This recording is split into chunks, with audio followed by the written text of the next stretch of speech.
History's Strongest Husband Chapter 691 to Chapter 726.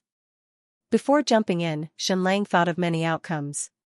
But the result was nothing. There was no reaction at all. He floated motionlessly in the soul water of the deep well. He did not turn to dust, nor did he undergo high-level dragon enlightenment. Xianxia entered the realm of dragon enlightenment, but there was still no reaction, as if nothing had happened. All he could see was endless soul water, bottomless, as if it led straight to hell. Gang 1 and the 10,000 people he brought jumped in and turned to dust. In the end, Gang 1 jumped in and turned to dust as well. Xianxia was the only one who didn't feel anything after jumping in. He quietly laid in the soul water and looked up at the sky. No, there was no sky here, only eternal loneliness. At this moment, Xianxia knew where 2/3 of the soul water came from. One came from the ancient wisdom king, the other from the dragon mother. They were prisoner number 3 and 4 in the ancient prison. Xianxia was curious before, if the ancient wisdom king knew about high-level dragon enlightenment, why didn't he teach it to Xianxia? Now he understood. The amount of soul and mental energy needed to complete high-level dragon enlightenment was astronomical, and it required a huge sacrifice. Most importantly, Xianxia had to personally enlighten himself. He had to devote 100% of his body, mind, and soul. Xianxia once asked Gang 1, "What do you think high-level dragon enlightenment is?" Gang 1 said he did not know. At this moment, Xianxia had a guess in his heart. It was life and death, enlightenment of life and death. This sounded very mysterious, but it seemed to be the only way to become strong. Jiangli's current strength was limitless, but what was the most important thing about him? He saw through life and death, and even overturned it. What was Hell Crystal? To a certain extent, it was the synonym for death. Go deep into hell to comprehend death, and then nirvana. Jiangli used the weapon of life and death to perfection. He stripped away life and death, allowing hundreds of thousands of ancient human souls to escape from the great nirvana annihilation. He even subverted his own life and death, allowing him to rule the entire world. Life and death became a lethal weapon in his hands. Therefore, the so-called advanced dragon enlightenment was to comprehend life and death and grasp the true power of death. If Xianxia's guess was right, after the ancient wisdom king and the dragon mother helped Xianxia attain nirvana and upgrade his perfect body, the two of them came to the ruins of the ancient Great Calamity Temple and sacrificed their souls to fill up this deep well by 2/3. If that was the case, it would make Xianxia sigh. Xianxia had never seen these two people before, but they had given up everything for Xianxia. However, it was still not enough. The soul sacrifice required to comprehend a high-level dragon was simply too much. It was countless times more than the soul sacrifice required to comprehend a mid-level dragon. Gang 1 plus the sacrifice of 10,000 people was almost useless. If the soul water in this well wasn't full, he wouldn't be able to comprehend the dragon art. Then, who would fill the remaining 1/3, who in this world could have a soul that was as strong as the ancient wisdom king and the dragon mother, Queen of Darkness? No, she couldn't. Firstly, she had already been captured by Jiangli. There was no way she could escape. Moreover, her soul power was far from enough. The only thing that could fill up the remaining 1/3 of the well was the soul of Queen Medusa. She was the person with the strongest soul power in the world. The reason why Xianxia could complete the advanced dragon enlightenment and was so strong, and he could lead hundreds of thousands of souls through the ancient great nirvana, was because of Queen Medusa. He first conquered Queen Medusa's body and mind and obtained all of her soul comprehension and energy knowledge. He also grasped God's gaze. Finally, he used God's gaze to turn Queen Medusa into a fossil. Then, was Queen Medusa's soul there? Was her soul still there? Xianxia felt that it should be there. Otherwise, the two eyes of her statue would not be able to release mental information all the time, and it would not be possible for the mirage to appear every day. However, Xianxia had been to the Devil's Triangle, and the huge Queen Medusa statue was gone. Where did it go? Was it taken by Jiangli, or was it taken by the lost demon mother? Xianxia was leaning towards the latter. Queen Medusa was the god of the lost empire. When the lost demon mother and the countless sea monsters left, they would definitely take the statue with them. The only problem was how. If everything was as Xianxia expected, then where did the lost demon mother and the countless sea monsters migrate to? At that time, Xianlang told the lost demon mother to leave immediately, far away to a place where no one could find it. Xianlang didn't know where they should go, and neither did the lost demon mother. So, where could they find the statue of Queen Medusa, and even if they found it, what could they do? Could he say to the statue of Queen Medusa, "Please, Your Majesty, in order to save the world, please sacrifice yourself and your soul, so that I can complete the advanced dragon enlightenment"? Back then, Crown Prince Xianxia had already lied to her once and made her sacrifice once, but at least there was love. Queen Medusa must have loved Xianxia to the core, which was why she was willing to sacrifice herself. Then what was the relationship between Queen Medusa and Xianlang? There was no relationship at all. What right did she have to sacrifice herself? Of course, if one had to say it, she still had a reason to sacrifice herself. For example, taking revenge on Xianxia, or saving the lost empire. When love turns into hatred, it is the fiercest. She could even sacrifice everything for revenge. So, Queen Medusa's hatred towards Xianxia was enough to burn the heavens and the earth. And once Zhongli devours the world's power, the surviving lost empire would definitely be destroyed. So the key question was, where was the statue of Queen Medusa? And at this time, a voice rang in Xianlang's ears again. "Ancient Great Tribulation Temple, Ancient Great Tribulation Temple, I am Jean Mulan, I am Jean Mulan." Huh? Xianlang was startled. Mulan's voice rang again. "Please record this information and pass it on to my husband, 8596 3325 6567, another long string of characters, more than a few hundred numbers. And after hearing it, Xianlang immediately deciphered it. "Husband, come to the South Pole Lost Empire." Then, Mulan's voice repeated again and again. As usual, Xianlang could only answer the call, but he was not allowed to reply. Suddenly, Mulan's voice changed. It was sweet and sweet. "Husband, you're listening, aren't you?" "I know you are." Xianlang's heart couldn't help but tremble. "Yes, I am listening." Xianlang opened his mouth. But Mulan, who was tens of thousands of miles away, couldn't hear him. "Husband, I can feel you, really." Mulan cried, "I miss you so much. In these 30 years, there hasn't been a day that I haven't missed you. Husband, I regret it so much. I don't want to live like this at all. I shouldn't have left with teacher. I should have stayed by your side and not separated from you or my family. So what if the world is destroyed? At least we could have been together for a few years. Husband, I don't want to live like this at all. So what if the world is destroyed? We are just an ordinary husband and wife. If the world is destroyed, then so be it. Why do you have to bear the responsibility?" The sound of Mulan's crying entered Xianlang's ears. Mulan still hadn't changed. Not only did she not change from 30 years ago, she didn't even change from before she gave birth to Xinyi. "I am just a little woman. Why do you force me to do something big? I don't want it at all. I don't want it at all." It must be said that her telepathy with Xianlang was really invincible. Even if they were separated by tens of thousands of miles, she could still feel Xianlang's existence.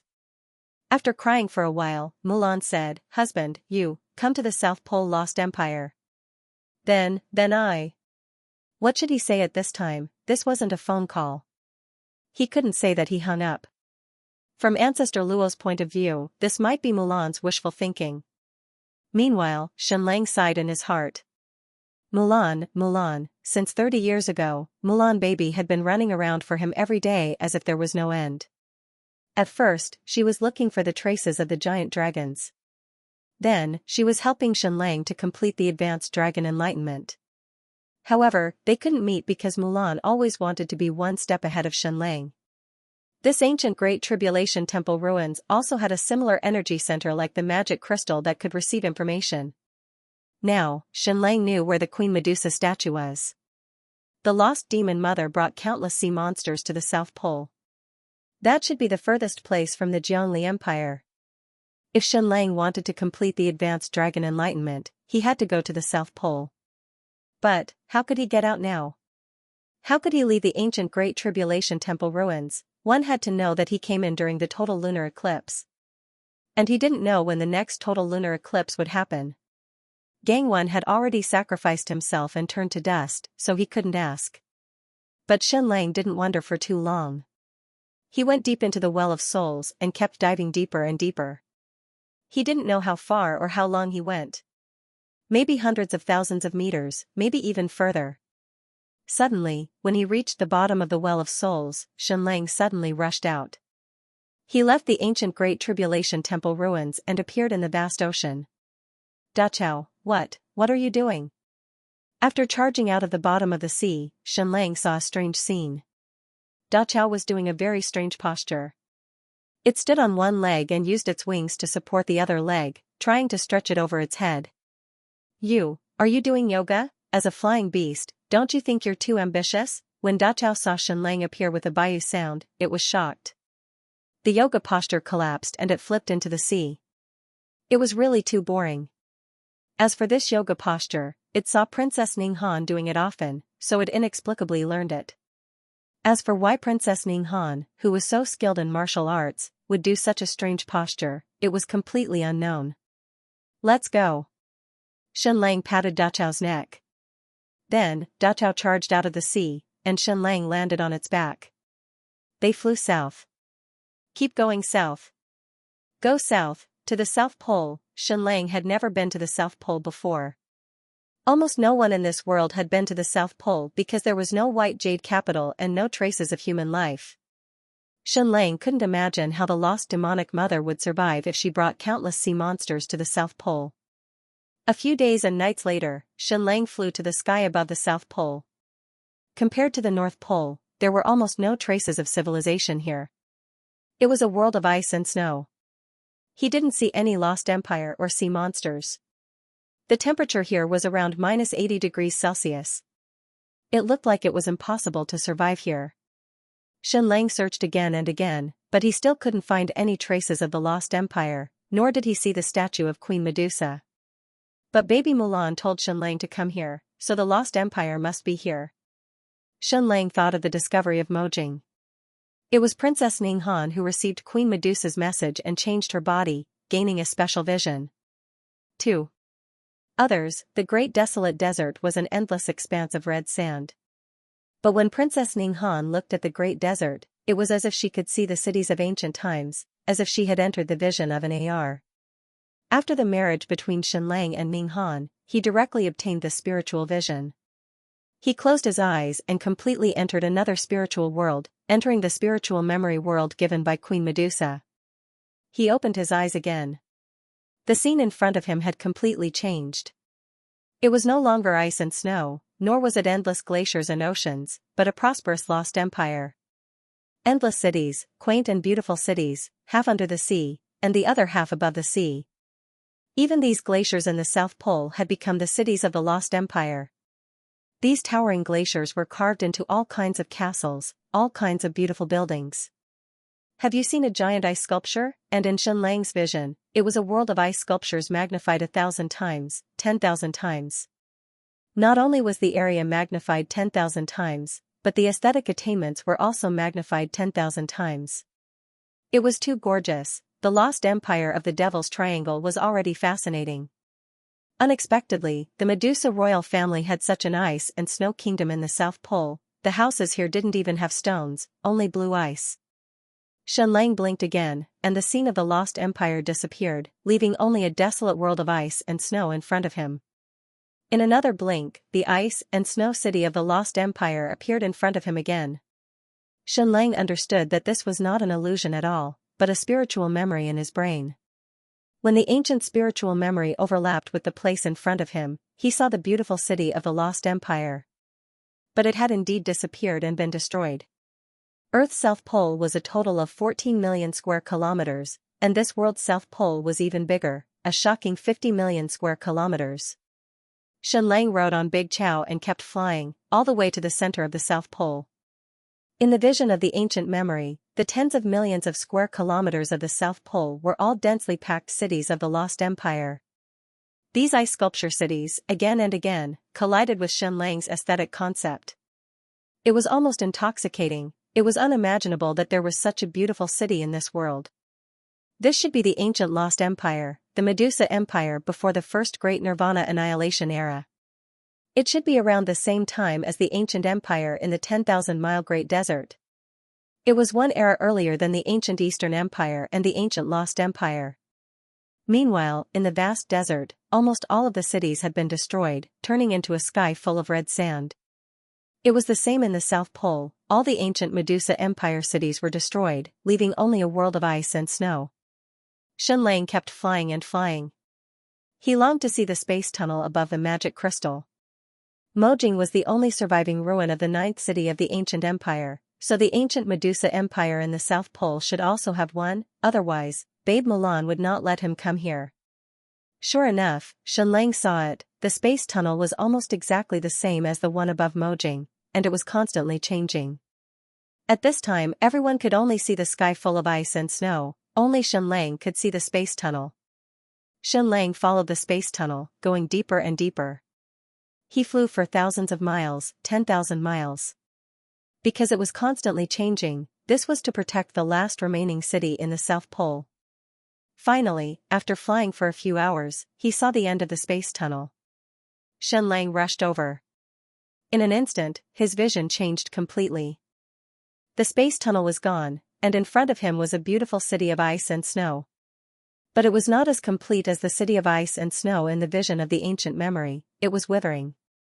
There was a surviving city of the ancient empire in the Great Desert.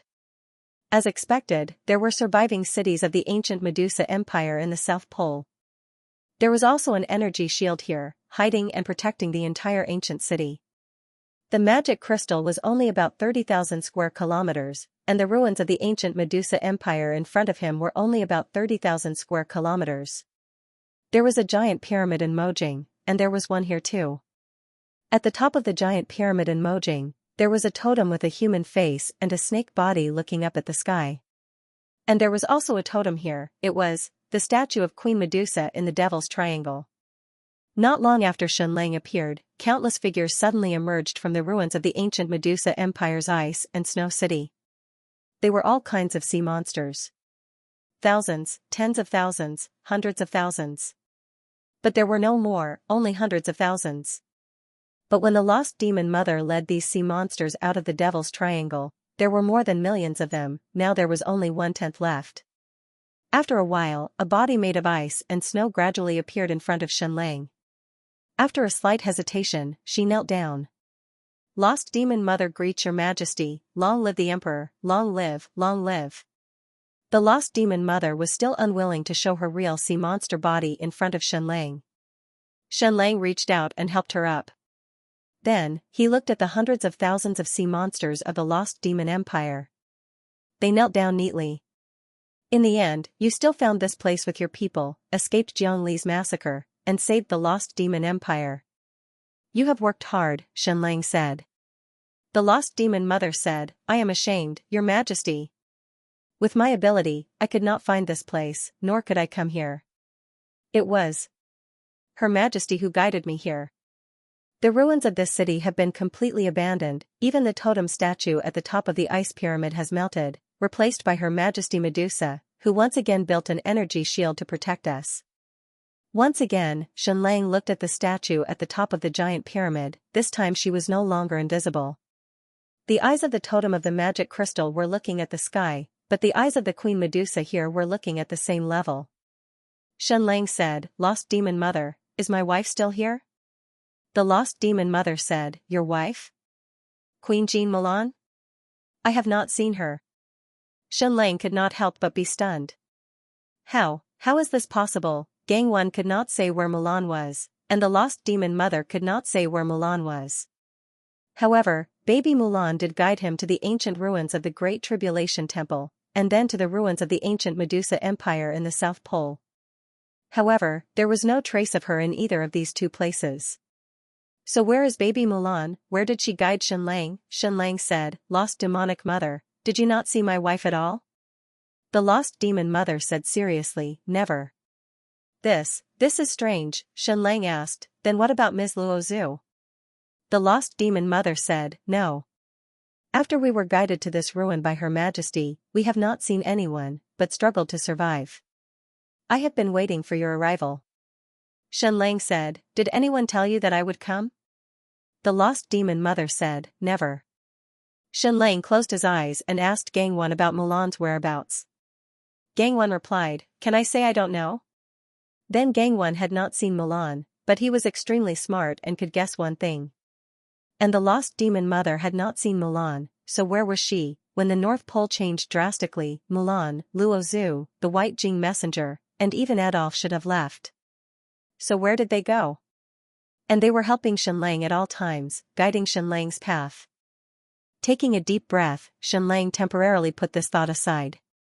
Baby Mulan was fine. She had always wanted everything to end quickly, so that she could live a happy and leisurely life with Xianlang. There must be, then, Xianlang asked the lost demon mother, what happened outside? You don't know? Not at all. The lost demon mother said, during this migration, 90% of the millions of sea monsters died, and only 10% of the sea monsters made it here alive. But here, we hibernate every day, or else we won't survive. So, I'm very sorry, Your Majesty Xianlang. In the past few decades, we have not made any contributions. We are just living with difficulty. That's enough, Xianlang said. It seemed that the environment here was even worse than the magic crystal. The remaining energy in Mojing could at least support the normal lives of hundreds of thousands of people, but here in the South Pole, the energy in the ruins of the ancient Medusa Empire could not even support basic survival, so these sea monsters could only hibernate. Xianlang looked at these sea monsters. When they were in the Devil's Triangle, they still maintained their fierce and powerful nature, and had amazing attack power. But now, they were so dispirited, and even their bodies had shrunk several times. It could only be said that they were barely alive, and their entire race was not wiped out. Also, in Jiang Li's plan to save the world, his future spaceship did not have any list of the Lost Empire.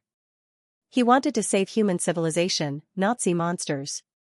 What should Xianlang do next? Tell the lost demon mother that he wanted Queen Medusa to sacrifice the last of her soul to fill the well, so that he could complete the advanced dragon enlightenment. Xianlang really couldn't bring himself to say such words. Can I go to the center of the pyramid? Xianlang asked. Of course, Your Majesty, the lost demon mother said. Xianlang walked towards the giant pyramid. This pyramid was carved out of a complete glacier, and it was a few thousand meters tall. And the statue of Queen Medusa was placed at the top of the pyramid. The hundreds of thousands of sea monsters followed. Xianlang entered the main hall of the ice pyramid. Hundreds of thousands of krakens surrounded the ice pyramid, quietly watching and waiting. He entered the pyramid. As expected, there was also a screen wall here, a screen wall that was as solid as a crystal. It was very similar to everything in the Mojing pyramid. Xianlang used the intermediate dragon enlightenment to write the word dragon. This time, it consumed a lot of his spiritual power. The word dragon was engraved on the screen wall. It was instantly activated. The screen wall began to dissolve, turning into a ball of light. Control center activated. You have obtained the intermediate authority. Everything was exactly the same as in Mojing. Xianlang slowly walked into the screen wall control center and entered the dragon enlightenment state. In an instant, an endless amount of mental energy surged in. The spiritual power that was consumed just now was replenished in an instant. Up until now, everything was exactly the same as in Mojing. Next, it should be an energy being that spoke. However, not at all. Boom, boom, boom, boom. Xianlang only felt that the surrounding energy space was exploding violently. The entire screen wall control center seemed to have turned into a raging flame, and it was a blue flame. Normal flames were hot, but the blue flames here were extremely cold, as if it was negative 200 degrees Celsius. Anger, boundless anger and hatred. Then, the countless flames condensed into a beautiful figure. The face could not be seen clearly, and even the figure could not be seen clearly. But, it gave people a feeling of extreme beauty. It was full of magical temptation, even if she did not even have a body at this time. Then, this devastatingly beautiful figure that could topple cities and overturn all living things suddenly opened her eyes. The dazzling light that bloomed could almost turn people into ashes in an instant. She was Queen Medusa. Queen Medusa of the Lost Empire. In this world, spiritual power was the most powerful creature in the soul. You are the descendant of Xianxia, the son of Jiangli, Xianlang? Queen Medusa said coldly. Xianlang said, that's me. Empress Medusa said, you want me to sacrifice my soul to fill the well of souls and help you complete the enlightenment of the high-grade dragon? You want me to sacrifice my remaining spiritual power to fulfill your long-cherished wish and achieve your goal? Xianlang was silent. Queen Medusa said coldly, you only need to tell me, yes or no? He wanted to say no, because he had always been thinking if there was another way. The sacrifice of Gang 1 and more than 10,000 people was already extremely regrettable. Now, was Queen Medusa also going to be sacrificed? Xianlang did not like the word sacrifice, so, Xianlang was silent for a second and then said, yes. Note, the next chapter should be written before 1 o'clock. Does anyone still have monthly votes? Give me a few to help me hold on during this period. I am very grateful. After hearing Xianlang's words, Queen Medusa calmed down. Then, the two of them fell into silence. Did you come from there? Queen Medusa asked. The place she was talking about was the 10,000-mile Great Desert. However, many secrets could be seen from these two words. In ancient times, there were only two empires, one on land and one on the sea, so it was fine to just say there. Xianlang said, yes. Queen Medusa said, did you see him? No, did you see that totem? The so-called him was the totem with a human face and snake body. Queen Medusa called him at first, but then she immediately denied it because the him in her mouth might always be that person, Crown Prince Xianxia, her lover, and her enemy. Xianlang said, I saw him. He was domineering. Queen Medusa said, did you try to look him in the eye? Xianlang shook his head and said, that was a pretense. I didn't really look him in the eye. Queen Medusa said, he is a competent totem. This sentence also contained a lot of information. In other words, she felt that she was not a competent totem. Xianlang, what do you think a god should do? Queen Medusa asked.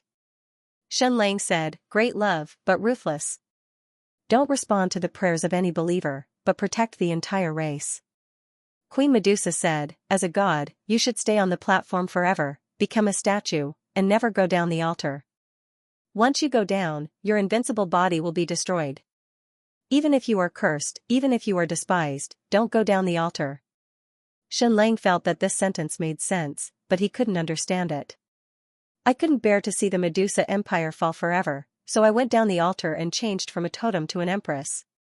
Queen Medusa said, then, she was toyed with by a human.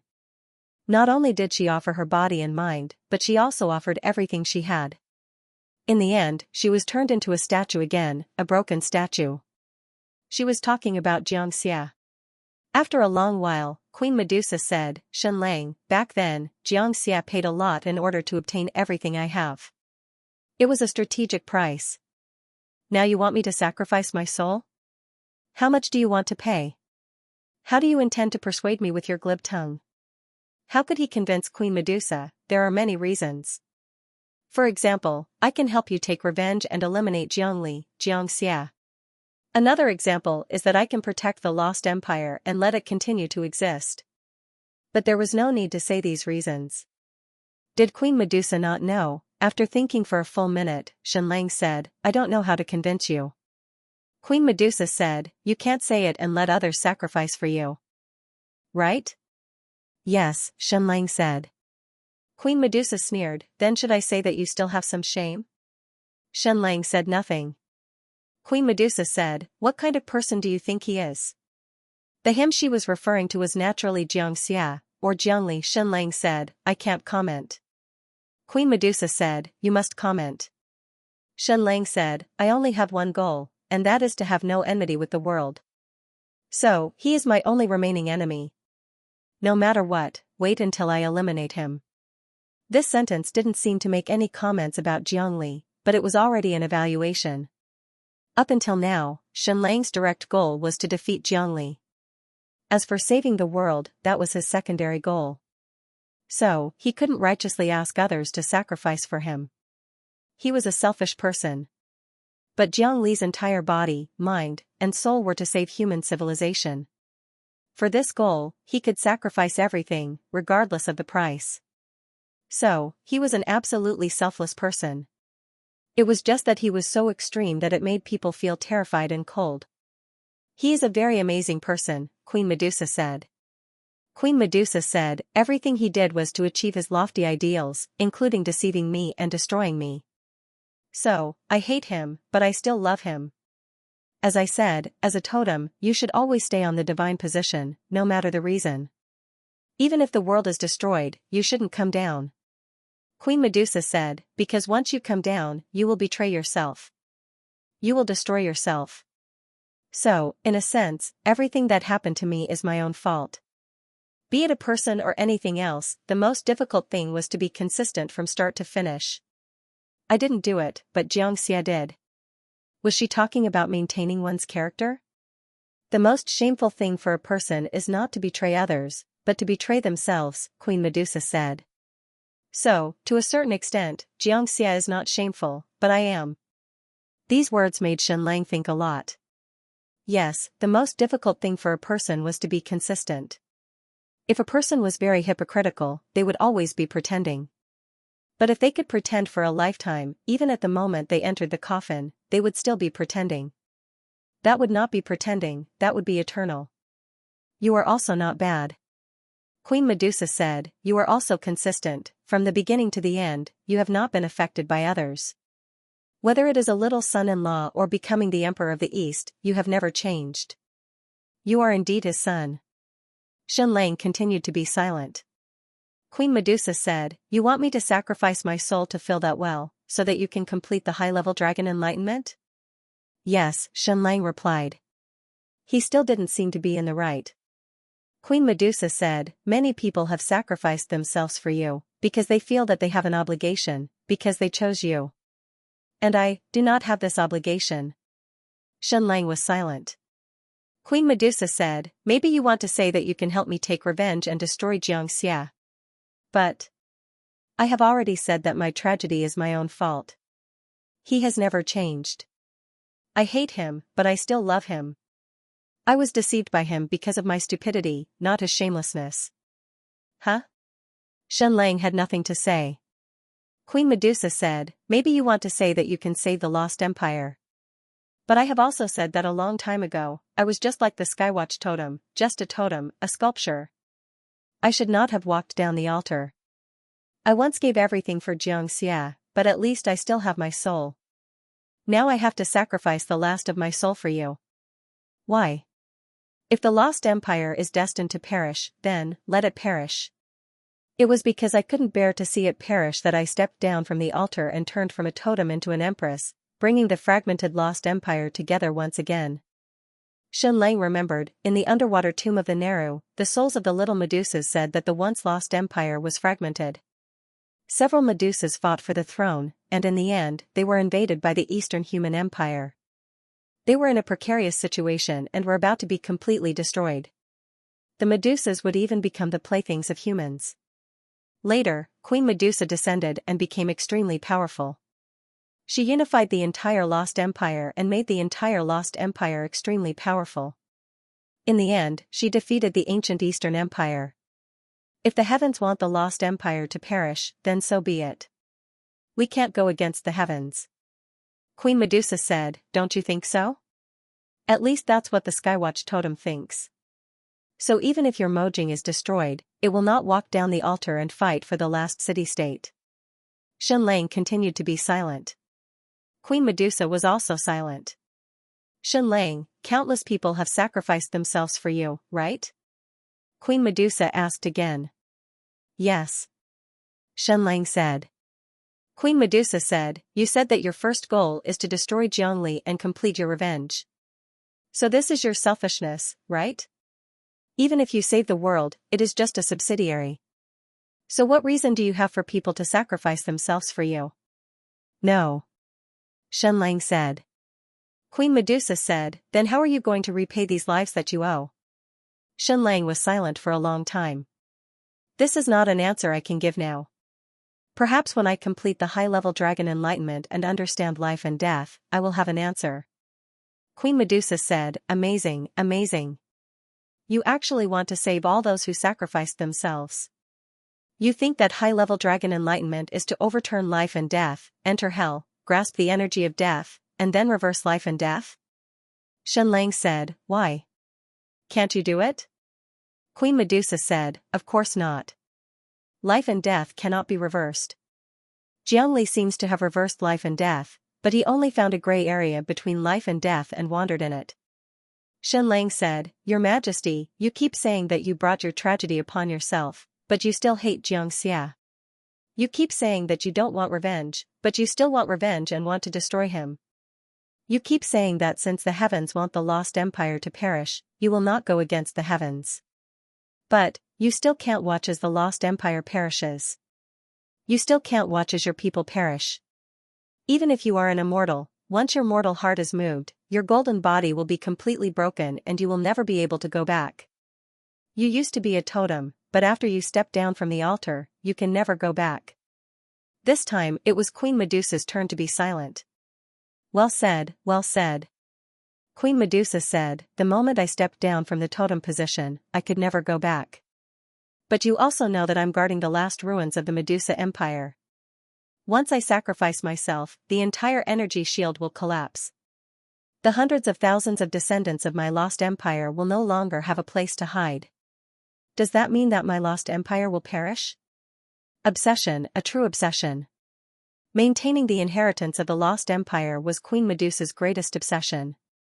Xianxia said, yes, you are maintaining the last energy shield of the ruins, the last chance of survival. Once you sacrifice yourself, the last shelter of the lost empire will be gone. I plan to take all these sea monsters back to the sea. Once I complete the advanced dragon enlightenment and save the Mojing city, I plan to attack the Jiangli Empire, reclaim the Devil's Triangle, reclaim the Eastern Empire, and then go to the North Pole to fight Jiangli. Crazy to the point of absurdity and stupidity. Queen Medusa said, Jiangli controls the power of the entire world. You want to fight him after completing the advanced dragon enlightenment? Yes. Xianxia said, although my power is much weaker than his, at least in terms of energy level. I am on par with him. Queen Medusa said, on top of the advanced dragon enlightenment, there is the ultimate dragon enlightenment. Don't you want to fight Jiangli after comprehending this level? I can't wait. Xianxia said, my wife told me that she can't wait another day. She regrets that I have to bear so much. Why can't we be an ordinary rich couple? That way, even if the world is destroyed, we would still have a few good years. And the ultimate dragon enlightenment? Haha, hee. According to Xianxia's understanding, the ultimate dragon enlightenment should be able to transcend time and space.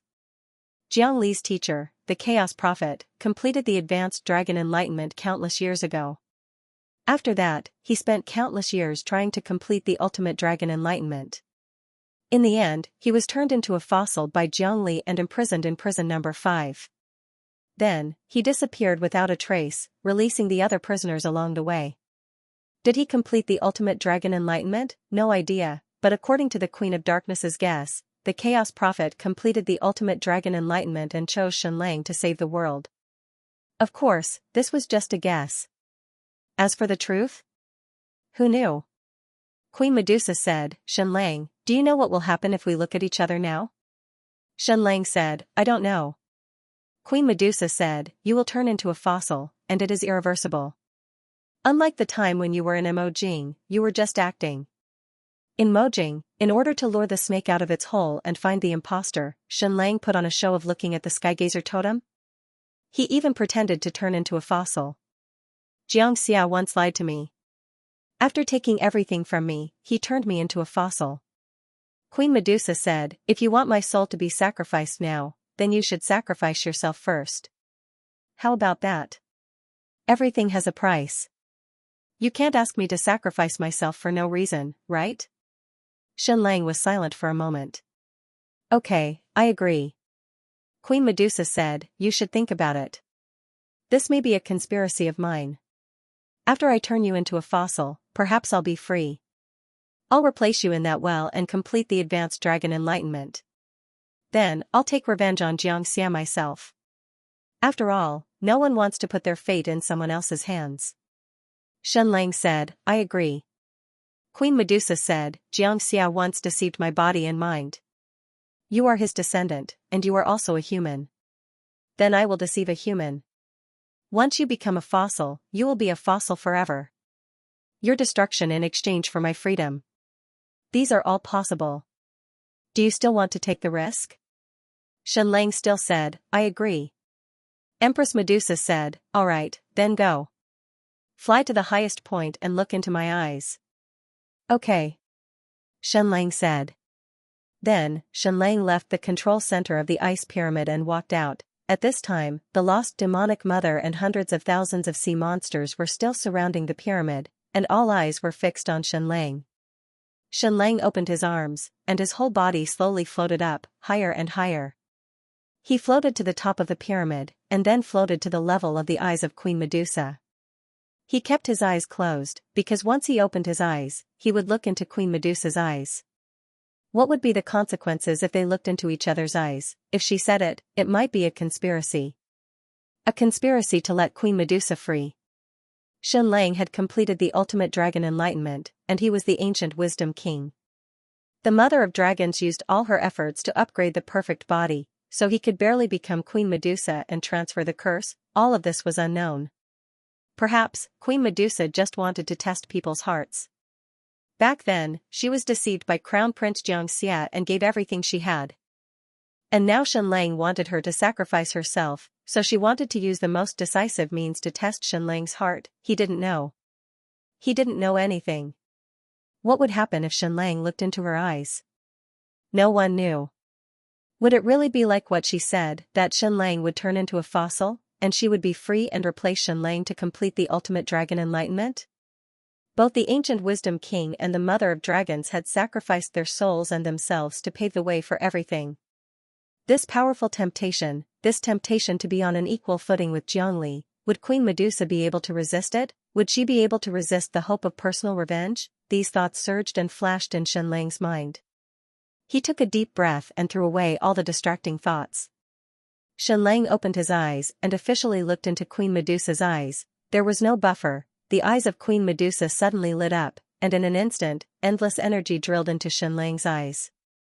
God's gaze. Back then, Crown Prince Xianxia tried every means to deceive Queen Medusa. In an instant, Shenlang turned into a fossil. He did not turn into a stone inch by inch, but in an instant, of course, if this instant was slowed down by 1,000 times, one could still see that Shenlang's eyes, then his face, and finally his entire body, all turned into a fossil. Everything was just as Queen Medusa had said. There was no room for negotiation. Shenlang froze just like that.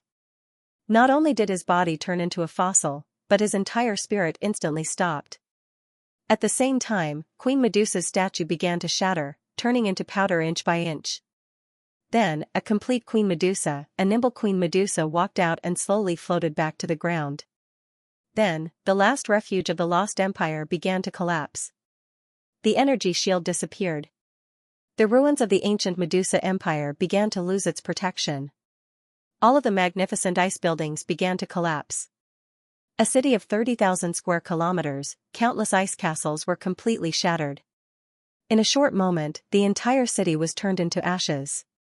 In the end, the huge ice pyramid began to collapse. In less than 5 minutes, the last refuge of the Medusa Empire, the last home of hundreds of thousands of sea monsters, was completely erased from this world.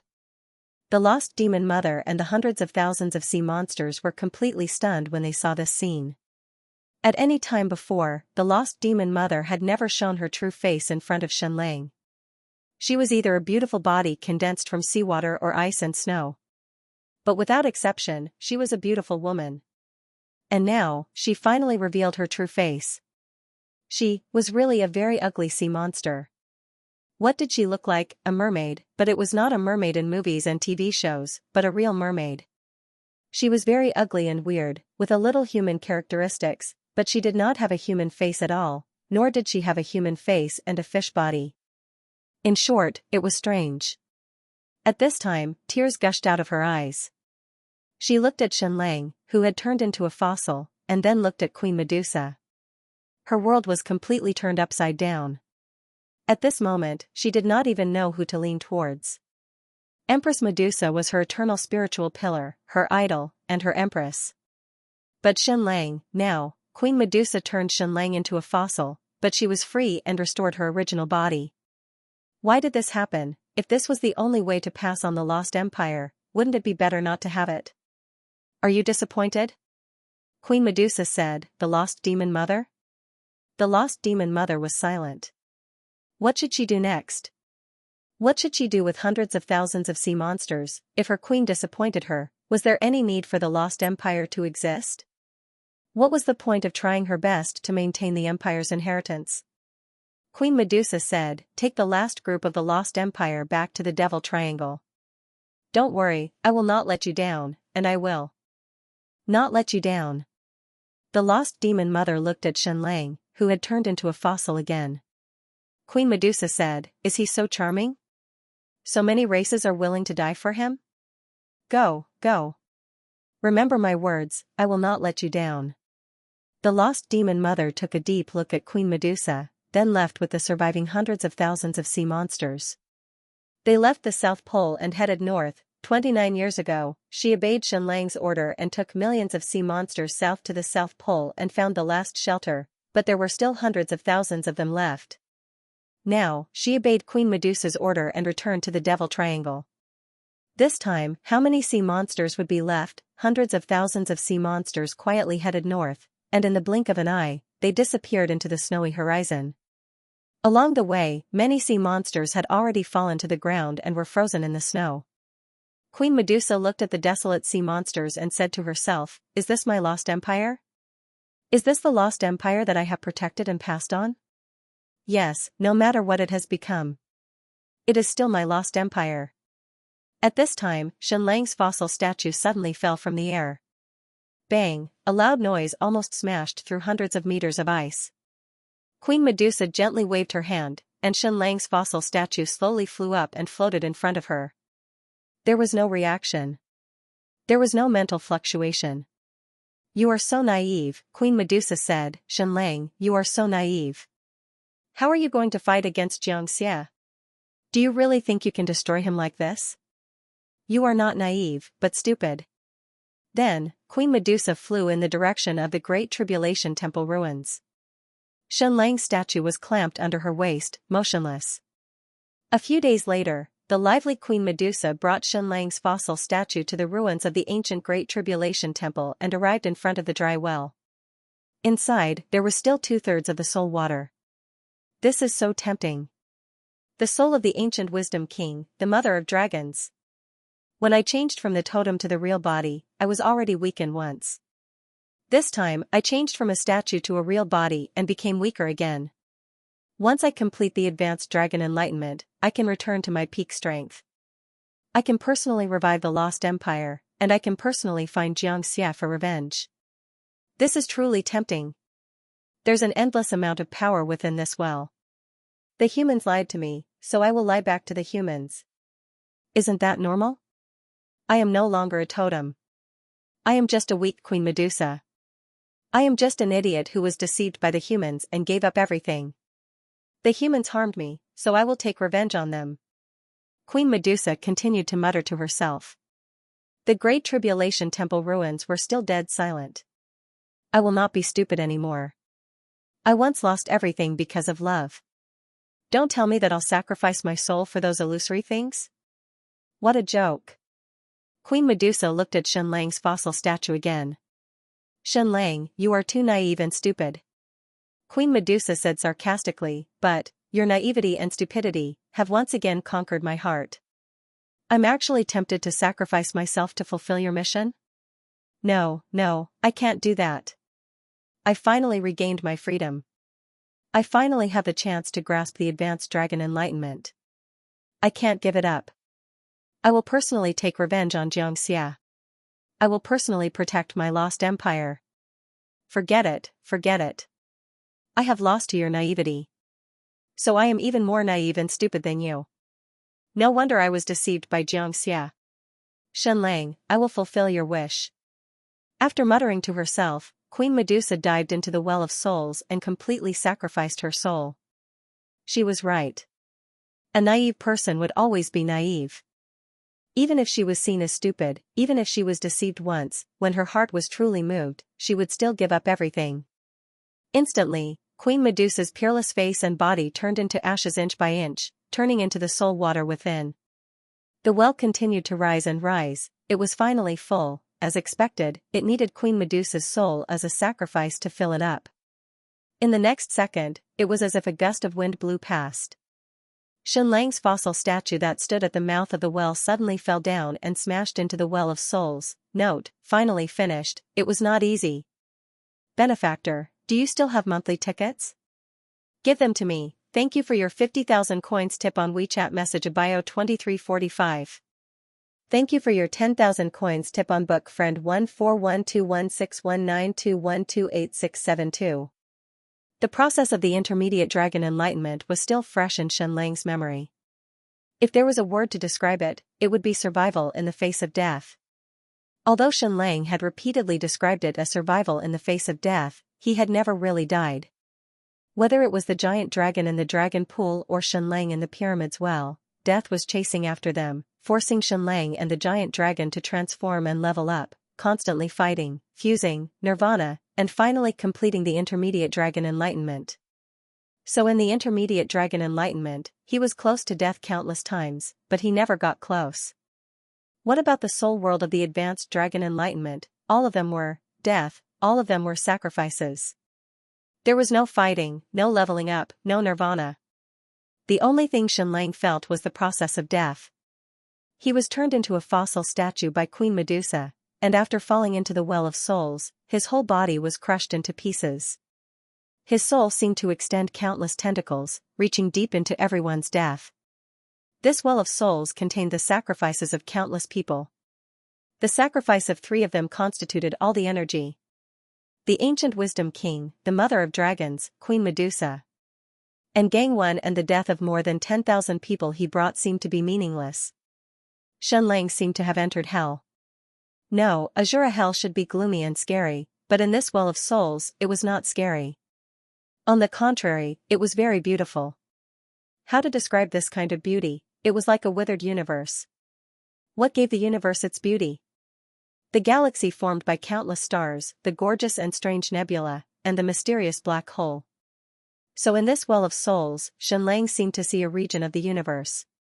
Gang 1 and the tens of thousands of sacrifices were countless galaxies, densely covered in the dark sky, like stars.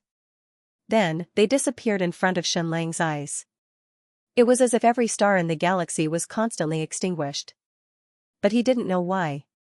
He wanted to distinguish it clearly, but it was so far away that he couldn't see it. And the ancient wisdom king, the mother of dragons, and Queen Medusa were like 3 huge stars. Xianxia could get close, go deep, and feel the changes inside. He could clearly feel the death process of each soul. This scene really looked like the explosion of a star. The 3 souls were like 3 giant stars, shining brightly in all directions. It began to expand and expand. This was only on the surface. Their internal reactions were even more intense. Xianxia's soul entered everyone's soul star, feeling the aura of death. Every person's soul was like a sun, with countless photons interacting with each other. When they died, not only did they not wither, but they bloomed instead. The internal reaction of his soul was more intense than ever before, and the energy released was even more astonishing. Was this the same as the final radiance of the setting sun? Every soul that was formed began to react violently and expand. It expanded 10 times, 100 times, 1,000 times. Boom boom boom, an incomparably violent explosion occurred. In an instant, he released almost all of his soul energy. Boom boom boom, the 3 soul stars of the ancient wisdom king, the dragon mother, and Queen Medusa, as well as the souls of countless sacrificial victims, all exploded. The entire independent space of the Well of Souls was like a completely destroyed universe. Every corner was shrouded in an astonishing light. Normally, this kind of light only existed for a moment. But in the world of the Well of Souls, time seemed to slow down countless times. This light lasted for a very, very long time. It was countless times brighter than the sun, almost making people think that this light was eternal. However, even this kind of light was gradually changing. From extremely bright to bright, then to dim, and finally to darkness. Normally, this process would not take more than a second at most. But in Xianxia's perception, this process seemed to not end even after a few hours. Every single particle was evolving and dying. The souls of more than 10,000 people turned into billions of particles. Every particle was playing out a slightly inferior death, and then this death process was slowed down by 10,000 times for Xianxia to see clearly. Finally, after an unknown amount of time, Xianxia felt that the boundless space around him had completely darkened. Complete darkness. Loneliness.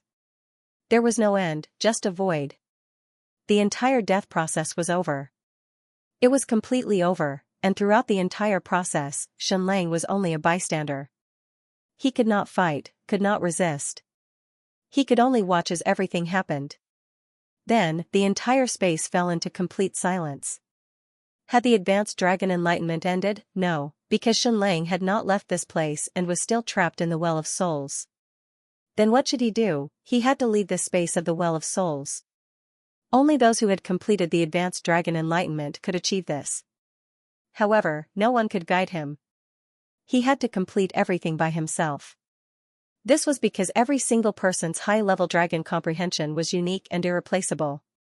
The intermediate dragon enlightenment was like a semi-open game. Because death was chasing after him, in order to survive, he had to constantly grow stronger, constantly change, and constantly become stronger. So there was still a path. And there was no path for the advanced dragon enlightenment, nothing at all. Even the theme of the advanced dragon enlightenment had to be comprehended by yourself. No one would tell you. Of course, Xianxia had already asked Gangwon about this. What was the theme of the advanced dragon enlightenment? Gangwon said he did not know. And Xianxia said it should be comprehending life and death. After that, Xianxia also communicated with Queen Medusa. She did not give any answer. She only said that life and death were irreversible. So what should Xianxia do next? He still maintained his previous idea. The theme of the advanced dragon enlightenment was to comprehend life and death. Life and death were irreversible. Death was death. So could he be reborn? Of course he could. However, there were many ways to be reborn. The lifespan of humans was only 100 years, but they passed on their DNA through reproduction. So in a sense, this was also a kind of rebirth. Every child was the continuation of their parents' lives. Even after a star died, it could be reborn. When a star died, it would go into 3 states: white dwarf, neutron star, and black hole. When a star's mass reached a certain level, its death would cause a supernova. A supernova was an unprecedented explosion. Its brightness could be hundreds of billions of times brighter than the sun. But no matter which state a star entered after its death, it would release a large amount of hydrogen and helium when it died. Then, it would start to accumulate and compress again. When these elements reached a certain level, it would undergo another fusion reaction. Then, a new star would be born. Of course, this was only the law of stars. So what did Xianxia need to do now? He needed to comprehend. Where did these people's souls go after they died, and what kind of state did they become? The souls of the ancient wisdom king, the mother of dragons, and Queen Medusa were very powerful. So, when their souls died, the state they became was definitely different. After Gangwon and his more than 10,000 souls died, they were also different. And what Xianxia needed to do was to rearrange all the changed energy after they died and complete a rebirth. This was reversing life and death. Comprehending life and death. This was indeed not reversing death, but another form of rebirth. During this process, almost any energy equation, be it macroscopic or microscopic, mental, gravitational, or radiation, could be comprehended. This was an extremely long process of comprehension. It required an endless amount of time. In fact, Xianxia did not even know how Zhongli completed it. But, this high-level dragon comprehension was still based on a principle. Energy exchange. The souls of the 3 powerhouses were sacrificed. Gangwon and his more than 10,000 souls were sacrificed. All of them died and turned into ashes. As for Xianxia, he needed to comprehend the energy after they died. He needed to reorganize, condense, evolve, and finally erupt again. This was another form of rebirth. And this rebirth, in fact, it was equivalent to completely shattering these people's souls and devouring them, turning them into a part of his powerful soul. That's right, the so-called high-level dragon comprehension was also a form of devouring. It was just that it was more thorough. It broke down the souls of others into particles, various force fields, and various types of energy before rearranging them. Was this what Xianxia had comprehended? No wonder, he would eventually walk the path of devouring. Because in the process of comprehension, he seemed to have discovered the true meaning. Was this considered becoming a demon before becoming a Buddha? If I don't go to hell, who will? This process was too difficult. This advanced dragon enlightenment was no longer just about energy, but also about philosophy. But Xianxia had no other choice at this moment. These people had already been sacrificed. If Xianxia did not complete the high-level dragon comprehension, then their sacrifice would be in vain. As for the future, he would think about it later. But Xianxia still remembered Queen Medusa's words. You, Xianxia, actually want to reverse life and death, resurrect all those who sacrificed for you, and return everything they have sacrificed? Should I say that you have shame? Or that you are naive? Then, she said that death was irreversible. In other words, these dead people could never come back. Could they not be resurrected? No, let's not think so far ahead. Let's complete the high-level dragon comprehension first. After that, Xianxia entered the most difficult part of his journey. This was 100 times, 1,000 times, 10,000 times more difficult than the high-level dragon comprehension. He had to start from zero. For those who sacrificed themselves, death was the end. For Xianxia, death was just the beginning. Just like how after a star died, it would enter 3 different states. And after these people's souls died, they would also enter different states. Xianxia had to comprehend them one by one and understand them one by one. After understanding them all, he had to arrange the energy of these people's souls after they died. And this arrangement was not just a simple arrangement, because they were constantly changing. Just like in the universe, the birth of a new star required extremely complicated conditions. It required precise gravity, precise elements. Where was the power of a black hole, where was the power of a dwarf star, and so on. There were countless calculations involved in this. Compared to all of Xianxia's previous calculations, it was 10,000 times, 100 million times more complicated. Because they were constantly changing. Not only did he have to understand their current state, but he also had to understand their future state. So this was the high-level dragon comprehension. It no longer had anything to do with dragons. It was completely a problem of energy and philosophy. And what Xianxia needed to do was to become the master of this well of soul space. He went through it with difficulty. Compared to the high-level dragon comprehension, the intermediate dragon comprehension was as simple as a kindergarten question. No wonder Xianxia needed to use so many people and sacrifice so many before completing the high-level dragon comprehension. Because he needed a perfect body and a perfect brain to complete it. The ancient wisdom king and the dragon mother used Xianxia's remains and soul to advance to nirvana in 29 years, giving Xianxia a perfect body and a powerful soul. These were the foundations of the high-level dragon comprehension. Without these, before the high-level dragon comprehension even began, he would have been reduced to ashes. It was completely unbearable, Xianxia comprehended bit by bit. He forgot about time and space. This process didn't mean that a person had to solve a problem, but rather, it required a person to create a complete world. In this space, a year passed. 10 years passed. Countless years passed. During this process, Xianxia forgot everything. His entire body and mind were immersed in the high-level dragon comprehension. He was like a supercomputer. Previously, he could play games and watch movies. But now, 100% of his resources had to be calculated and overclocked. He was completely distracted. When a person focused on something for too long, he would become numb and finally become like a robot. Just like Xianxia. In fact, Xianxia didn't even know if he should say that he had lost himself or if he had truly found himself. The reason for that was because Xianxia had gradually entered this state. His only goal was the high-level dragon comprehension. All the other things, such as family, love, and mission, were all forgotten. Anyone, when you did not remember, would be completely forgotten. Any emotion, when you did not activate it, would die. And the so-called high-level dragon comprehension was similar to seeking Buddhism and Taoism to a certain extent. It was to cut off everything and pursue the great Tao. Xianxia had always hated this state. Because there were no emotions, no humanity, just like Zhongli, the world changed with each passing day. At least in the Well of Souls, or at least in Xianxia's spiritual world. How long had passed, he did not know. In short, it was endless years. Finally, Xianxia understood all the energy in the Well of Souls and understood all the changes.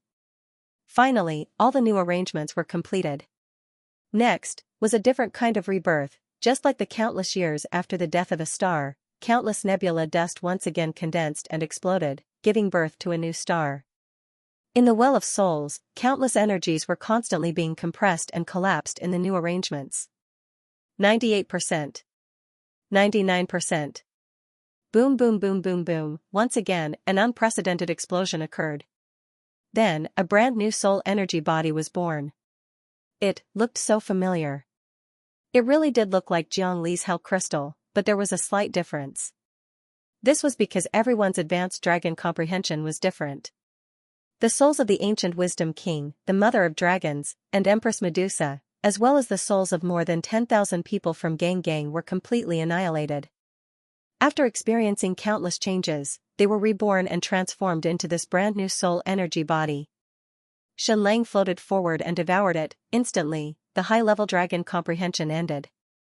Xianxia's soul seemed to explode again and again. Crazily transforming, crazily undergoing nirvana, crazily leveling up. Whether it was the ancient wisdom king, dragon mother, or Queen Medusa, all of their souls were countless times stronger than Xianxia's. And now, Xianxia had completely devoured them. So, how many times stronger was his soul? How many times stronger was he? Impossible to estimate. This was equivalent to Xianxia devouring the souls of more than 10,000 people, then completely digesting them and transforming. Boom boom boom. In an instant, the Well of Souls was instantly annihilated. Then, the Great Tribulation Temple was destroyed. In the end, the entire ruins were destroyed. It was as if a huge sky had appeared in the sea. The entire sky flashed with a strange light. The clear and boundless sky was suddenly shrouded in darkness. The sky was filled with countless stars. Of course, it was only for an instant. Everything was over. Xianxia's figure slowly floated up from the sea. Dachao, who had been waiting for a long time, immediately rushed forward, wanting to get close to his master. But when he was dozens of miles away, he stopped and trembled. Because his master had changed, so cold, so numb. He looked exactly the same as Zhongli. There was no longer any emotion in his eyes. This was inevitable. Anyone who experienced the devastation of a high-level dragon's comprehension would forget everything. When they regained their memories, it was like watching a movie. What happened to them before was like someone else's story. They would no longer be able to resonate with them.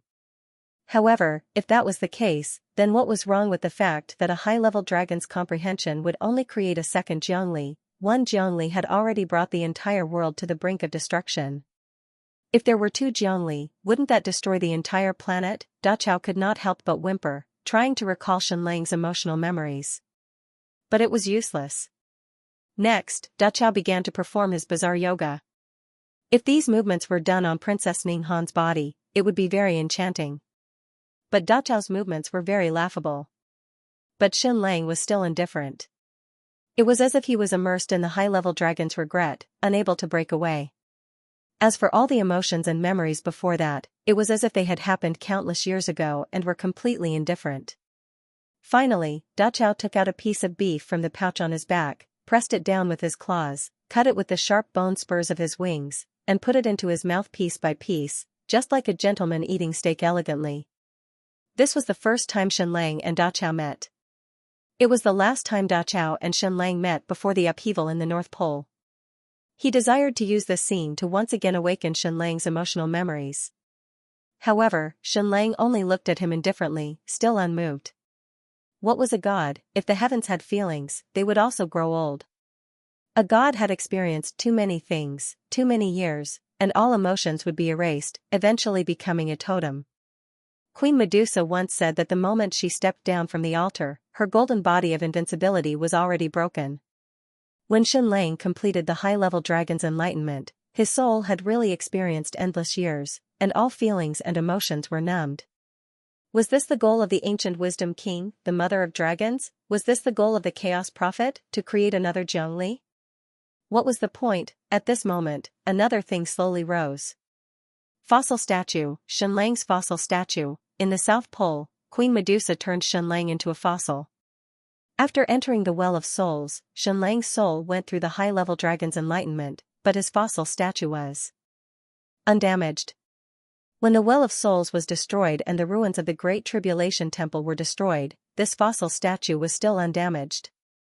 At this moment, Xianxia was just a soul projection, but it was extremely powerful, so it seemed to have a physical body. Just like the soul crystal, it was an energy body, but it was also extremely powerful. After death, transformation, and rebirth, it seemed to have become a physical body. This fossil statue was Xianxia's real body. Xianxia glanced at the fossil statue, and then both of them got closer to each other. In the end, they completely merged. Xianxia's soul projection was injected into the fossil statue. Once one was turned into a fossil, it was almost irreversible. But now that Xianxia had completed the high-level dragon's enlightenment, it was easy for him to reverse it. Just like how Xianxia turned countless ancient humans into fossils, after the North Pole changed, he unfroze them all and turned them into puppet warriors. His gaze moved slightly. Xianxia's fossilized state ended, and he returned to his original body. Then, endless emotions and memories surged into his soul once more. All the feelings had returned, a sense of purpose. The memories of Mulan, the memories of his loved ones. There was also the pain and regret towards Gangwon and the others who sacrificed themselves. All of them returned. Xianxia turned back into Xianxia.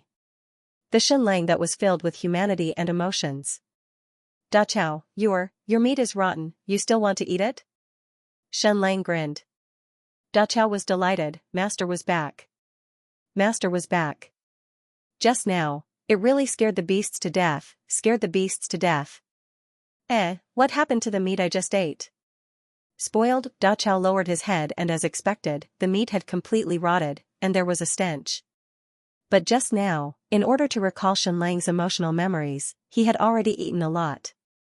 Ugh. Da Chao tried his best to vomit towards the ocean, but he couldn't spit it out. Instantly, he looked towards Xianxia in a pitiful manner. Master, since you are so amazing, why don't you get the rotten meat out? Xianxia said, even if you have divine power, you shouldn't waste it on this. In any case, once you eat it, it will turn into shit sooner or later, and it will only stink even more. Your digestive system is so powerful, so this bit of rotten meat is nothing to you. But remember to rinse your mouth and use ultrasonic waves to wash your teeth in case it stinks. Da Chao forced himself to brush his teeth. Just at that moment, the dust from the destruction of Great Tribulation Temple was still floating in the air. It slowly gathered and formed a person. It was like a mountain, a few thousand meters tall. A person formed from dust was really interesting. It was the remnant image of the ancient Ming king? Xianxia. Greetings, king. Xianxia said. You have finally comprehended a high-grade dragon. Although the power you grasp isn't as strong as Xianxia's, in terms of energy level, you are on the same level as him. Moreover, there are some things that you have that he doesn't. You swallowed the soul power of 3 of us, no, more than 10,000 people. You also comprehended it and underwent nirvana. So, be it the mother of dragons, me, or all of Queen Medusa's abilities, you have grasped them all. Did the ancient Ming king's remnant image appear just to say this? Definitely not, right? Xianxia, what do you think the high-grade dragon comprehension is? Ancient Ming king asked. Xianxia thought for a moment and said, it is the prelude to the ultimate dragon comprehension? Yes. Ancient Ming king said, the so-called high-grade dragon comprehension is just a thin line away from the ultimate dragon comprehension. But this thin line stretches across the sky, and it is simply impossible to cross. Your Majesty Xianxia, From the entry level of dragon comprehension to the advanced level of dragon comprehension, countless people have sacrificed themselves to pave the way for you. However, you can only rely on yourself for the ultimate dragon comprehension. No one can help you. Everything requires your own wisdom and determination. Xianxia said, yes. Ancient Ming King said, then you plan to fight Jiangli first, then complete the ultimate dragon comprehension. Or complete the ultimate dragon comprehension first, then fight Jiangli? Xianxia said, fight Jiangli first, I can't wait a moment longer. There is no enmity in the world, but I will not forget my original intentions. Ancient Ming King sighed softly. You will have to walk all the paths yourself. No matter the outcome, we have tried our best. Farewell, Your Majesty Xianxia. Then, the ancient Ming King's remnant image completely disappeared without a trace. From then on, whether it was the ancient Ming King, the mother of dragons, or Queen Medusa, they had all disappeared from this world. Xianxia bowed respectfully in the direction where he had disappeared. Farewell, Wisdom King. I will walk the rest of the path by myself. Then Xianxia said to Dachao, let's go back, we will kill our way back. I can't wait another minute, I will kill my way back to Mojing, to the Eastern Empire, to the North Pole. I will save all my loved ones, take back our empire, and destroy Jiangli. Then, Xianxia leaped onto Dachao's back, left this region of the sea, and flew north. Note, I went to watch a movie today, so the update is a little late. My apologies to all the benefactor. Can I still ask for monthly votes? I am so grateful. Xianxia had been immersed in the enlightenment of the advanced dragon for countless years. In reality, less than a month had passed. Even so, the countdown in Mojing was about to end. Movies often showed last-minute rescues, but this kind of thing usually did not happen. After Xianxia left, the Jiangli Empire's super sky fortress continued to bombard Mojing. It did not stop every day. Every once in a while, the sky above Mojing would show scenes of the end of the world. However, the people in Mojing were much stronger than expected. After the initial panic, they quickly calmed down and did what they were supposed to do. They just moved all activities from outdoors to indoors, as if nothing had changed. Princess Xianmi brought thousands of people to manufacture sunglasses on a large scale. She had already mass-produced many of them and equipped them to the patrolling troops. The countdown continued. 300 hours. 200 hours. 100 hours. 3 hours. 1 hour, there was only 1 hour left. There were only 59 minutes left. Xianxia still had not returned. It was exactly 9 o'clock in the morning. Everything in Mojing was still the same as before. The children went to school, the warriors trained, the troops patrolled, the ministers attended court meetings, and most people were still engaged in production. Of course, agriculture was completely abandoned. Even the strongest crops could not withstand the light from the explosion of regret of the dragon. Even with a layer of energy shield, these ancient crops all died. In Daqian Palace, the court meeting continued. They were discussing a very important topic. They were discussing whether they should send messengers to the Fire God Church's secret territory. After Xianxia left, the person with the highest authority in the Mojing's energy control center became Princess Ninghan. Of course, her authority was very, very low. She only had the authority to detect and receive information. She could not even use the most ordinary weapons. About 10 days ago, Princess Ninghan received a message. It was from the Fire God Church. The content of the message was to ask any forces loyal to His Majesty Xianxia, such as the Great Desert or the Lost Empire, to send a signal to the Fire God Church's secret base. Of course, Princess Ninghan did not have the authority to send a message. The signal to the Fire God Church's secret base had been sent hundreds of times, and they were all repeated.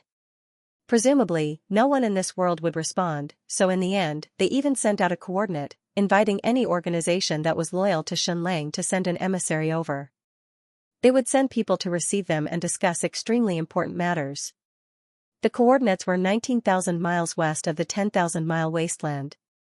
The courtiers debated endlessly.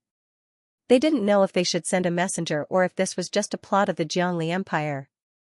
After all, the mirror had been taken away by the fire god religion, but it had miraculously appeared in the vast desert.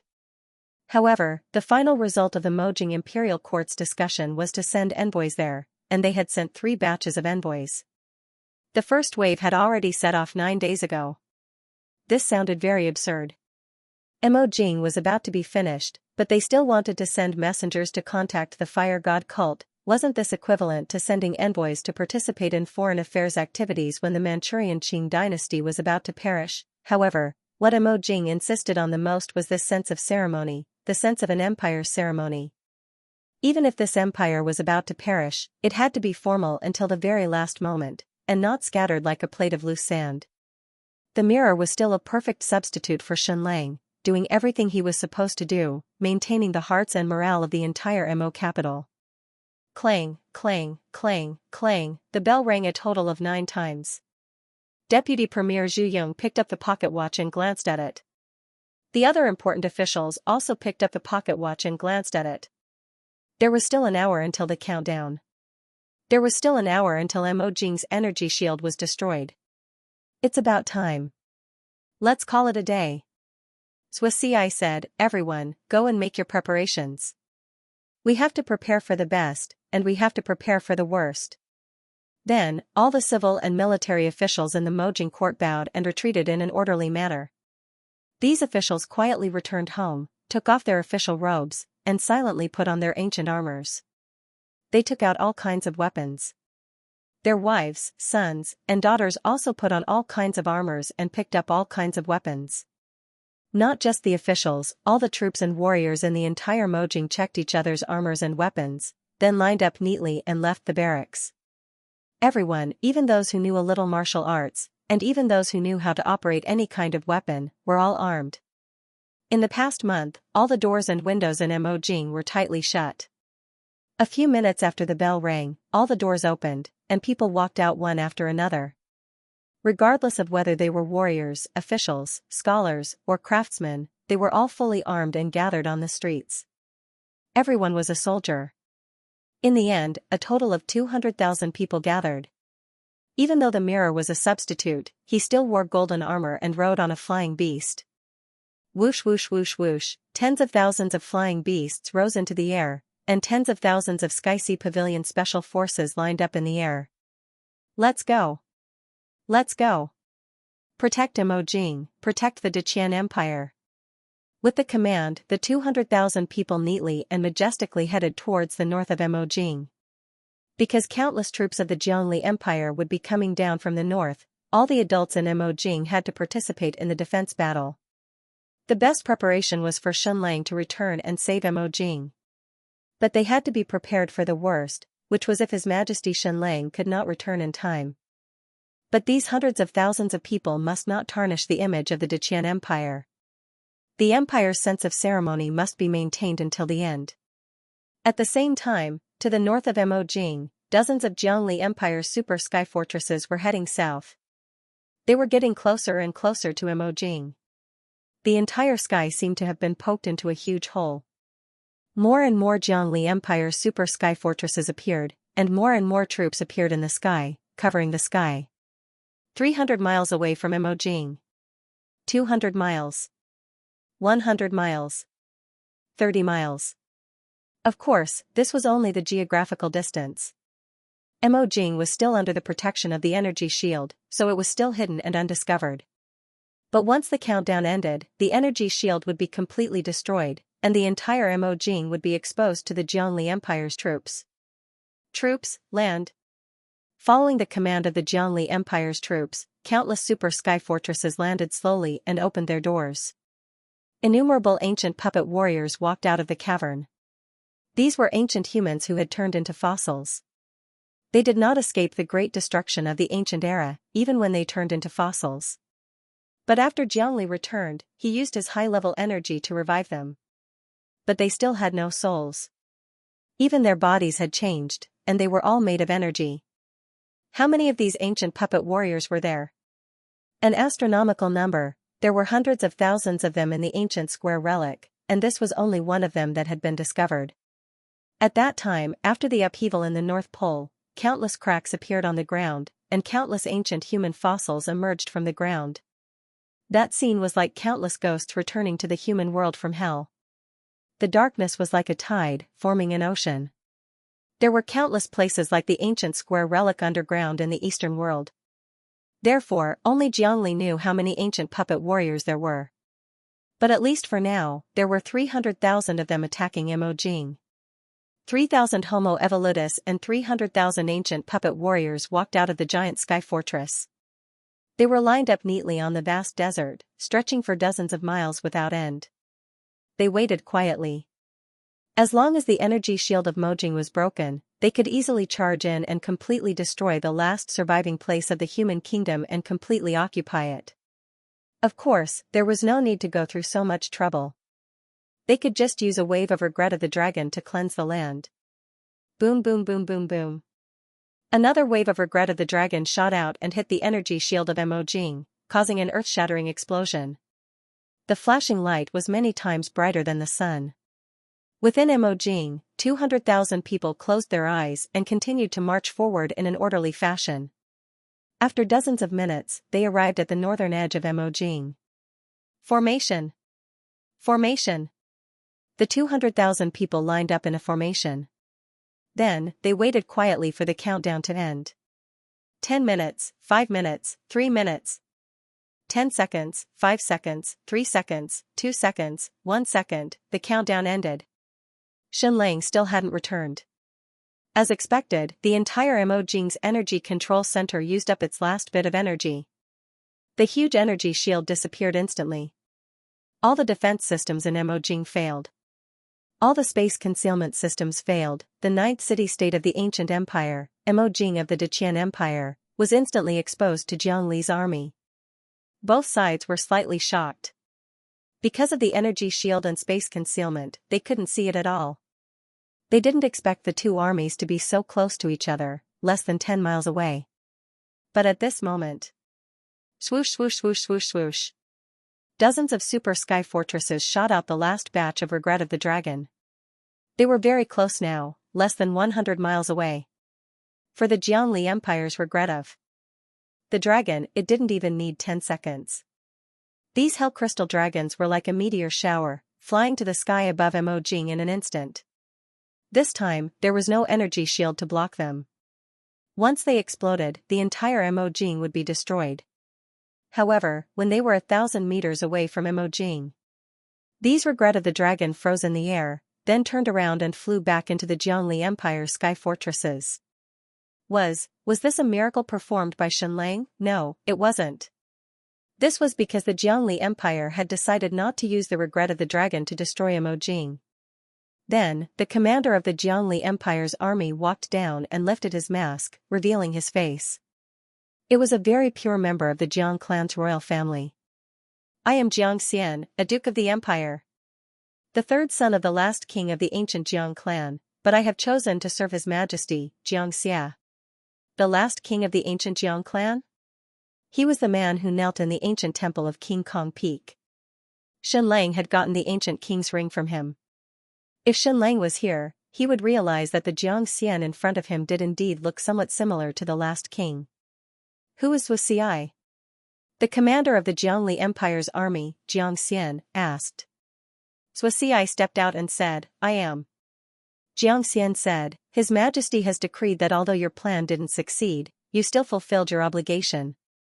You agreed to become the empire's impersonator to infiltrate Imojing and carried out the plan to destroy Imojing.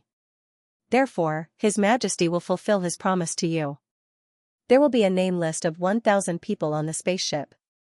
This means that 1,000 people from Sky Sea Pavilion will survive. Now, you can choose from 1,000 people. The rest will be executed. This was the reason why the Jiangli Empire had stopped using the regret of the dragon at the last moment. Jiangli had promised Xianxia, so he had fulfilled his promise even though Xianxia's plan had failed. When he said that, everyone looked at Xianxia in disbelief. What? The Grand Chancellor was an impersonator from the Jiangli Empire? He had betrayed the Deqian Empire. How could this be? This must be a conspiracy and a rumor by the enemy. Xianxia said loudly, the great emperor of darkness Jiang has given us a name list of 1,000 survivors. If any of you want to live, you can walk to the enemy's formation. Hundreds of thousands of Mojing people looked at Xianxia as soon as he said that. Xianxia took off the mask on his face and revealed his horrifying face. It was completely disfigured and only 2 holes were left to hide his eyes. The rest of his facial features were gone. "If I don't explain myself now, I will be a sinner," Xianxia said, "but I won't give you a name list either. If any of you want to live and surrender to the Jiangli Empire, go now." Hundreds of thousands of people looked extremely sad and furious, but no one moved. Xianxia said, "Also, I want to tell everyone something. The Emperor Xianlang in your eyes is not the real Emperor Xianlang, but his famous substitute, the mirror."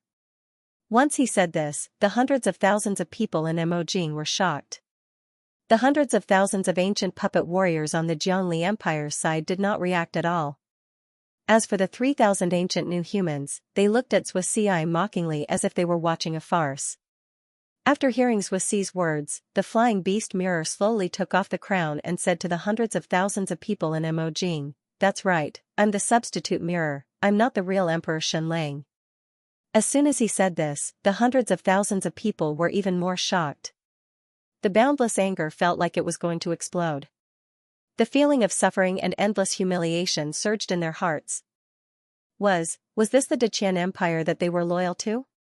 Was this the Emperor Xianlang that they were loyal to? Not only was Sir Xianxia lying to them, but even Emperor Xianlang was lying to them? What was the point of their loyalty then? Wasn't it too shameful? The morale of the hundreds of thousands of people in Emojing almost collapsed. Pavilion Master Xianxia continued, "Then where exactly did His Majesty Xianlang go?" "I don't know, he left a month ago." "Did he run away?" No. Pavilion Master Xianxia raised his voice and said hoarsely, "Emojing is on the countdown to destruction, so Emperor Xianlang went to find a way to save it. He definitely didn't escape, he definitely wouldn't abandon Emojing, he wouldn't abandon the hundreds of thousands of people. Then can Emperor Xianlang create a miracle? Can he turn the situation around again, save Emojing, save all of you? I don't know, I really don't know. But I just want to know, is your loyalty to the Deqian Empire real or fake? Is your loyalty to yourself real or fake?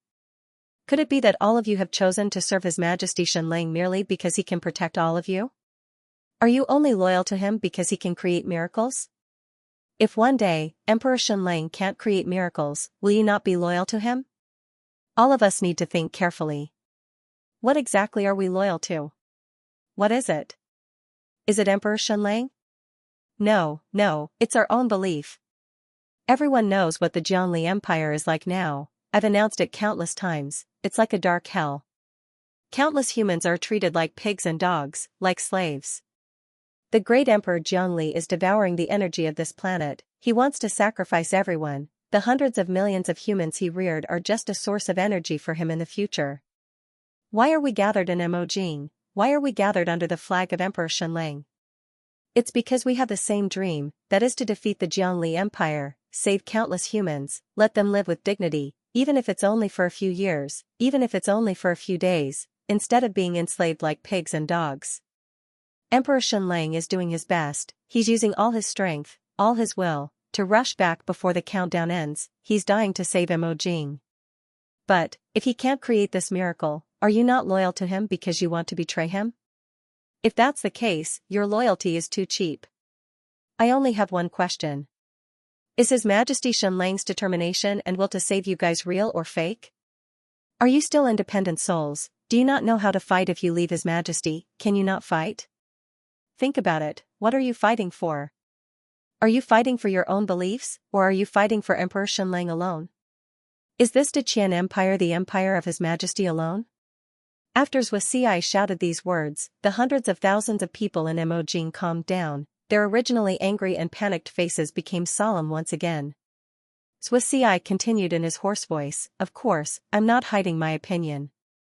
In terms of saving the world, I still have faith in Jiangli, because he has no weaknesses, he's cold and heartless, he can sacrifice millions, even hundreds of millions of lives without blinking an eye. Emperor Xianlang can't do that, he can't even bear to hurt tens of thousands, even hundreds of thousands of lives, he's done countless foolish and naive things. So now, I still don't think that Emperor Xianlang can defeat Jiangli. In order to save Sky Sea Pavilion, in order to save the people closest to me, I sold my soul, I became Jiang Li's impersonator. Those who stand behind me, whether you are from Xianxia Pavilion or not, you can all put down your weapons, surrender, and stand on Jiang Li's side, because he promised me that 1,000 people will survive. I won't call names, I won't draw up a list, you can choose. Those who want to live, run over. I have to tell you, if Emperor Xianlang doesn't create a miracle, it's impossible for us to win with just 200,000 people. Jiang Li's army has 300,000 people, but every one of them is an ancient puppet warrior, and there are also 3,000 ancient new humans. They're far more powerful than you can imagine. Even someone as powerful as Marshal Zhu Hongxue can't defeat an ordinary ancient new human, because they have the Hell Crystal, the most advanced energy body.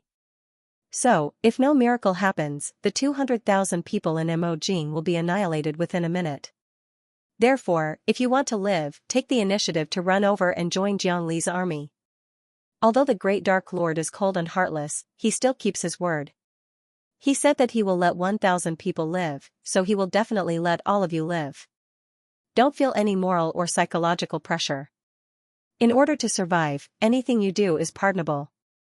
Xianxia looked at the hundreds of thousands of people in Mojing. Still, no one stepped out, and no one wanted to surrender to Jiang Li's army. Of course, Xianxia, will fight to the end, even if I have to die instantly. I will fight for the Deqian Empire. Is there no one who wants to surrender? Is there no one who wants to live? The hundreds of thousands of people in Mojing still didn't move. Xianxia said, then I will start the countdown. Once the countdown ends, if anyone wants to surrender and run to Jiang Li's army, it will be too late, you will be seen as a traitor. 10, 9, lean towards the 200,000 people in Mojing. It will only take a few seconds. In a matter of seconds, he would be able to annihilate this group of human ants in the Mo capital. Then, he can go back and continue the great work of Emperor Jiang Li. The hundreds of thousands of people in Mojing will be wiped out in an instant. However, the destructive attack of the Jiang Li's army, the sky full of energy radiance, the countless energy cannons that looked like a web of hell. They disappeared without a trace in an instant. They didn't die, they just disappeared. The Nightmare Stone Bomb, the Miniature Dragon's Regret, the Dark Energy Cannons, the Hell Crystal Cannons, and all the other attacks were destroyed in an instant.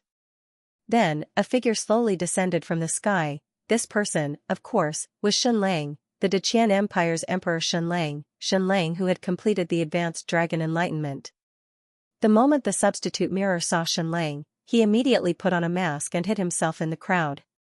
This was because the moment Xianlang appeared, he had to disappear from everyone's sight. After Xianlang landed, he slowly walked towards the Jiang Li's army alone. One person walked towards the 300,000-strong army. Attack, attack! Following Jiang Xian's order, countless weapons of the Jiang Li's army, including the Hell Crystal Dragon's Regret, were fired towards Xianlang alone. The sky was filled with a meteor shower, like a rainstorm. However, just as they flew into the sky, they turned into ashes again. Then, in a flash, Xianlang appeared in front of the 300,000 troops of the Jiang Li's army, in front of Jiang Xian. You are the commander-in-chief of this army of 300,000? You look very familiar, Xianlang said with a smile. I am the Duke of the Jiang Li's empire, Jiang Xian. Xianlang nodded and said, I know. Then, he looked at the 300,000 puppet warriors. This group of people had already turned into fossils, but in the end, they were resurrected once again like walking corpses. Xianlang looked at Jiang Xian and said, His Majesty Jiang Li is very powerful and has control over half the world. But, this is my home ground. This place is too far away from the North Pole. The hell needles haven't even pierced into the ground yet, and the hell crystals haven't spread yet. And yet, you're already here with 300,000 soldiers to destroy my Qian Empire? Are you looking down on me? Do you think I don't exist? Xianlang's hand gently patted Jiang Xian's face. Since you are here, don't leave. Stay here forever. Xianlang smiled. Then, his eyes emitted a strange and powerful light. God's gaze. Not only was he staring, but he was also controlling Mojing's huge totem to stare at him. The eyes of the totem with a human face and snake body shot out extremely bright rays of light. Wherever Xianlang's gaze landed, The 300,000 ancient puppet warriors of the Jiangli Empire turned into fossils once again. 3,000 ancient new humans also turned into fossils. Then, Xianxia clapped his hands softly. The fossils of the 300,000 ancient puppet warriors turned into ashes in an instant. The army of the Jiangli Empire's southern expedition to Imojing was completely annihilated. Note, it's finally finished. It's still 14,000 words per update. Benefactor, please give me a few monthly tickets to help me sleep well. Pastries will be very grateful. The battle had ended before it even started. Everyone only had one thought in their mind, awesome. Then, the question was, what on earth had happened? Why were the hundreds of thousands of soldiers from the Jiangli Empire annihilated in an instant? Pavilion Master Xianxia stared at Xianxia for a long time. His heart was in turmoil. He didn't expect the same thing to happen again. 30 years ago, His Majesty Xianxia had done the same thing. He kept creating miracles and forcefully became the ruler of the Eastern world from a young son-in-law.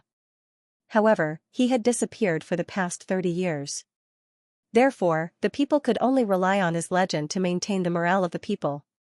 And right now, His Majesty Xianxia had just returned and he had already created such a miracle. He had truly never disappointed anyone before. After being in a daze for dozens of seconds, Xianxia and the hundreds of thousands of people knelt down neatly and kowtowed. Long live the Emperor! Long live the Emperor! Then, Xianxia said in a low voice, Your Majesty, I am ashamed. The hundreds of thousands of people in Mo capital are ashamed. His meaning was very clear. This time, the fate of Mojing still depended on Xianxia to save it. The hundreds of thousands of them had the spirit of sacrifice, but they were almost useless in this battle. They completely needed His Majesty Xianxia's protection. Were they a burden? Xianxia said, all of you will be useful in the future. Every one of you is precious. He wasn't being polite. This crucial battle might only be between him and Jiangli. The hundreds of thousands of people in Mo capital couldn't shoulder too much responsibility in the battle. However, the future construction required the efforts of thousands of people. The battle in Mo capital ended. It didn't even take an hour. After a while, the energy shield of Mo capital was activated to protect the entire city. 0.5 kilogram of energy underground was used up. However, with Xianxia's advanced dragon insight, he could use the energy that couldn't be used before. For example, the 300,000 puppet warriors of the Jiangli Empire contained powerful energy that could support the entire energy control center of Mo capital for a long time. The hundreds of thousands of people returned to Mo capital. Not only that, but the hundreds of giant sky fortresses of the Jiangli Empire were also seized. In the past, this would have been impossible, because there were hell crystals on it. They were completely uncontrollable, just like demonic energy. But now that Xianxia had completed the advanced dragon's enlightenment, everything changed. In the air, Xianxia performed an unprecedented great stripping. All the hell crystals in the Jiangli Empire's floating fortresses were forcefully extracted. There were also the hell crystals from the 300,000 ancient puppet warriors and the hell crystals from the souls of the 3,000 ancient new humans. All of them had been extracted. These hell crystals surged in the air like dark clouds, struggling desperately. These hell crystals all belonged to Jiangli. Could they transform him into Xianxia? No, this was because all of the hell crystals had been imprinted with Jiangli's soul imprint. They could never be erased. Xianxia kept compressing and compressing them. The hell crystal, which covered tens of thousands of meters in the sky, condensed into a pearl. It was another hell soul pearl. However, the power of this hell soul pearl was shocking. It was more than 100,000 times more powerful than the previous hell soul pearl. Xianxia still kept this hell soul pearl in his bracelet and wore it on his wrist at all times. These hell soul pearls were too terrifying. Only Xianxia could suppress them. Once they lost their deterrence, they would be released instantly to destroy and devour everything in sight.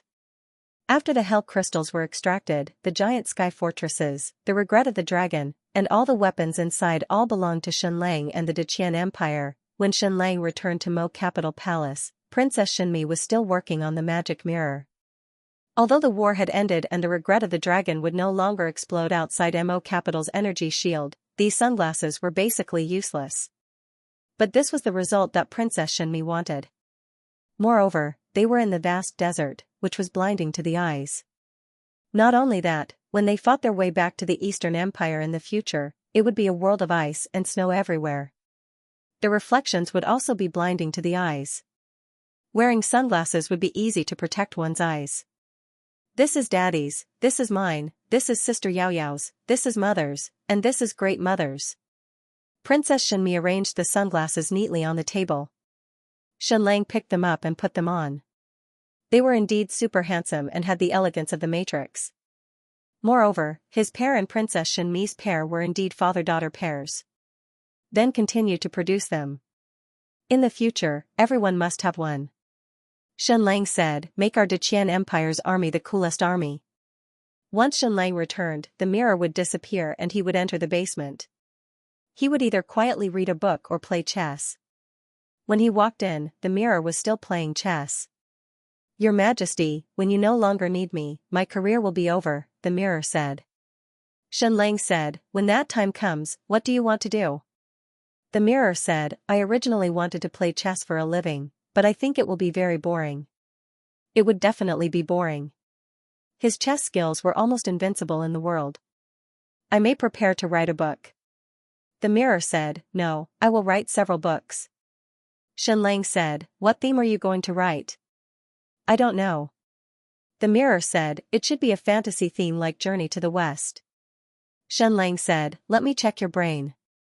"Okay," the mirror said, then put down the chess piece, closed his eyes, and removed all the mental defenses.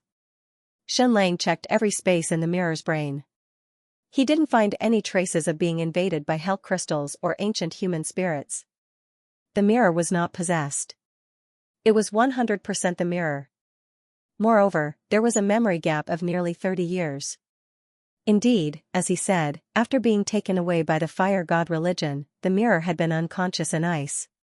Then it was strange, why did it appear on the edge of the great desert? Did something happen to the fire god religion? "Your Majesty, we have sent 3 waves of messengers, but until now, there has been no response." Xianxia said, "But during that time, we received frequent messages from the fire god religion, repeated hundreds of times."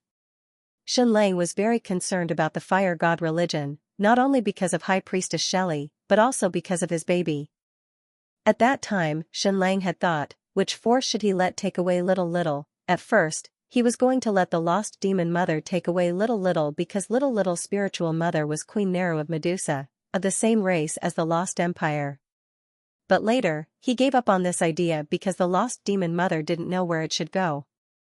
Most importantly, because of historical reasons, the Lost Empire was more likely to be attacked by the Jiangli Empire, and the risk was higher. He also couldn't send Little Little to the Great Desert Ruins because it was too obvious a target.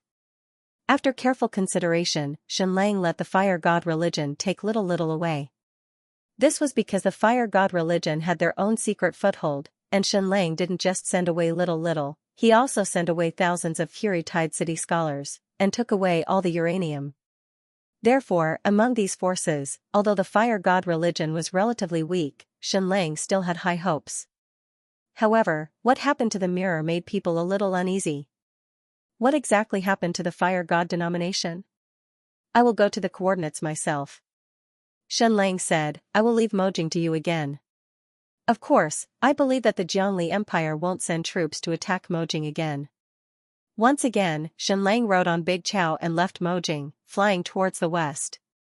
After flying for more than 10,000 miles, he left the Great Desert and entered the Western Sea region again. He continued westward, 19,000 miles. This was the coordinates sent by the fire god religion. They asked any forces loyal to Xianlang to contact them. More than 10 days ago, Mojing had already sent messengers to this coordinates, and the fire god religion sent people to guide the way.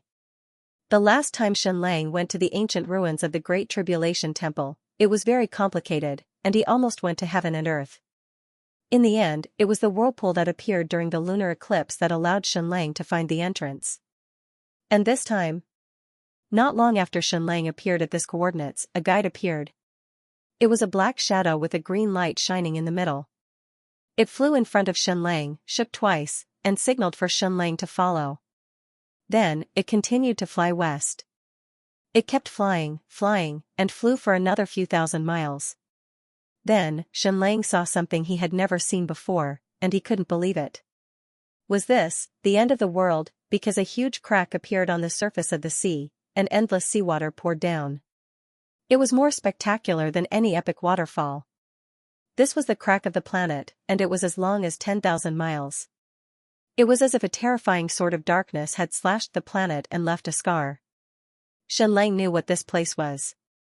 The home of the ancient Queen of Darkness, the Abyssal Crack. This place had experienced a drastic change, so it had a very special energy field that created completely different creatures. Half of these creatures were made of flesh and blood, while the other half were made of energy. This Abyssal Crack was once the ancient empire's greatest enemy, and the greatest danger. For a very long time, the ancient empire's war target was not the Lost Empire, but this Abyssal Crack. Of course, it was only because of Xianxia that the two sides reconciled, and the Queen of Darkness even became Xianxia's teacher. After the drastic change in the North Pole, the fire god religion was looking for a shelter here. Xianxia didn't ask, but he had a vague feeling that this was the answer. Until now, no one in this world had been able to travel around the world. It turned out that it wasn't just the 10,000 miles of desert that separated the east and west ends of this planet, there was also this terrifying Abyssal Crack. The black shadow had been leading the way in front. It kept going deeper, deeper, and deeper. Even in any movies, there had never been such a huge waterfall. It was already tens of thousands of meters deep.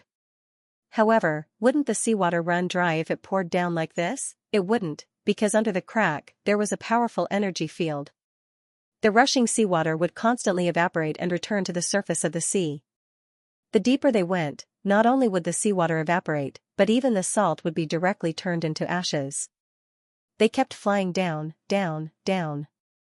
30,000 meters deep, 50,000 meters deep, it was completely dark here, without any light source. And it was full of strange and complicated force fields. Then, Xianxia saw strange vortexes again, constantly changing and drifting vortexes. This was the most important weapon to protect the Abyssal Crack. Outsiders didn't know which vortex to enter, because only one vortex could lead them to the world inside the Abyssal Crack. If they entered the wrong vortex, they would be directly smashed into pieces and turned into ashes. And in front of him, there were at least tens of thousands of different vortexes. The black shadow led Xianxia into one of the vortexes. This vortex was especially terrifying. There were countless strange lights surging inside, as if it was hell. Dachao was scared out of his wits. He directly closed his eyes and rushed down. Sigh, coward. Your master is so powerful now, why would he be afraid of any vortex? He flew in this huge vortex for a whole 2 hours. Suddenly, he rushed out of the vortex. The world in front of him suddenly changed. This was a huge underground city. Xianxia's eyes suddenly lit up because it was really beautiful. Even though the city was underground and within the abyss, it still shone brightly. Because all kinds of crystals were emitting light on the walls of the abyss, and they were gradually changing. Therefore, this underground city had night and day. The fire god cult only took about 10,000 people away at that time. Now, there were far more than tens of thousands of people here. There were hundreds of thousands of people. There were houses and people everywhere. And in the huge abyss space, there were all kinds of flying beasts and flying objects floating. Just as Xianxia landed on a huge platform, a white man with a few hundred warriors came forward and bowed. Your Excellency is the 4th batch of emissaries sent by Mojing, right? Welcome to the Deqian Empire's Abyss Province. Xianxia couldn't help but be stunned. This had also become the Deqian Empire's territory, although this was an abyss crack, in terms of area, it was far larger than Mojing. It wouldn't be an exaggeration to call it the Abyss Province. And at this moment, a group of aerial knights flew over and landed on the platform. The woman in the lead was wearing a gorgeous bright red armor. Greetings, Your Excellency, Duchess. The leading Caucasian warrior bowed. Duchess? Who was it? Could it be Deborah? The Duchess took off her mask, revealing her beautiful face. It was a familiar face that she had not seen for a long time. It was actually Princess Ji Xian. Why was she here? Before the upheaval in the North Pole, Xianlang asked Princess Xian to leave with tens of thousands of people. When Princess Xian left the eastern world on the fleet, she was really at a loss. She didn't know where to go.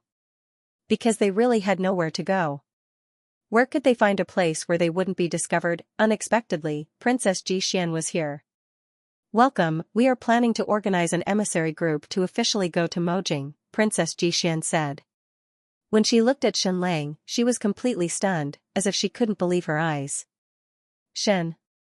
His Majesty Xianlang, was it true? After receiving the signal from the Fire God sect, although Mojing decided to send emissaries, they didn't mention anything about Xianlang. Because in the eyes of the Sky Sea Pavilion, the position of the Fire God sect wasn't clear. They were a force from the Western world and might not be loyal to Xianlang. Xianlang. His Majesty? Princess Xian trembled. Xianlang said, "Why? Are you afraid that I'm fake and that I'm a substitute?" Princess Xian looked at Xianlang for a long time and said, I think you're real, but I don't have the final say in this matter." At this moment, when the warriors heard Princess Xian's words, they were completely stunned and couldn't help but look at Xianlang. Princess Xian was really amazing. She could recognize Xianlang just by revealing a pair of eyes. He lifted his visor and revealed his face. The eyes of the hundreds of people around were all fixed on Xianlang's face. This was His Majesty Xianlang. Was it real or fake? Was it a substitute, or was it Jiang Li's conspiracy? Everyone present could clearly recognize Xianlang because Xianlang saw that everyone's badge was engraved with Xianlang's face, and there were statues of Xianlang in every corner of the crack of the abyss. In Mojing, people were constantly deifying Xianlang, and this place was no exception. Xianlang said, "Whether I'm Xianlang or not, if you don't have the final say, then who has the final say?" Princess Xian said, "Your Royal Highness." Xianlang was stunned. "Royal Highness? Who?" "Please follow me, we're going to see the Royal Highness," Princess Xian said. Then, she continued to fly deeper into the abyss with Xianlang. Along the way, Xianlang saw sky fortresses one after another, all powered by nightmare stones. And what surprised Xianlang the most was that Xianlang saw a different kind of regret of the dragon. Although it was still in the shape of regret of the dragon, the mark on it was the symbol of radiation. What did this prove? Could it be that under the leadership of Grand Secretary Twain, the plan of doomsday had already succeeded? Had the nuclear bomb been officially manufactured? When the Fire God Church retreated to the west, Xianlang let them take away thousands of scholars, all the information, all the uranium. Now that 30 years had passed, this group of scholars actually succeeded. Princess Xian kept flying with Xianlang, and kept flying. They flew directly to the bottom of the abyss. There was a black pyramid here. Xianlang had seen all kinds of pyramids, but he had never seen a black one. "Your Royal Highness." Dozens of powerful warriors came forward to intercept them and said, "Her Royal Highness is tired today. If you have any business, can you wait until tomorrow? Leave ordinary matters to the Prime Minister." "Prime Minister? Who was it?" "General, I have an urgent matter that I must see Her Royal Highness." Princess Xian said, "The person next to me is most likely Her Royal Highness." As soon as these words came out, dozens of warriors at the door suddenly trembled and looked at Xianlang in disbelief, almost unable to breathe. They instinctively wanted to kneel, but they were really afraid that it was a plot by the enemy, because the ancient new humans of the Jiangli Empire could disguise themselves as anyone. These dozens of warriors and the leading general immediately bowed and asked, "Duke Xian, are you sure? If this is a plot by the enemy, the consequences will be unimaginable. Her Royal Highness must not let the enemy get close. There has already been an attack." As soon as these words came out, Xianlang couldn't help but tremble. What did this mean? Did someone impersonate him and come to the underground crack to attack the Queen? Princess Xian said, "The Empress has ordered that anyone who looks like His Majesty Xianlang, as long as they pass through me and the female minister, and obtain our confirmation, they can go see the Empress and let her decide." The general said, "Your Royal Highness, are you sure? We really can't afford any more mishaps to the Queen." Princess Xian said, "Your Royal Highness, the ancient new humans of the Dark Emperor Jiangli can indeed disguise themselves as anyone, but please believe my intuition. I am a woman, and a woman who is entangled with His Royal Highness Xianlang. I can feel his aura even with my eyes closed. I am willing to guarantee it with my life. The general said, that's good. Then, he bowed to Xianlang and said, Your Royal Highness, please forgive me. Once the queen confirms your identity, I am willing to accept any punishment. Open the door. The general stepped forward and turned a few mechanisms. Then, the people inside the pyramid also turned a dozen mechanisms. Rumble. The door of the dark pyramid finally opened. Your Majesty, please follow me. Princess Xian said. Xianlang followed behind Princess Xian and walked into the main hall of the pyramid. In the entire dark pyramid, there was only one main hall and nothing else. Moreover, it was so dark that one couldn't see their fingers in front of them. But Xianlang could still sense that the entire main hall was empty. There was a chair in the center, and a person was sitting on it, sleeping at this time. Is this her Yao Yao? Does the current her need to sleep every day again? Xianlang slowly walked over. This pyramid was very large, and the main hall was tens of thousands of square meters, but there was only one chair. When he was less than 100 meters away from her, the queen woke up. She trembled slightly and said, Am I dreaming? Dad, are you here? Am I dreaming? It was indeed Yao Yao's voice. She was the supreme ruler of the Abyss province of the Deqian Empire. Because she was the daughter of Xianlang, she was called the queen. Then, the entire main hall lit up. A delicate and small girl was sitting on the big black chair in the middle. Exquisite and exquisite, with makeup like jade. That's right, she was Yao Yao. But 30 years had passed, she was still so small. When she was 11 years old, she looked like other girls who were 6 or 7 years old. But now, she still looked like she was 15 or 16 years old. And the illness that had acted up in the queen city of the Xiluan Empire seemed to have acted up again. Her mental strength was too strong, so her body could not support it at all. She had to sleep most of the time every day, and could not be awake for more than half an hour. Not only that, she could not see any sunlight, or even any strong light, and she had to be in an absolutely sterile and dust-free illusion. So, the entire Abyss province built a pyramid for Yao Yao to protect her. Dad, Yao Yao, who looked like she was only 15 or 16 years old, cheered excitedly. She used all her strength to get up from the chair and rush into Xianlang's arms. But she was too weak at the moment, and could not even stand up. Xianlang hurriedly rushed forward and carried his daughter's frail body in his arms. This was his most precious daughter. Princess Xianmi still looked very young because she was frozen and slept all year round, but she was at least an adult. But the baby in front of him was still so small, like a porcelain doll, as if she would break with a light touch. It really made people's hearts ache. Dad, Yao Yao murmured. Since she was young, she almost did not speak and used her eyes to express herself. And now, the only person she called out was her father.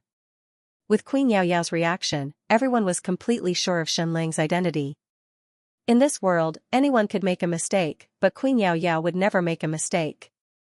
Any substitute, any imposter, could not escape her spiritual sense. Baby Yao Yao, I'm sorry, Dad is late. Xianlang said, trembling. At this moment, the door of the pyramid slowly closed. And the female general, all the warriors, including Princess Xian, all knelt on the ground neatly. The emperor was here. The real emperor was here. Quick, tell the minister and His Highness the Fifth Prince to gather everyone in the Abyss province and welcome His Majesty the Emperor. The emperor was here. The invincible emperor was finally here. Everyone in the Abyss province could see the light of day again. Can we return to the ground? Is it possible to return to our Eastern Empire? And at this moment, 10,000 miles north of the Abyss crack, an astronomical number of aerial armies and innumerable super fortresses covered the sky and covered the sun as they headed south in a grandiose manner. The Jiangli Empire's army was attacking the Abyss crack. The Abyss province ruled by Queen Yao Yao had surpassed Mojing and became the #1 threat to the Jiangli Empire. Because the nuclear fission had succeeded, this was the biggest threat to the Jiangli Empire's Hell Crystal. Therefore, the military strength that the Jiangli Empire dispatched was far more than the 300,000 ancient puppet warriors that attacked Mojing. Roar, then, there was a sudden roar in the sky. The entire sky darkened, the sunlight on the surface of the sea was completely blocked. Giant Dragon, the giant dragon was attacking. The Jiangli Empire finally sent their ultimate weapon, the giant dragon, to destroy the Abyss province. And on the back of this giant dragon, there was a figure writing, it was actually Jiang Li's appearance, in order to destroy the Abyss province, in order to completely destroy the nuclear fission power, Jiang Li actually personally led the army. This is impossible. Note, first update sent, brothers, please maintain your monthly votes, it's enough to maintain the 13th place, please everyone. Shenlang originally wanted to ask why the mirror would leave the Fire God denomination's secret base and appear at the edge of the Great Desert. However, Yao Yao was already very tired because she could only wake up for about a quarter of an hour every day. Today's time had already been used up. In addition, she was too excited to see Shenlang, causing her physical strength to be greatly overdrawn. Of course, Shenlang could alleviate this, but to completely solve this problem, there was only one way, and that was to let Yao Yao's bloodline undergo nirvana and let her have a body as strong as the Medusa royal family. His palm gently brushed over Yao Yao's head. Go to sleep, Shenlang said softly. Suddenly, the pain of overdrafting Yao Yao's vitality disappeared without a trace, and she fell into a sweet sleep. Shenlang placed a magic mirror beside her, which was made by Shenmi for sister Yao Yao. When Yao Yao slept, she was really like a beautiful statue, a masterpiece of God. Shenlang guarded her for 15 minutes, then walked out of the Black Pyramid and went outside. Suddenly, the ground outside was densely packed with people kneeling.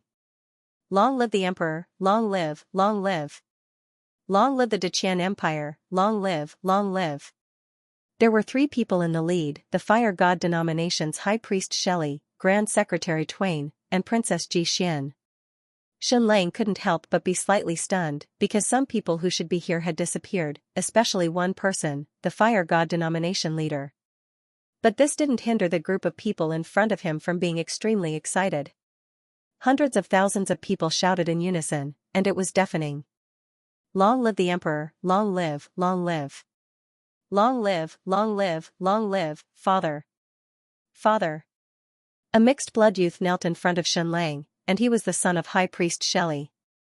At that time, Shenlang promised to give High Priest Shelley a child, but he repeatedly broke the promise and delayed it for a few years, until the drastic change in the North Pole, and finally fulfilled the promise. And now, this handsome mixed-blood prince was in front of Shenlang. He was very tall, but he was also very thin. He also looked very shy and did not show that he was very powerful in martial arts. He was also very introverted. However, Shenlang liked him very much at first sight because this child's eyes were filled with wisdom and stubbornness. Although he was very shy and introverted, his eyes were filled with curiosity. His name is Gregory, he is now a student of Grand Secretary Twain, Grand Priest Shelley said. Genius, an unparalleled genius. Grand Scholar Twain said, Queen Yao Yao is also a genius. She can always find the right direction at the critical moment and has amazing intuition. Gregory, on the other hand, was completely focused on science and energy. He was a genius even more talented than me. This compliment was very impressive. Grand Secretary Twain was the most talented scientist Shenlang had ever seen. At least in many aspects, he surpassed Shenlang. All the secret weapons of the Deqian Empire were basically created by him alone. Even the regret of the Dragon Interception device had abandoned the relevant settings of the ancient civilization. It was a completely original system, creating the most precise interception system. However, he actually said that Gregory was even more talented. It showed how smart this kid was. Your Majesty, although you have already given theoretical guidance on uranium purification, you also know that it needs the help of giant dragons to complete it. If we only rely on dragon blood marrow, it will be a very unprofitable deal, Grand Scholar Twain said. Only Shenlang understood this. Dragon blood marrow was a very top-level energy, and its power was equivalent to that of a nuclear weapon. However, if a large amount of dragon blood marrow was needed to purify a bit of uranium, it would not be worth it at all. Grand Scholar Twain said, "It was Gregory who used Your Majesty's theory to create a new nightmare stone centrifuge with a small amount of dragon blood marrow and a large amount of abyssal fissure field, which finally completed the uranium purification. Therefore, the success of the Doomsday Plan is due to Prince Gregory, at least 30% of the credit." Xianxia was shocked when he heard this. This was truly incredible. Originally, Xianxia had a lot of dragon blood in his theory, and giant dragons themselves could purify uranium. However, after the upheaval in the Arctic, Xianxia lost the dragon and the source of dragon blood. Therefore, it became very difficult to purify uranium, and the Doomsday Plan was even more difficult. He did not expect his son to solve this problem before the age of 30. However, if he remembered correctly, Gregory should be the name of the leader of the god of fire, right? Grand Priest Shelley said, "Xiaoshui, go to the lab." Xiaoshui. Is this Gregory's nickname? It's completely a girl's name. Okay, goodbye, Dad. Gregory walked out with his head lowered. He walked very fast, as if meeting with Xianxia required a lot of energy. He was even more beautiful when he was young. He looked like a little girl, Grand Priest Shelley said. Also, I originally wanted to have a girl. I even thought of a name, which was Xianshui. So after he was born, this nickname has always been with him. Xianxia could not help but feel a surge of sympathy. Every boy who was raised as a girl had a sad past. Of course, don't worry. He is normal, and he likes girls. Grand Priest Shelley said, "Of course, I am indeed worried that he will die alone. Because he loves the lab far more than girls." Xianxia said, "His name is Gregory, which is the name of the leader. Why don't I see the leader of the god of fire? Why are many of the grand priests missing? And Princess Jixian, how did you come here?" "It's a long story." Princess Jixian said, "I brought tens of thousands of people and kept heading east. We kept floating on the sea. You said that we could not stay in the Xiluan Empire and had to find a place that no one knew. So I kept heading east. In the end, my fleet floated to the end of the world. The end of the world was that big crack, which was also the crack of the abyss." Princess Jixian said, "At that time all of us were in despair. When we saw the end of the world and the bottomless abyss waterfall, we only had one thought, which was to jump in and end everything. Because we had been floating on the sea for almost a year. We would rather die than accept this terrifying wandering on the sea without a home. So we jumped down. There were countless whirlpools at the bottom of the crack of the abyss. Once they jumped down, they would turn into ashes." Princess Jixian said, "Of course, there are countless whirlpools at the entrance of the crack of the abyss. Only one whirlpool is the real entrance. Back then, the crack of the abyss was a very unique place. After jumping down, we would not fall to our deaths. Instead, we would float in the crack. There was clearly nothing, but it was as if there was a force supporting us. This was the special force field of the crack of the abyss." Princess Jixian said, "We all fainted at that time. When we woke up, we were already in the crack of the abyss. We saw countless scholars from the Fury Tide City, tens of thousands of people from the God of Fire sect, and even the little princess."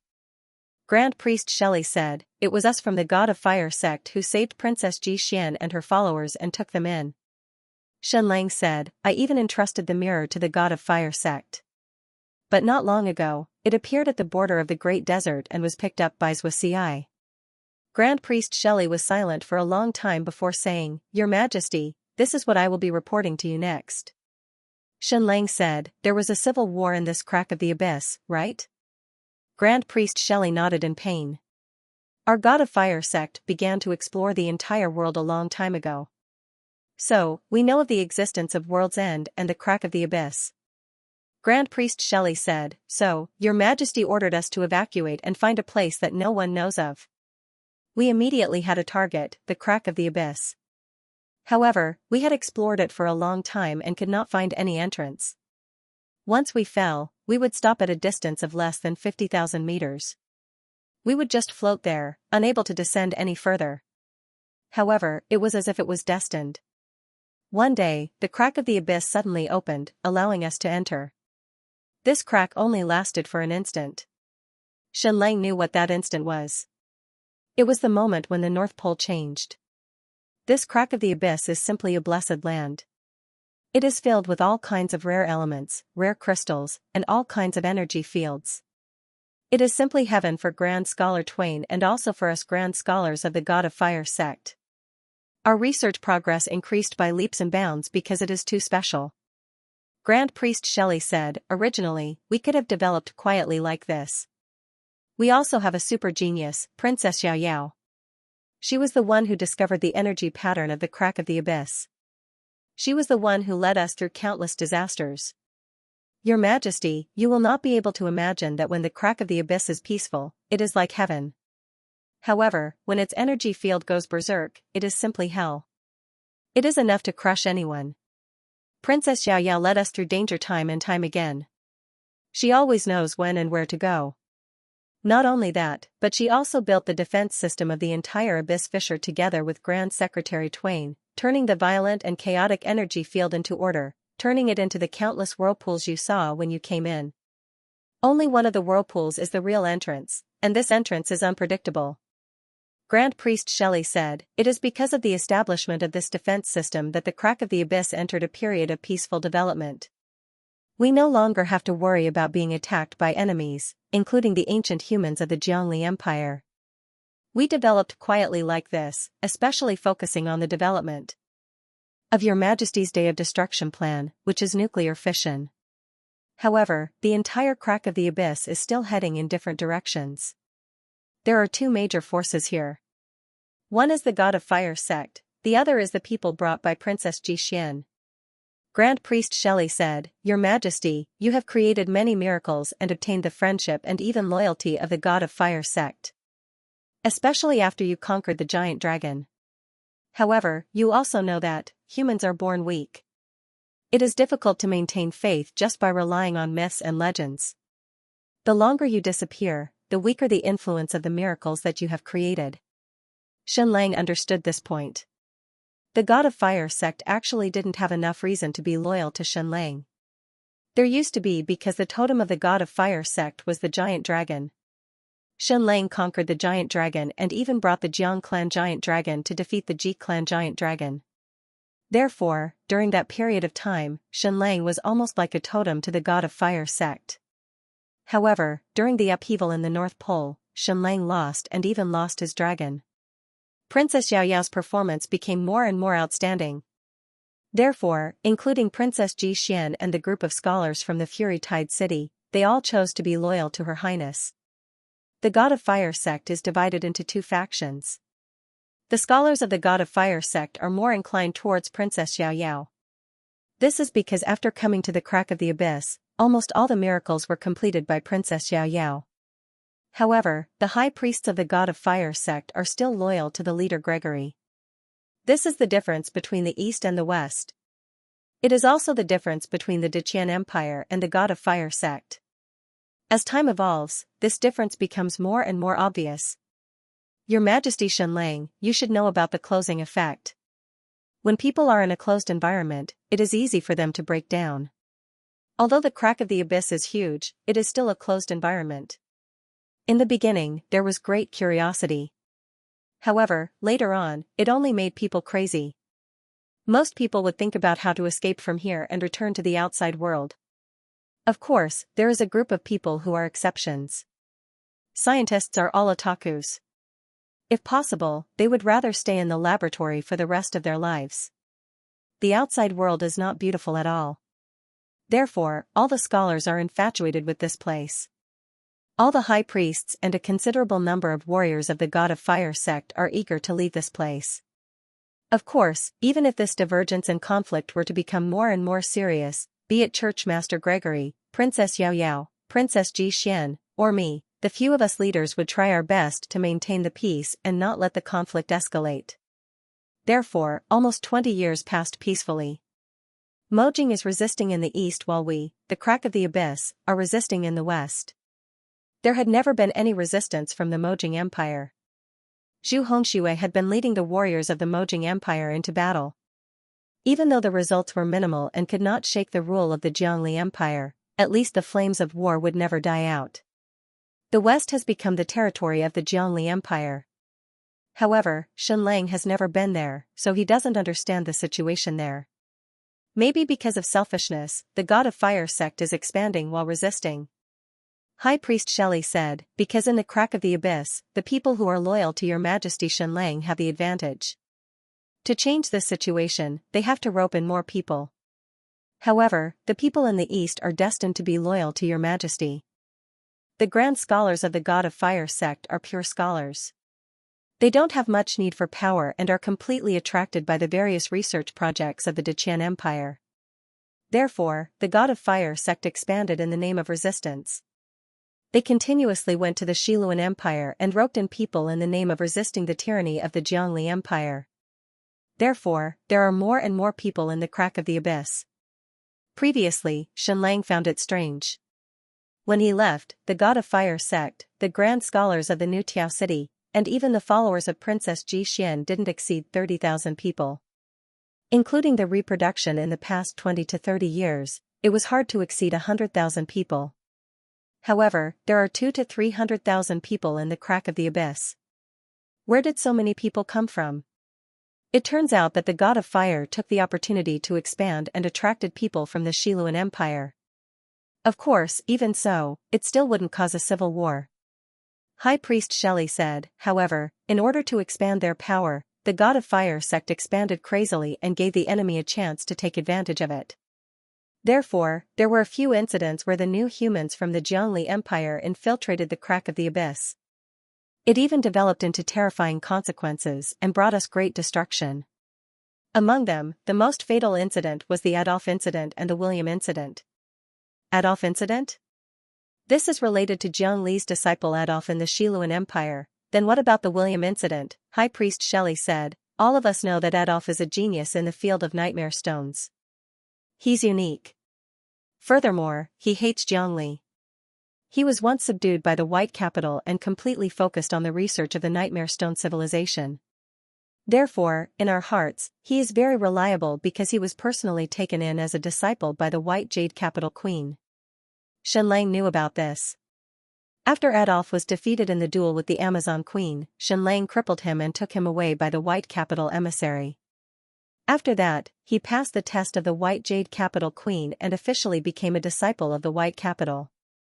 Furthermore, our crack of the abyss is in need of such a genius. Therefore, he immediately became the core strength of our crack of the abyss. Not only the crack of the abyss, Xianxia had always desired a genius like Adolf to speed up the development of the nightmare stone civilization. Adolf's performance has indeed not disappointed us. He has repeatedly made breakthroughs and made remarkable achievements. In the field of scientific civilization, we have Grand Secretary Twain and Gregory, but in the field of nightmare stone civilization, Adolf outshines others. He has designed brand new armors, brand new flying objects, and so on.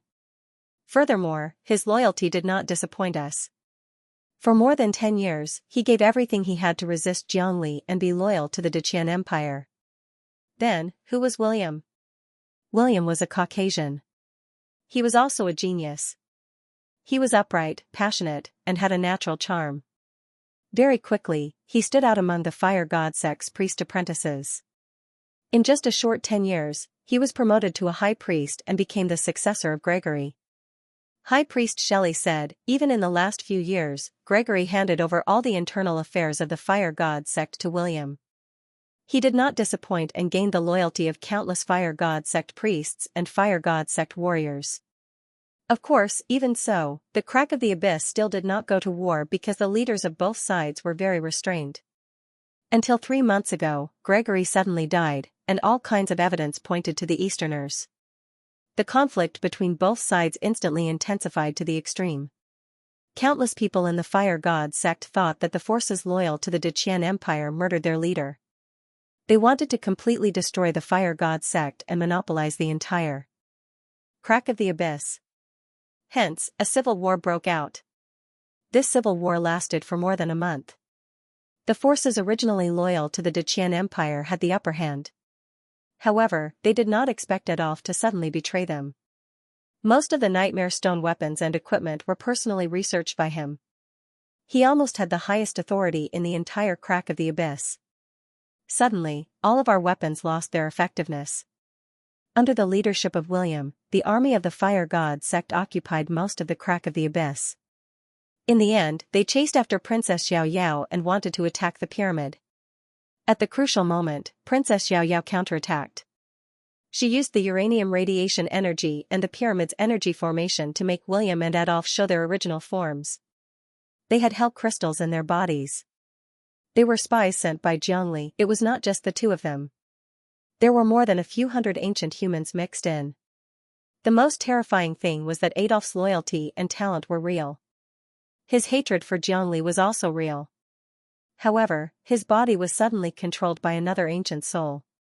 This was because the soul of another Zhongli Empire's ancient Homo evolutus had always been lurking in his brain. As for that William, Your Majesty, you should be able to guess who he was.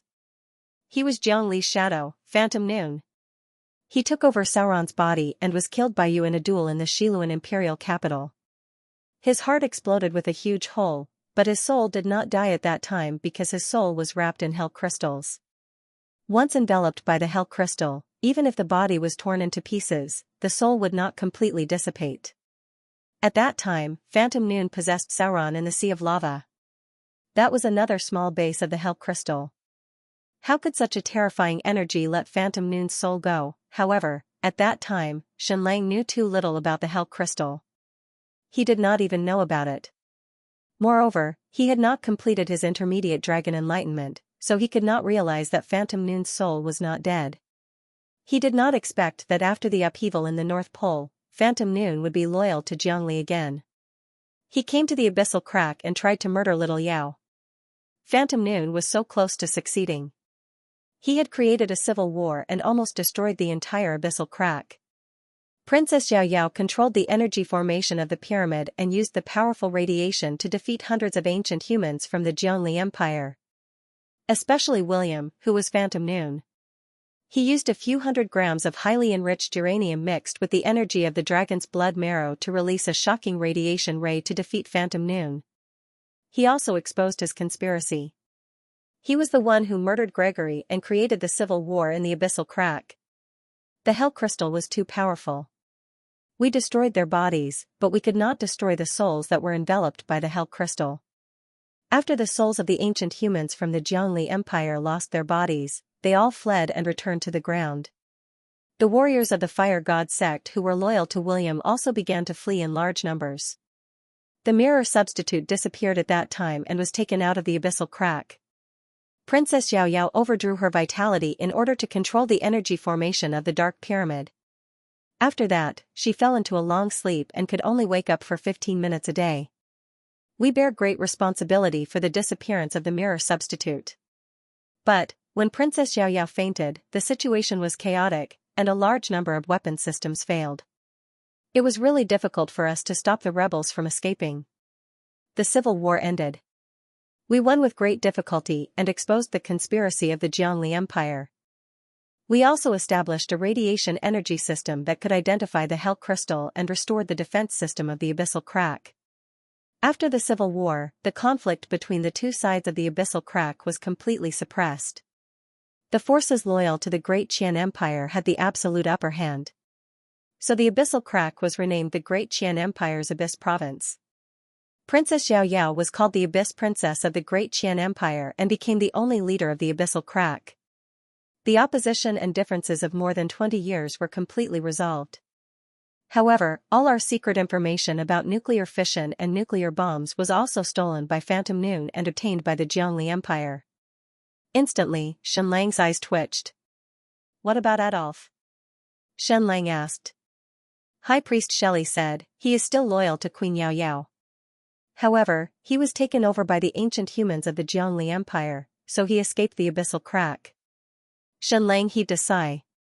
Everyone's understanding of the dragon was different. What made Xianxia unique was nuclear fission.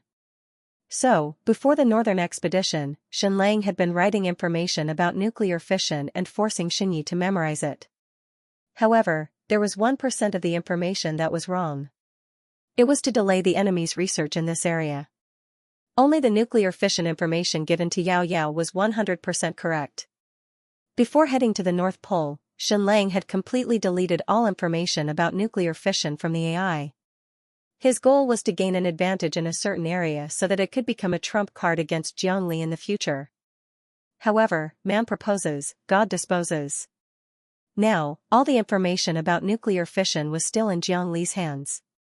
He even knew how to make nuclear bombs. This was because Adolf was involved in the entire research process and had extremely high authority in the scientific research system. Jiangli's concealment plan was truly impressive. Regardless of whether it was in Mo-Jing or the deep abyss crack, they were both completely far away from his empire. However, his concealment plan had succeeded, and he had almost destroyed both of Shenlang's bases. He didn't even need to make a move. He only relied on a few infiltrators and almost destroyed Mo-Jing and the abyssal crack. However, it didn't matter now. Shenlang had grasped the high-level understanding of the dragon. Nuclear fission was just a prelude. Nuclear fusion was his true trump card. As for nuclear fusion, Jiangli knew nothing about it. This was because this was the energy of the sun. Jiangli had always been hostile to the sun. Have you contacted Mo-Jing before? Shenlang asked. Grand Priest Shelley said, we tried to contact them, but they are very cautious and didn't give us any reply. We sent many sky knights to the desert, but other than the yellow sand, there was nothing. There was no life, and we almost died there. We knew of Mo-Jing's existence but couldn't find it. Recently, Princess Xiaoyao sensed His Majesty's return. Hence, the entire Abyss province spent a huge amount of resources to build a nightmare stone signal transmitter and desperately shouted to Mo-Jing. Yao Yao was indeed Shenlang's most unique flesh and blood. Even if she was thousands of miles away, she could still sense Shenlang's revival. No wonder the energy control center of the magic crystal received signals from hundreds of abyssal cracks 10 days ago. They weren't worried about their location being exposed because the abyssal crack had been exposed long ago. However, they had a complete defense system, so the warriors of Jiangli's empire couldn't charge in. This was the power of wisdom and science. Although the abyssal crack didn't have the Skywatch totem or the ancient energy core, its power far exceeded Mo-Jing's. It relied on its own development. Although High Priest Shelley summarized it briefly, it couldn't hide the fact that the abyssal crack had defeated the fire god religion's rebel army and hundreds of ancient new humans from the Jiangli Empire. Grand Secretary Twain, record this down, Shenlang said. Yes, Your Majesty. Grand Secretary Twain knelt down. Shenlang said, start the hydrogen bomb project. I will provide all the theories of nuclear fusion. We must create the real doomsday weapon in the shortest time possible. It will be our trump card to attack the North Pole and defeat Jiangli right at this moment. Swoosh swoosh swoosh swoosh, a few black shadows quickly flew in. Enemy attack, enemy attack. Jiangli Empire is attacking. Shenlang closed his eyes, then released an incomparably powerful spiritual energy, spreading it out of the abyss crack, spreading it across the boundless sea, and entering the boundless sky. Then, he saw it. The majestic Jiangli Empire's army, which covered the sky and covered the sun, was continuously moving south towards the crack of the abyss. There was a dragon, and it was the Jiang family dragon, the one that was loyal to Shenlang. Wait, who was the person riding on the dragon? He looked exactly like Jiangli. Shenlang quickly knew who it was. It wasn't Jiangli, but his shadow substitute, Phantom Noon. Enemies were bound to meet. Shenlang originally wanted to go to the Eastern Empire to take back the dragon and tear Phantom Noon into pieces. He didn't expect both of them to come knocking on his door. Note, today's update reached 15,000. Brother, please give me a few monthly votes. I'll kowtow to you. Benefactor Ji Xiang. Let's go and fight Jiangli's shadow. Shenlang said calmly. Yes. Princess Ji Xian said, I will gather the troops now. There was still about an hour before Ghost Noon's army arrived. Shenlang walked calmly in the important areas of the crack. No matter where he was, he could see the dark pyramid at the bottom of the crack. Your Majesty, this crack should be awound on this planet. If I'm not wrong, it should be left behind from the first era of destruction. High Priest Shelley said, and the eye in the center of this crack often breeds extremely strong energy storms that bring disaster to the entire crack. Princess Yao Yao is involved in this pyramid and suppresses the eye in the center of the crack. Not only did she conquer the energy storms, she also became the biggest energy source of the entire Abyss province. It was unimaginable how Yao Yao did it. Gregory is very smart, but Yao Yao is even smarter. She only needs to flip through countless ancient books once to be able to grasp them more accurately than the writers. High Priest Shelley said she can often sense the essence of energy directly. Unfortunately, her body is too weak. Otherwise, her achievements would be even greater than now. Xianxia was also amazed. Yao Yao didn't go through any dragon enlightenment. She was a genius that relied on herself. Although she had inherited the spiritual wisdom of Queen Medusa Neru, she was still too outstanding. Xianxia had interacted with Queen Medusa before. She had unparalleled mental and soul power, but her understanding of energy civilization was just average. Xianxia said, "Shelley, you have had the hardest time in these few decades. It has been hard on you." She was indeed having a hard time. She was the high priest of the fire god religion, but she had to stand on the side of the Deqian Empire. There is nothing hard about it. Just stick to your ideals. High Priest Shelley said, "Our ideals are said to save the world. Although many of us have been brainwashed, beliefs after being brainwashed are still beliefs. But after being brainwashed, it's still a belief." When they passed by the lab, Xianxia saw his youngest son, Gregory. He was focused on his own experiment. This experiment was very advanced. He was actually creating a small energy shield. What was this kid trying to do? Grand Priest Shelley said, "Adolf's soul is loyal to His Majesty. After he came to the crack of the abyss, he brought a great contribution. It was the blueprint of the White Jade Jing's energy shield." F***ck, that's really awesome. High Priest Shelley said, "During the Fire God Religion's rebellion, Little Yao defeated over 300 ancient Homo evolutus. Although most of their souls escaped, a portion of their souls and hell crystals were still imprisoned. The next project for Grand Secretary Twain and Gregory to study was how to use nuclear fission to completely destroy the hell crystal. This was only the first step. The second step is how to use the hell crystal, white capital energy shield, and nuclear fission energy to create an unprecedented power core that can completely replace the dragon blood marrow."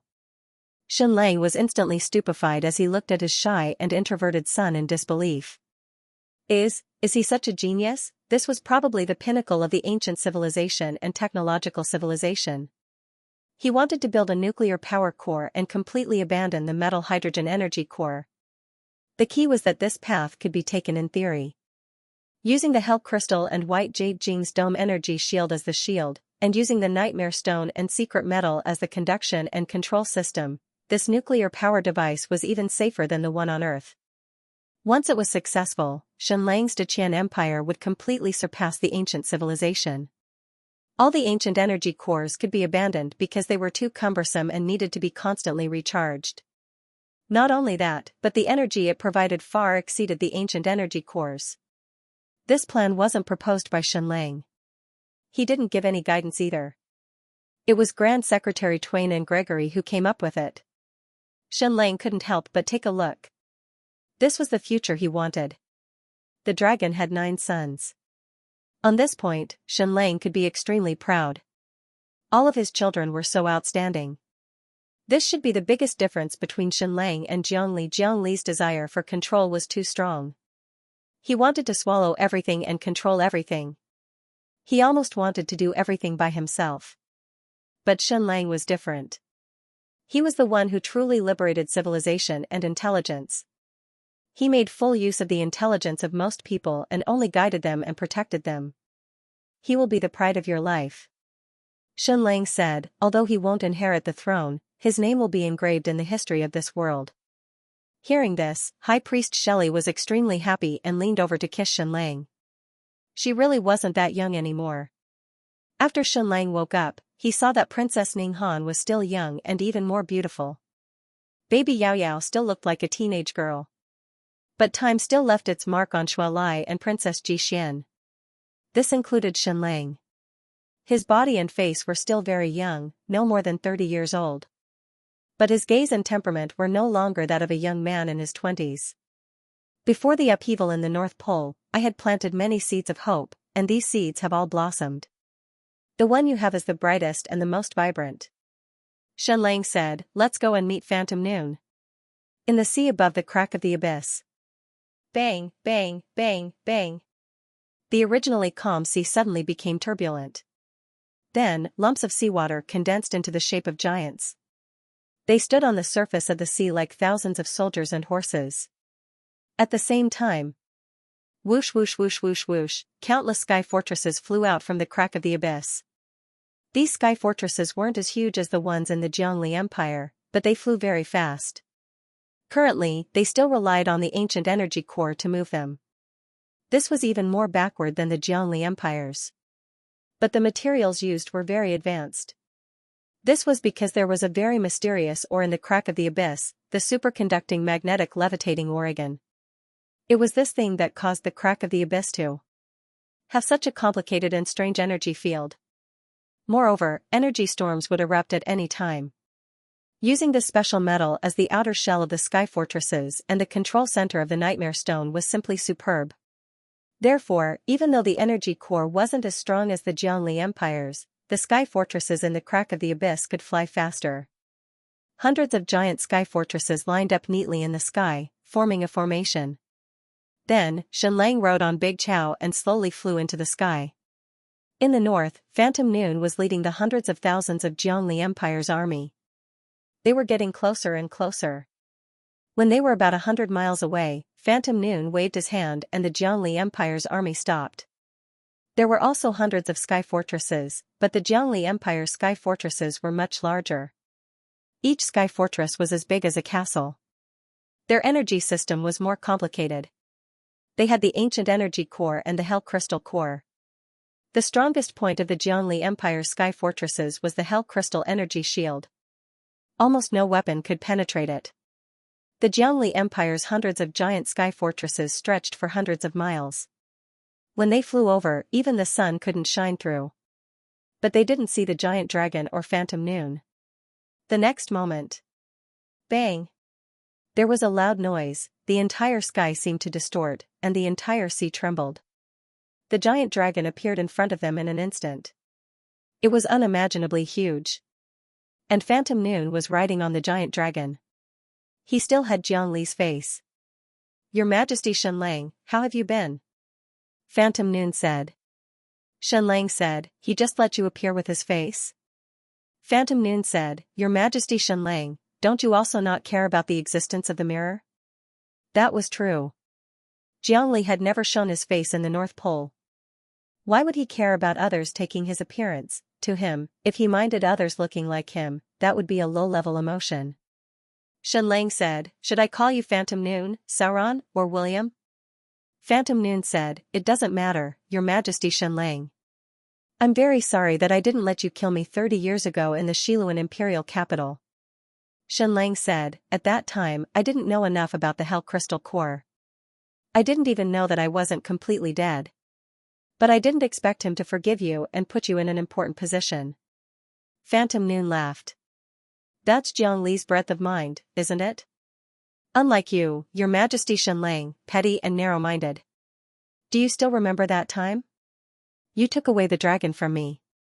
At that time I lamented how unfair fate was. I had taken care of this dragon since it was young, and I was its adoptive father. However, as soon as you appeared, it obeyed your orders. Just because you are His Majesty Xiangli's son, just because you inherited the dragon's contract. It really makes me sad and unwilling. Then, Phantom Noon looked at Xianxia. But now? I rode this giant dragon to attack the abyssal fissure and destroy your great Qian Empire's Abyss province. But you can't do anything. What does Your Majesty Xianxia think? Xianxia shrugged. Phantom Noon said, Your Majesty is magnanimous. The people in the abyssal fissure could have survived, so it didn't matter. But this group of people is too smart and outstanding. Their existence has become a threat to the safety of the Empire. So His Majesty has ordered me to come and completely destroy the entire Abyss province, completely exterminating every single person in it. Xianxia said, Xiangli saw the results of the abyssal fissure and was still not convinced. This is a miracle created by mortals in his eyes, and it's only been 30 years. What will happen if they are given another 50 or 80 years? Does he still think he's the only savior? Your Majesty Xianlang, there's no point in talking. Phantom Noon smiled. Let's fight. All right. Xianlang said. Phantom Noon waved his hand. Whoosh whoosh whoosh whoosh whoosh, the hundreds of giant sky fortresses behind him fired wildly. The first wave was the regret of the dragon. Hundreds of them flew like a meteor shower towards the sky fortresses at the abyssal fissure. It only took these sky fortresses 10 seconds to travel 100 miles. This time, Xianlang didn't make a move. Because he believed in the Abyss Province's ability. As expected, when the sky fortresses were 30 miles away, countless giant energy vortexes appeared above the abyssal fissure and swallowed the hundreds of regret of the dragon, then flung them out. The Jiangli Empire's hundreds of regret of the dragon were all thrown in all directions. Boom boom boom boom, a series of violent explosions released incomparably dazzling rays of light. But these regret of the dragon exploded 100 miles away, causing no casualties. Impressive. Phantom Noon said. Then, let's face the second wave of attack. Whoosh whoosh whoosh whoosh whoosh, the Jiangli Empire's sky fortresses fired a second wave of regret of the dragon. This time, it wasn't just regret of the dragon, but a large number of hell crystals. Once again, they flew like a meteor shower.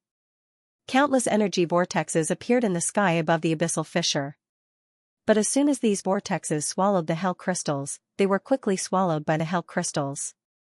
All the vortexes disappeared without a trace. Hundreds of hell crystal dragons once again flew towards the abyssal fissure sky fortresses. This time, it was time for Xianlang to act. Although the abyssal fissure sky fortresses could still resist, the price would be too high. Xianlang raised his palm and released a powerful mind power. Instantly, all the Jiangli Empire's regret of the dragon froze in the air and fell. Clap, clap, clap. Phantom Noon said, amazing, amazing. Your Majesty Xianlang has really changed after not seeing you for 3 days. Xianlang ignored him and looked at Princess Xian instead. Now, it was the abyssal fissure sky fortress's turn to counterattack. Princess Xian raised her hand and swung it down. Fire! Whoosh whoosh whoosh whoosh whoosh, the abyssal fissure also fired regret of the dragon, but not the ordinary ones. They were nuclear fissures regret of the dragon. Uranium was too rare. Xianlang had the fire god sect take away all the uranium. After purification, there were only a few hundred kilograms left. If they used all of it to make weapons, the quantity would be too little. Therefore, it was better to combine it with the dragon blood marrow. When the two powers were combined, the power produced would be greater than 2. The abyssal fissure's regret of the dragon was smaller. Each one weighed no more than 3 tons and was much less powerful. But it was fatal to the Jiangli Empire's hell crystal. In the blink of an eye, hundreds of special regret of the dragon flew towards the Jiangli Empire's sky fortresses. They were about to hit the enemy's giant sky fortresses. But at this moment, the entire sky suddenly turned green. A giant hell crystal energy shield appeared in front of the Jiangli Empire's fleet. Xianlang's special regret of the dragon slammed into the hell crystal energy shield. Boom boom boom boom. The special regret of the dragon exploded. Not only did it contain the power of the dragon blood marrow, but it also contained the uranium fissure's energy. These two powers instantly tore a huge crack in the hell crystal energy shield.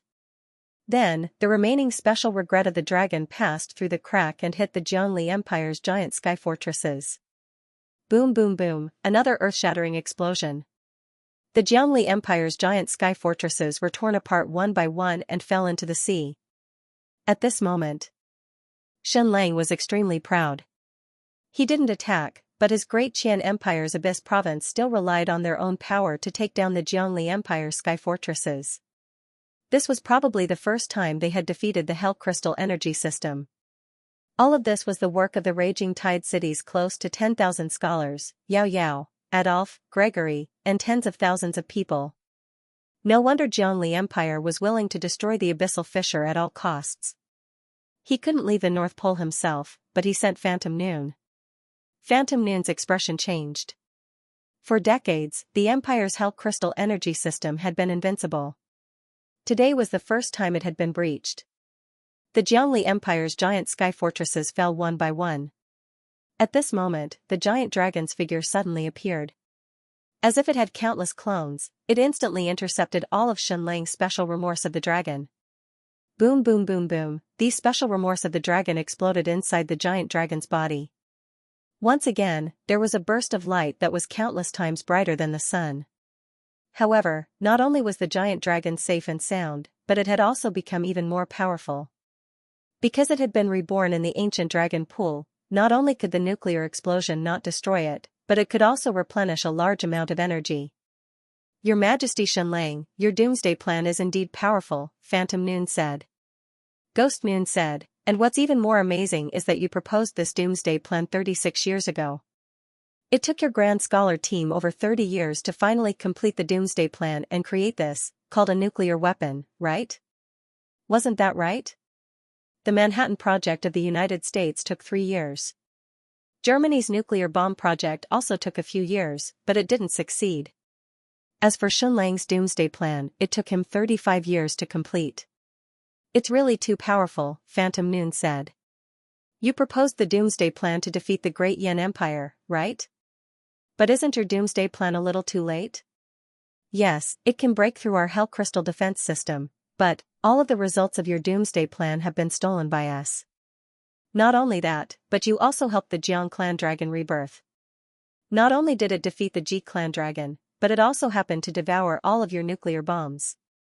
Therefore, we really have to thank you, Your Majesty Xianlang. If you hadn't helped the dragon rebirth, we would be in trouble today. But for you, isn't this like shooting yourself in the foot? Your Majesty Xianlang, your nuclear bombs are indeed very powerful, but only here. If it were in the Jiang Empire, there would be an endless supply of hell crystals. Your nuclear bombs are just a drop in the ocean. Phantom Noon said, not only that, but all of your nuclear fission materials have been stolen by us. This means that the great Emperor Jiang has also mastered this energy. He has completed the advanced dragon enlightenment. How do you think he will upgrade the Empire's defense system in the future? Does this mean that your nuclear bombs have just been invented, but you are already lagging behind? In a sense, yes. Jiangli had sent spies to steal the secrets of the nuclear bombs.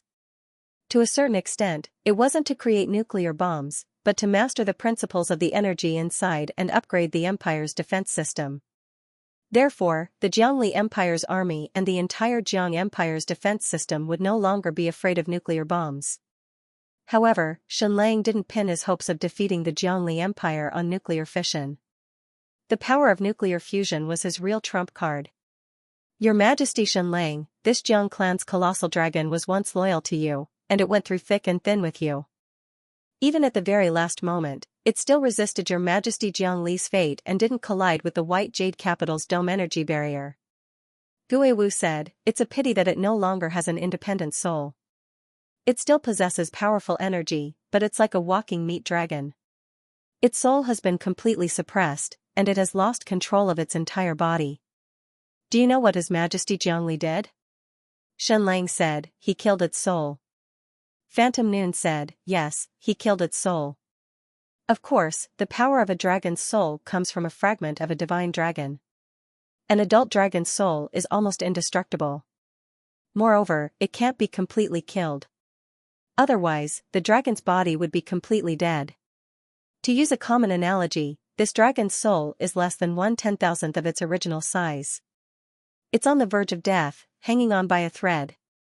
You once brought it to fight the Ji clan dragon for the first time. After you lost, it almost died. Now, it's 100 times weaker than it was back then. It's like a candle in the wind. Poor dragon. Such a powerful soul, which used to be like a monstrous flame, was now only a small flame. Phantom Noon continued, do you know how many ancient human souls are in its dragon soul pearl? 10,000. 10,000 souls of the ancient Homo evolutus occupied its dragon soul pearl. 10,000 souls controlled every inch of the dragon's body. So, it's no longer some noble divine beast of war. It's just a tool. No matter how powerful it is, a tool is a tool. It will still be ridden by me. Your Majesty Xianlang, I know you've tried every possible way to take back this dragon, but His Majesty Jiangli is the first person to sign a dragon's contract. Moreover, he used the power of a high-level dragon's comprehension to seal the dragon's soul. Then, I want to ask, do you have the ability to undo the seal? Can you surpass His Majesty Jiangli's high-level dragon's comprehension? No. Xianlang couldn't undo the seal on the dragon's soul. Because his high-level dragon's comprehension was at most equal to Jiangli's. No matter what, Jiangli was the first person to sign a dragon's contract. Logically speaking, it was impossible for Xianlang to take back control of this dragon because his dragon's comprehension didn't surpass Jiangli's. But, what he wanted was an abnormal thought process. Ghost Moon said, Your Majesty Xianlang, the entire Abyss Crack and the entire Deqian Empire's attacks are useless against this dragon. I'm very grateful to you for making it so powerful. Now, I want to control this dragon to destroy your Abyss Crack and kill everyone inside, including your daughter, son, and woman. Your Majesty Xianlang, I know we can't kill you. Even the dragon can't kill you, but you have to hand it over to His Majesty Jiangli. Then, Ghost Noon controlled the giant dragon and disappeared from the spot.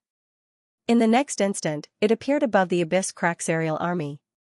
Then, the dragon opened its mouth and aimed at the hundreds of sky fortresses in the Deqian Empire's Abyss province. It was about to unleash a dragon's breath. Its breath was a powerful nuclear fission. Originally, the dragon had resisted Jiangli's orders and its soul had been sealed. Its nuclear fission attack had also disappeared, leaving only its most instinctive fire breath.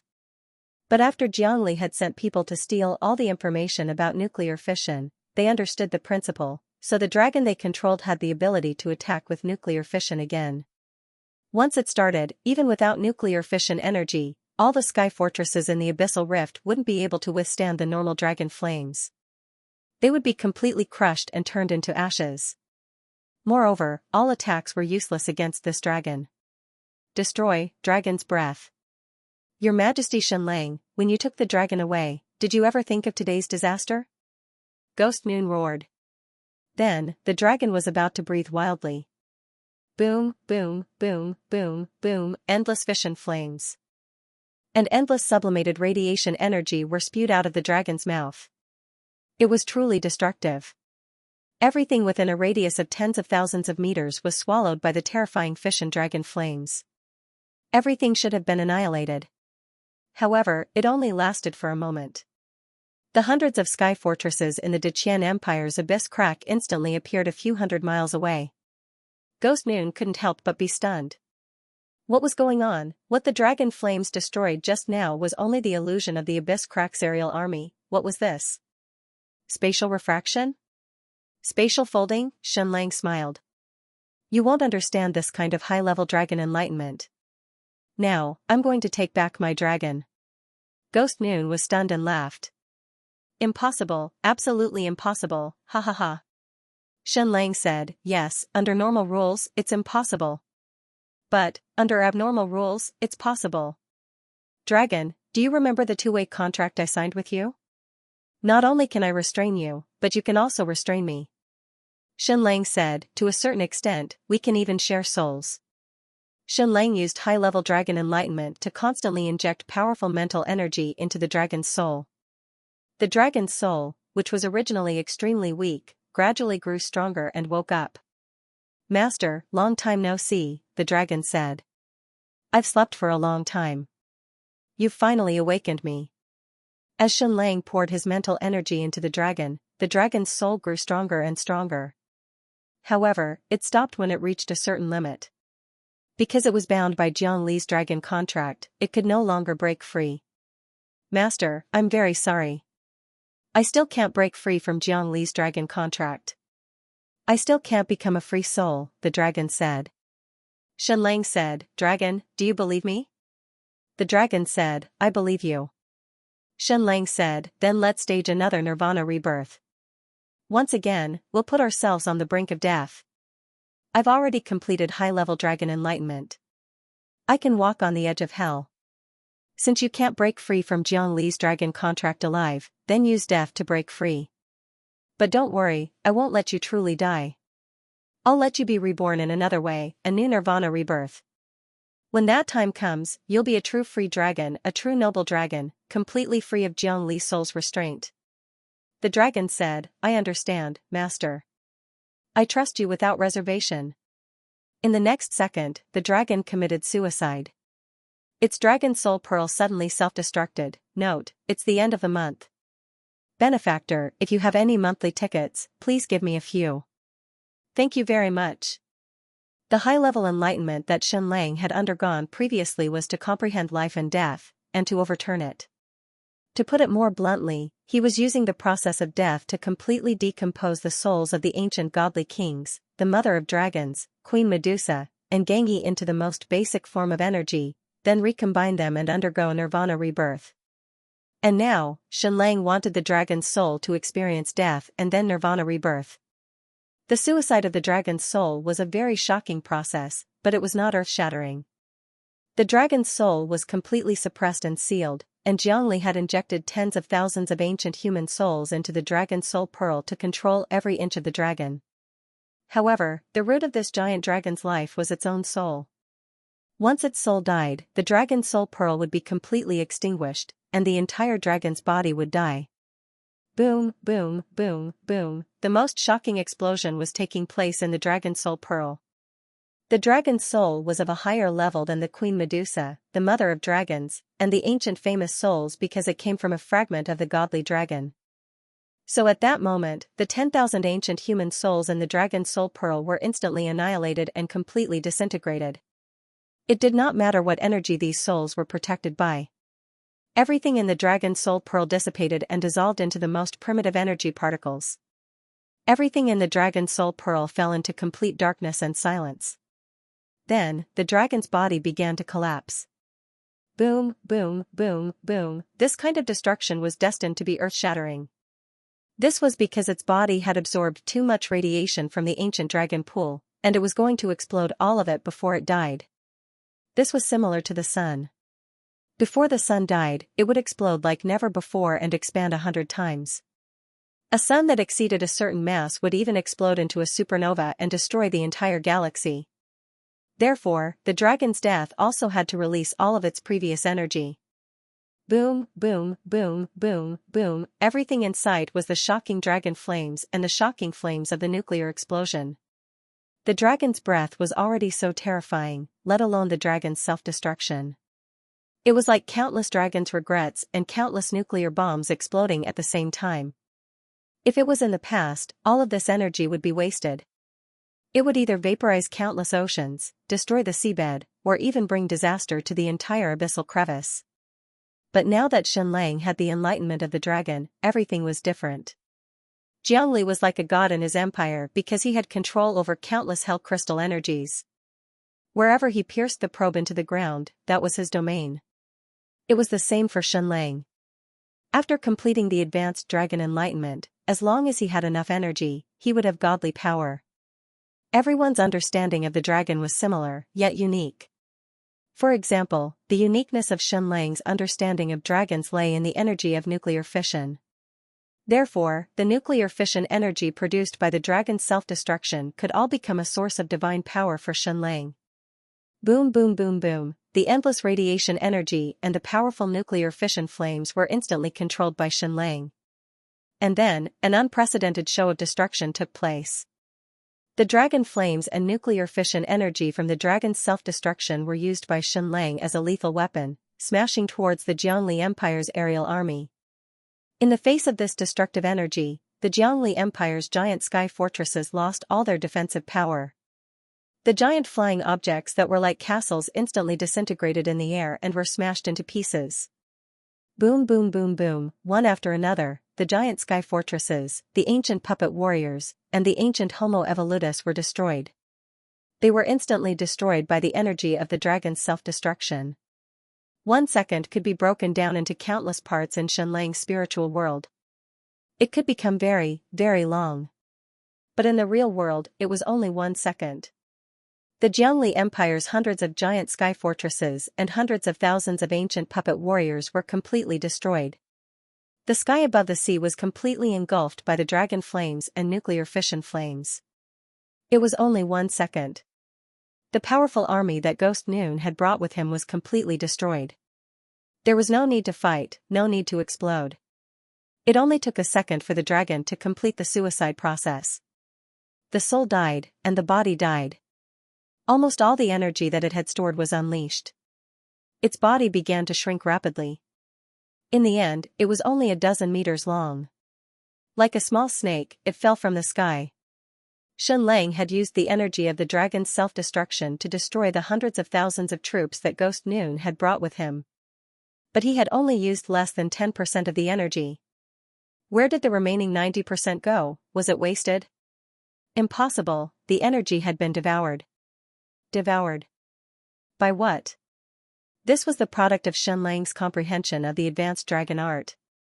The 3 powerhouses and the 10,000 souls that had died were reborn. It was very similar to Zhongli's Hell Crystal.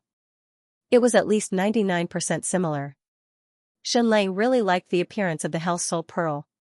It was extremely beautiful and filled with a sense of mystery. So, after the dragon's self-destruction, the remaining 90% of energy was devoured and condensed into energy crystals in the air. Then, it began to fall. An incomparably magnificent scene appeared. The sky was raining energy. It was so dense that it was uncountable. Tens of thousands of energy crystals fell from the sky and into the sea. It wasn't just the energy of the dragon's self-destruction. The hundreds of thousands of Zhongli's ancient puppet warriors, nearly 10,000 ancient new human warriors, all the dragon's regret, and all the weapons were also condensed into various energy crystals and then fell from the sky. The sky was filled with crystal rain. It was beautiful and full of infinite romance. From this, one could see the difference between Xianxia and Zhongli. Zhongli was cold when he controlled energy. One after another, giant probes with terrifying tentacles pierced into the earth's mantle. It was cruel and terrifying. Xianxia, on the other hand, was romantic. Even when devouring energy, it was still raining. Then, the dragon and the countless energy crystals fell from the sky, along with the waterfall at the end of the world, into the abyssal crack. Ghost Noon wasn't dead yet, but he was really shocked. In his imagination, no matter how strong Xianxia was, the gap between him and Zhongli was still like heaven and earth. The key was that Xianxia was too naive and childish. He couldn't bear to devour life and energy. So he wasn't like Zhongli, who had endless energy to squander. But the scene in front of him had completely subverted his understanding. In just a second, the powerful army that he had brought with him was directly annihilated. I've said it before. You're just a small fry. Your comprehension of high-tier dragons is nothing. You know nothing about advanced dragon enlightenment. Xianxia said slowly, you have no idea. In this realm, your so-called powerful army is like an ant. Ghost Noon, Sauron, William. Xianxia said, I'm very sorry that I didn't completely kill you in the duel 30 years ago. You know that I'm a very narrow-minded person, and I take revenge when I have a grudge. So His Majesty Zhongli always said that I have low-level emotions, and I think he was right. Even though I've completed advanced dragon enlightenment, I'm still so unreasonable. You caused a civil war in the abyssal crack, stole the secrets of nuclear fission, and tried to murder my daughter. So my hatred for you can't be expressed in words. What should I do? I'm still a very low-level person, and my mind is still the same. Death by 1,000 cuts. Xianxia slowly extended his hand, and Ghost Noon's body floated in front of Xianxia, completely out of his control. Then, Xianxia's hand seemed to become a ray of light, reaching into Ghost Noon's head and stripping the hell crystal out of his brain. Congratulations, Ghost Noon. From now on, your soul is no longer protected by the hell crystal, and your body is no longer protected by the hell crystal. You're no longer immortal. Xianxia said, that's good. Now there's fear, and when I kill you by 1,000 cuts, there'll be pain. With a light pat, Xianxia slapped the hell crystal into a hell soul pearl. Arrest him. Xianxia ordered. Immediately, a few warriors stepped forward and arrested Ghost Noon. Inside the abyssal crack, Ghost Noon knelt on the ground, a cold smile on his face. His expression kept changing.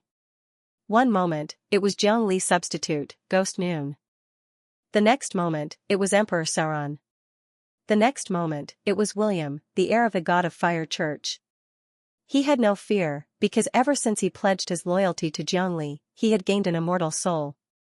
He had forgotten pain and fear for 30 years. Any feeling that he had forgotten for 30 years seemed to have completely disappeared.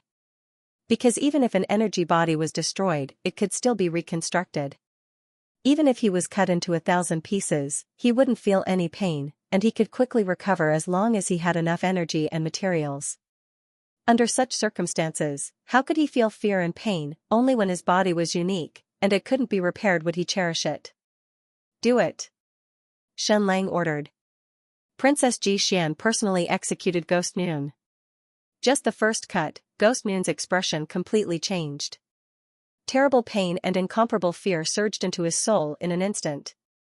The feeling that had disappeared for 30 years swept over him. His body, which had been cut off, began to bleed and could no longer be repaired. Ah! Ah! Ah! Ghost Noon screamed, "Xianxia, what did you do to me? What did you do to me?"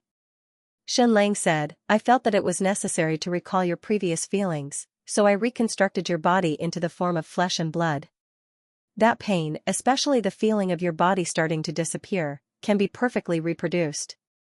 Princess Xian's expression was cold as she executed Ghost Noon one cut after another. Ah! Ah! Ghost Noon screamed mournfully. He couldn't believe it. Why was he in so much pain and fear?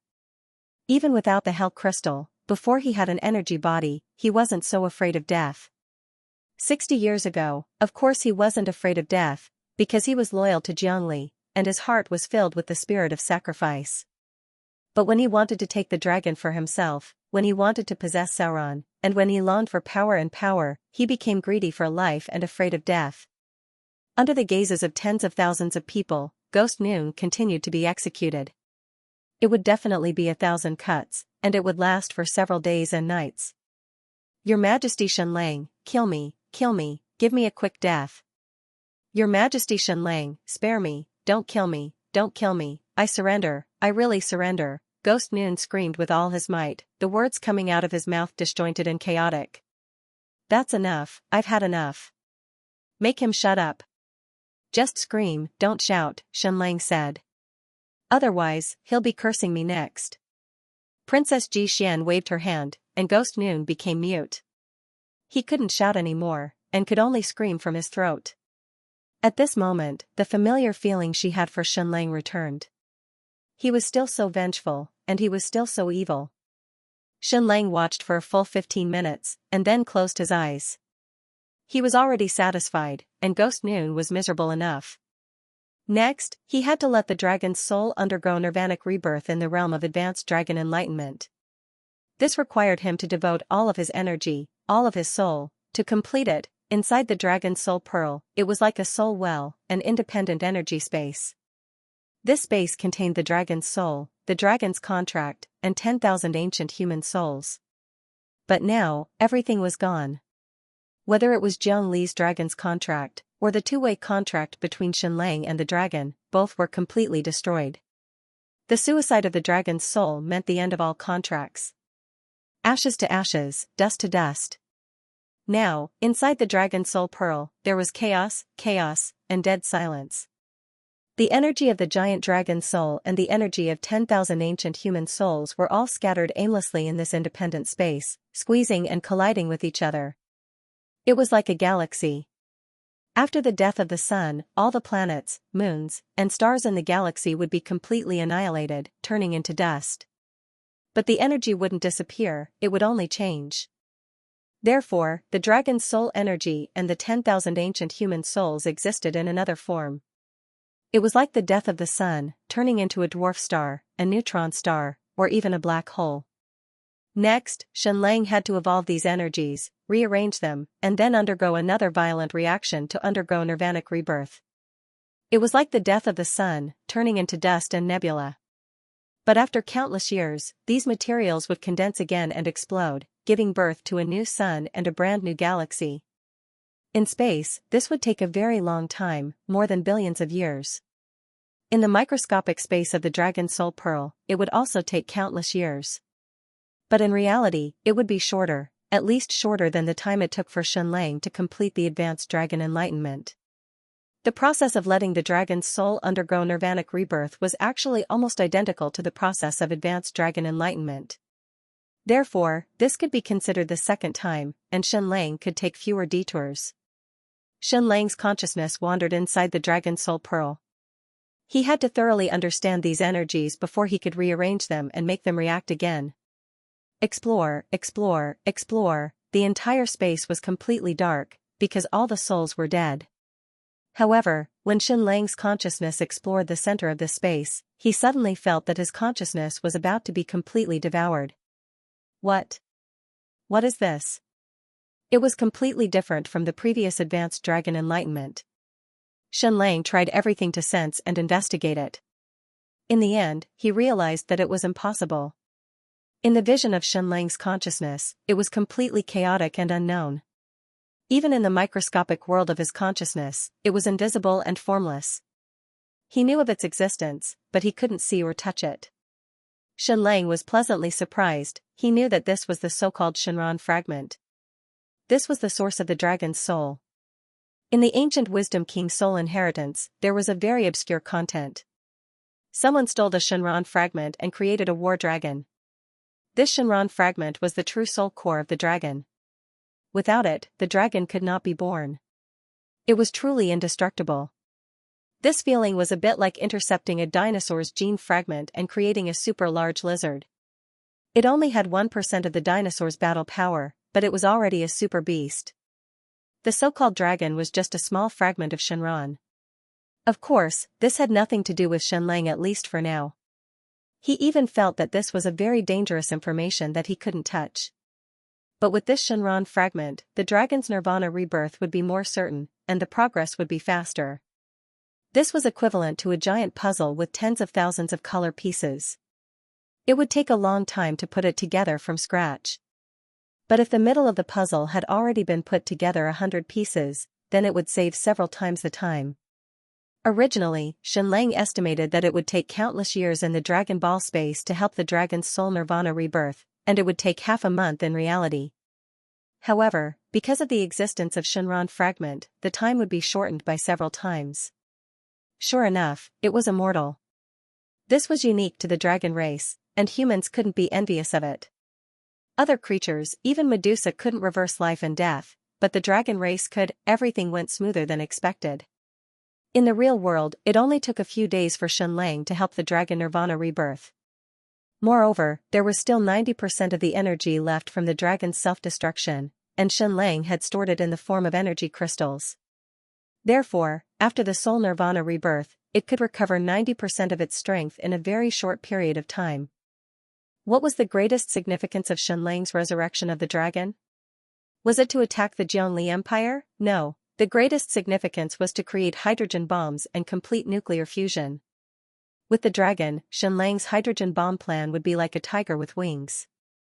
But when Shenlang was in the Nirvana dragon's soul, he vaguely felt that the Shenron fragment of this dragon's soul seemed to have been replicated once. Of course, this was a very mysterious feeling that couldn't be explained with words. How was this possible? The Shenron fragment couldn't be sensed, deciphered, or interpreted. How could it be replicated? Shenlang's high-level understanding of the dragon couldn't be replicated, and Jiangli naturally couldn't either. What was going on? Shenlang temporarily put these distracting thoughts aside. At this time, the resurrection of the dragon required complete focus and no distractions. On the other side, the death of Ghost Noon was still ongoing. At this time, he could no longer scream. His whole body was almost paralyzed on the ground, and he even needed to be tied up with ropes to force himself to kneel. Shenlang seemed to have entered a meditative state and didn't respond to anything happening in the outside world. This state would probably last for a few more days. Shenlang would not wake up until the moment the dragon's soul was resurrected. But now, it was no longer Princess Ji Xian who was executing Ghost Noon. It had been replaced by another general. Ghost Noon didn't scream. He was no longer afraid because he had already been sliced thousands of times. Whether it was pain or fear, he had already exceeded his limit and entered a state of numbness. However, when he saw that Shenlang had completely entered a meditative state, a strange sneer and smirk appeared in his eyes. This sneer was very cruel. What did it mean? Ghost Noon no longer had a tongue, so he couldn't speak. But he was roaring in his heart. Shenlang, even if you've completed high-level dragon understanding, you're still so naive, so short-sighted, so childish. You, Shenlang, Have been focused on resurrecting this dragon's soul these past few days and can't leave at all. Then, how are you going to defend against the other dragon? You can save the abyssal crack, but can you save Mojing? You still want to take back the Jiang clan dragon? Your short-sightedness and greed will destroy the rest of the Deqian Empire. Ha ha ha ha, that's right. When the North Pole changed, Jiangli controlled two dragons. The Jiang clan dragon and the Ji clan dragon. When the Jiang clan dragon resisted his will, it was the Ji clan dragon that crashed into the White Jade Jing's energy dome, causing the North Pole to change and the world to overturn. Jiangli used the Hell Crystal to control the Ji clan dragon. At the time, the Ji clan dragon was masterless. It was a divine beast without a master. The Jiang clan's giant dragon was newly hatched, while the Ji clan's giant dragon had existed since ancient times. However, during the Great Nirvana destruction, it almost died in the dragon pool. The Ji clan and the White Jade Jing paid a huge price to revive it. Therefore, Great Yan's emperor was not the dragon's first master. He was only an inheritor of the dragon's contract. When the emperor died, the dragon's contract was basically broken. Just like how Shenlang inherited Jiang Li's dragon's contract, he went to the Shiluan Empire and obtained the dragon's loyalty. However, if Shenlang was not around, it would be difficult for him to inherit the contract. He would not be able to control the Jiang clan dragon. When the Jiang clan dragon committed suicide, Shenlang threw in all his soul to help it achieve nirvanic rebirth. Jiang Li's other dragon traveled south from the North Pole. Its target was not the abyssal crack. After all, Shenlang was here. Its target was Mojing. In less than a day, the giant dragon flew to the Great Desert and arrived at the geographical coordinates of the Mojing. Princess Ninghan could see everything clearly through the heaven-gazing totem. There seemed to be a huge shadow looming over them from the sky. There was only one dragon. There was no sign of the Jiangli Empire's army. This Ji clan giant dragon that was controlled by Jiangli flew to the sky above Mojing. It was daytime. The sun seemed to have been blocked. The sky above Mojing suddenly darkened. The darkness only lasted for a brief moment before it exploded. It was many times brighter than the sun. In fact, it was many times brighter than the explosion of the regret of the dragon outside the energy shield. This was because the dragon's breath had begun. It was as if countless regret of the dragon had exploded. Boom, boom, boom, boom. Endless dragon flames slammed into Mojing's energy shield. The entire Mo capital was trembling in fear. Shenlang had turned hundreds of thousands of Jiangli Empire's soldiers into ashes and turned them into energy for the control center of Mojing to support the energy shield. How long could the energy shield last against the dragon's frenzied breath? 1 day at most. 1 day later, the energy of Mojing's control center would be depleted again. The energy shield would disappear. By then, how many breaths could the entire Mojing withstand? In less than an hour, the entire Mojing would be destroyed. The hundreds of thousands of people inside would die without a burial ground. The only one who could defend against the dragon was Shenlang. At this moment, Shenlang was in the deep abyss cracked tens of thousands of miles away. He had thrown all his souls into helping the Jiang clan dragon's soul to be reborn. Boom, boom, boom, boom. The Ji clan dragon was completely controlled. It had lost its mind. It spewed dragon flames and attacked Mojing's energy shield madly. 10 hours passed. 20 hours passed. 24 hours passed. The energy of Mojing's energy control center was getting lesser and lesser. 10%, 5%, 1%, the hundreds of thousands of people in Mojing experienced doomsday again. This time, it was even scarier because the dragon was attacking. But this time, the people of Mojing did not panic.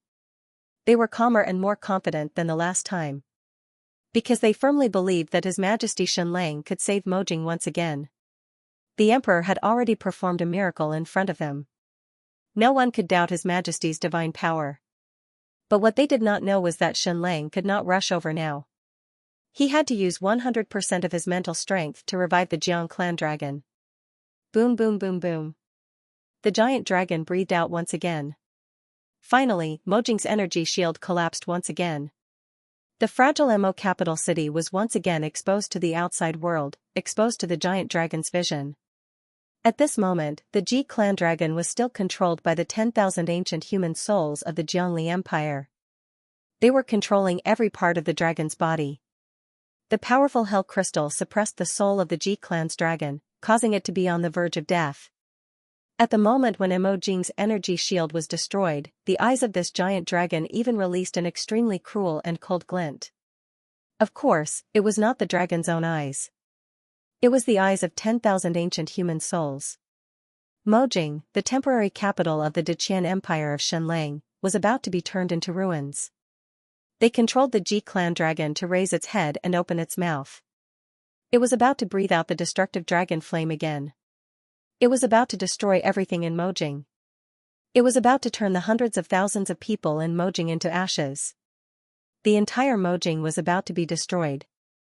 Princess Ninghan and Princess Shenmi were still in Mojing. Was there no one who could save Mojing? When Shenlang used all the souls to revive the Jiang clan dragon, did he not think that Mojing would be attacked by another dragon of Jiangli? Of course he thought about it. Before he left Mojing, he had already made all the preparations.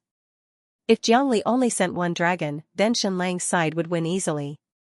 But if Jiangli sent 2 dragons, then it would be risky. But the victory would be even more glorious. The Ji clan dragon's mouth grew bigger and bigger. The shocking dragon flame started to gather, and gather. Then, it suddenly breathed out, about to destroy Mojing. But at this moment, all the movements of the Ji clan dragon were temporarily frozen. An unbelievable scene unfolded in front of them: the totem at the top of the pyramid in Mojing, the sky gazer with a human face and a snake body, moved. He was revived. Queen Medusa had always said that the sky gazer was much colder. Even if the world was destroyed, it was not willing to step down from the altar. Because once it stepped down from the altar, it meant that it had lost the halo of a god. And Queen Medusa had stepped down from the altar a long time ago. This sky gazer totem had experienced 2 great nirvana annihilation, but it was still a statue. But now, it was stepping down from the altar. Jiangli sent 2 dragons. Let's make Shenlang's victory even greater. Note, still 15,000 per update. Brothers, do you still have monthly votes? Vote for me. Help me last the last few days of July. Kowtow and thank you. Before Shenlang left Mojing and headed to the crack, he had a very long conversation with the totem. Of course, the so-called conversation was basically one-sided with Shenlang. The heaven-gazing totem was a statue. It wouldn't give any response. Just like Queen Medusa had said, the totem wasn't willing to come down from the altar. Then why wasn't it willing to come down from the altar? Why did it want to become an eternal statue? Was it arrogance? No. Was it despair, numbness, or was there more to it than that? Of course, every statue that became a totem was different. Why did the one in front of him become a statue? Shenlang didn't know either because it didn't respond during the entire conversation. It didn't reply, nor did it give a mental response. Shenlang said a lot, especially the process of Queen Medusa's sacrifice. He replayed it for the totem to see. There was still no response. That saying was too good. If the heavens had feelings, the heavens would grow old. The totem had existed for who knew how long. It was like a stone, and all its emotions were numb. If it could be easily persuaded, then it wouldn't be a totem. Most importantly, when it was a statue, its senses were numb too. It couldn't feel pain or despair. Once it came down from the altar, it would become a normal creature. At that time, emotions like joy, anger, sorrow, and joy would swarm in. The pain and hopelessness would return. So, it would rather become an eternal statue than suffer the pain of life. Shenlang tried everything he could think of, but he was still unable to persuade Wang Tian. He was silent for a long time. Suddenly, he said, "Heavens, were you also trying to comprehend a high-level dragon? But you failed because you were interrupted. Did the first great nirvana annihilation interrupt your high-level dragon comprehension?" This was just a very bold guess of Shenlang. Everyone's advanced dragon enlightenment process was different, and the environment was different as well. But at the end of the day, it was all about devouring energy, devouring souls, comprehending death, and being reborn. Of course, the most selfish thing was that it wasn't the perceiver himself who underwent nirvana rebirth. Instead, it was the souls of the victims who underwent nirvana rebirth. Then, the victims would be devoured by the perceiver and become the source of their power. Shenlang said, the pyramid of Mojing and the screen wall control center are both very special. And most importantly, not only can it occasionally devour the vitality and energy of the earth, it can also devour lives and souls as energy sources. This was something Shenlang had done before. When he obtained the middle-level authority over the entire screen wall's control center, he discovered that this energy center could use human lives to replenish its energy. In fact, the process was very simple. As long as a living person was thrown into the control center of the screen wall, they would be completely disintegrated. Life and souls were very powerful energy in themselves.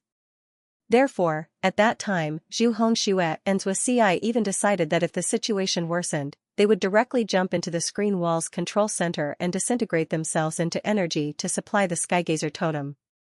However, Shenlang had stopped them. Moreover, he had decreed that no one was allowed to sacrifice their lives to become the energy source of the sky-gazing totem. Based on these characteristics, Shenlang made a bold deduction. The entire pyramid and the screen wall's control center were actually large-scale tools for sky-gazing totem to gain high-level enlightenment. At that time, countless people in the 9th city of the ancient empire were willing to sacrifice their lives and souls to help sky-gazing totem complete its enlightenment. This kind of sacrifice could have been hundreds of thousands or even millions of people. Originally, sky-gazing totem was about to succeed, but the arrival of the Great Nirvana interrupted everything. Sky-gazing totem's high-level enlightenment was directly stuck at a certain moment. It was as if everything had been completely frozen in the Great Nirvana. Thus, sky-gazing totem became a statue, motionless. However, its high-level enlightenment was halfway through. Within the screen wall's control center, there were millions of souls sacrificed and disintegrated into the most basic energy particles. Therefore, the 9th city, which was also the Mojing ruins, had barely managed to hold on until now without being completely destroyed. This was all a guess. Shenlang made a daring guess. Shenlang could feel the entire screen wall's control center tremble slightly. Sky-gazing totem still did not respond. Then, Shenlang said, Senior Sky-gazing totem, I don't know if my guess is correct. The reason why you are unwilling to come down from the altar and maintain the existence of a statue totem forever is because you can't stop. You can't wake up. Because you are already very, very close to the high-level enlightenment. In fact, you have already completed 99% of it. You are just a little bit away. Once you wake up and come down from the altar, all your previous efforts will be for naught. It will be a complete failure. Originally, Queen Medusa would not have come down. Even though many of the Medusa royal family prayed and begged, the lost empire was torn apart and was about to face the calamity of being completely enslaved by the Eastern Empire. In the end, Queen Medusa's heart softened and she stopped the high-level enlightenment. She walked down from the altar and broke her invincible body. Not only did all her previous efforts go to waste, but she also became weak. Sky-gazing totem still did not respond. If my guess is correct, then I understand you very well. Who would be willing to give up when they are only half a step away from the high-level enlightenment? Countless people have sacrificed their lives and souls in order for you to complete the advanced dragon enlightenment. If you give up, you'll be betraying their sacrifice. Shenlang said, and as the first Messiah, once you wake up and give up, it will be a complete failure. Shenlang said, Senior Sky-gazing totem, everyone's high-level enlightenment is different. If you're willing, I can show you the entire process of my enlightenment of a high-tier dragon. Also, I have already captured hundreds of thousands of ancient human puppets and captured 3,000 ancient Homo sapiens souls. All of them have been injected into the energy control center of the screen wall. I wonder if this energy can help you complete the last step of the high-level enlightenment. The last 0.1%? Then, Shenlang did not hide anything. He unconditionally showed the entire information and process of his high-level enlightenment to the sky-gazing totem. This represented Shenlang's determination. He did not care that there was another high-level enlightenment person in this world. He was willing to share this demigod power. Then, the sky-gazing totem responded to Shenlang in the spiritual world. Got it. Go do what you need to do. I know what you are worried about. Leave this to me. Then, the sky-gazing totem fell silent again. Then, Shenlang left Mojing with a peace of mind. At this time, when the energy shield was completely destroyed, when the Jishur dragon was about to destroy the entire Mojing city, the sky-gazing totem did as it promised to Shenlang. It directly woke up and froze the dragon. The moment it woke up, it was an endless sigh. Countless years had passed, but to it seemed to only be a moment. Shenlang's guess was right. He was the savior of the ancient era. In order for him to complete the high-level enlightenment, the ancient empire sacrificed millions of souls. When he entered the meditation world and started to comprehend in the endless sea of souls, the great nirvana arrived. He closed his eyes. When he opened them, it felt like countless years had passed. It also felt like he had slept, but everything had changed. Every life only had one chance to comprehend. If it failed, it was a failure. Every person's high-level enlightenment was unique. The sky-gazing totem was unwilling to wake up because it was unwilling to admit defeat. It was stuck there like a statue. It was as if the progress bar was stuck at 99%. Although it could not move forward for countless years, at least it gave people a feeling that there was still hope.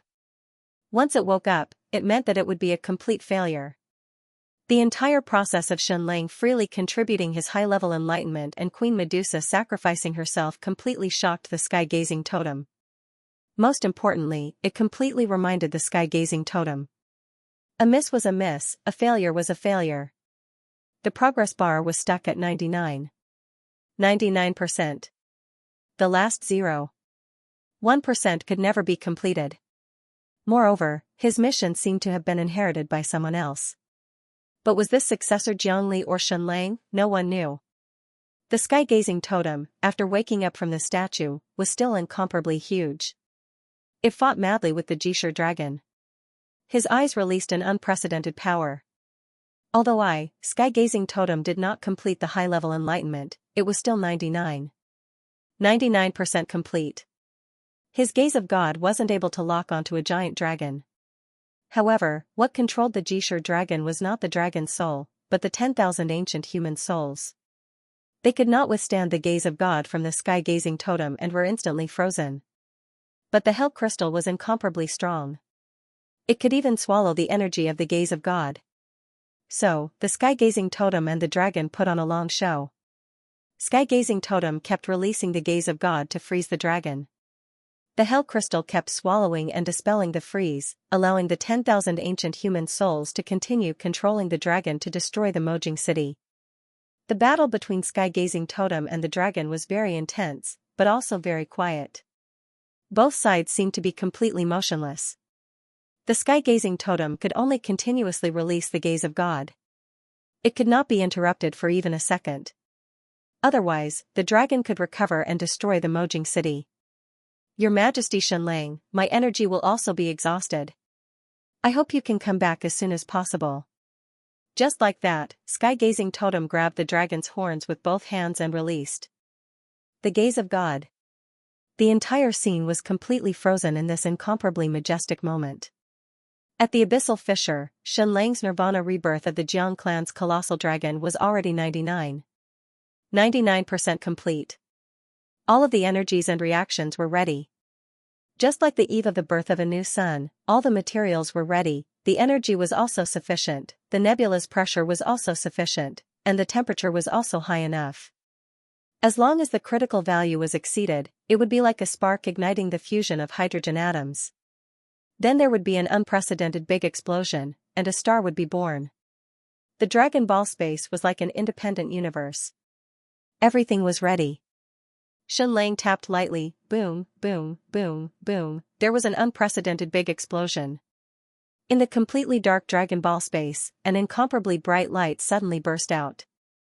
A brand new dragon soul was born, the soul of the Jishur dragon, Nirvana rebirth. This was the product of high-level dragon enlightenment, and it was even more powerful than the previous dragon soul.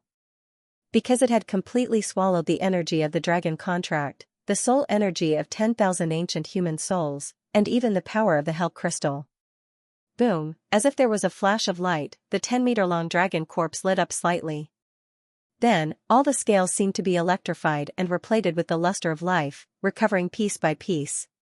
Its already dead body also recovered inch by inch. In the end, the Jiang clan's colossal dragon slowly opened its eyes.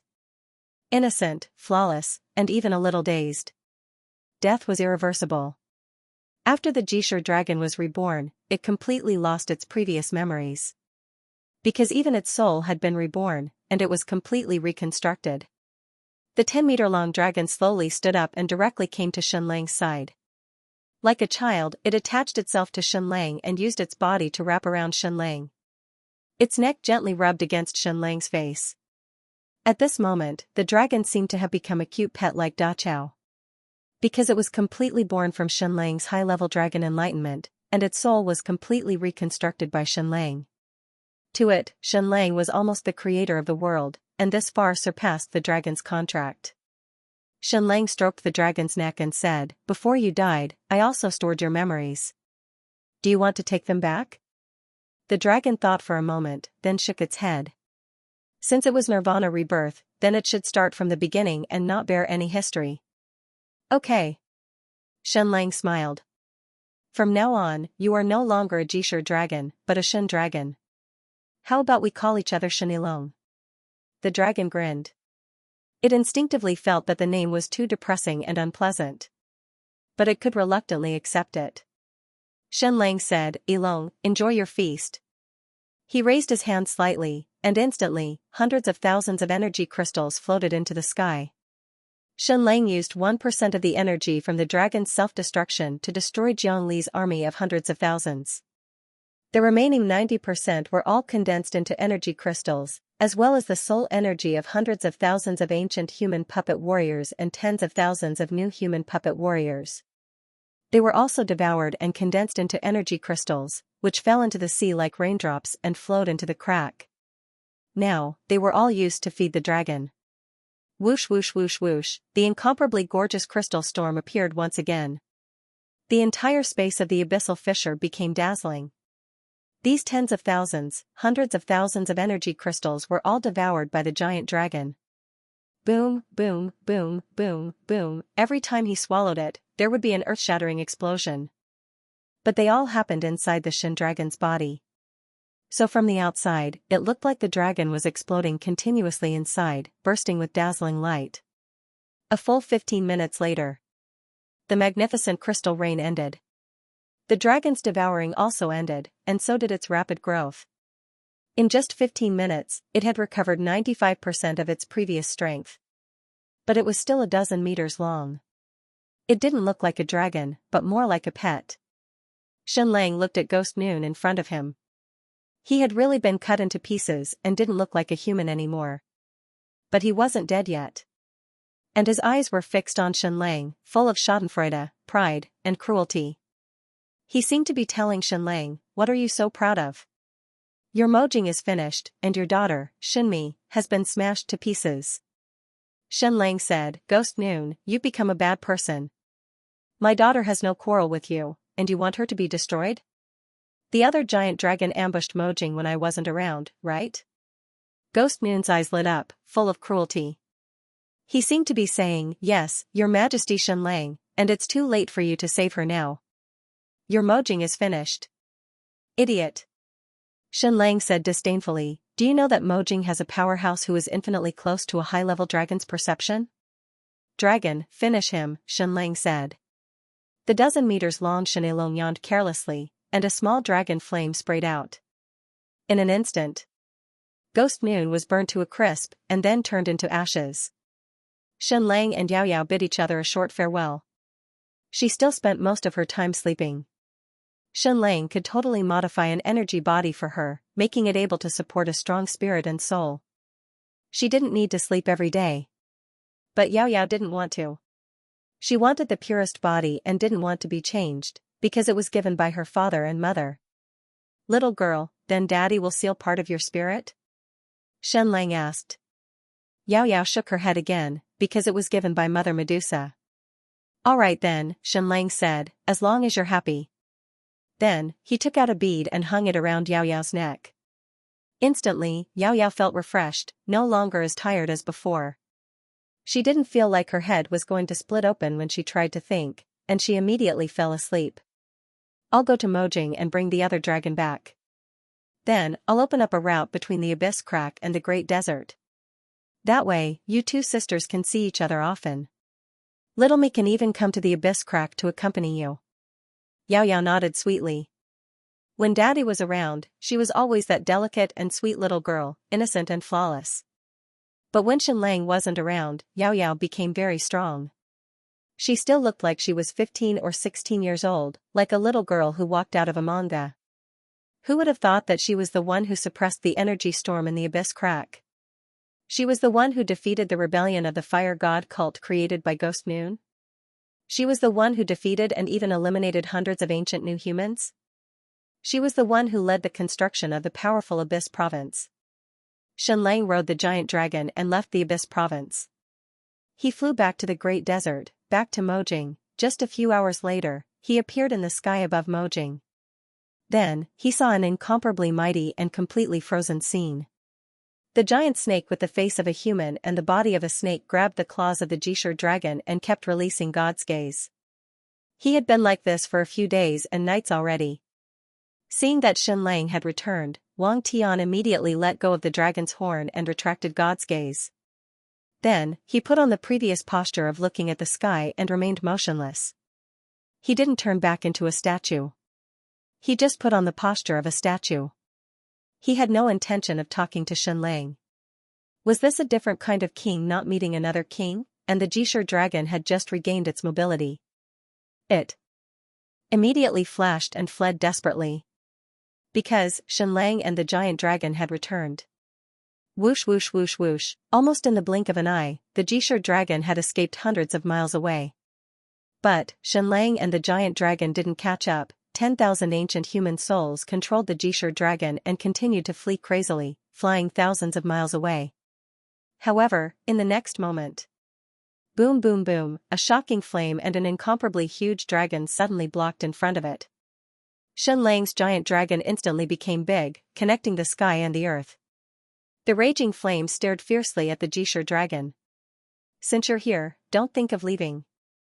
Xianlang said lightly, since His Majesty Jiangli has sent 2 dragons over, it would be impolite of me to refuse.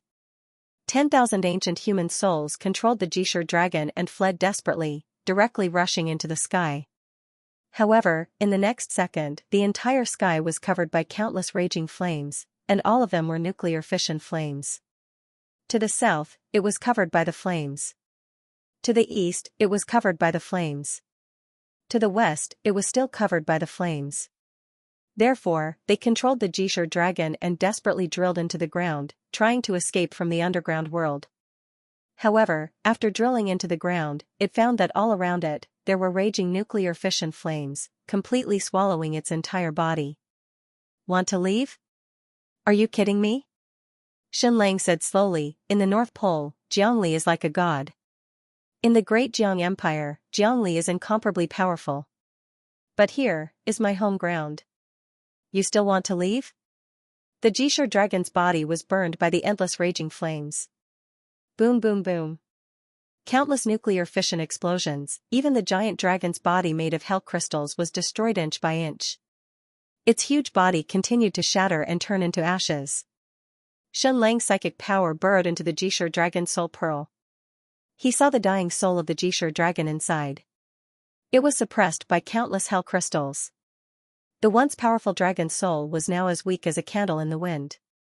Within the dragon's soul pearl, 10,000 ancient human souls controlled the giant dragon under the protection of hell crystals. Xianlang raised a ring high in the air. It was the ancient imperial ring of the Jishur Empire.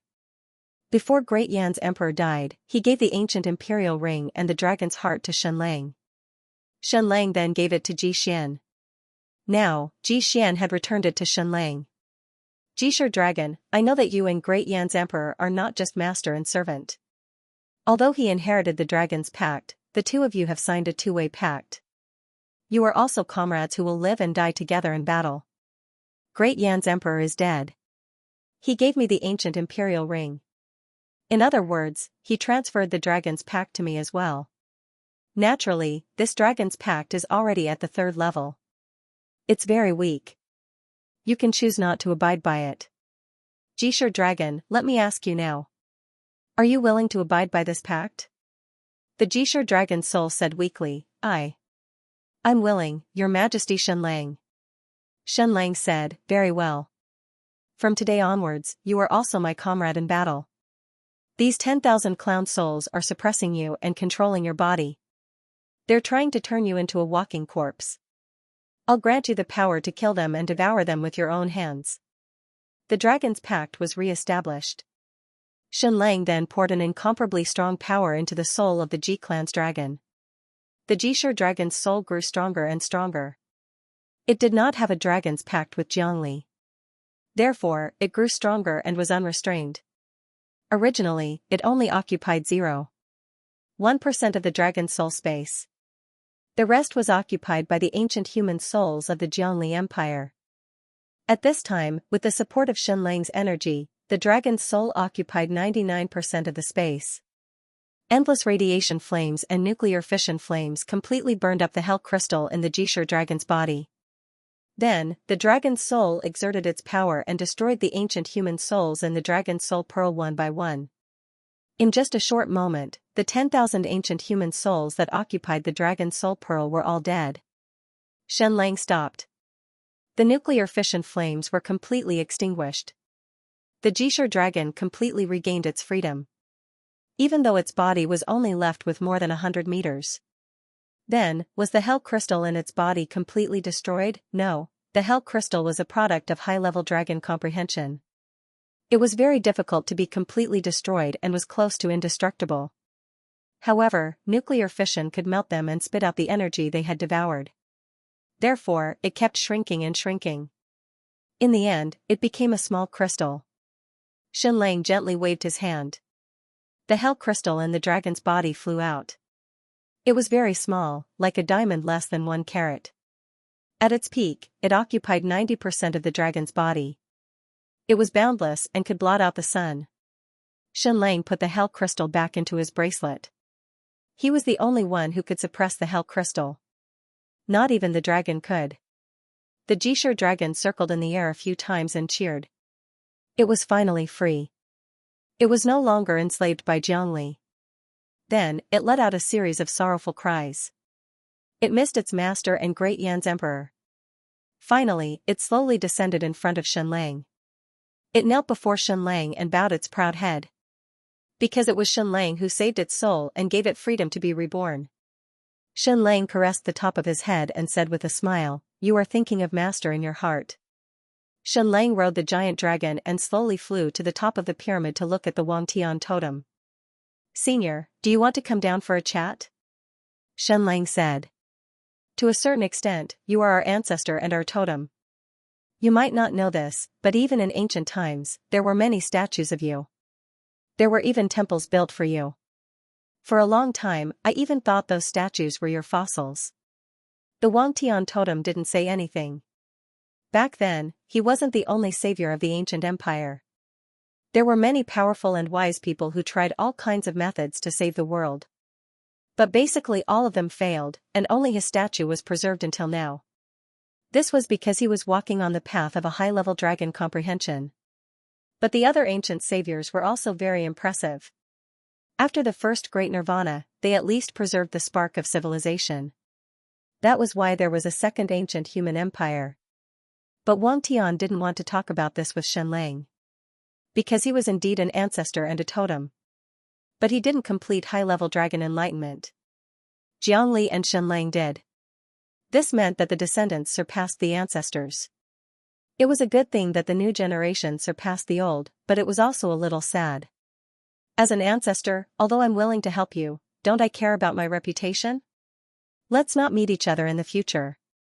So Queen Medusa was right. As a totem, it was better to stay on the throne and not come down. Otherwise, everyone would be embarrassed. "Are you sure you don't want to talk to me?"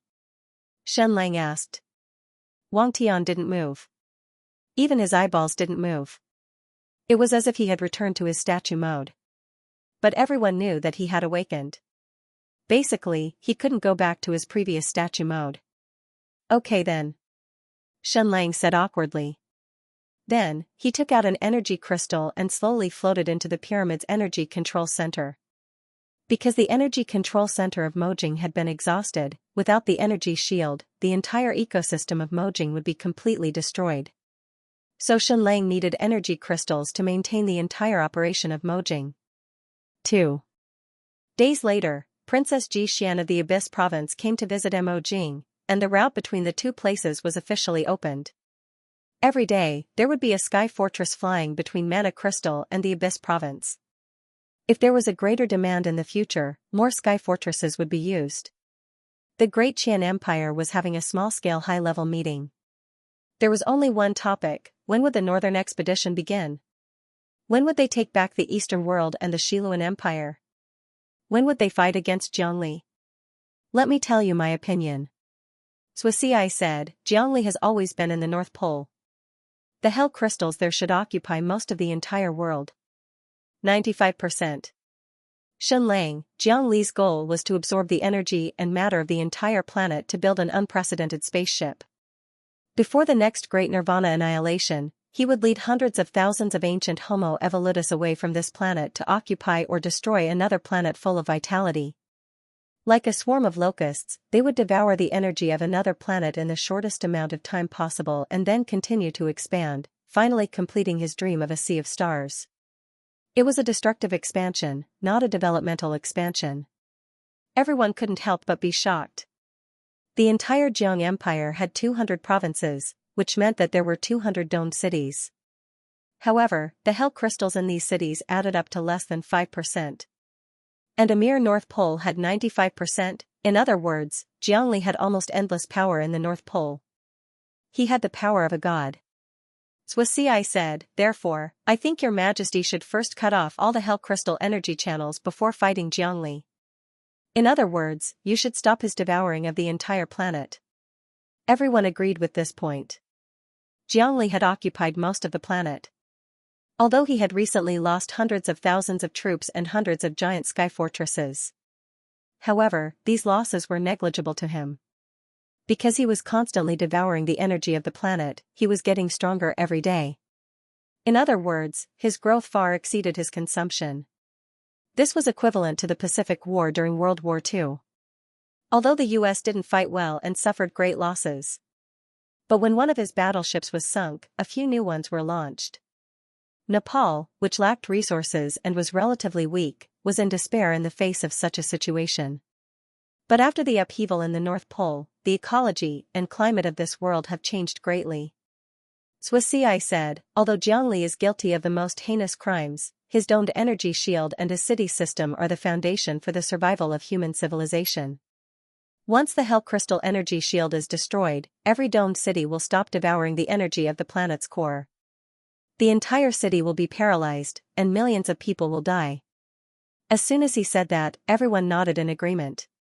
Jiangli first destroyed the entire ecosystem of the world and then rebuilt a new system. Therefore, his domed cities and his hell probes were evil, but without them, the people couldn't survive. The temperature outside was minus 70 to 80 degrees Celsius, and the air was so thin that it was less than half. Once the domed cities of Jiangli's empire were destroyed, millions of people wouldn't even be able to survive for a day. Xianxia said, therefore, while we take back the empire's territory, we must also think of a way to replace Jiangli's domed cities. We won't devour the vitality of this planet, but how can we build a new energy system that can sustain the survival of hundreds of millions of people? This is the hardest part. If it's just the Northern Expedition, it's easy to cut off all the energy channels between the domed cities and the North Pole. Because His Majesty is extremely powerful and has 2 giant dragons, unless Jiangli personally takes action, he's invincible. Ninghan said, I agree. The duel between His Majesty Shenlang and Jiangli isn't just a battle of life and death. More importantly, it's about 2 completely different energy systems. We need to prove that our system is far more advanced than Jiangli's. Princess Xian said, very well said. We don't just need to take back the empire's territory with force. More importantly, we need to maintain the safety of hundreds of millions of people and replace Jiangli's city energy system. Therefore, I want to tell everyone a piece of good news. With the hard work of Grand Secretary Twain and Prince Gregory, our brand new energy core has been tested and proven. Next, we can create the first giant nuclear energy core, also known as a nuclear power device. This was the good news brought by Princess Xian. Because of Xianlang's return, the geniuses of Grand Secretary Twain and Prince Gregory burst forth and completed the final step, completing the new nuclear energy core experiment. With the Hell Crystal as the nuclear fission buffer and the White Jade Capital's domed energy shield as the protective shield, the entire nuclear energy core was perfect, even more perfect than the modern Earth's. This was truly the pinnacle of the combination of ancient civilization and technological civilization. Princess Xian said, "Currently, this new nuclear energy core can provide more than 100 times the energy of the ancient energy core. Therefore, as long as we can create enough nuclear energy cores, we can completely replace the energy system of Zhongli's empire. We can continue to provide domed energy shields for every city and continue to provide energy for every city, but we won't devour the vitality of this planet." This news was really exciting. It was even more exciting than the first time they won the Battle of Mojing. Because this was the real hope.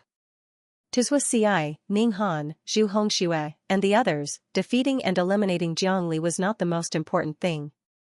The key was how to defeat his energy system, how to prove that His Majesty Xianlang's other path of salvation could be taken. Now, the real light had appeared. His Majesty Xianlang could provide incomparably powerful energy without devouring the vitality of a planet.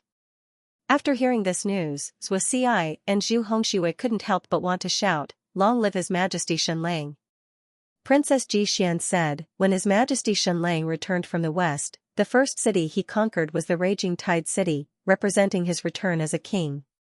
"Then, I suggest that our first target of the northern expedition be the Raging Tide City." Her meaning was very clear to everyone. She wanted to use the Raging Tide City as the experimental ground for Xianlang's brand new civilization system and become a benchmark. This would let the Zhongli Empire see clearly how advanced the energy system of Xianlang's new civilization system was. They didn't need to devour planets to maintain the huge amount of energy needed for their civilization. This would also be a huge blow to Zhongli's faith. Zhuo Xi said, "Your Majesty, Mo Capital's energy is almost completely exhausted. If we take back the Raging Tide City and build a brand new energy system, the hundreds of thousands of people in Mo Capital will be willing to migrate back to the Raging Tide City." Zhuo Xi's statement was very impressive because Xianlang's nuclear energy system had not been tested yet. It was completely unknown whether it could succeed or not, and whether it could sustain the survival of hundreds of thousands of people. Moreover, this place was very close to the Zhongli Empire's main camp. It was very dangerous, and the hundreds of thousands of people in Mo Capital were willing to become experimental subjects. "All right." Xianlang agreed directly. Compared to the Raging Tide City, Mo Capital was indeed a dead land. There was no longer any meaning in defending it. The decision was made in this meeting. They would launch the northern expedition as soon as possible and return to the Raging Tide City. Because only the Raging Tide City represented the significance of Xianlang's return as a king.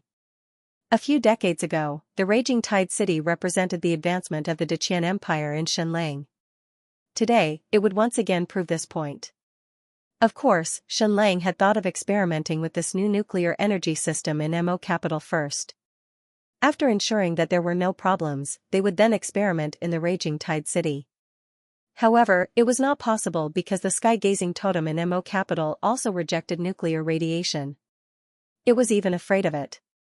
This was also good.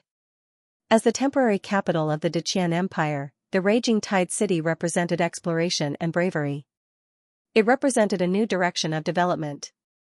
After the meeting ended, Xianlang and Xinmi left Mo Capital on the giant dragon and returned to the Abyssal Crack. In the pyramid of the Abyssal Crack, Xianlang saw the first prototype of the nuclear energy core. It was much smaller and more advanced than he had imagined. It was not at all huge and cumbersome like the nuclear reactors on Earth. "Your Majesty, the concentration of the uranium does not exceed 5%. Grand Secretary Twain said, "Of course, this radiation is already very shocking. On the contrary, it is not dangerous at all because it and the Hell Crystal hate each other and reject each other. It can achieve a perfect balance. Of course, both the uranium and the Hell Crystal are very dangerous. Therefore, the dome energy shield of the white jade capital is very important. It can completely envelop and shield these two substances. What is even more amazing is that the dome of the white jade capital can be built into an energy channel to continuously transport the energy of the uranium reaction. Just from this point alone, Adolf's contribution is huge. Because the energy shield system of the white jade capital was completed by him and he contributed to it. Hearing this, Xianxia could not help but feel emotional. More than 30 years ago, Xianxia had wanted to obtain Adolf's loyalty because he was a genius of the energy civilization. Speaking of the nuclear energy core, the reactor alone was not enough. The most important thing was to convert the uranium reaction energy into the required energy. We originally designed a more advanced energy conversion and distribution system, Grand Secretary Twain said. It is the device you see in front of you, but we have not completed it yet. Don't worry, it has been proven in theory. Xianxia saw a densely packed nightmare stone device. It was huge and weighed a few tons. There were all kinds of crystals and secret metals inside. Of course, because time is too tight, we can only use the ancient energy core that is more backward, Grand Secretary Twain said. First, convert the uranium reaction energy into heat energy, then store it in the metal hydrogen energy core, and then release it to the entire city. Of course, this method is too backward. If raging tidewater has a population of 500,000, then we will need more than 100 metal hydrogen energy cores as energy storage devices. But our new energy distribution system is not perfect yet. It will take a few more months. There is another perfect point about this nuclear power core. If we do not need so much nuclear energy, we can completely adjust the number of hell crystals. This will suppress the nuclear reaction and reduce or increase the output of nuclear energy. Grand Secretary Twain was indeed a super technical maniac. When it came to technology, he could not stop talking. Of course, 70% of this entire system is the work of Prince Gregory. His genius really makes me feel inferior, Grand Secretary Twain said. Grand Secretary Twain said, it's hard to imagine. If it weren't for Gregory, I would need at least another 10 years to complete this nuclear power core. Xianxia asked, how much uranium do we have in storage? Grand Secretary Twain said, Your Majesty, you have touched our sore spot. Although we have also tried to mine uranium, and there is in fact, in the seabed not far away, but it is too thin, and the mining process is too difficult and dangerous. So in the past 10 years, we have only mined and refined less than 150 kilograms of uranium. This amount is really too little. Our country mines tens of thousands of tons of uranium a year on modern Earth. The known uranium reserves on Earth are more than 10 million tons, and the undiscovered or unannounced reserves far exceed this number. Xianxia had already inspected this planet. The uranium reserves on this planet were higher than Earth's, but the difficulty of mining was really too high. But now it was different, because Xianxia had a dragon. Moreover, it was Xianxia, who had been reborn and baptized by high-level dragon enlightenment. Even its mid-level dragon enlightenment was completed during nuclear fission. And at the seabed about 3,000 miles away from the abyss crack, there was a huge uranium mine. In these seabed rocks, the uranium content of each ton was surprisingly high. Xianxia said, Dragon, go to the seabed in this area and swallow the uranium inside. But remember not to let them fission. I want complete uranium, but don't purify it too much. About 5% is enough. Understood. Xianxia nodded and flew out. It will let its master understand what a real miner is. Huh? Why is it a miner? I am clearly a noble dragon, but now that I have become a miner, I have become so arrogant. It has to be said that the reborn dragon was no longer as arrogant as before. It was completely like a superstar. The female dragon of the G family also wanted to fly over. She couldn't absorb uranium, and she even hated it, but she could stay by Xianxia's side. Seeing this, Xianxia felt a little helpless.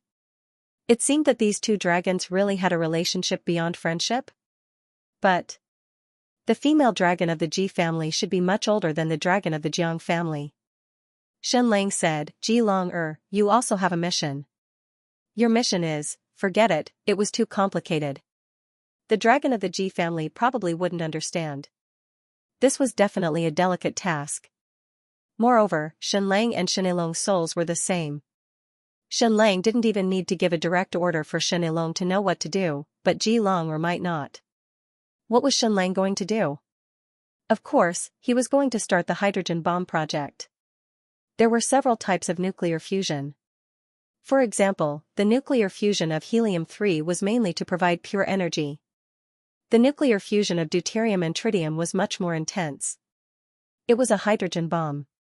Deuterium and tritium were both isotopes of hydrogen. Deuterium had an extra neutron and was called heavy hydrogen. Tritium, on the other hand, had 2 extra neutrons and was called super-heavy hydrogen. Therefore, to make a hydrogen bomb, one needed a large amount of heavy hydrogen or super-heavy hydrogen and then detonated it with a nuclear bomb. Then where was the heavy hydrogen? In the vast sea, it was everywhere.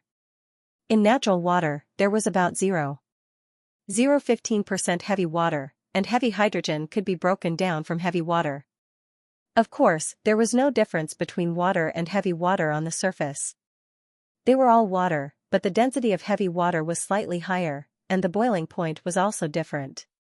Under normal circumstances, the boiling point of ordinary water was 100 degrees Celsius, while the boiling point of heavy water was 101.42 degrees Celsius.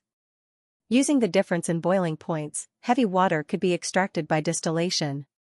Of course, this was only the first step. The second step was to break down the heavy hydrogen from the heavy water, which required a huge amount of energy. Therefore, even though the principle was very simple, there were very few countries on modern Earth that could make hydrogen bombs. However, this was a piece of cake for Shenlang. It was even easier to use than any machine in the world. He could even skip the process of extracting heavy water and directly break down the heavy hydrogen from the seawater. Actually, Jiangli could also do this easily, but he didn't have the concept. The advanced dragon perception was a very, very powerful energy system. Shenlang came to the surface of the sea. He entered the advanced dragon perception realm and gently waved his hand. Countless heavy hydrogen elements directly separated from the seawater and rose into the sky. When the heavy hydrogen was extracted, it was almost completely invisible. It was like the thinnest air, floating on the surface of the sea without escaping. This was because Shenlang could firmly control each and every one of them. This was the heaven-defying aspect of the advanced dragon perception. The heavy hydrogen on the surface of the sea increased, and more. Then, it began to condense and condense. In the end, it directly condensed into a solid state. In just a few hours, it had broken down and refined 10 tons of heavy hydrogen. This ability was too amazing, even far exceeding any modern industrial system on Earth. As long as Shenlang was willing, he could refine and decompose hundreds or even thousands of tons of heavy hydrogen in a short period of time. And how many hydrogen bombs could this heavy hydrogen make? Only heaven knew. Therefore, it took Shenlang's Deqian Empire more than 30 years to complete the Doomsday Plan and successfully make a nuclear bomb. However, the time needed to make a hydrogen bomb was much shorter. It could be completed in a few months. This was because Shenlang had already completed the most difficult part. For Twain and Gregory, they had an almost inexhaustible supply of heavy hydrogen. Now, what they needed to do was to start the design and experiment of the hydrogen bomb according to Shenlang's theory. On the other side, Shenilong also began his magnificent performance. The entire Abyss province spent a whole 10 years to mine more than 100 kilograms of uranium, and the purity was not high. On the other hand, Shenilong only used a few hours to swallow 2 tons of uranium. Although the purity was only 5%, it was completely enough to be used as an energy core. With the dragon, the productivity of the Deqian Empire had increased countless times. Swallowing and refining uranium was just a small test for the dragon.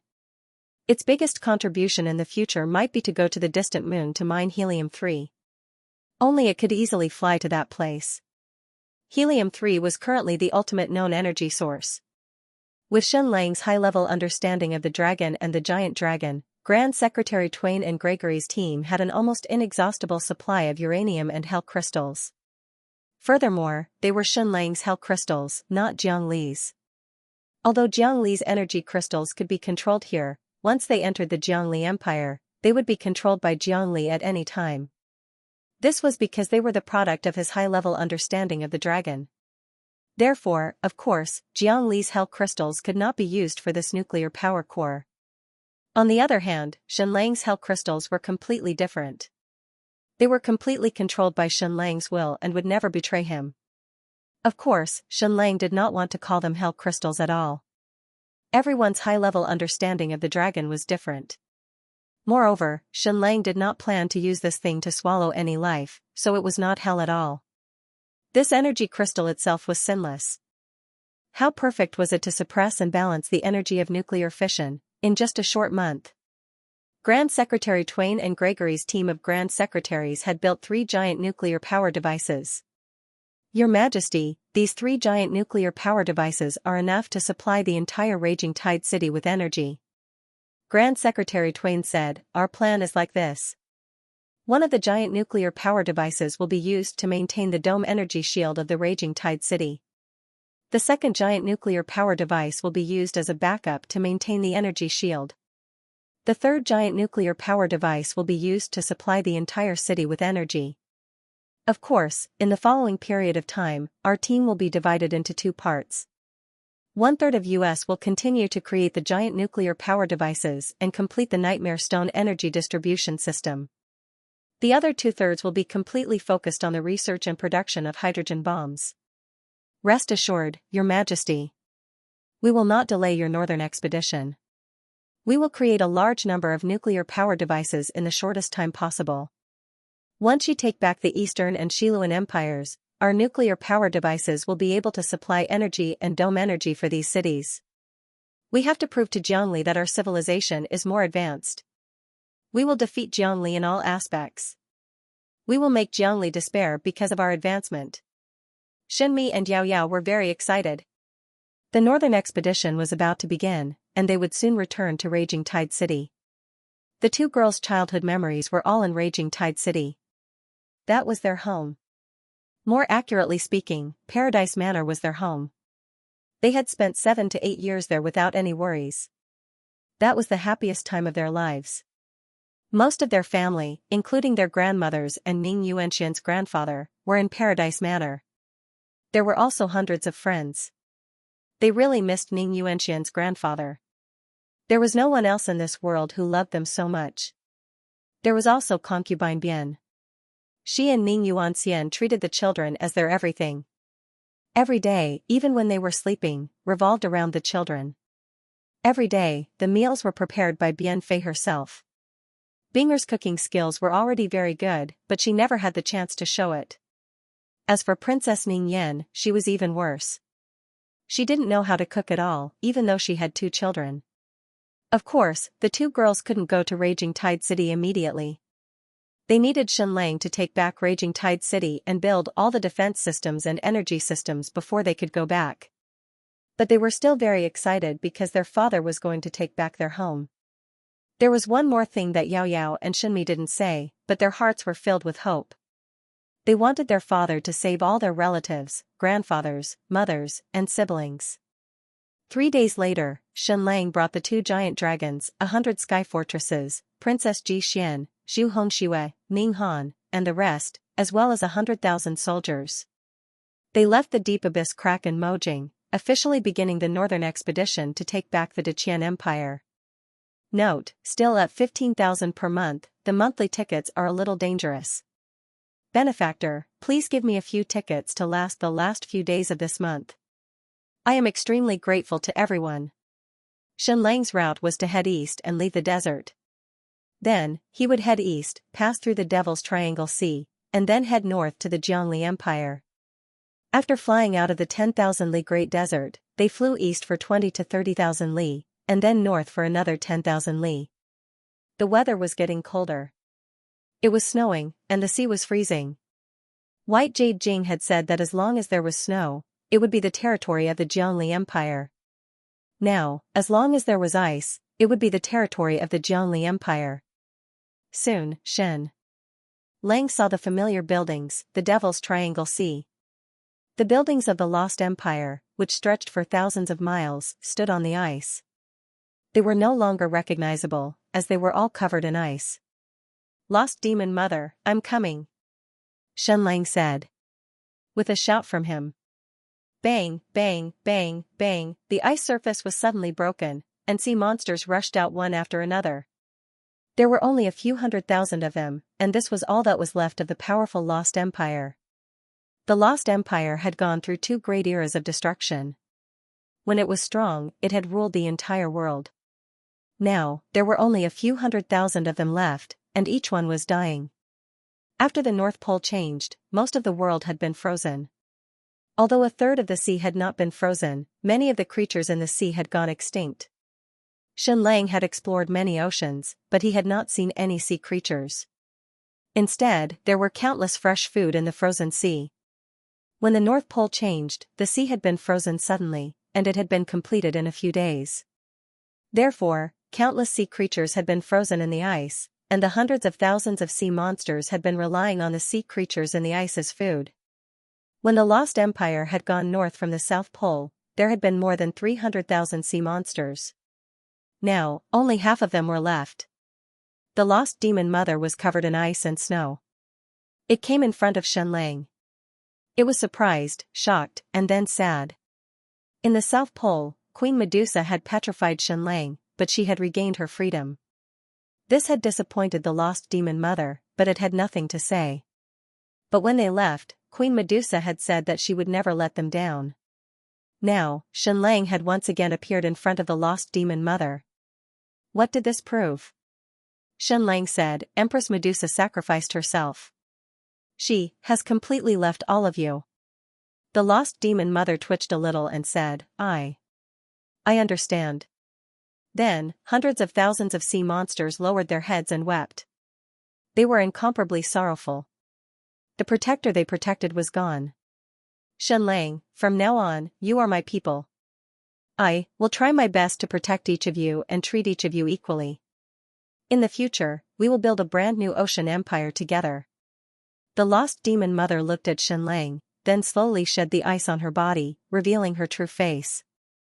This was the first time that Shenlang had seen her true face. She was indeed very ugly, like a mermaid that had not completed her evolution. She had very little human elements, and could only be called a humanoid sea monster. Greetings, Your Majesty.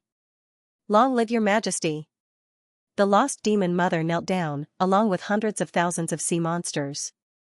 Shenlang, dragon, go ahead and help the Lost Empire's companions clear the way. Yes, Master. Shenilong suddenly roared and flew out. His body became extremely huge, covering the sky and the sun. Ji-Long also began to transform, becoming bigger and bigger. Then, the 2 giant dragons flew side by side thousands of meters in the sky, along the frozen sea, whistling past, flying north. They did not need to spit fire at all.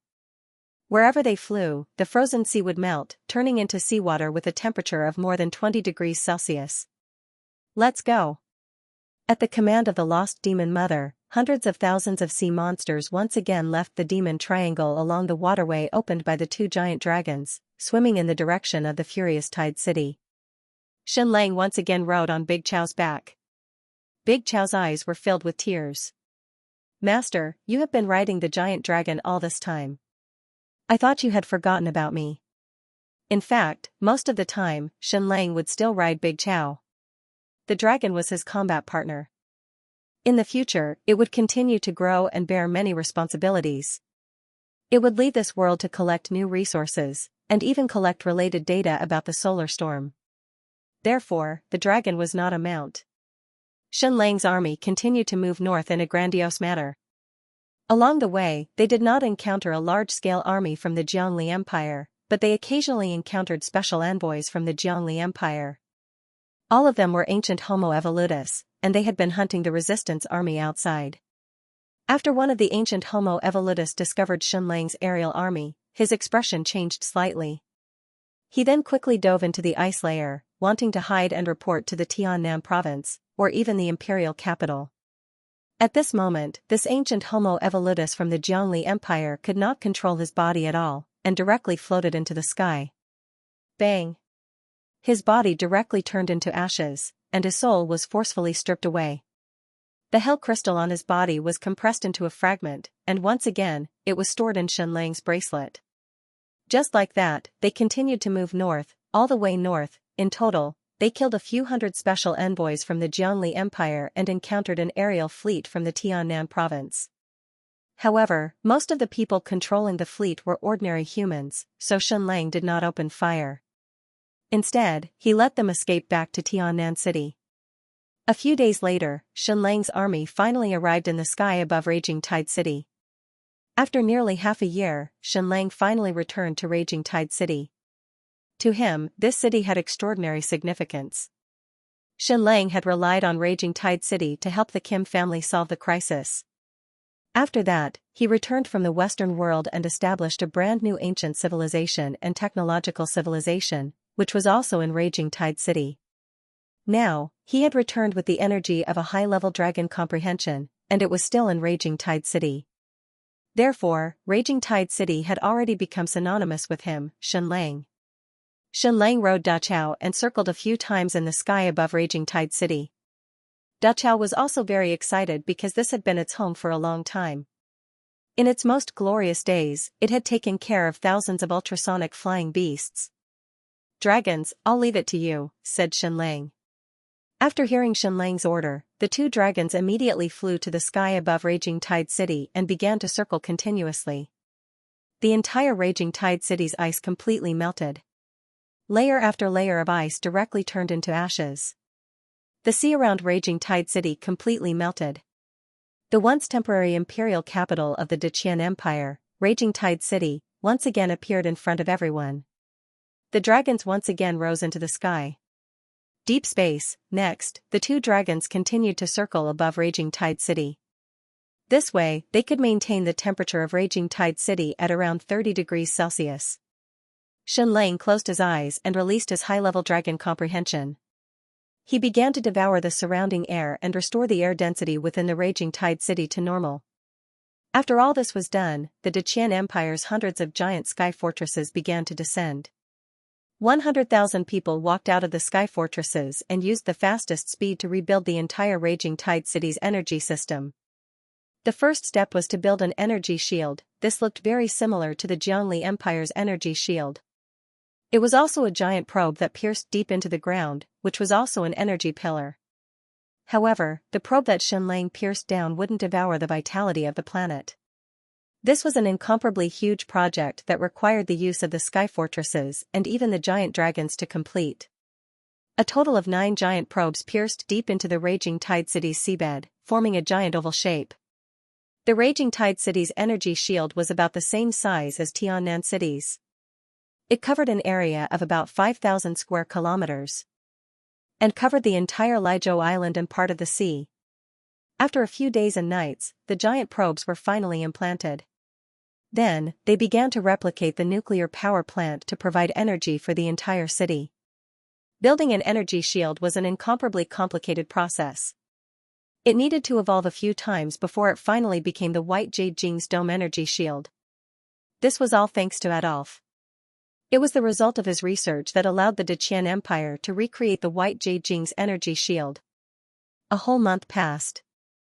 An astronomical amount of materials and nightmare stone devices were continuously transported from the abyssal fissure. Finally, the entire energy shield system was completed. Activate. Activate. Activate. Following the command, the giant nuclear power plant began to operate, instantly releasing an incomparably powerful energy into the dozens of ancient energy cores and the dome energy plant of the White Jade Jing. Whoosh, whoosh, whoosh, whoosh. The giant energy shield began to take shape. It was exactly the same as the White Jade Jing's energy shield, but much smaller. In just a few seconds, the entire energy shield was activated. With the energy shield complete, the giant dragons didn't need to circle in the sky anymore. The entire Fury Tide City could maintain a beautiful temperature instead of being shockingly cold. Next, they had to use the ancient civilization's devices to build the entire air circulation system. In order to avoid the Great Nirvana, the ancient empire had built many cities underground. Therefore, be it the ancient ruins of Mt. King Kong or the ancient ruins of the Southern Sea, they all had a perfect air circulation system. The air inside would only be cut off after the energy was exhausted. Therefore, the ecosystem and air circulation system in the city could be completely copied from the ancient civilization. Only the energy core was revolutionary. As for the ecosystem and air circulation system of the Fury Tide City, it was time for the scholars of Xianxia Pavilion to show their skills. Due to their limited authority, they couldn't delve into Mojang's weapon system for the past few decades. Therefore, they were completely focused on life and ecosystem research. More than 30,000 scholars commanded more than 100,000 warriors to build the entire system in Fury Tide City. This required very precise calculations. Even the number of ancient plants and livestock for each person had to be completely calculated. How much air each person breathed, how much carbon dioxide each plant absorbed, how much oxygen they exhaled, and so on. Thousands of ancient plants had to be used for perfect matching. Your Majesty, I would like to see you. A scholar from Xianxia Pavilion found Xianlang. What's the matter? Xianlang asked. The old scholar said, because of the drastic changes in the world, the city also needs to change greatly. Even every house has to be accurately calculated. Currently, we have 3 plans for the reconstruction of Fury Tide City. The first plan is to imitate Mojang, which is to use the ancient empire's system. The second plan is to build a brand new system for the Great Qian Empire, with new styles and characteristics. The third plan is to imitate the domed city system of the Jiangli Empire and replicate it. Xianlang took a look at the blueprint and did some quick calculations. In the end, he found that Jiangli's domed city system was actually the most perfect. It included layers upon layers of new farmlands, as well as raising cattle and sheep like they were crops. In short, it was to maximize the use of resources and convert them to reduce waste. Of course, among the officials of the Great Qian Empire, the Jiangli Empire was synonymous with reactionary and backward. Therefore, everything he did was wrong and needed to be completely severed. This wasn't just among the officials, but also among the scholars. Because Xianlang's brand new energy system was indeed more advanced and peaceful than the Jiangli Empire's, the scholars of the Great Qian Empire were proud of it. When building the entire city, one of the main ideas was to rebel against Jiangli. Jiangli's city was built in such a way, and the ecological system was configured in such a way. Therefore, we must do the opposite and be different. Otherwise, we would be backward and reactionary. But putting aside the energy source, Jiangli's domed city system was indeed very advanced and perfect. Xianlang said, the third plan should be the most suitable. The scholar said, I think so too, but most of the scholars objected. They said that this system belongs to the Jiangli Empire, and it is rigid, backward, and dark. For example, raising pigs, cows, and sheep is like planting crops, and each animal can't move more than 1 meter. This is too inhumane, and it is completely a symbol of the Darkness Empire. Xianlang said, don't expand it so much. The only purpose of the Great Qian Empire is to do our best to protect and serve all humans. Everything else can be put aside for the time being. Although it is inhumane to rear livestock like this, it can provide meat for us on a large scale and feed countless people. This is the most important thing. Also, practice is the only way to test the truth. Since the city system designed by Jiangli is the most reasonable and perfect, we can also learn from it. Don't think so rigidly. Your Majesty is wise. The scholar said, but this old man isn't very persuasive in this aspect. Even the temporary prime minister can't convince them. We might need your Majesty to do it. Let's talk to our scholars. Xianlang nodded. All right. Next, Xianlang gathered tens of thousands of scholars for a meeting and gave a speech, explaining his will and unifying everyone's thoughts. There was no need for formalism. Good things were good things, and they couldn't stop using them just because the enemy was using them. As such, the reconstruction plan of the Fury Tide City was finalized, and it was built according to Jiangli's city design system. The agricultural area, animal husbandry area, garden area, water storage area, industrial area, and so on were basically the same as the cities of the Jiangli Empire. However, the specific design of the city couldn't be done according to the Jiangli Empire.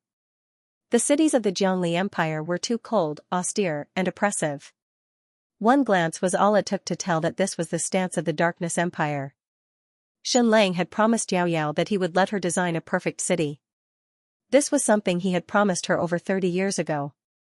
He thought he could do it very early, but he didn't expect it to take until today. Xiaoyao was extremely excited and completely immersed in it.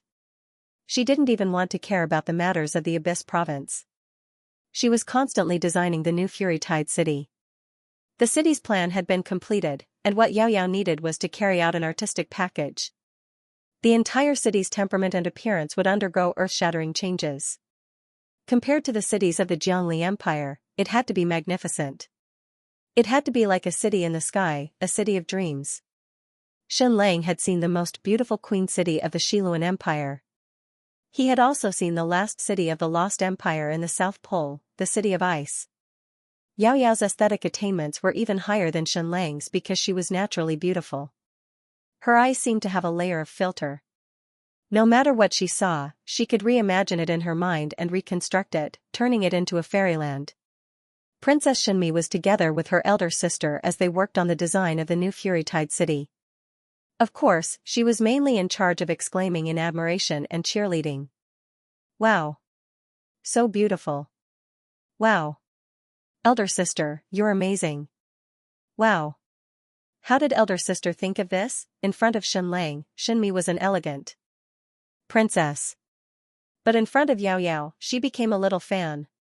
Damn, was this the northern expedition? After Shenlang's army went north, they didn't fight a single battle.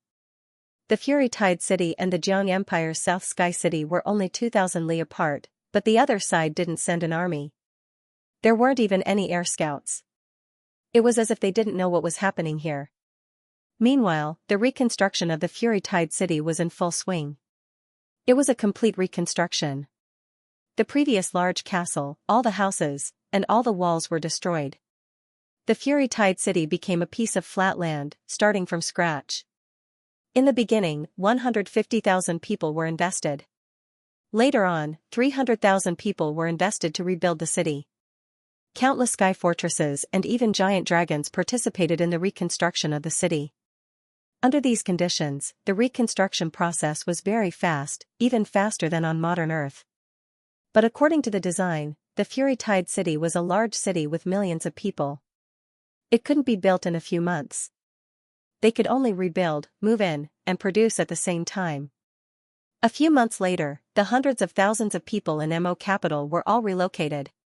The ninth city of the ancient empire was once again empty and taboo. 30 years ago, the Xianxia Pavilion had discovered this ancient relic and accepted its protection. After 30 years of self-development, they had finally left. When the last person left Mo capital, the energy barrier disappeared. The image wall control center also started to solidify. Even though the sky god had been revived, it remained motionless like a statue. Shenlang came to the sky god totem again and said, "Ancestor, are you not going to say a few words to me?" The sky god totem was still motionless and didn't reply. Shenlang said, "According to our tradition, no matter where we migrate, we have to bring our ancestors' memorial tablet with us. You've protected these hundreds of thousands of people for more than 30 years. You've protected the last hope of humanity, so we want to bring your memorial tablet back to our new home. Is that okay?" The sky god totem was still motionless, solemn and proud. Shenlang said, "I don't care what you think, but I built a brand new giant pyramid in Fury Tide City. It's taller and more beautiful than this pyramid. If you're willing, we all hope that you can still stand on top of that pyramid and look down on your descendants." The sky god totem still didn't reply. He didn't even blink, let alone reply. He had made up his mind not to communicate with Shenlang at all. A king wouldn't meet another king to avoid awkwardness. Shenlang was a bit disappointed.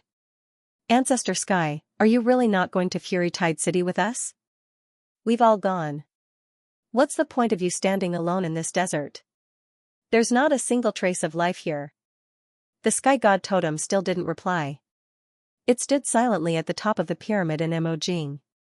Without the protection of the energy barrier, the sandstorm outside started to attack Mojing.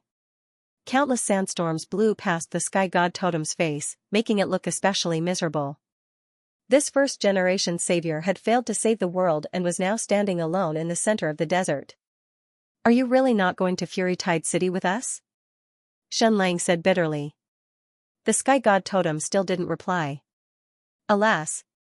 Xianxia sighed, and then he left silently. However, the next day, when the sun rose again, the sky god totem at the top of Mo Jing's pyramid had disappeared. At the same time, there was an additional statue at the top of Fury Tide City's pyramid. It had a human face and a snake body, and it was still looking up at the sky. Its expression and movements were exactly the same. Everyone was shocked. When did the sky god ancestor come? Why did he appear at the top of the pyramid the moment he opened his eyes? Sigh. The sky god ancestor of the ancient empire was also at Sundara. After waking up, he was even more reluctant to leave the humans. However, he had already decided that since he was going to be a statue and a totem, he would do it to the end. He definitely couldn't speak. Just pretend that I don't exist in the future. In any case, I'll just watch your bustling figures.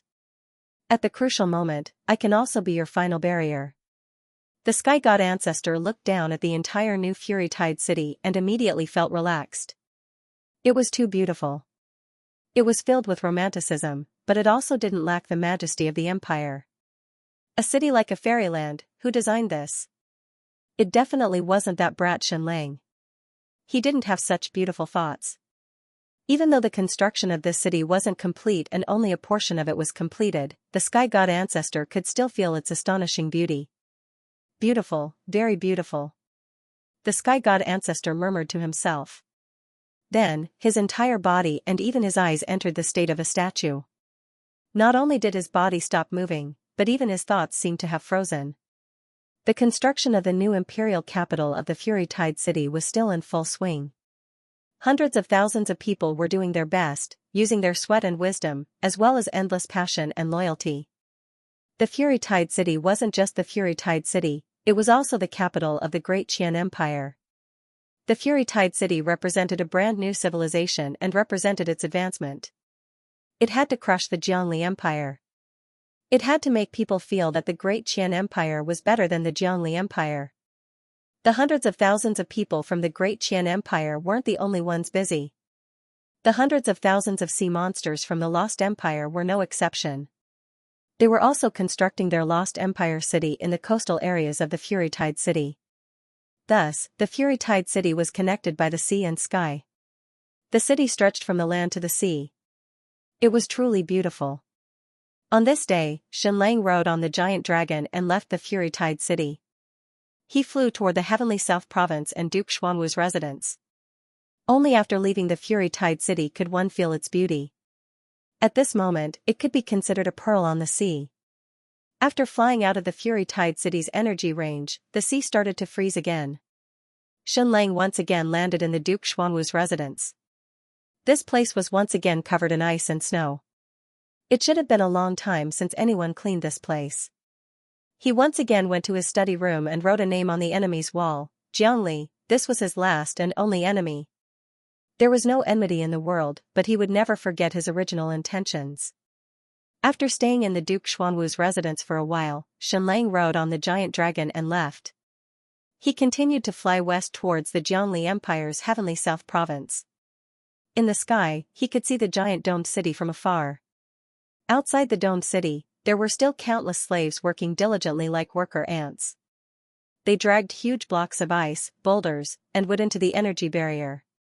The heavenly South City had a population of nearly 3 million, and there were 1.5 million slaves. They all lived in the underground caves at the edge of the energy barrier. Not only did they not deserve to live in houses, they didn't even deserve to live on the ground. Moreover, the Jiangli Empire claimed that there were no slaves and they were only expiators. The heavenly South Province's governor was nominally Xianxia's nephew, Xianxia. Inside the heavenly South City's energy barrier, there were all kinds of armies. There were more than 400,000 of them. Sky Fortress, Dragon's Power, Nightmare Stone Machine Gun, and even the entire dome's energy barrier defense system. Normally, without the giant dragon attacking, Heavenly South City would require an army of 1 million soldiers. This was only one of the Jiangli Empire's 200 provinces. However, at this time, one man and one dragon, Xianxia, flew towards the heavenly South City's dome. Along the way, countless slaves saw the giant dragon in the sky and Xianxia. Then, they stopped moving and looked at the sky in a daze. At this time, the giant dragon was not covered in flames. It was only a few dozen meters long, just like an ordinary flying beast. Ao! The giant dragon let out a cry and fiercely rushed into the dome of Heavenly South Province. This dome's energy barrier was a hell crystal. Inside the dome was Jiangli's domain. Even if it was thousands of miles away, Jiangli could directly control it. In other words, Xianlang rode the dragon and directly entered Jiangli's hell crystal domain. He slowly landed in the Heavenly South Province's governor's mansion. Jiangli Empire's Heavenly South Province's governor, Xianxia, hundreds of officials, and tens of thousands of warriors, after seeing Xianlang, couldn't help but be slightly stunned, revealing an expression of disbelief. Then, everyone present neatly knelt down. This subject greets your majesty, long live the emperor, long live, long live. Xinqiang's governor directly rushed up and kowtowed with all his might, nephew, no, this subject greets your majesty, long live the emperor. Your majesty's arrival in Heavenly South City, this subject is not afraid, this subject is honored. Your majesty's arrival, this subject did not go out to welcome you, this subject is guilty of death, guilty of death. At this time, not only the governor's mansion's people, but all the patrolling cavalry in the sky and the Black Water Platform's warriors also saw Xianlang and his giant dragon. Then, countless people surged forward like a tide, kneeling on the ground with incomparable enthusiasm, kowtowing and shouting, long live the emperor, long live, long live. Note, distance from 13th place is only 100 monthly votes. Everyone, benefactor, please give me a push. The pastry was extremely grateful. Xianlang looked at the scene in front of him and was speechless. He wanted to conquer the north, to take back the Eastern Empire, to take back the Xiluan Empire, to take back the entire world.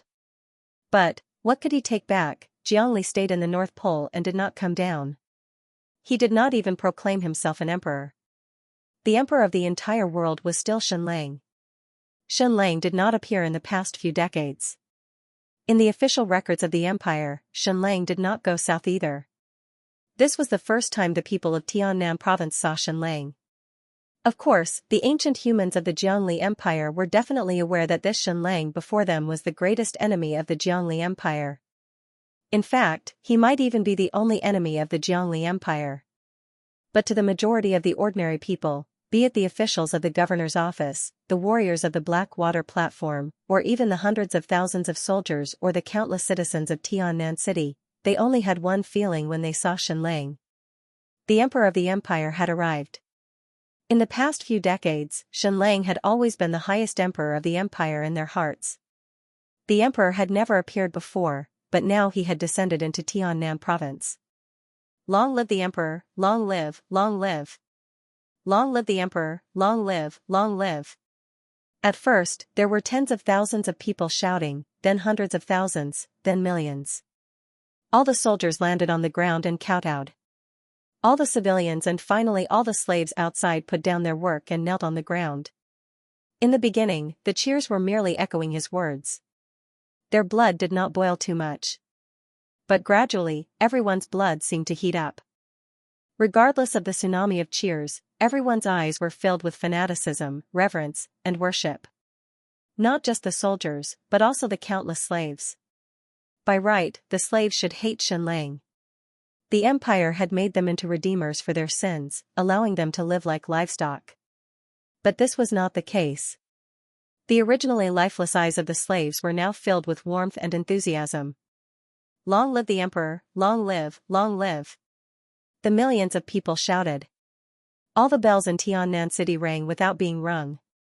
At this moment, Xianlang could feel the sentiments of countless commoners and slaves toward the Jiangli Empire. These slaves were treated worse than pigs and dogs, but they actually somewhat understood Jiangli. They seemed to somewhat approve of his sense of duty. Save the world. All the existing oppression, all the unfair order, was for the sake of saving the world. Of course, no one knew that in the end, Jiangli would sacrifice the lives of hundreds of millions of people. The only people he wanted to save were the hundreds of thousands of Homo evolutus. Everything else was a source of energy and cannon fodder. In the hearts of countless people, no matter how dark the empire was, it had no other choice. In their hearts, the emperor of this empire was Xianlang. His Majesty was forced to treat us like this. In that instant, Xianlang's emotions were extremely complicated. How was he going to continue the northern expedition? How was he going to take back the entire empire? If everyone was loyal to him, how could there be a northern expedition? Wherever he went, everyone would kneel down and shout, "Long live His Majesty." In everyone's hearts, Xianlang was the emperor of the empire. The entire empire was his. How could they take it back? Of course, all the Homo evolutus saw Xianlang as their enemy. They played the role of the upper echelons of the world, helping Jiangli rule and enslave the world. But now, they did not resist. Instead, they played along. There was no war in the empire. There was no war in the world, there was only one war, the Battle of the North Pole. Xianlang looked at the millions of people, then without saying a word, entered the governor's palace and pointed at Xianxia. Inside the governor's study, there were only two people, Xianlang and Xianxia. "Now that there are only the two of us, you can restore your front eyes," Xianlang said lightly. Tiannan province's governor, Xianxia's face began to change. His figure also began to change, restoring his true appearance as an Homo evolutus. He really was not Xianxia. "I won't ask what your name is," Xianlang said. "I just want to ask you, where is the real Xianxia?" "I don't know." The fake Xianxia said, "I really don't know." Xianlang nodded, and then he said, "I rode a dragon all by myself and entered the South Sky province. You possess an army of hundreds of thousands of troops, and you even control the weapons system of the entire South Sky province. So, why didn't you attack me?" "I don't dare."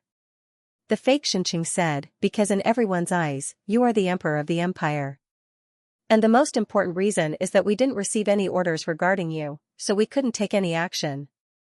"Understood." Xianlang narrowed his eyes, looking at the fake Xianxia in front of him.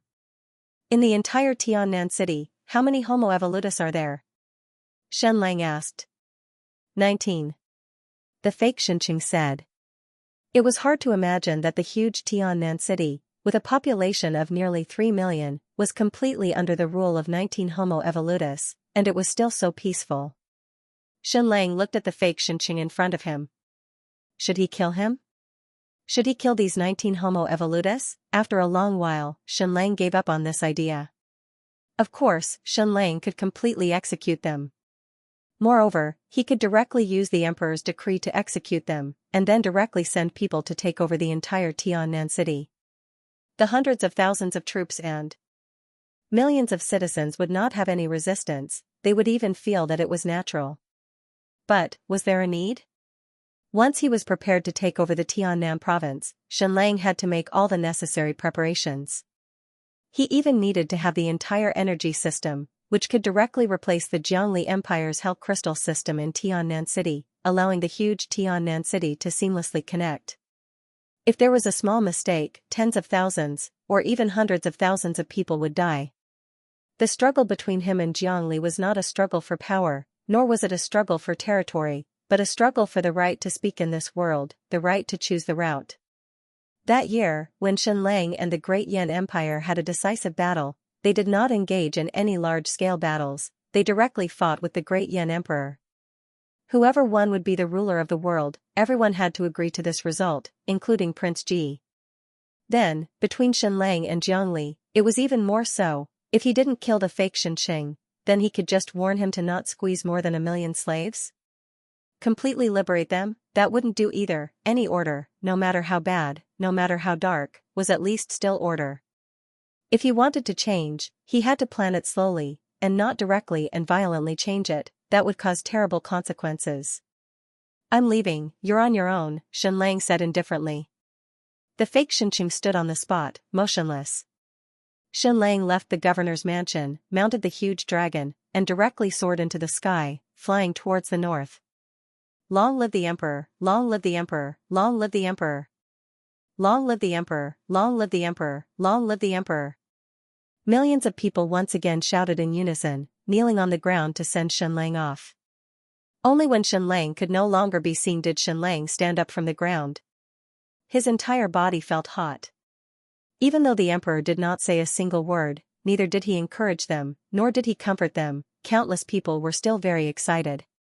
His Majesty the Emperor had disappeared for dozens of years, and finally appeared again. Xianlang rode the huge dragon, heading north, and flying along the Hell Crystal's energy channel. More than 2,000 kilometers later, he arrived at a huge domed city. This should be Skybridge City, the former capital of the state of Yu. Skybridge City was of a higher level than Tiannan City. It was the capital of the entire Yu territory, and the highest ruler was Xianlang, the first son of Xianlang and Princess Ningyan. At this time, Skybridge City was even larger than Tiannan City, and its population probably exceeded 4 million. The diameter of this Skybridge City probably exceeded 80 kilometers. When Xianlang flew into the Skybridge City, he received an even more shocking welcome. Before he appeared, millions of people were already kneeling on the ground, motionless, waiting for his arrival. And when his figure appeared in the sky, millions of people knelt in an orderly manner. Long live the Emperor, long live the Emperor, long live the Emperor. Long live the Emperor, long live the Emperor, long live the Emperor. Most of the people in this empire were living a miserable life, but most of them were loyal and fanatical to His Majesty the Emperor. Perhaps some people would rebel, but the rebels were encouraged by the Mojing warriors. Only those who knew the truth would want to rebel. They knew that Dark Emperor Jiang was not Xianlang, and they knew that Dark Emperor Jiang wanted to destroy the entire world. That was why they rebelled. And most people didn't know the truth. They thought that the emperor of the Jiang Empire was Xianlang, and they never knew of the existence of Jiangli, let alone the existence of the ancient new humans. They always thought that everything that Emperor Xianlang did was for the sake of the entire world. Xianlang entered Skybridge City's palace. It was still preserved, and it was almost the same as 30 years ago. This was very rare.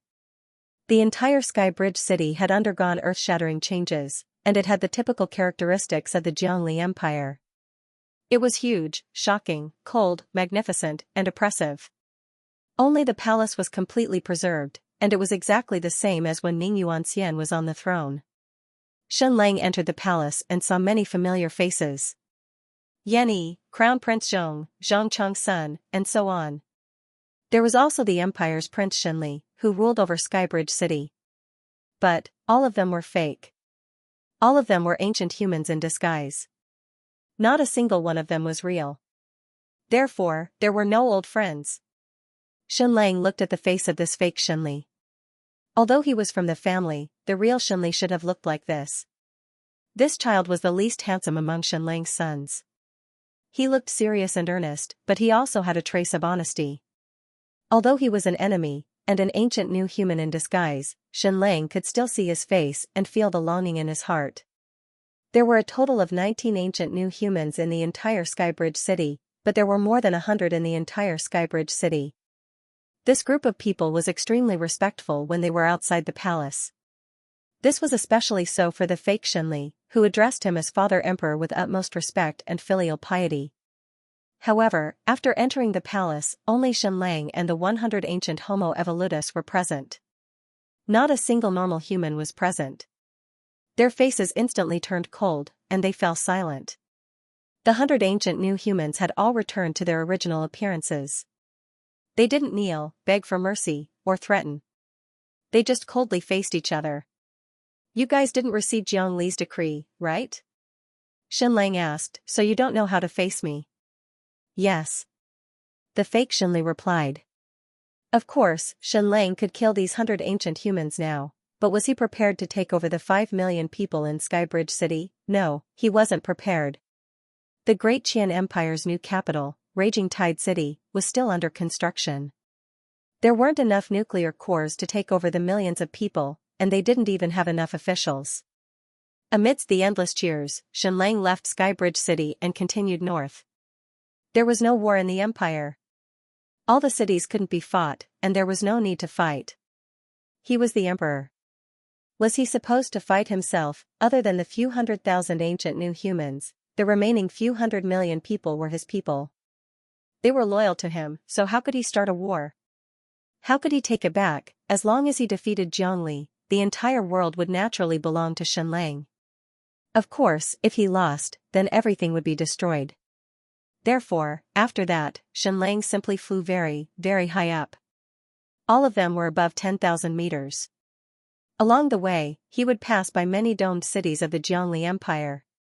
If people saw him, they would be cheering again, and millions of people would kneel to welcome him. It was very shocking, but there was no need. At 10,000 meters in the sky, Shenlang could still see the entire land. The further north he went, the colder the weather became. After passing the state of Yu, the temperature was already -100 degrees Celsius. Outside the energy barrier, it was no longer suitable for anyone to survive. Everything in his field of vision was ice and snow. Even the mountains and rivers had disappeared, and the world was snowy white. The only difference was the hell crystal energy passageway, which connected the domed cities of the Jiangli Empire like a spider web. More than half of the world was dead.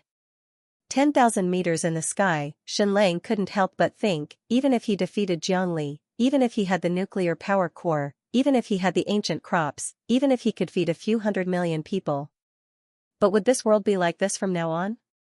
Would the entire world's people live within the energy barrier? Of course, this was Shenlang's thought process. In other words, if humans from Earth developed Mars, they would also live underground. There would also be a barrier, because the atmosphere on Mars was so thin that it was almost non-existent. Shenlang continued flying north. After a few hours, he arrived at the imperial capital, which used to be the flame capital of the Great Yan Empire. Once again, he came to the flame capital, but everything had changed. In fact, it was completely turned upside down. There was almost no trace of the flame capital. This was a mega city that had never been seen before in this world. It was not inferior to the mega metropolises on Earth. It truly felt like the skyline of a city. Of course, the entire city was still very ancient, cold, and eerie, but it was also filled with a strange and magical feeling. The surface area of this city was only a few thousand square kilometers, not more than 10,000. But the houses in this city were even taller, larger, and more majestic. Yet, these houses did not feel like skyscrapers. They were completely ancient houses, but very, very tall, with dozens of floors. Therefore, it looked very strange. But no matter what, even if there was no artistic feeling, the imperial capital was still filled with a strange feeling. Shenlang had never seen a city like this in any of his movies. There was Mordo City in The Lord of the Rings, but compared to the imperial capital of the Jiangli Empire, it was too small. The imperial capital before him looked like a realistic evil empire. The dark forest was brightly lit. The entire imperial capital had changed, but there was one place that was still the same as before, and that was the palace. It was exactly the same as when Shenlang left. The other houses in the city were very tall, but the palace was still the same as before. There were no tall buildings, and even the Forbidden Tower was not very tall. But, the entire palace still looked down on the entire imperial capital, high up. That was because the terrain of the palace had been raised by more than a few 100 meters. Therefore, the imperial capital palace was like a real city in the sky. Shenlang flew above the imperial capital. He was not attacked, but there were no countless people cheering for him. No one knew of Shenlang's arrival. In the past few decades, Jiangli did not appear, and neither did Shenlang. Therefore, the ruler of the entire world was Crown Prince Jiangyi in the east, and Queen Helen in the west. The Xiluan Empire had become a part of the Jiang Empire, so Queen Helen became the queen. The imperial capital before him was the ruling center of the entire world, or at least the ruling center in name. In the past few decades, all the known decrees and orders came from within the palace. To be more precise, they came from Crown Prince Jiangyi. He was very diligent and wise. With the assistance of Prime Minister Prince Jin, he had firmly grasped the ruling power of the entire empire in the past few decades. At this time, it was already night. In the imperial study of the imperial palace, Crown Prince Jiangyi, Prime Minister Prince Jin, Deputy Prime Minister Jin Muzong, and the few prime ministers of the imperial secretariat were still busy. The entire process was very quiet. No one even spoke. The prime ministers were all reading memorials. The less important memorials could be decided by the prime ministers, and those that could not be decided were directly handed over to Crown Prince Jiangyi. The few of them did not even need to use words to communicate. They communicated completely through the memorials. Moreover, the words were extremely simple. A sentence could be expressed in 2 or 3 words. Unless one was at the highest level of the empire, no one would know what they meant. That's right. Jin Muzong had become the deputy prime minister of the empire. Moreover, he was diligent and conscientious. He may not be the smartest, but he was definitely the most serious. Dong, dong, dong, dong. The clock struck 10 times. It was already 10 o'clock at night. The first prime minister of the imperial secretariat, Prince Jin, said, "That's all for today. Please come early tomorrow. Everyone, please go home and rest." Crown Prince Xianxia's eyes moved away from the memorials. He nodded. All right. Everyone, please go home. There's no need to rush so early tomorrow. Just be at the palace before 7 o'clock. It's not early? Leaving the palace at 10 o'clock at night and having to go to work before 7 o'clock the next morning? This is worse than 996. We will take our leave. Under the leadership of the first prime minister, Prince Jin, the prime ministers stood up and bowed to the crown prince. Then, they left in an orderly fashion. After a while, only the crown prince was left in the study. An old eunuch came in. Your Highness, it's late. Go back and rest. Crown Prince Xianxia said, the prime ministers can rest, but not me. There's still a pile of memorials before me. The old eunuch said, it's not too late to approve these memorials tomorrow. Crown Prince Xianxia said, today's matters will be pushed to tomorrow, and tomorrow's matters will be pushed to the day after. One day, it will be too late. Not to mention me, even the Prime Minister, Prince Jin, and the second Prime Minister, Jin Muzong, will be busy until 1 o'clock before they can sleep. The old eunuch said, Your Highness is too diligent. You should learn from His Majesty. He knows how to enjoy life. Crown Prince Xianxia said, My father and I are different. Our missions are different. The old eunuch said, I don't understand what you are saying. I will make a bowl of bird's nest soup for His Majesty. After you drink it, you will sleep better. All right. Crown Prince Xianxia began to read the memorials again. For the past few decades, this crown prince had been working for more than 15 hours a day.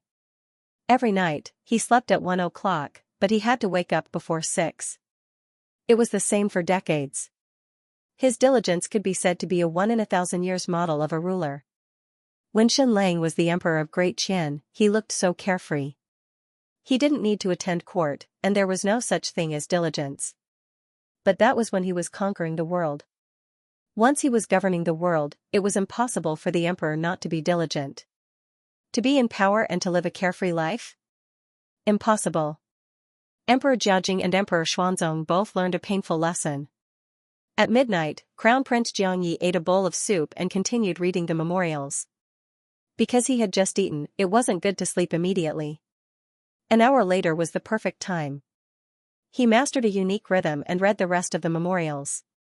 One book, then another. Dong. This was the second time the bell rang. It was already 1 in the morning. It was time to sleep. At this time, Crown Prince Xianxia, Xinyi, had just finished reading the last memorial. He was finally done for the day and could go to sleep. The crown prince stood up and stretched. He left the study and was about to go to his bedroom. But, he soon realized that something was wrong. Because at this time, the old eunuch and the imperial dragon guards had to come and escort the crown prince back to his bedroom. The air in the study suddenly flashed, and a figure appeared in front of him. It was Xianlang. Crown Prince Xianxia was slightly surprised to see Xianlang. You're here? You're finally here. Crown Prince Xianxia slowly sat back down. Xianlang looked at the crown prince's face. He was the most handsome man in the world. When he was young, he was already shockingly handsome, even more so than Xianlang. Now, he was in his prime, so handsome that people couldn't look at him directly. His little yi had grown so big. It was as if it had happened overnight. But, the crown prince in front of him wasn't Xianxia. He was still an ancient human in disguise. He wasn't the only one. Prince Jin Muzong, and the other prime ministers were all fake. They were all ancient humans in disguise. It was just that every day, they seemed to be exactly the same. They even forgot their true identities and really thought of themselves as Kaneki Satoshi, as Kami Jun, sigh, after decades of disguise, I've almost forgotten my real identity, the fake Jiangyi said. If you hadn't come, I really would have thought of myself as Xinyi. As he spoke, the fake Xinyi put on his real mask. He was still as handsome as ever, and even bore some resemblance to Shenlang and Xinyi. Let me introduce myself. I am Xianxia's son, Xianxia. Although the person in front of him was a fake Xinyi, he was the real crown prince. He didn't expect him to be Xianxia's son. Of course, don't misunderstand. My mother is not Queen Medusa, Xianxia said. Also, my name was given to me by my father when he was young. Xianxia. Should this name be considered pessimistic or optimistic? Shenlang said. Isn't Zhang Chong also the empire's vice prime minister? Where is he? Jiangmia said, Zhang Chong is the vice prime minister, but he went to Shiluan on behalf of the imperial capital to meet with Queen Helen. Shenlang couldn't help but be stunned. The fake Xinyi, Jiangmia, said, oh, of course, Zhang Chong is fake. We ancient humans are impersonating him. Queen Helen is also fake. Shenlang said, is there a need to be so serious? They are all ancient humans, so why did you have to let fake Zhang Chong visit fake Helen? Jiangmia said, if we don't act seriously, how can we govern this incomparably huge empire? These hundreds of millions of people are real. Shenlang could hear the sorrow in these words. Jiangli had taken care of everything by himself. Therefore, the hundreds of thousands of ancient humans under his command could only play the game of world domination. That's right, this was a game. No matter how serious or realistic it was, it still seemed like a game. This was because Jiang Li's goal was not to maintain or develop the empire, but to devour the vitality of the entire world. These hundreds of millions of people would eventually become cannon fodder and become a source of energy. Even Xianxia's son was no exception. He wanted to play this game. This reminded Shenlang of when he played games on Earth. What was the most important thing? Immersion. For a game to be fun, one had to take it seriously. Shenlang came to the study and carefully looked at the books on the shelves. He had stayed in this study for a short period of time. After defeating Great Yan's emperor and before heading to the North Pole, Shenlang had spent most of his time in this study. Shenlang took out a book at random and flipped through it. As for the crown prince, Jiangmia, he sat quietly on his chair, motionless.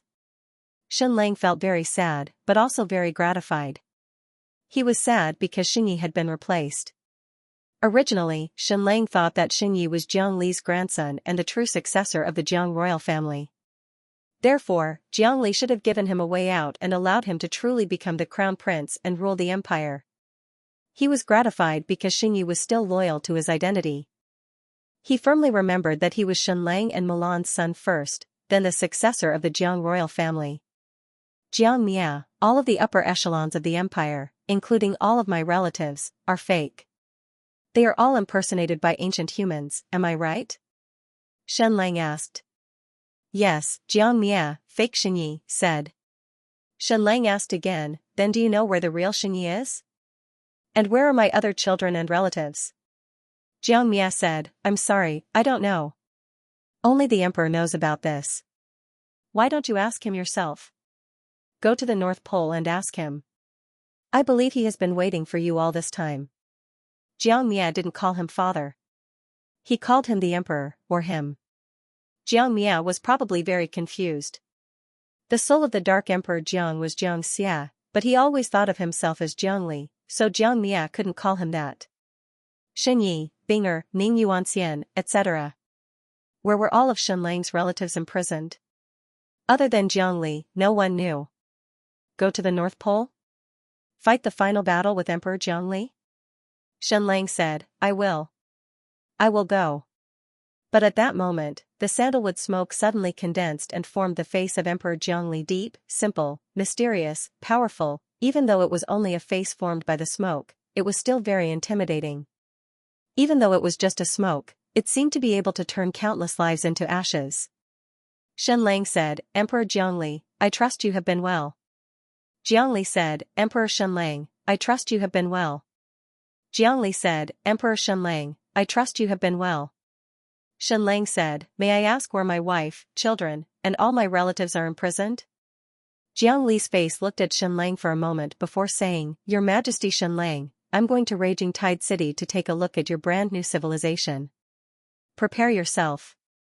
Xianlang was shocked. He was coming to the imperial capital of the Jiang Empire, but Jiang Li was going to his Raging Tide City. Jiang Li was going to Raging Tide City personally. Even if he didn't go personally, even if it was just a clone, it would still be very terrifying.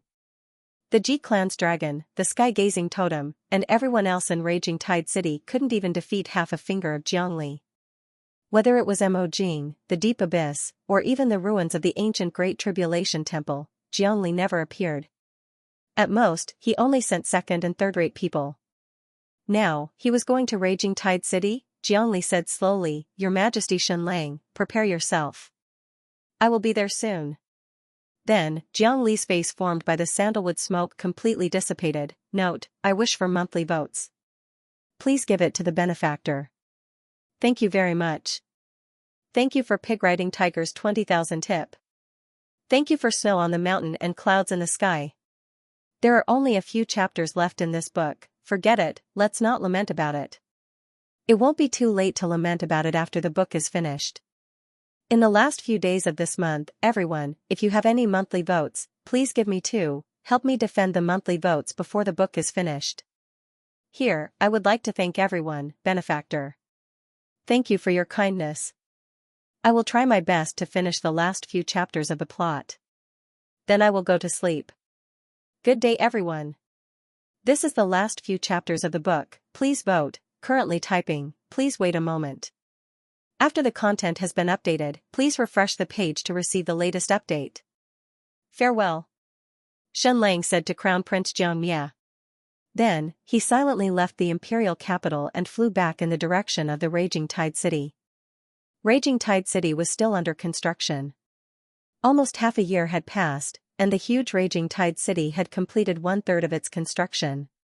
There were already more than 300,000 people here. There were almost no civilians.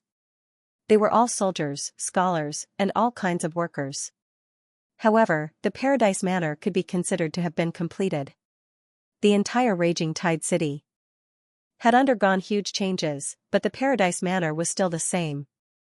Of course, the plants here had all been replaced with ancient plants, or even ancient plants. They were even more sensitive to energy, and their growth rate was much faster. The flowers were also much more beautiful, even a little too much. Therefore, the scholars were prepared to change this and make the flowers more simple and elegant. There were already thousands of children and teachers in the Paradise Manor. It had become an even purer school. These thousands of children were only from Mojing. There would be more children coming from the Abyssal Fissure, so Raging Tide City had to prepare a large number of kindergartens and schools. In the garden, Yao Yao was drawing. Although the general design of the Raging Tide City had been completed, there were still some details to be designed, down to every house and garden. This would continue until the entire city was completed. Princess Shinmi was also drawing. She had also found what she was good at. In Mojing, she had designed Mojing for everyone and was surprised to find that she was very talented in clothes and jewelry. Moreover, she was the most elegant princess and had a natural aesthetic sense for clothes and jewelry. Designing these things was the most suitable. So far, she had already created several pieces and had started to be mass-produced. They were highly sought after. The jewelry, shoes, and clothes she designed were all very beautiful. These 2 girls were supposed to stay in the Abyssal Fissure, but they missed the Paradise Manor too much. They begged several times, so Xianlang agreed to let them return to Raging Tide City in advance. The 2 sisters drew quietly. But every once in a while, Shinmi would look at Yao Yao's drawing board and exclaim, "Wow, sister, it's so beautiful. Sister is so amazing." Yao Yao would usually smile shyly. Her clothes, shoes, and jewelry were all personally designed and customized by her younger sister, Shinmi. However, this scene was still a little out of place. Princess Shinmi clearly looked much older than Yao Yao, but she kept calling her big sister. Because they had been frozen for a long time, Shinmi still looked like a young girl, while Yao Yao looked like a 15 or 16-year-old girl. At this time, Shinmi was designing a set of clothes, but her thoughts seemed to have reached a bottleneck, and she couldn't find any exciting highlights. What he wanted to design was a very simple shirt, pure white. It had to be low-key and pure, but it could not be completely white. It needed an embellishment, and this embellishment was the emblem of the Shen royal family. Moreover, it was a simplified version of the emblem, equivalent to the logo of the shirt. After reading it, it was time for the Shen royal family to customize it. This shirt had a small stand-up collar and was almost collarless. It was comfortable and had a certain retro feel to it. In that case, where should this royal symbol be placed? On the sleeve, on the chest? Or the hem, where could the mark be used to add the finishing touch? At this moment, Princess Xiaoyao's eyelashes suddenly trembled. Then, she moved her feet and blocked her sister Shenmi behind her. On the grass, a figure slowly walked over. He looked like a very ordinary old man, wearing the clothes of a scholar. At a glance, one would think that he was a teacher in the Paradise Manor. This old man's hair and beard were all white.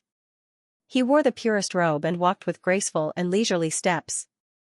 He came directly behind the two girls and looked at the drawing board. "Girl, what are you troubled about?" asked the old man. Princess Shenmi said, "I am designing a shirt for my brother. He is a scientist and likes to wear comfortable, pure-colored clothes. It has to be as simple as possible, but it can't become a work uniform. Simple but not simple. The only thing I can do is to sew the royal symbol on the shirt as an embellishment, but I don't know where to put it to add the finishing touch." The old man took a look and pointed at the drawing board. "Put it here, in the middle of the two stand-up collars." Princess Shenmi was stunned. Then, she placed the royal symbol in the middle of the two stand-up collars. Wow! It really looked good. Although the royal symbol was very small, it was very eye-catching and not out of place. It perfectly achieved the effect that less was more. Wow, the effect is really good. "Thank you, Grandpa." Shenmi said, "What is your name? Are you a teacher in our Paradise Manor?" "Just call me Old One," said the old man. Old One? This name was really weird. Then, the old man looked at Yao Yao's drawing board and asked, "You are designing a lake?" Yao Yao nodded. "Yes, it is a cooling lake, but it also needs to be the city's central attraction. I have two ideas. The first idea is to make it a jewel embedded in the crown. The second idea is to make it a teardrop at the corner of the eye." The old man looked at Yao Yao's drawing board for a long time before saying slowly, "Jewels are fragile, but teardrops are eternal. Jewels can easily move people's hearts in an instant, but it is still teardrops that conquer people's hearts." Princess Yao Yao smiled and didn't reply immediately. Shenmi said, "Grandpa, your artistic attainments are really high. I know all the teachers in the Imperial University's art department, but I have never seen you before. Why don't you come to our art department to teach?" The Imperial University that Princess Shenmi mentioned wasn't completed yet, but the team of professors inside was almost complete. Grand Secretary Twain was the president of the Imperial University, and Princess Shenmi was a teaching assistant. That's right, she was just a teaching assistant, not a teacher or a professor. Although Gregory wasn't even 30 years old, he was already a professor. And on the list of vice presidents of the Imperial University, one of them was Adolphe, who was Jiang Li's disciple in the Western world. "Art is very beautiful," the old man said, "but it is so beautiful that it makes people indulge in it."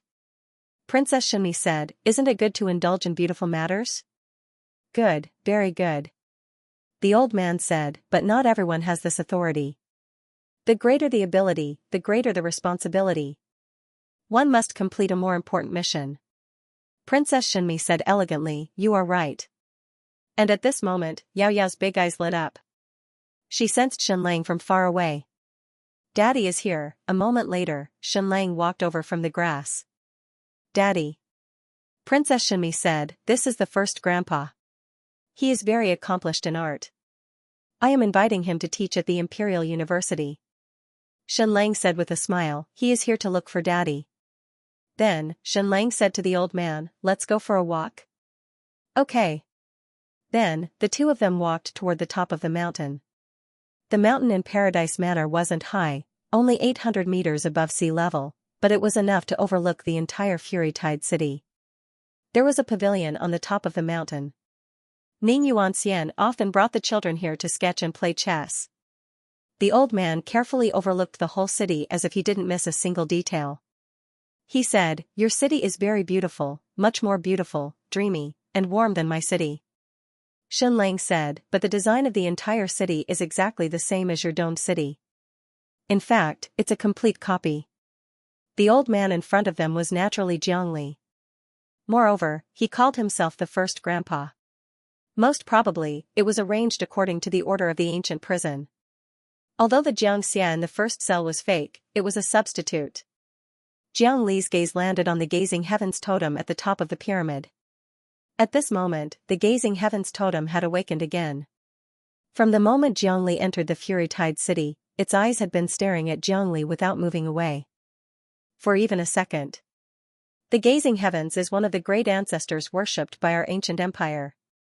Its position is ranked second, Jiang Li said. Xianxia asked, "Then who is the ancestor ranked first?" "Went in."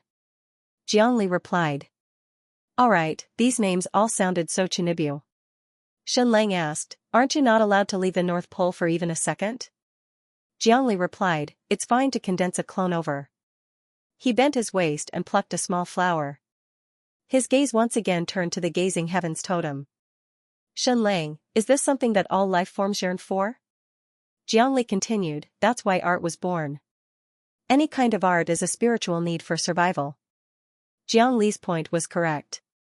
Maybe those who created art were hungry, but those who appreciated art and were willing to pay for it would definitely be full. Jiang Li continued, "The core structure of your city is exactly the same as my city. But after being wrapped in art, it became so warm and beautiful, while my city is so cold and cruel. Maybe, it's because of this beauty that everyone chose you. The Empress of Darkness, the Mother of Dragons, the Ancient Wisdom King, the Medusa Empress, the Gazing Heavens, and even the Chaos Prophet." Jiang Li returned to the pavilion and sat down. "Back then, I lied to the Medusa Empress, making her give up everything for me. Without her, I wouldn't have been able to comprehend the insights of a high-ranked dragon. But I also used beauty to successfully deceive her.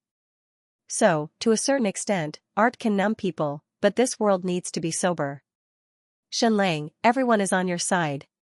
Do you think it's because it's right, or because your path is more beautiful?" Jiang Li asked. Xianxia, "It's because my path is more beautiful." N. Jiang Li said, "Of course, you've fulfilled your first promise. You've truly realized another energy system and proved to me that even without devouring the vitality of a planet, you can still maintain the survival of hundreds of millions of people. You can also construct the energy system of the entire world. This is very impressive. At least in terms of energy supply, your city is more advanced and sustainable than my city." Jiang Li openly admitted to this point. "Relying on your theory, we can maintain the living environment of this planet."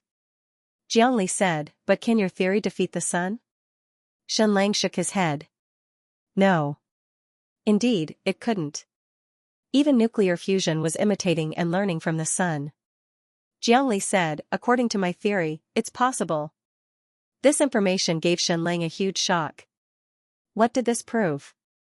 It proved that Jiang Li was upgrading his hell crystal. The current hell crystal could be melted by the energy of nuclear fission, but it couldn't be destroyed. Once Jiang Li completed the upgrade of the hell crystal, wouldn't that mean that he could devour the energy of the sun? Jiang Li said, "Both of us have completed advanced dragon enlightenment, but our ultimate goal is the ultimate dragon enlightenment. If we talk about advanced dragon enlightenment, our direction is more or less the same. Although the energy you comprehended isn't named hell crystal, it's not far from it. However, in the end, the direction of dragon enlightenment is completely different." Jiang Li continued, "Your theory can allow human civilization to advance a little further. But my theory can allow human civilization to survive forever. Your theory is based on the pursuit of harmony, while my theory is based on survival. Xianxia, according to your theory, even if your civilization survives, it will devour everything. Now, it is devouring the vitality of a planet. Next, it will devour an entire galaxy. In the end, it will devour everything except for you. Is there any meaning to that? Why is there no meaning to it?" Jiang Li said, "How do you know that the universe isn't like this?" This sentence made Xianlang fall into deep thought. At least according to the current theory, the Earth revolves around the Sun, and the solar system revolves around the Milky Way. Then, what does the Milky Way revolve around? A black hole. An incomparably huge black hole. However, a black hole devours everything. Xiangli said, all beauty is temporary. Only cruelty is the eternal philosophy of survival. If you don't recognize this, you won't be able to go far. Xianlang, Your Majesty Xiangli, I've said it before. My eyes only see what I want to see. As for the further parts, I feel that the wisdom of life hasn't reached that level yet. You haven't experienced what you should experience, so don't talk nonsense. Xiangli, you've already experienced it. You experienced it during the advanced dragon enlightenment. However, you chose to forget it and return to your original body. This was true. After the advanced dragon enlightenment, Xianlang had become as cold and perfect as Xiangli. However, Queen Medusa had petrified his body, and Xianlang's soul had returned to this body. He had regained his emotions and warmth. Alright, I don't have any intention of asking you to give up. Xiangli, continue to work hard, continue to struggle, and use your genius wisdom. When you feel that you are ready, come to the North Pole to fight me. Xiangli's gaze landed on the chessboard. His finger lightly traced every groove on the chessboard. It was as if he was recalling the past of this chessboard and how many people had placed their pieces on it. But at least for now, you are still too weak. Xiangli, even if you have 2 dragons, even if you have mastered the energy of nuclear fission, you are still too weak. I have to tell you honestly that the energy you control is not even 1/10,000th of what I have. Furthermore, our energy levels are the same. So, according to the current situation, when you come to the North Pole to fight me, you will lose in less than a second. Xianlang nodded. Xiangli, you want to complete the ultimate dragon enlightenment, and so do I. However, our paths are completely different. But most importantly, between the two of us, only one can complete this ultimate goal. Between the two of us, only one can live. This is fate. This is fate. When Xiangli said these 4 words, his voice paused heavily. So, Xianlang, for the sake of this fate, please prepare yourself and come to the North Pole to fight me. Please do not be killed by me as soon as you appear. If that happens, it will be the greatest sorrow of my life, and also the greatest sorrow of the Prophet of Chaos. Xiangli, so, please grasp more power, make yourself as strong as possible, and then come to find me. Xianlang, I will. Xiangli replied, alright then. Let me know when you're ready. I'll be waiting for you at the North Pole. Alright. Xianlang, Xiangli, you must prepare yourself and become as strong as possible. You must come to find me when you feel that you can no longer improve. Do not let down the Prophet of Chaos, and do not let down the sacrifice of the Mother of Dragons, the Ancient Wisdom King, and Queen Medusa. Definitely. Xianlang, Xiangli, then, I will take my leave. Goodbye. As he spoke, Xiangli's figure disappeared, leaving not a trace of smoke behind. After Xiangli left, Xianlang remained at the mountaintop, quietly contemplating. From now on, there would be no more wars or conflicts. The entire Xiangli Empire, including Xiangli himself, would not attack any city of the Xianlang Empire. The Abyssal Fissure and Mojing would be safe. Raging Tide City would also be able to shine with the light of its civilization and build an unprecedented imperial capital. In the remaining time, Xianlang only needed to do one thing. Strengthen himself and find a way to defeat Xiangli. Do not let down this peerless battle, do not let down the sacrifices of countless people. And do not let down Xiangli's expectations. What was Xiangli looking forward to? It was very complicated, indescribable with words. Between him and Xianlang, only one could survive. Hence, Xiangli would do his best to defeat Xianlang and destroy Xianlang. But in the depths of his heart, he might have another thought. He was cold to the point of perfection. Not only was he cold to his enemies, but he was also cold to everyone, including himself. He had spent his entire life searching for the true meaning of survival and strength. At the same time, he was also seeking defeat. Xiangli had said that Xianlang's current strength was not even a 10,000th of his, or even 100,000th. Xiangli controlled more than half of the planet's energy, but Xinlang's energy was on the same level as his. Then, what would be the trump card to completely defeat and destroy Jiangli? This required a great deal of wisdom. The hydrogen bomb was obviously a trump card to deal with hell crystals. As long as the yield was enough, it could melt most of Jiangli's hell crystals in the North Pole. Xinlang used the advanced dragon enlightenment to decompose an astronomical amount of heavy hydrogen. Hence, as long as he was willing, he could create countless hydrogen bombs, many times more than the Soviet Union and America combined. Xinlang had calculated that if all the heavy hydrogen in the world was used to create hydrogen bombs, it would be able to blow up the entire planet and completely tear it apart. With so many hydrogen bombs, could they not destroy Jiangli's hell crystals in the North Pole? Xinlang came to the garden. Yao Yao and Princess Shenmi were still painting. Yao Yao was the most outstanding artist in the world, but that was when her heart was beautiful. When Xinlang was not by her side, Yao Yao would not touch art. When they were in the abyss crack, she alone supported the entire crack's energy system and destroyed the rebellion of the ancient Homo evolutus, as well as the rebellion of the entire fire god religion. At that time, Yao Yao must have been very cold. Because at that time, she controlled the power of the Dark Pyramid and not only destroyed 300 ancient human spies, but also tens of thousands of fire god religion rebels. It was just that Xinlang had never seen such a cold Yao Yao before. Because when Xinlang was by her side, Yao Yao would always be beautiful. Yao Yao, some people say that the beauty of art is temporary, but the cruelty of survival is eternal. What do you think? Xinlang asked. Yao Yao nodded, indicating that she agreed. Xinlang said, then, when the world is faced with a choice and must take a path, will the cruel path of survival win, or will the beautiful and harmonious path win? Yao Yao pointed her finger forward, indicating that the cruel path of survival would win. Her words were very convincing because she was filled with the beauty of art and the coldness of survival. Xinlang asked, then, between beauty and survival, which would you choose? Yao Yao looked at her father warmly, telling him without a doubt that the choice was beautiful.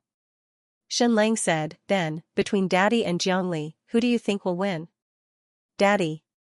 Yao Yao opened her mouth. She rarely opened her mouth.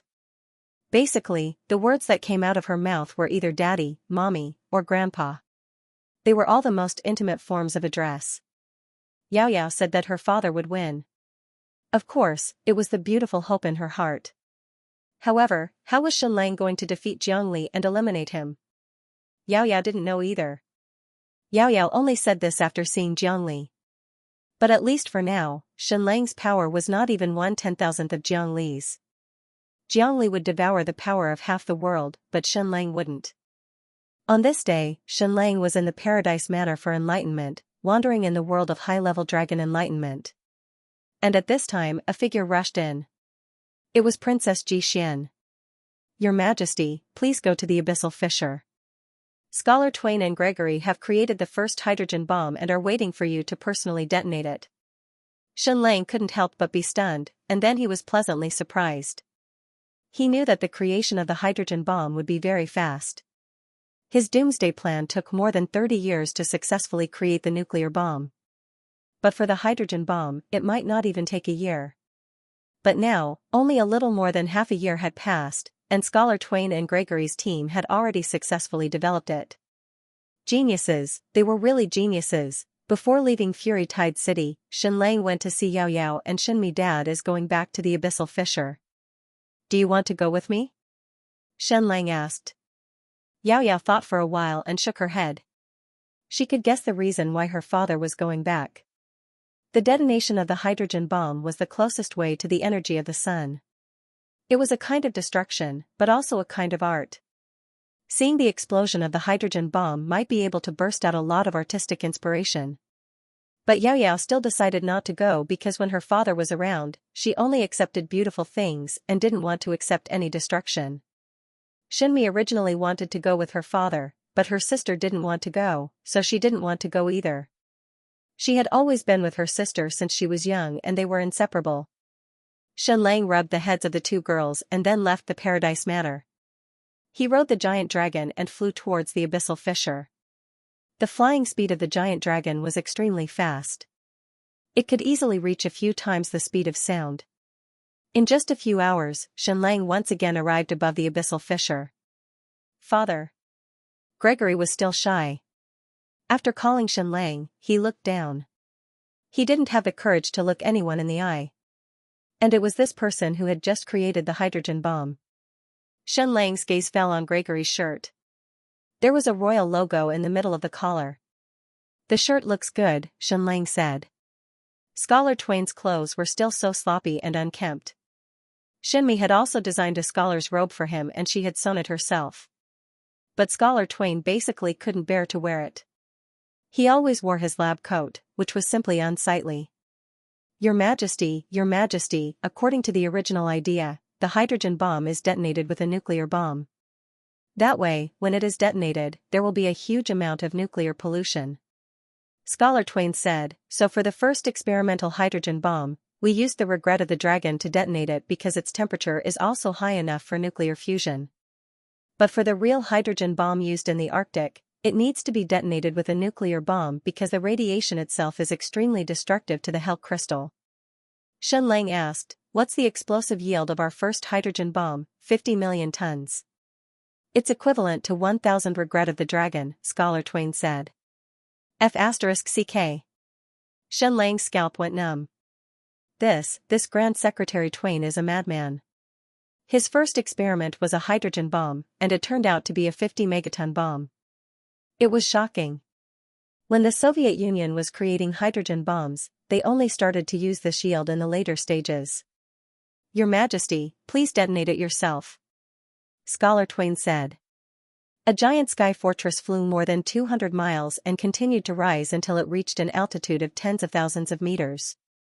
3, 2, 1. Drop the hydrogen bomb. Whoosh, suddenly, a huge object was thrown down from the sky fortress and fell from tens of thousands of meters. This hydrogen bomb was at least a few dozen tons. If it wasn't a giant sky fortress, it wouldn't be able to move at all. The giant hydrogen bomb kept falling. And falling. Soon, a huge parachute appeared, slowing down the speed of its fall. It slowly floated to the surface of the sea. Xianlang took a deep breath. Then, he slammed the Nightmare Stone's detonation button. Instantly, the regret of the dragon inside the hydrogen bomb exploded, releasing a temperature of hundreds of millions of degrees Celsius. It directly detonated the heavy hydrogen inside. An earth-shattering nuclear fusion happened. Boom, boom, boom, boom. The Deqian Empire's first hydrogen bomb, a 50 million tons heaven-defying weapon. Successfully detonated. Note, begging for support, begging for monthly votes, thank you, benefactors. There was no need to waste any words to describe the effect of this 50 megaton hydrogen bomb. In short, it was equivalent to 1,000 super regret of the dragon. It could destroy the world. No wonder the Soviet Union stopped testing super high-yield hydrogen bombs later on. It was because they could not find a suitable testing site. The hydrogen bomb was the ultimate imitation of the sun. Even though they were more than 200 miles away, Grand Secretary Twain, Gregory, and everyone else were completely shocked by the scene. Especially Gregory. His always calm gaze was especially shocked. It was as if he could not believe that he was the one who created this thing. After a long time, Grand Secretary Twain said, Your Majesty, this thing can completely destroy the entire planet, right? Xianlang said, in theory.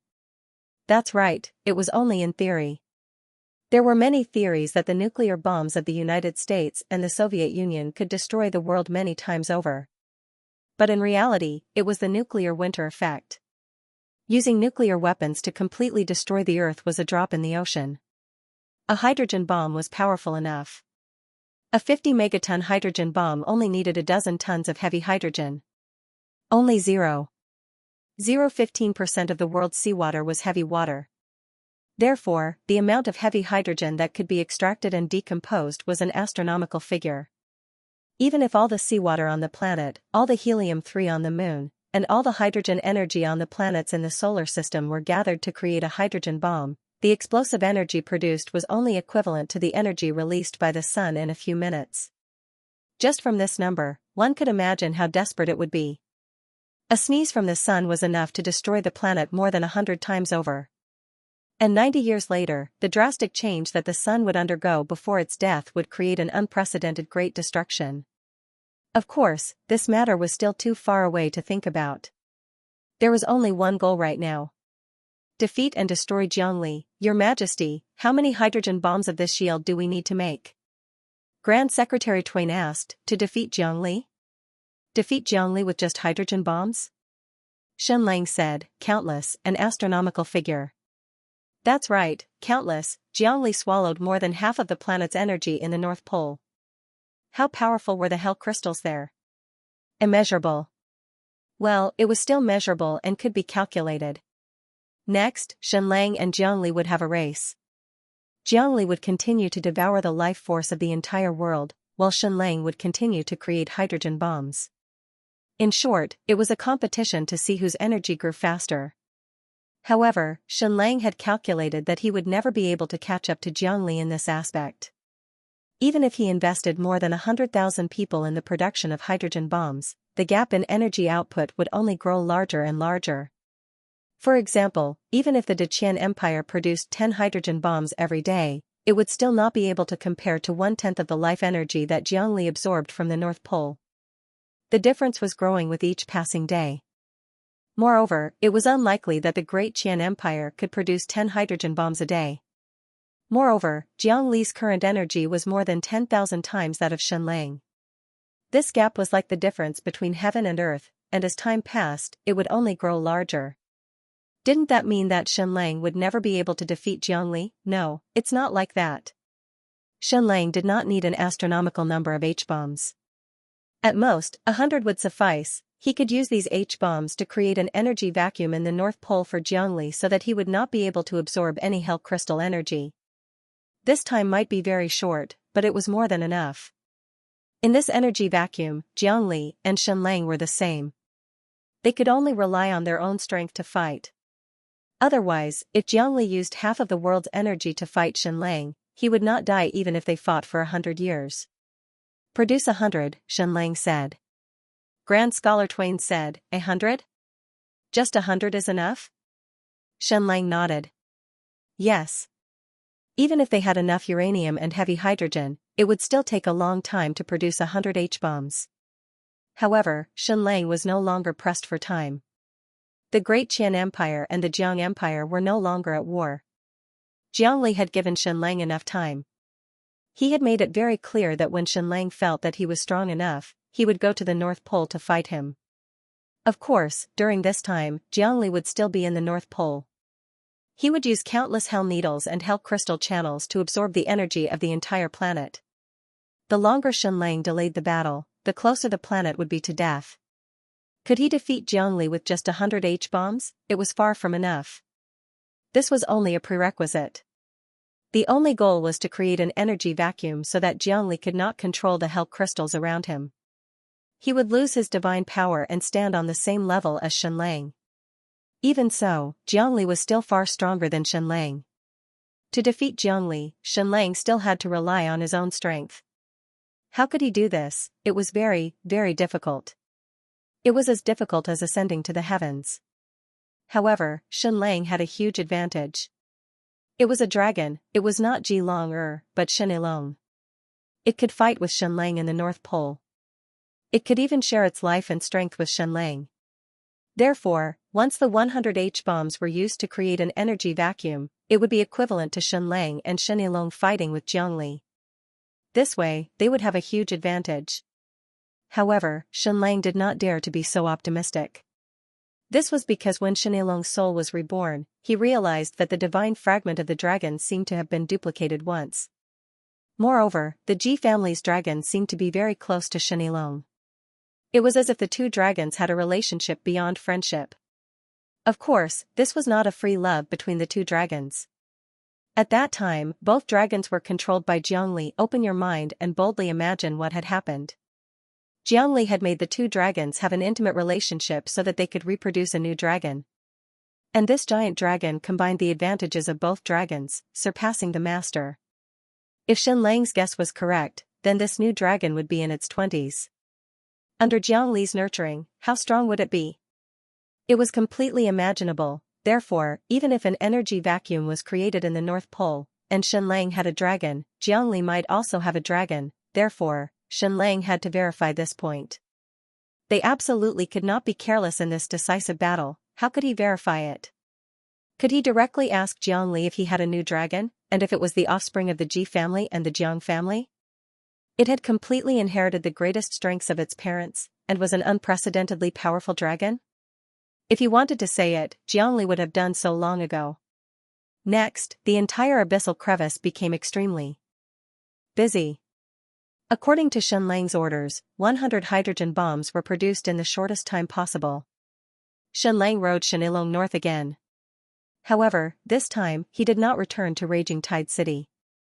His destination was the ancient dragon pool. Was he bringing Shenilong to devour the ancient dragon pool's radiation? No, it was just to verify a fact. A fact that he did not want to happen, but was basically a foregone conclusion. Once again, they headed north.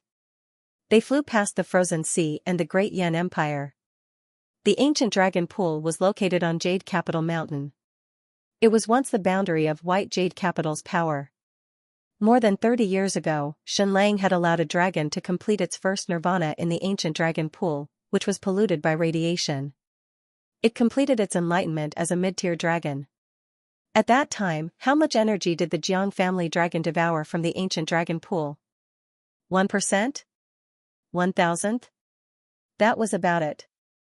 In any case, most of the ancient dragon pool's energy was still there. Very soon, the towering Jade Capital Mountain appeared before Shenlang's eyes. It was a mountain over 10,000 meters above sea level.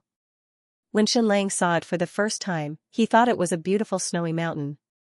In reality, it was just an illusion. It was not a mountain at all. It was the energy shield of the White Jade Jing's pyramid that covered the ancient dragon pool that was emitting shocking radiation. Moreover, the ancient dragon pool was actually tens of thousands of meters underground. The last time he saw Jade Capital Mountain, it was a wretched green. The entire sky was dyed green by the radiation, as though it was the end of the world. Now, it was crystal clear, like a huge glass pyramid. The sky was so blue that it looked like it had been washed. Shenlang flew above it. He did not feel any radiation, nor did he see any radiation. Previously, he could not enter Jade Capital Mountain at all. Now, he could easily pass through it. There was indeed an abyss inside. Shenlang rode the dragon and flew toward the bottom of the abyss. He kept flying, flying, and flying. He went deep into the dragon pool, but it was empty. The ancient dragon pool was gone. There was not a bit of radiation left. There was not even a bit of dragon pool liquid left. It was completely empty. Why was it empty? There was only one answer. The entire ancient dragon pool's energy had been swallowed. And that was something that happened more than 20 years ago. It had been swallowed by Jiang Li's new dragon. It had been swallowed by Shenilong's child. Shenlang's deduction was correct. Jiang Li had a brand new dragon, a perfect dragon. It had signed a dragon contract as soon as it hatched. No wonder Jiang Li was so generous and sent 2 dragons to attack Mojing and the Abyss Crack. It was because he had a brand new dragon that truly belonged to him. It was an extremely powerful dragon. Shenlang said, "Dragon, should I congratulate you? You have a child." Shenilong fell silent. After a while, it said, "Master, I did not inherit my previous memories."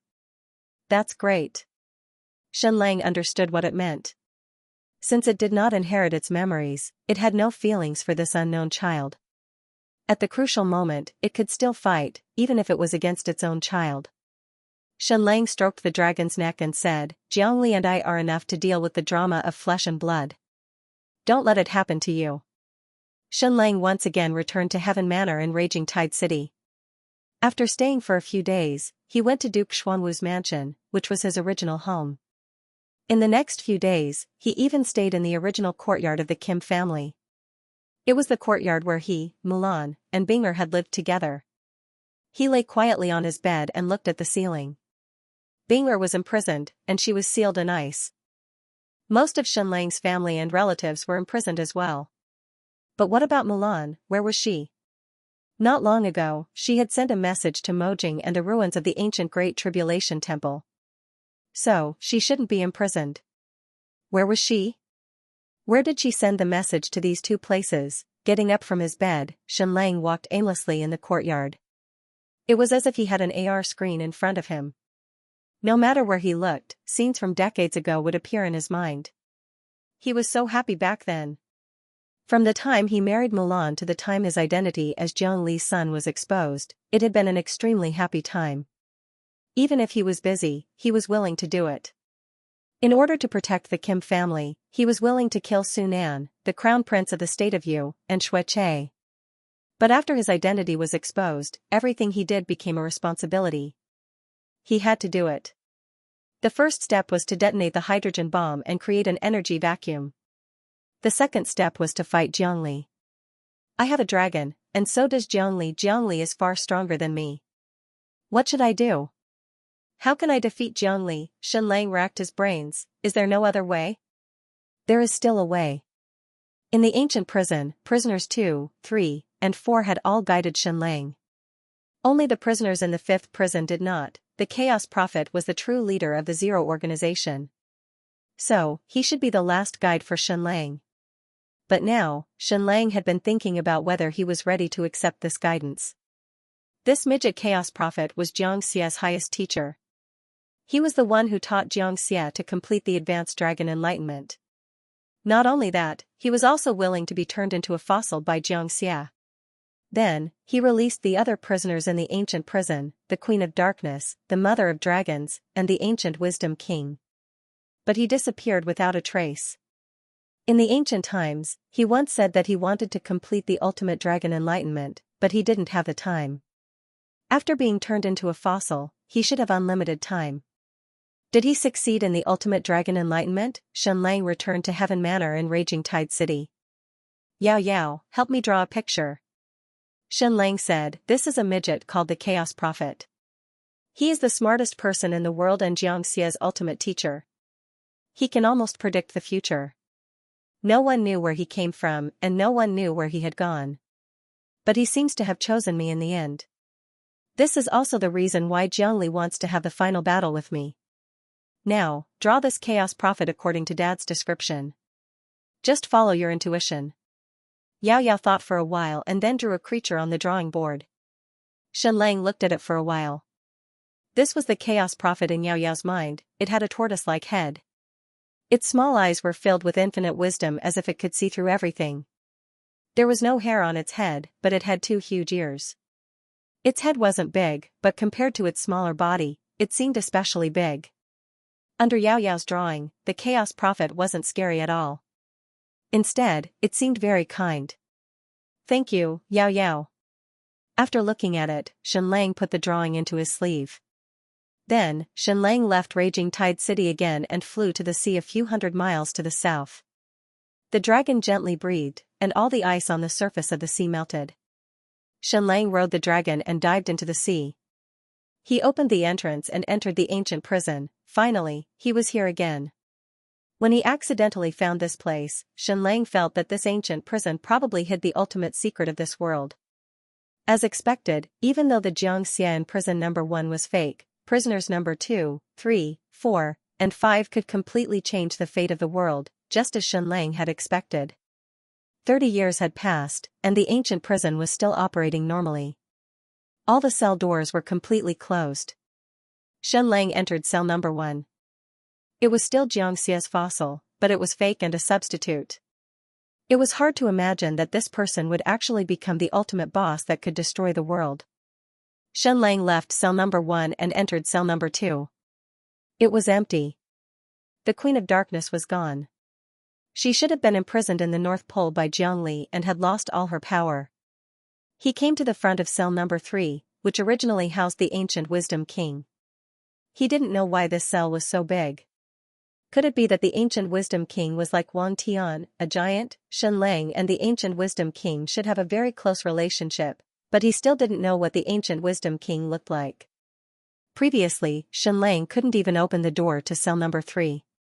Now, he didn't even need to open it and could directly enter.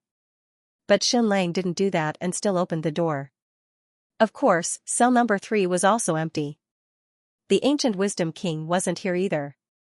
He had already died and sacrificed his soul to help Xianlang complete the high-level dragon enlightenment. Not a single word was left in cell number 3.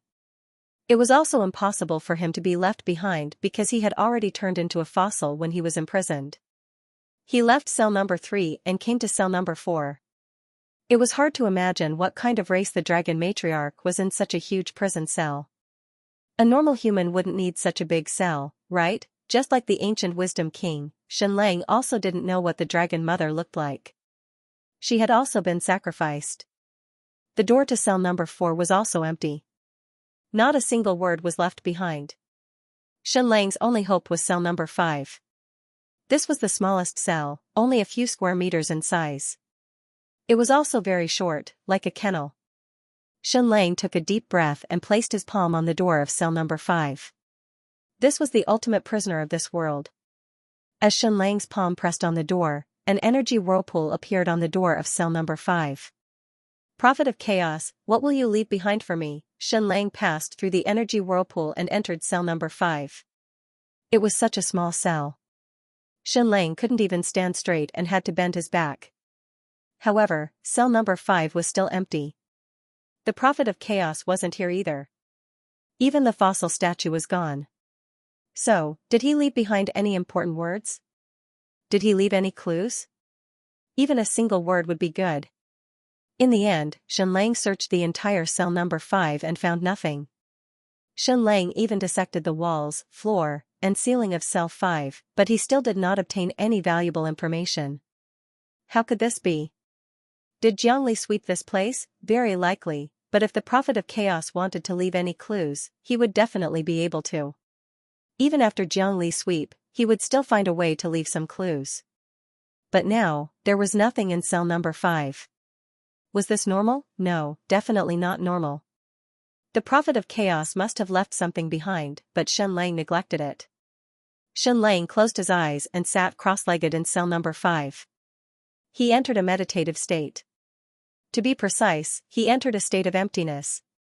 He didn't think about anything. Time passed by slowly. 2 hours passed. 6 hours passed. A day passed. If I'm the Prophet of Chaos, why would I leave a message for Xianlang in these cells? It was totally conceivable that Jiangli would sweep this place and not let go of any clues. So, what should a wise man do? How could he hide his clues from Jiangli's search? Suddenly, Xianlang's eyes lit up. He got it. He boldly guessed that if the Prophet of Chaos had left any clues, it would not be left in cell number 5, but in cell number 1, which was the fossil statue of Xianxia. There was a truth. How could one hide the most important thing? The only answer was to hide it in the most obvious place. And the fossil of Xianxia in cell number 1 was the most obvious, and it was also the one that Jiangli was most familiar with. Xianlang left cell number 5 and returned to cell number 1. The fossil statue of Xianxia was still sitting there quietly, not moving an inch. Xianlang carefully observed his body, his face, and his eyes. He didn't find any clues. Xianlang continued, then, he discovered that the eyes of Xianxia's substitute were filled with infinite guilt and pain. But all of this was hidden under the calmness. A thought suddenly appeared in Xianlang's mind. This fossil statue, is it really Xianxia's substitute? Is it possible that it is the real Xianxia's body? Xianlang had always been misled by his own thinking.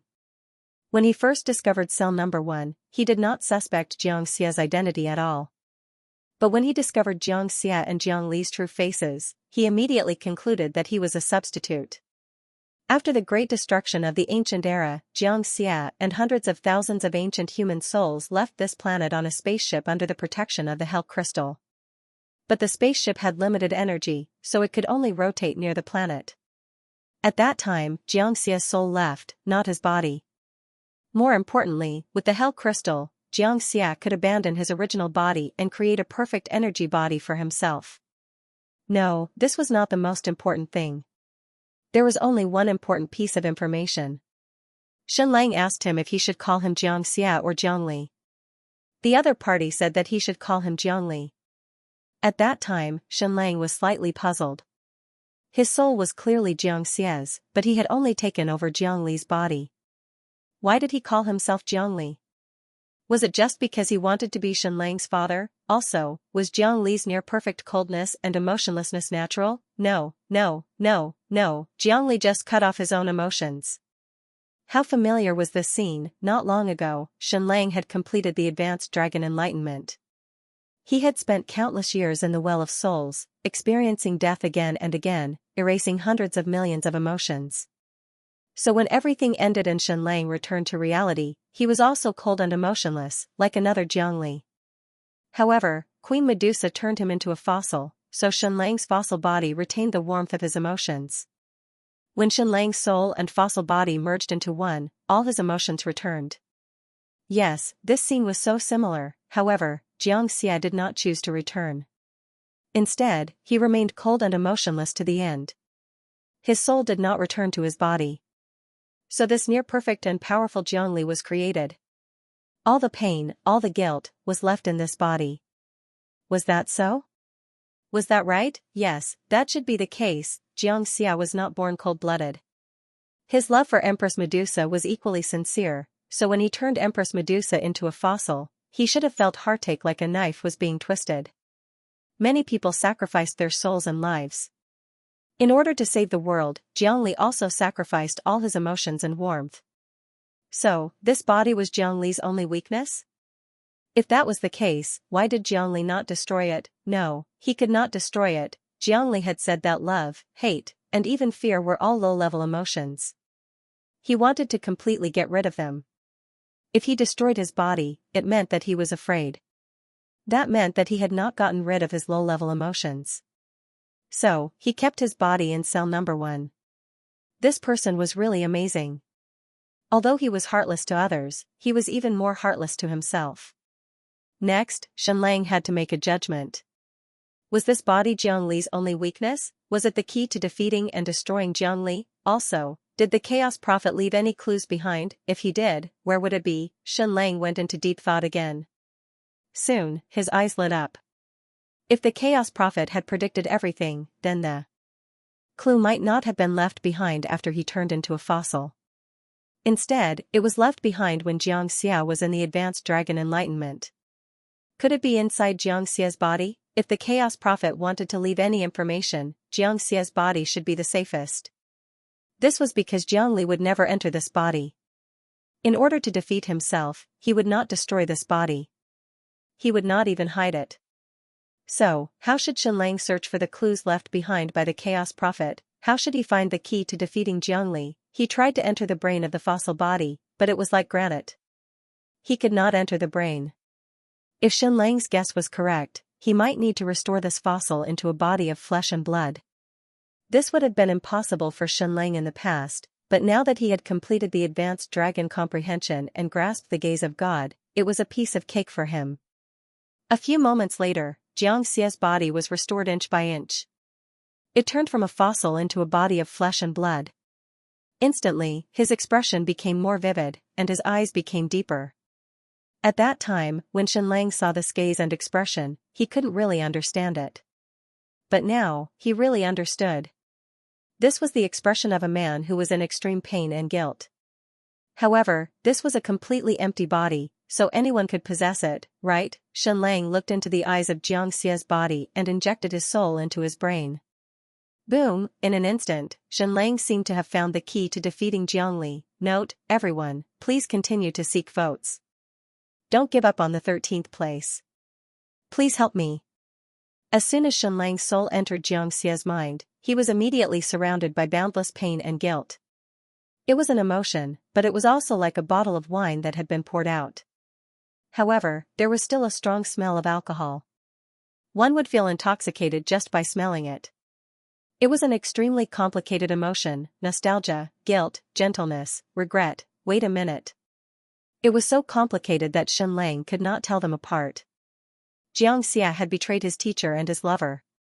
He had even killed tens of millions of people just to conduct soul experiments and comprehend the soul. In ancient times, he alone had committed almost all of the sins of the world. He had lost his reputation, his family's throne, his love, his friendship, and everything else.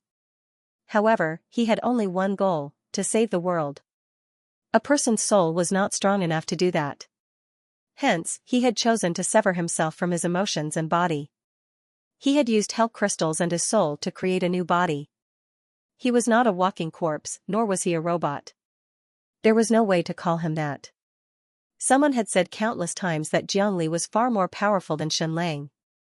This was because he had no weaknesses, while Shenlang's entire body was full of weaknesses. The pain and guilt in this body should be Xianxia's greatest weakness. It was like a heavy mountain pressing down on his soul, making it hard for him to breathe. Hence, he had chosen to sever himself from his body. In that case, should he use Xianxia's emotions and guilt to defeat Jiangli? No, that was too low class, too low end. Naturally, this was not because Shenlang was a moral purist. He had always been unscrupulous in destroying his enemies. However, he could not use such a method against Jiangli. This was because the duel between Shenlang and Jiangli was not only about who would live and who would die, but it would also determine the path they would take in the future. Hence, such a victory had to be thorough and formal. Just like the duel between Shenlang and Great Yan's emperor, it could not be done in secret. This would determine the ownership of the divine weapon of the East. It had to be done in an open and aboveboard manner. It had to be won over by the millions of people. Hence, the duel between Shenlang and Great Yan's emperor was very traditional and ancient. It was like two knights charging at each other. There was no trap, no conspiracy, no poison. After Shenlang won, the whole world bowed down to him, including Prince Ji. They knelt down and surrendered without reservation, and handed over the entire Eastern Empire to Shenlang. The whole process was peaceful and sacred. The duel between Shenlang and Jiangli was the same. Only one of them would survive. The one who died entrusted the fate of the world to the one who lived. If Shenlang died, then he would completely let go of everything and follow Jiangli's method of saving the world. At the very least, before this, Shenlang only wanted revenge, and his main goal was to eliminate Jiangli. But now, there was a sense of holiness in his heart. This sense of sacredness was also given to him by Jiangli. After the Shenlang nuclear core system was established and the new Raging Tide city was erected, Jiangli immediately stopped all attacks on the Great Qian Empire. He was still opposed to Shenlang's path. He felt that it wasn't pure enough. He couldn't understand the philosophy of survival and wouldn't go far. But he respected Shenlang's new path and was willing to give Shenlang a chance to prove himself. So he said, "You have to wait until you feel strong enough before fighting me in the North Pole." As long as it was before the Great Nirvana destruction, he could do anything. And during this period of time, Shenlang could do anything to strengthen himself. Even in the Jiangli Empire, he could use any method. This was a kind of spirit that sought to be defeated alone. So, if Shenlang wanted to defeat Jiangli, he had to be formal and thorough. Putting aside Jiangli's emotional weakness and not using it, how would Shenlang destroy him? Shenlang continued to enter Xianxia's mind, sensing and retracing everything. What did he see? As expected, there was something left behind. It was the entire process of Xianxia's high-level dragon enlightenment. Shenlang had always been curious. Where did Xianxia get his high-level dragon enlightenment from? In order for Shenlang to complete the high-level dragon enlightenment, the ancient wisdom king, the mother of dragons, and Queen Medusa all sacrificed their souls. Not only that, more than 10,000 people from the gang also sacrificed themselves. What soul did Xianxia use? What was in the well of his soul? He saw it. Countless ancient humans, hundreds of thousands, even millions of souls. But it was still not enough to fill the well of souls. Then, the ancient Medusa sacrificed half of her soul power. No wonder when Shenlang saw Queen Medusa again, he felt that she was not as strong as he imagined. In fact, she was a little weak. Poor her. She had already sacrificed herself once. The first time, she lost half of her life. The second time, she turned to dust and her soul dissipated. But it was still not enough. The last one to sacrifice was the Chaos Prophet. He also sacrificed half of his soul. Finally, the well of souls was full. Xianxia began his high-level dragon enlightenment. This high-level dragon enlightenment process was almost the same as Shenlang's. But Xianxia was in more pain, many times more pain than Shenlang. Because the sacrifice was his teacher, his lover. If Mulan were to be sacrificed for Shenlang, there would be no need for the high-level dragon enlightenment. Xianlang would go crazy. Endless years passed. The process of Xianlang's enlightenment in the Well of Souls was equivalent to the destruction and rebirth of a star system. It could not be described as years. After completing the enlightenment and leaving the Well of Souls, Xianlang's emotions were completely numb. He was cold and heartless. Xianxia was the same. Xianlang decided to return to his body, but Xianxia did not. After completing the advanced dragon enlightenment, he glanced at the weak Medusa Empress, and then at the weak Prophet of Chaos. There was a few seconds of silence. Xianxia used the high-level dragon enlightenment and God's gaze to turn the Chaos Prophet and Queen Medusa into fossils. Then, he looked at his body. He did not want it anymore. His soul floated away, and his body was forever left in the ancient prison's cell 1. Everyone's high-level dragon enlightenment was different. 99% of them were the same. It was like how humans and gorillas had 99% DNA similarity, but they were completely different creatures. If Xianlang wanted to defeat Zhongli, he had to study the 0.1% difference. He had to study the tiny difference in the high-level dragon enlightenment between him and Zhongli. This was a true victory, not an opportunistic attempt to use Zhongli's weakness to defeat him. Xianlang entered a state of meditation, trying to comprehend Xianxia's advanced dragon comprehension process over and over again. It was not even thorough enough. Because as a bystander, it was indeed difficult to understand it completely. Therefore, Xianlang decided to take the most daring risk. He temporarily took over Xianxia's body and used Xianxia's soul to study the high-level dragon enlightenment. It sounded simple, but it was actually very dangerous. Because Xianlang needed to completely forget himself and completely treat himself as Xianxia. Previously, when Xianlang fought with his enemies, his favorite method was to substitute himself into his enemy's thoughts. How should I kill Xianlang? But that was only thinking in someone else's mind. This time, he had to completely abandon himself and use Xianxia's mind and soul to perceive everything. Xianlang had always said that to destroy your enemy, you must first understand your enemy. This time, he had to truly understand them completely. This process was very dangerous. If he could not completely forget himself, then he would not be able to completely substitute himself. And once he completely forgot himself, he would never return from Xianxia's soul vision. Fortunately, there was a dragon. It shared a soul with Xianlang, so it could become an anchor point. No matter how far Xianlang's soul drifted, there would be a way back. And Xianlong immediately realized this. It was originally lying lazily in front of the door and was just short of sticking out its tongue like a puppy. When Xianlang completely forgot himself and entered Xianxia's soul vision, Xianlong immediately became alert and stood up to guard and monitor the area within 100 miles. If there were any hostile intruders in this area, it would immediately release fission flames and turn them into ashes. As soon as he entered Xianxia's soul vision, it was completely different. That kind of guilt and pain completely suppressed Xianlang to the point that he was unable to breathe. Mental pain and physical pain were completely different, but very similar. There was a limit to physical pain, and once the limit was exceeded, one would lose consciousness. It was the same for mental pain. At that moment, Xianxia thought that his lover, Queen Medusa, was completely dead. He also thought that his teacher, the Chaos Prophet, was dead. He did not know that they only sacrificed ordinary soul power and thought that they sacrificed everything. It was during this process of extreme pain and guilt that he began to understand the high-level dragon. Then, for countless years, he felt that the two people closest to him were already dead. First, it was pain, then numbness, then habit. He treated the two people's deaths as the eternal truth. When he woke up, he realized that the two people were not dead. It did not match the truth that he had sensed for countless years.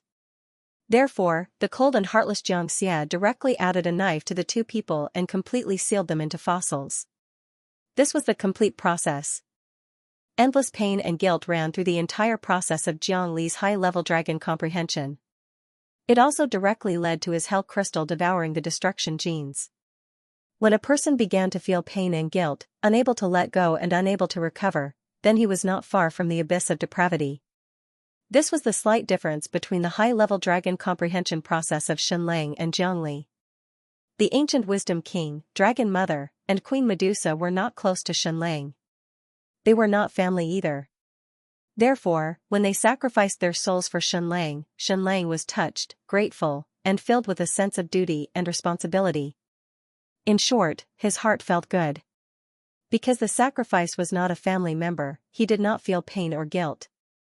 Therefore, even though the high-level dragon comprehension process of Xianxia and Xianxia was exactly the same, the energy crystal was different. Xianxia's hell crystal was filled with destruction and coldness. As for Xianxia's, it was filled with beauty, warmth, and a sense of duty. Not only did Xianxia not want to devour the vitality of the planet, but he also did not want to devour his crystal. Therefore, it was time to officially give the energy that Xianxia comprehended another name. Jiangli's was hell crystal, so would Xianxia's be heaven crystal? After countless years in the soul world, Xianxia's understanding of Xianxia, Jiangli, could be considered incomparably thorough. In order to defeat the enemy, one had to first understand the enemy. This step was already completed perfectly. However, it was still not enough. After understanding the enemy, one had to thoroughly understand oneself.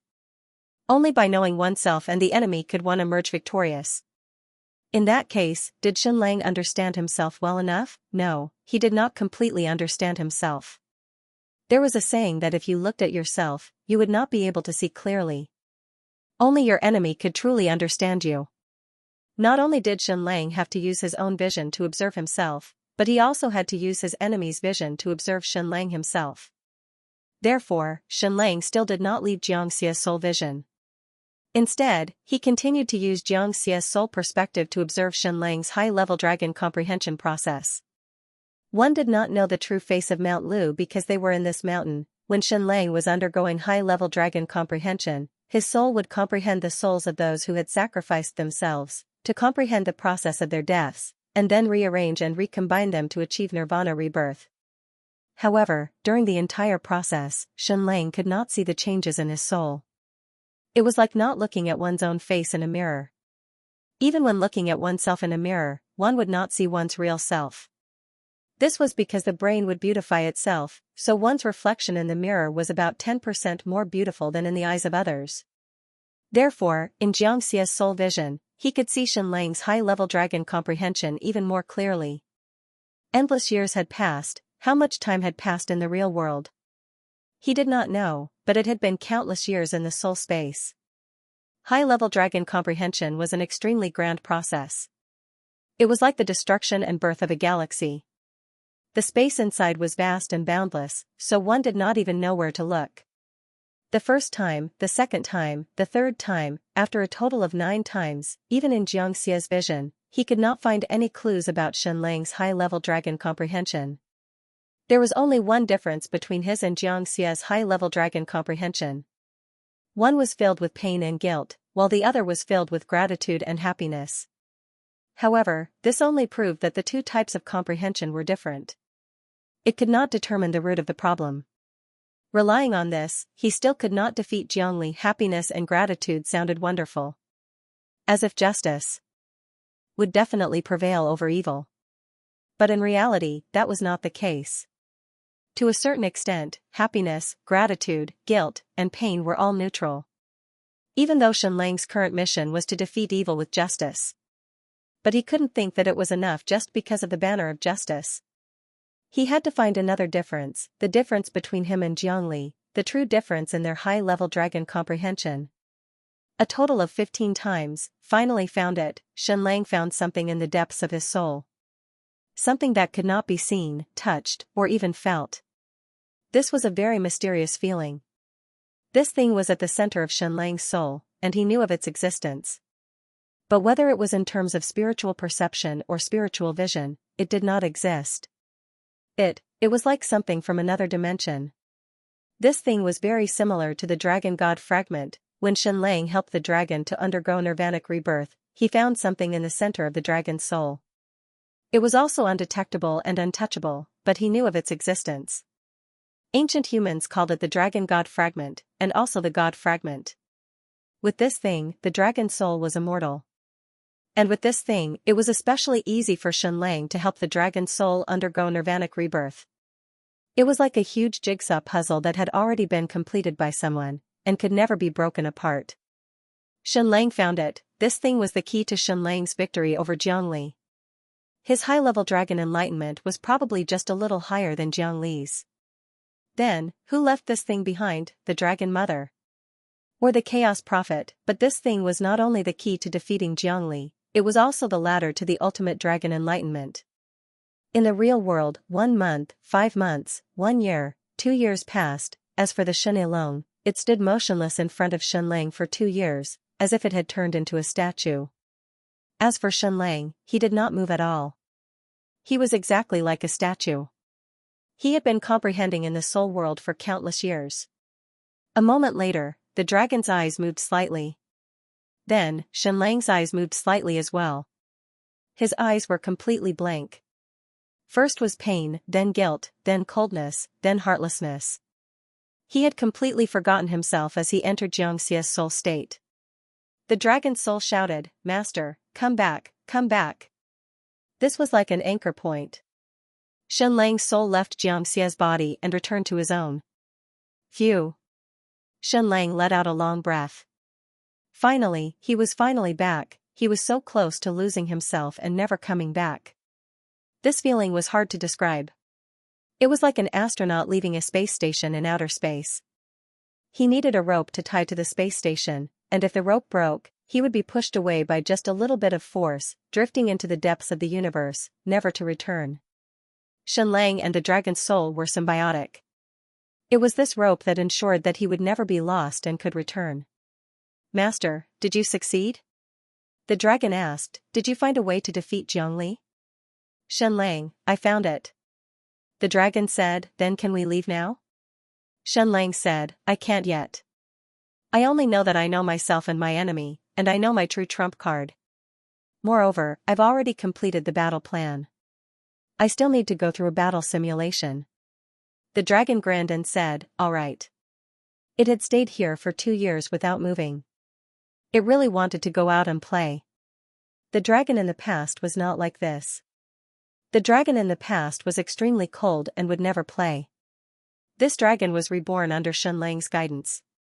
Hence, its personality was similar to Xianlang's. They were both passionate and playful. It was completely different from the cruel and arrogant dragon. Next, Xianlang began to simulate the battle with Jiangli. He did not make use of Jiangli's emotional weakness. Instead, he completely relied on Xianlang's own strength, especially the only difference between him and Jiangli. The divine fragment in the depths of his soul, the ladder that led to the ultimate dragon enlightenment. Perhaps this was the ultimate gift that the Chaos Prophet gave to Xianlang. This kind of battle simulation was very boring. It was like a supercomputer running a war simulation. Xianlang's strength was about 1/10,000th of Jiangli's. Moreover, it did not take into account the hell crystals that Jiangli could control. How could he defeat Jiangli with 1/10,000th of his strength? How could he use the divine fragment in his mind? He had the best simulation environment because Xianxia's body was here. His brain was still intact. Xianlang could fight in Xianxia's place. He could also fight in his place. The battle simulation was repeated 10 times. 20 times. 100 times. 1,000 times. 10,000 times. Time passed again.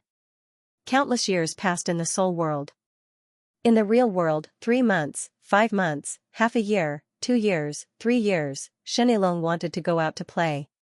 However, he could not leave. He had to stay by his master's side. Once again, he became a statue.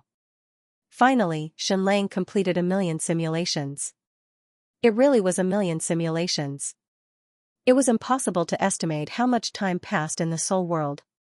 In these 1,000,000 simulations, how many times did Xianlang win? Not even once. He lost all of them. Even though he had the divine fragment in the depths of his soul, he was too weak. He only had 1/10,000th of Jiangli's strength. He could not win no matter what. In that case, would Xianlang lose this battle for sure? No, no. All of Xianlang's simulations were based on error elimination. He simulated all the possible ways of fighting that could lead to failure. He simulated all the possibilities once again. The last one was the correct way to end the battle. In that case, did he simulate the correct way to fight? No, he could not simulate it. Because there was only one chance, moreover, this crazy way of fighting couldn't be simulated or simulated. This was the only chance, and it was a real battle. It could not be simulated or redone. It was not a game. Xianlang opened his eyes and let out a long breath. Master, are you done now? Dragon asked. I'm done, Xianlang said. Dragon asked, did you find a way to defeat Zhongli? Xianlang said, I found it. Moreover, there has always been only one path. Oh. Shenlong said, then can we leave now? Xianlang said, let's go. You must be anxious from waiting. Then, Xianlang left the ancient prison and flew back to the surface of the sea. After a slight hesitation, Xianlang waved his hand and the entire ancient prison turned into ashes. Its mission was over. It would be Xianxia's eternal tomb and also Zhongli's tomb. If Xianlang won the battle, then Zhongli's death needed a home. After rushing out of the sea, Xianlang discovered that the seaside was no longer covered in ice, but had turned back into seawater. There were even sea creatures in the seawater. Although there weren't many species, there were many octopuses and fishes. It really felt like the world had changed. Xianlang spent a total of 5 years in the primordial prison. In these 5 years, Zhongli's empire remained the same, but Xianlang's empire changed with each passing day. The sea around the raging tide city had all thawed and was full of vitality. Xianlang rode the giant dragon and flew into the sky. The energy shield of the raging tide city had expanded from 5,000 square kilometers to tens of thousands of square kilometers. From Skywind Island in the north all the way to the east of the state of Yu, everything was protected by the energy shield. Even Xuanwu City and Duke Xuanwu's residence were protected by the energy shield. His home, the Black Tortoise Duke's Manor, was currently filled with birdsong and fragrant flowers. Everything was exactly the same as before the North Pole changed. Xianlang continued to fly higher and higher. Then, his vision was still bleak, cold, and dead. In these 5 years, the energy shield of the Great Qian Empire had only expanded to tens of thousands of square kilometers. The rest was still a world of ice and snow with no vitality. In fact, the temperature of the entire world had dropped. In these 5 years, Zhongli had continued to devour the vitality of the entire planet every day. Therefore, he was one step closer to death. If Xianlang were to continue delaying, the entire world would be completely destroyed. Xianlang continued to fly higher and higher. Then, he saw the North Pole. Okay, he actually couldn't see anything. This was because the North Pole was completely dark, like hell. That was Zhongli's headquarters, the core of the Darkness Empire. Xianlang looked toward the North Pole and said slowly, Your Majesty Zhongli, I'm ready. I can fight you now. A moment later, a huge face appeared in the sky above the North Pole. Zhongli's face covered thousands of miles of the North Pole. Your Majesty Xianlang, are you sure you're ready? Xianlang said, Yes, everything is ready. In half a month, I'll head north for the final battle. Zhongli said, Okay, I'll wait for you here. Then, the two of them fell into silence. Xianlang said, Your Majesty Zhongli, before the battle, can you return my family to Raging Tide City? Zhongli said, Is that really necessary? If you lose, it means death. It's torture for them too. Why don't they just sleep until it's time for them to wake up? If you win, all your family will naturally return to you. Also, because they're frozen all year round, they look exactly the same as they did 30 years ago. They don't even look old. Xianlang said, It's necessary, very necessary. Just send me a person. Before the final battle, I need some mental comfort. Zhongli said, Sigh. It's still a low-level emotion. Tell me, who do you want me to send back? Xianlang said, My wife, Jean Milan. Send her back to me. Zhongli sighed. I'm sorry, Your Majesty Xianlang, but I'm afraid I can't. Xianlang said, Why not? Zhongli said, Because she's not with me. Xianlang said, Then where is she? Zhongli said, You'll know in the future. But you only need to know one thing. She's fine. She's not hurt, not even mentally. Xianlang said, Where is she? Where did she go? Jiangli said, a place you'll never think of, my son. Note, I've been pushed back to 14th place again. Brothers with monthly votes, please support me again. I'm very grateful. Xianlang was silent for a moment and then nodded. Got it. Jiangli said, you actually need this kind of low-level spiritual comfort before the final battle. Are you sure you're ready?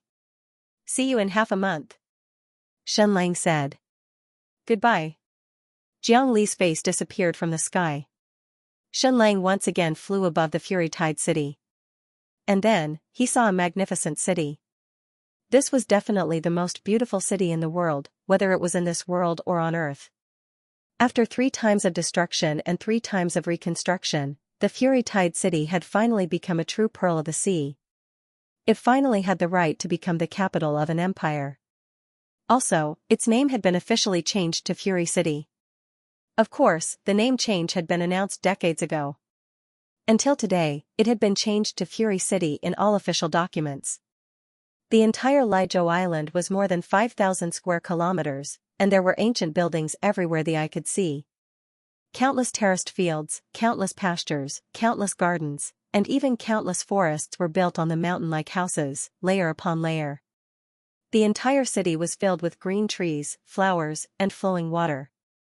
Every street was spotless, wide, and clean. None of the buildings were fancy, and they were filled with the beauty of nature and art. Even the color of the dome had changed completely. It had been faint white before, but now it was completely transparent. It was trying to dilute its existence. Otherwise, just looking up at the energy dome would make one feel suppressed, as though they were imprisoned.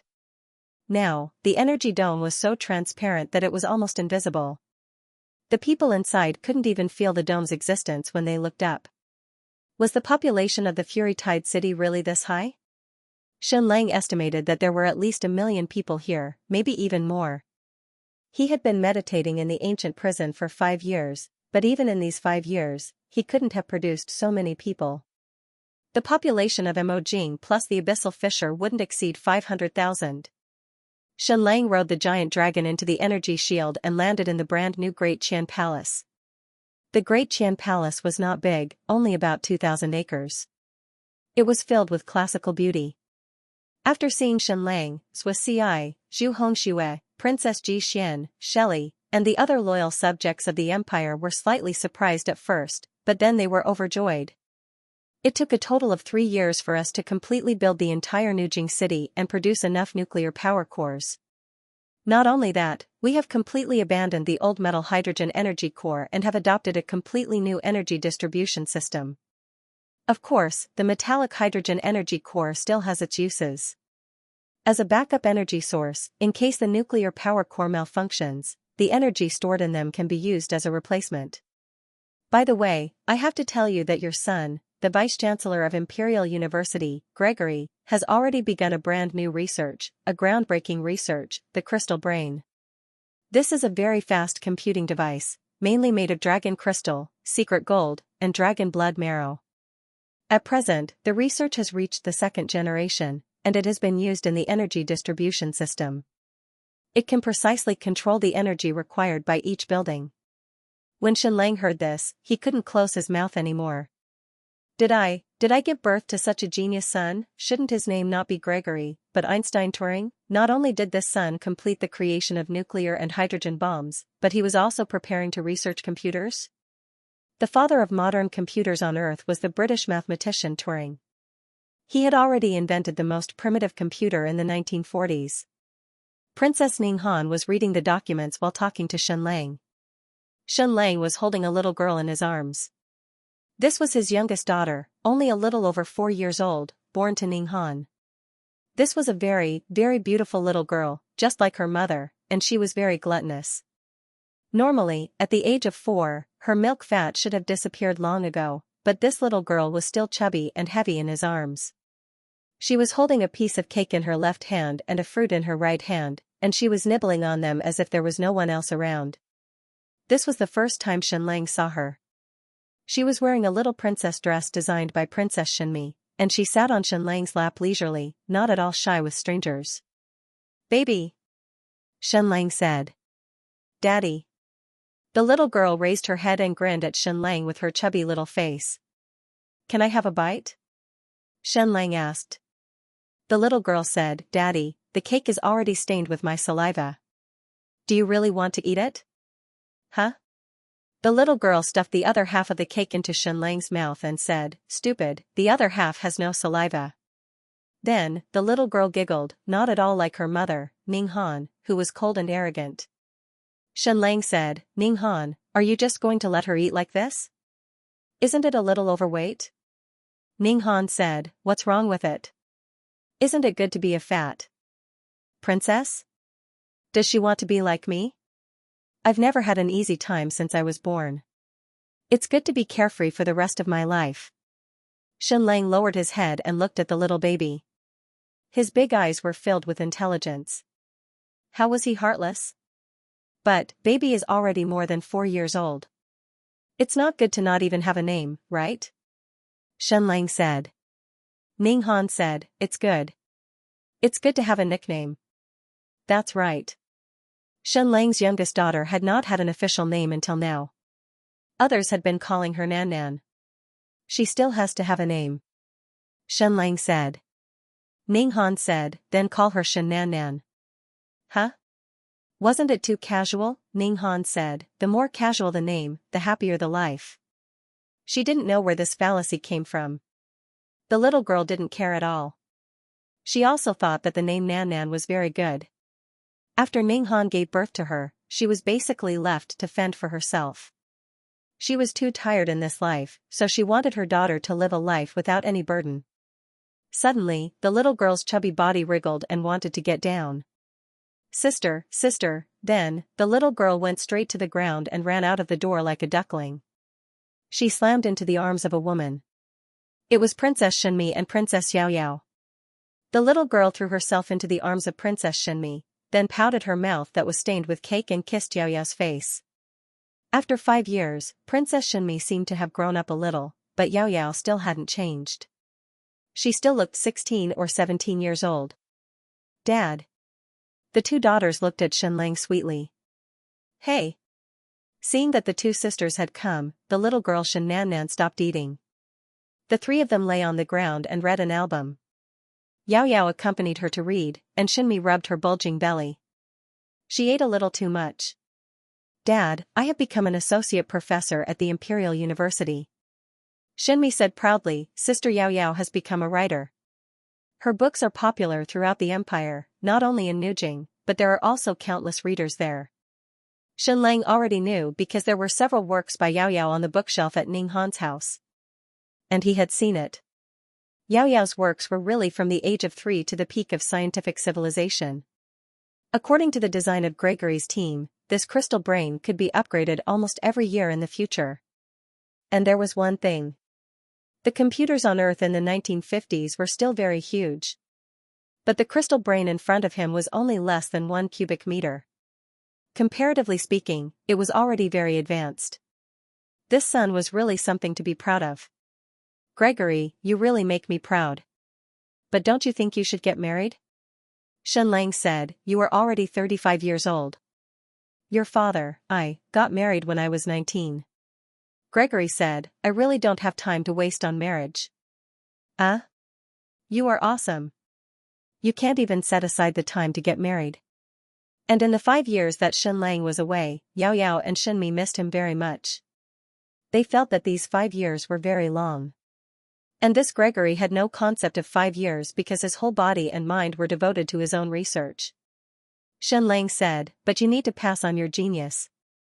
Our empire's scientific civilization and ancient civilization don't need 100 years of development, but hundreds or thousands of years.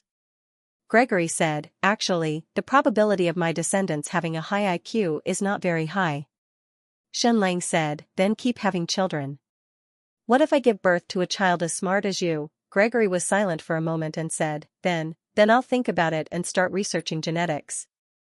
This will help me find the most suitable wife. When he said suitable, it was definitely intelligence, not beauty. Then I can't sleep more than 3.5 hours a day. Gregory said to himself, I have to spend at least an hour researching genetics. Xianlang was stunned again. Then what are you going to do with the remaining 19? 5 hours. Gregory was now focusing on the research of 2 subjects. One was the crystal brain, and the other was solar fusion. As he spoke, Gregory was once again immersed in his own world. The pen in his hand kept writing and drawing because he was redesigning the structure of the crystal brain. Then, he quickly entered a state of complete oblivion. And Xianxia had been standing behind him and watching, but he didn't say anything. After more than an hour, Gregory instinctively reached out and wanted to pick up a cup of coffee to drink. Xianxia hurriedly handed him a cup of strong coffee. "Oh, thank you," Gregory said and instinctively looked up at Xianxia. Then, he was shocked. Why was it not his assistant, but his father? Oh, he remembered. His father had come to talk to him just now. He thought that Xianxia had already left. At this moment, Prime Ministers with CI appeared outside the door. Xianxia wanted to bid farewell but found that Gregory had entered a state of complete oblivion again. "Forget it, there's no need to bid farewell." Xianxia immediately left. At this moment, Gregory raised his head and said, "Father, I am very happy that you have returned. I am also very happy that you have come to see me." Xianxia smiled and walked out the door. "Your Majesty, there is a guest from the Jiang imperial capital," Ci said. Xianxia was stunned. A guest from the Jiang imperial capital? Who? The Jiang Empire's crown prince, Xianxia, appeared in the study of the Deqian palace. "Greetings, Your Majesty." Xianxia, Crown Prince Xianxia said. He had actually come. As the crown prince of the Jiangli Empire, he should be the greatest enemy of the great Qian Empire.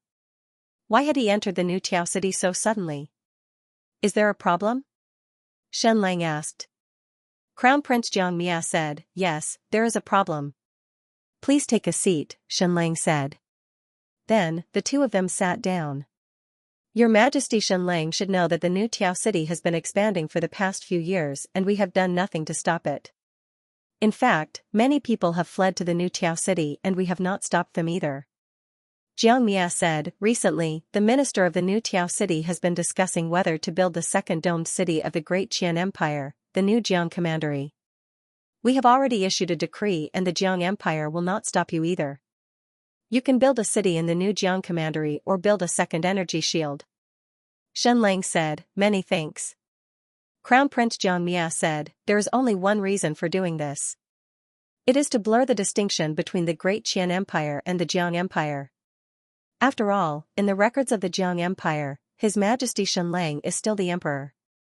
His Majesty Jiangli has never ascended the throne or proclaimed himself emperor. He has always been in the North Pole and has never taken a step south." "Yes," Xianxia said.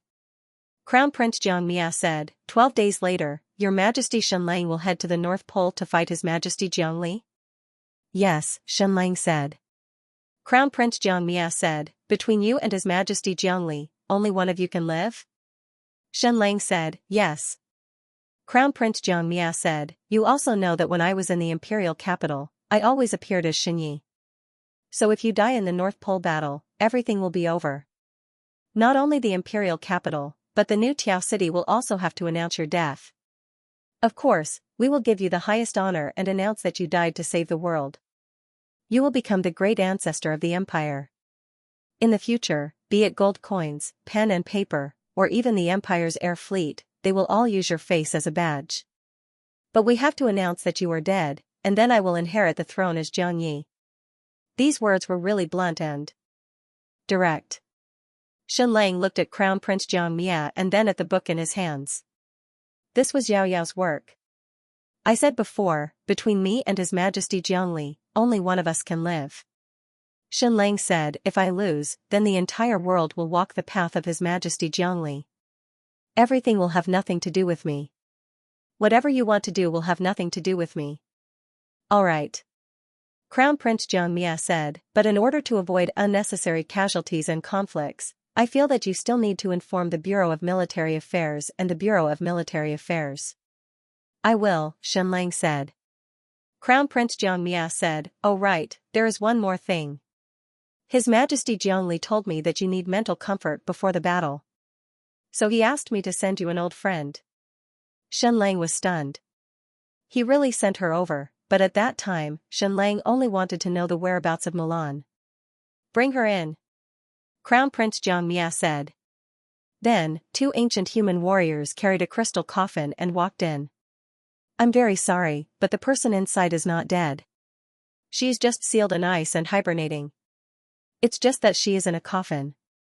Crown Prince Xianxia said, "I hope that this old friend can bring you sufficient mental comfort before the battle." "Many thanks," Shenlang said. "Then I won't disturb you any further. Farewell." Crown Prince Xianxia stood up. "I won't send you off," Shenlang said. Then, Crown Prince Xianxia brought his men and left the furious capital, leaving without a trace. And this coffin that was filled with ice energy was placed in the study. Shenlang walked forward and gently opened the lid. Inside was a beautiful woman, and her eyes were open. She had already been awakened. And this woman was Xianxia. Shenlang was speechless. What was His Majesty Zhongli thinking? Before the battle, I, Shenlang, need mental comfort, but I don't need Xianxia's. What I want is Milan. Mulan has already gone to a place I don't know. You can also send your father-in-law, Ning Yuanxian, over here. This is the family that Shenlang misses the most. Because his illness was the most serious, Shenlang didn't even know if he was still alive. You seem very disappointed to see me? Xianxian said. Shenlang carefully looked at Xianxian's face. This was a really strange feeling. A few years ago, when he had just woken up, he saw a fake Xianxian. The ancient Homo evolutus had turned into Xianxian, and Shenlang had even killed her with his own hands. And this Xianxian in front of him was undoubtedly the real one, 100% real. Shenlang, who had completed the advanced dragon enlightenment, could recognize her at a glance. She was still very young and beautiful, almost exactly the same as 30 years ago. Because she had been sealed in ice all these years, her body's metabolism had also stopped, so she didn't age at all. However, the look in her eyes was a little strange, as if she had entered a very strange state. "I'm sorry, I'm not the person you wanted to see," Xianxian said again. "My appearance has disappointed you. Shenlang, I should be the one apologizing. Because of me, I have caused your fate to be so wasted, and you have met with so many disasters." Xianxian was silent for a long time, then said, "If it wasn't for you, my whole family would have become skeletons. Because I have a little connection with you, my whole family has been sealed in ice, but at least they are still alive." From the looks of it, all the people related to Shenlang had been sealed in ice and entered eternal slumber. Shenlang held Xianxian's hand and walked out of the ice coffin. However, Xianxian's body temporarily couldn't move, because she had been sealed in ice for too long, and her whole body was completely stiff. Shenlang gently brushed his palm, and Xianxian immediately recovered her warmth, and she regained her mobility. She couldn't wait to rush to the window, looked outside, and was completely mesmerized. What a beautiful city, her eyes almost couldn't contain it. Such a city really made her eyes greedy. Everything was too beautiful. She didn't say a word for half an hour. "Shenlang, do you think this city is better, or the city from 30 years ago?" "Of course it's now," Xianxian said. "Shenlang, don't you miss Xuanwu City from 35 years ago?" "I miss it," Xianxian said, "but do you want to reject something better because of this?" Shenlang exclaimed, "This 30-odd years of being sealed in ice? How did you live?" Xianxian said, "I don't know about others, but it was like I fell into a long sleep, but I could feel the passage of time. My mind was still repeating one dream after another, but I couldn't wake up. It was like I lost my body, like I was trapped in a nightmare, and I couldn't break free." "It was actually like this," Xianxian said again. "Shenlang, I'm sorry again. If Jean Mulan didn't return to your side, they sent me back. I'm sorry, I let you down." "Don't say that," Xianxian said, "although I woke up not long ago, and I didn't hear much. But you are going to the final battle soon, right?" "Shenlang, yes," Xianxian said, "and the opponent of the final battle is the culprit who destroyed this world." "Is he strong?" "Shenlang, he controls the power of half the world, and is about 1,000,000 times stronger than me." Xianxian said, "Then this final battle seems very pessimistic." Finally, she reluctantly retracted her gaze and returned to the study room to sit down. Xianlang, do you still remember many years ago, I was infected with a serious illness, and I was about to die, but in the end, I married a piece of trash like you into my family. Xianxia said, in the end, I actually recovered. Why do you think this is? How could Xianlang know why? This happened before he transmigrated, and he didn't specifically look into it because he never cared about Xianxia's life or death. Xianxia said, no matter what, it seems that it was useful to marry you into my family. Xianlang was speechless. If you insist on saying that, there is nothing I can do. Xianxia said, in about 10 days, you will have the final battle with that demon. It sounds like there is no chance of survival. Can you not be so vicious? Speak properly. Xianxia said, although I don't have much weight, I am insignificant in your eyes. Just like you, the piece of trash, in my eyes, you are also insignificant. But when I married you into my family, I actually recovered. Then how about I help you now, even if it is a slightly better omen, maybe with a little bit of my help, you can come back alive after the final battle? As she spoke, Xianxia's tears fell. Xianlang, there is no need for this, yes. Xianxia shouted loudly, yes, you must. Then, she looked at Xianlang and said quietly, marriage is very effective in reducing happiness. There is no need for any real relationship, a simple ceremony is enough. At least at this moment, Xianxia's eyes and expression were obviously abnormal. Her mental state was very unstable.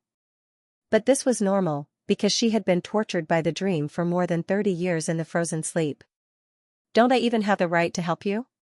Xianxia said, I asked you to marry into my family to help you, and now I help you.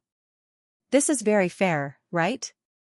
If it works, when you come back alive after the final battle, you can divorce me. Xianlang closed his eyes to feel Xianxia's soul. It was really fragmented. Once again, he went deep into her brain and immediately felt countless nightmares. The countless nightmares left her mind full of scars.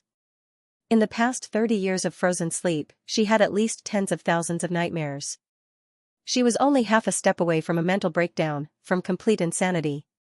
Like a gem, it looked intact on the surface, but there were countless cracks on the inside, and it could shatter with the slightest touch.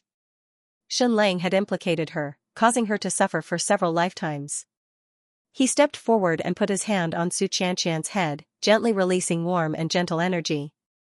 He tried to calm Xianxia down, trying to heal the countless wounds in her mind. You should sleep well, not in the frozen sleep, but in a natural sleep. Maybe there will be dreams, but maybe they will be sweet dreams. Xianlang said, when you wake up, I will take you as my concubine and give you a wedding. No, it's to boost your happiness, it's to boost your happiness. Xianxia said in a trembling voice, I'll boost your happiness. Maybe you'll be able to come back alive after the final battle. Although this kind of thing is very mysterious, sometimes, people have no choice but to believe it. Xianlang nodded, okay, as long as you are willing, you can take it as happiness. Now, have a good sleep. Xianxia looked at Xianlang for a while. She wanted to say something, but she didn't. Then, she curled up on the sofa in the study and fell into a deep sleep. This time, she fell asleep naturally. Although she had slept for decades, this might be the first time she fell asleep. Xianlang was extremely glad that his daughter, Xinmi, did not have such an experience. She was not as strong as Xianxia. Xianxia slept for 5 days and 5 nights. After she woke up, Xianlang really gave her a wedding. It was a simple, solemn and festive ceremony. The emperor of the Deqian Empire officially married Xianxia as his concubine. Note, it's the end of the month, brothers with monthly votes, don't waste it, vote for me. After the wedding ceremony, Xianxia's emotions calmed down a bit. At this time, there were still 6 days before Xianlang's final battle with Jiangli. The next day, Xianlang and Xianxia strolled through Xuanwu City. Most of the buildings here had been destroyed, and all of them had been rebuilt. They were completely in line with the style of the new energy civilization. The only thing that hadn't changed was the Kim family's Duke Xuanwu residence. The two of them walked from Xuanwu City to the Duke's residence. The previous world was still better, Xianxia suddenly said. Xianxia asked, why? Xianxia said, the previous world was a bit freer. We could do anything we wanted, and we could achieve great things. In this world, everyone has to fight for a mission. Apart from a few, everyone else seems to have lost their value, like a part of a machine. No wonder Xianxia sighed. She was a merchant, and in this world, whether it was the Deqian Empire or the Jiangli Empire, there was no longer any room for merchants. Because all the living materials were distributed, almost everyone had their own tasks, and everyone had to obey orders. Not a single bit of energy could be wasted, and not a single bit of productivity could be wasted. Therefore, everyone was really like a part of a giant machine. They really felt like screws. After I was captured, I was sealed in ice. I've never seen Mulan or Chou Yaoer. I'm sorry, Xianxia said softly. It's nothing, Xianxia said. Then, he walked back to his courtyard and stood in front of the list of enemies. He looked at the only name on it, Jiangli. After a moment of hesitation, he erased this name. What? Have you let go of your hatred? Xianxia asked. No. Xianxia said, if I win the decisive battle this time, then this enemy of mine will be dead. But if I lose, then there's no point in leaving this enemy's name here. Xianxia said, Xianxia, do you know what the advantage of a lunatic is? Xianxia, what? Xianxia said, he has this crazy intuition, and he doesn't need to take responsibility for his words. Xianxia, tell me about it. Xianxia said, I think you can come back alive. She was very serious when she said this. She stared at Xianxia for a while and then looked away. Xianxia smiled and said, thank you for your auspicious words. There were still 3 days until Xianxia's final battle with Jiangli. Your Majesty, all the hydrogen bombs have been manufactured. Grand Secretary Twain said, you said that 100 would be enough, but we made a total of 500. 500 hydrogen bombs, all of which were in the class of 10 million tons, the explosive power was equivalent to 50 million tons of TNT. This power was unparalleled, and it could really wipe out a country from the face of the earth. Once these 500 hydrogen bombs exploded in the North Pole, millions of square kilometers of the North Pole would be swallowed by endless flames. It could melt countless hell crystals and create an energy vacuum of more than a few 100,000 square kilometers. It was more than enough to suppress the hell crystals. Each hydrogen bomb weighed more than 20 tons, so 500 would be 10,000 tons. There probably wasn't any sky fortress in the world that could carry such a heavy load. If they wanted to bring these hydrogen bombs to the North Pole, they would need at least 100 giant sky fortresses. However, the North Pole was Jiangli's territory. There were astronomical hell crystals there, and the Great Qian Empire's sky fortresses would be destroyed before they could fly there. Therefore, these 500 hydrogen bombs had to be handed over to one dragon belt. Xianxia, it grinned again and looked at the mountain of hydrogen bombs, a total of 10,000 tons. It wouldn't have a problem bringing them to the North Pole, but it was a bit awkward. Because it needed to completely swallow these hydrogen bombs into its stomach before flying to the North Pole. Ji Longer also wanted to go to the North Pole to fight, but Xianxia couldn't bring her along. The level of this great battle was too high, and Ji Longer didn't have the baptism of a high-level dragon's comprehension, so she probably wouldn't be able to withstand it. Ilong, give it a try. Xianxia said. Xianxia looked at his master helplessly, then roared at Ji Longer, which meant, hurry up and leave, I can't let you see my embarrassing scene. Ji Longer still stood there foolishly, excitedly waiting to watch the show. Xianxia stepped forward, hooked his tail around Ji Longer's neck, and directly dragged him away. This time, he flew thousands of miles away. In short, I can't let this female dragon see my embarrassing scene. After chasing Ji Longer away, Xianxia's body suddenly expanded, and once again soared into the sky, boundless. He opened his huge dragon mouth and sucked in, directly swallowing the 5,000 hydrogen bombs into his stomach. In just a second, it was all done. Moreover, from the outside, Xianxia didn't seem to have changed at all, nor did he have the bloated feeling of a python swallowing a sheep. Not bad, not bad, not bad. Xianxia clapped and said, in 3 days, we will go to the North Pole like this. Clap clap clap. After Xianxia finished clapping, there was actually applause. Shenilong's eyes looked towards the source of the applause like lightning. In the end, he realized that it was De Chao, who was looking at him fawningly and clapping his claws with all his might. What does it have to do with you? Why are you here to watch the show? Shenilong wanted to roar and intimidate him, but forget it. Why should he lower himself to the level of a silly bird? Shenlang, alright, Ilong, you can spit it out first. You can swallow it in 3 days. Shenilong shook his head. Since he had swallowed it, he should just keep it in his stomach. It would be even more embarrassing if he spat it out and then swallowed it again 3 days later. It suddenly descended from the sky and burrowed into the sea, using the seawater to completely hide its body. In any case, it wouldn't show itself before setting off for the North Pole. The second last day before Shenlang set off for the North Pole, there was a small meeting in the Privy Council of the Great Qian Empire. I know, I have disappeared many times, but in the end, I came back alive. Shenlang, especially the drastic change in the North Pole more than 30 years ago. Everyone thought I was dead, but in the end, I came back alive. All the important officials quietly listened to Shenlang and didn't say anything. Shenlang, in the past, I was like a toddler learning to walk. There was always an adult behind me, protecting and supporting me at all times.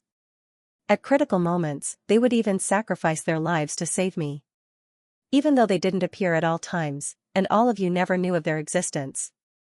When Shenlang said these words, the silhouettes of several people appeared in his mind. The ancient queen, the ancient wisdom king, the mother of dragons, Queen Medusa, the prophet of chaos. However, they have all been completely sacrificed.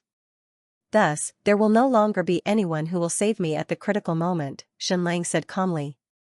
This time, I will have to completely rely on myself in the decisive battle against Jiangli. What I mean by this is, between me and Jiangli, only one of us can survive this battle. If I don't come back, then there will be no more miracles. Shenlang, when that time comes, all of you will have to accept this reality. Everyone's expression became extremely solemn. Of course, I have said that if I win, the future will follow my own path. If I lose, then this world will be completely handed over to Jiangli.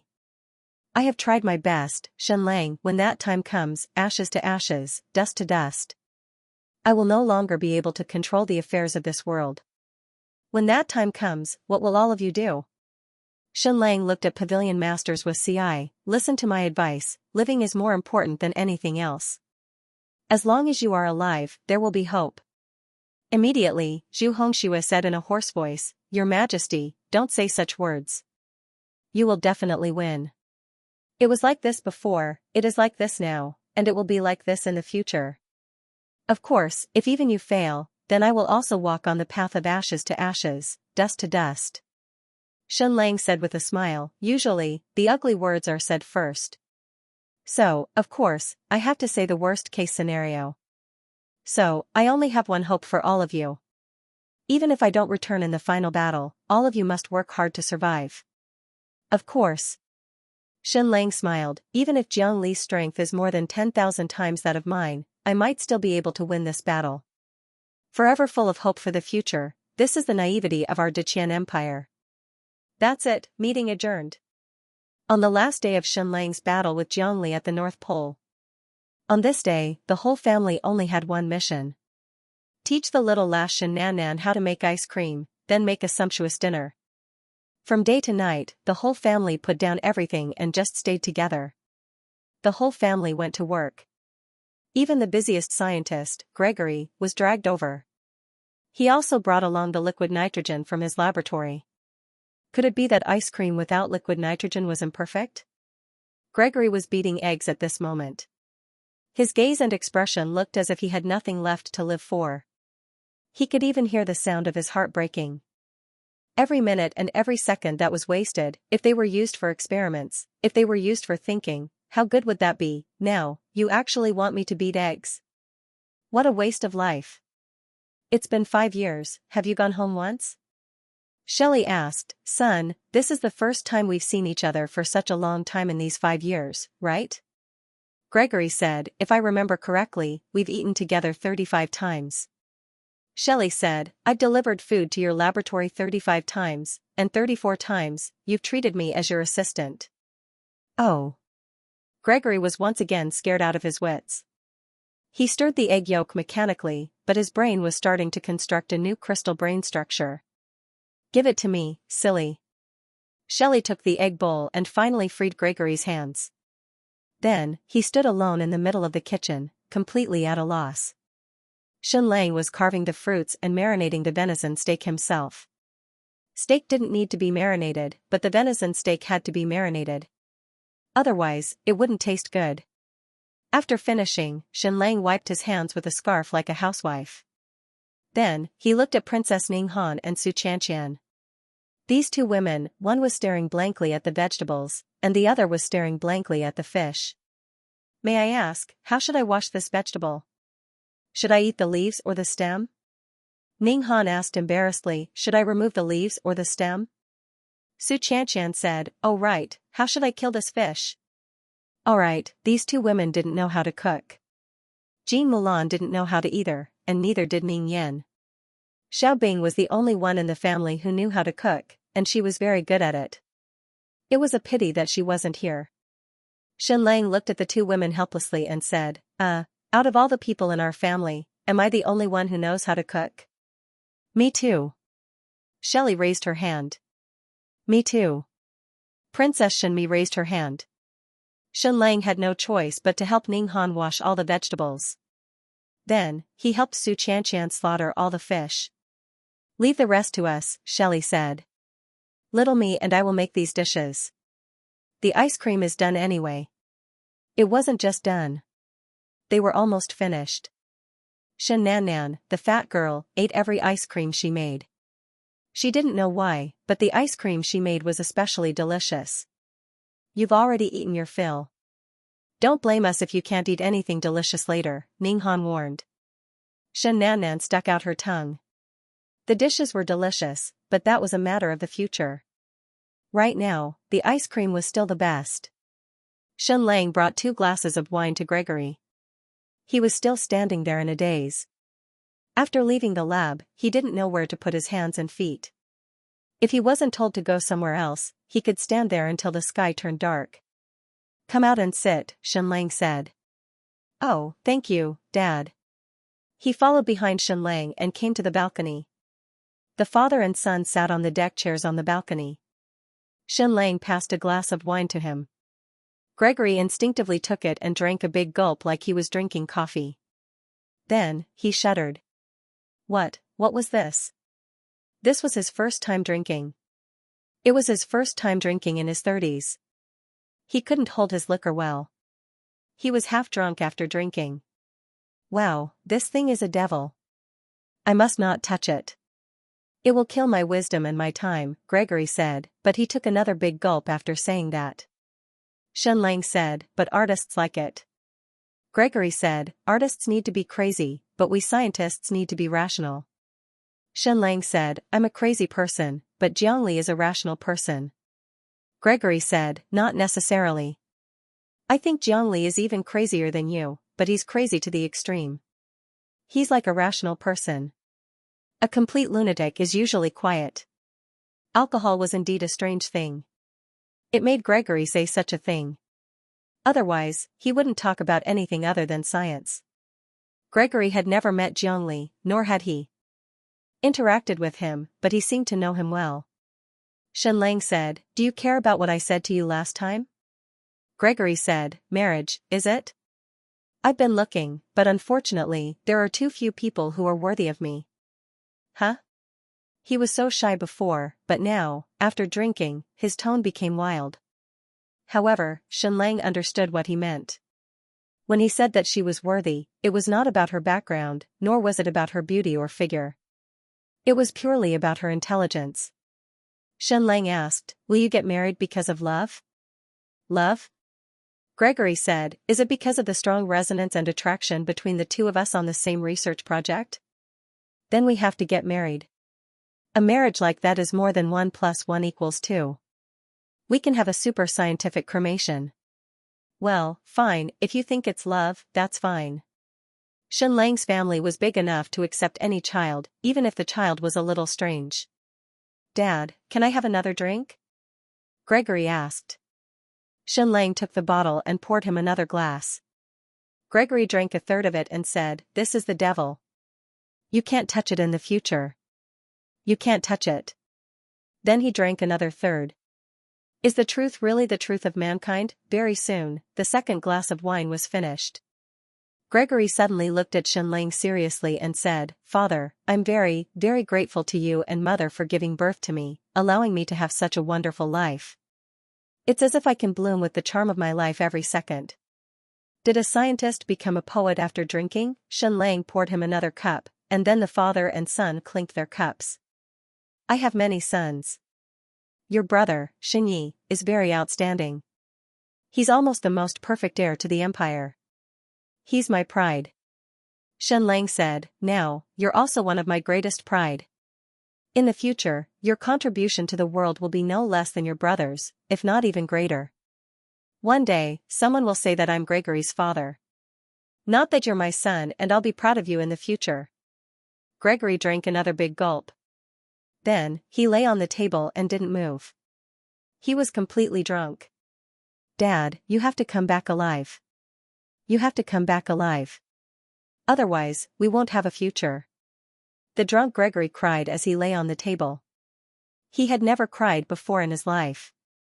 Of course, he had never been drunk. Indigo rubbed his head and returned to the kitchen.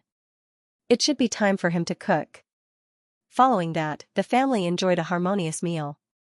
Gregory was still drunk on the sofa, snoring loudly. Xianxia sat on her dad's lap angrily. She regretted it so much. If she had known that there would be so many delicious dishes today, she wouldn't have eaten so much ice cream. Now that her stomach was full, she couldn't eat any of the delicious food. When her mother, Ninghan, saw this, she only said, "Serves you right. Sigh, they really are biological children."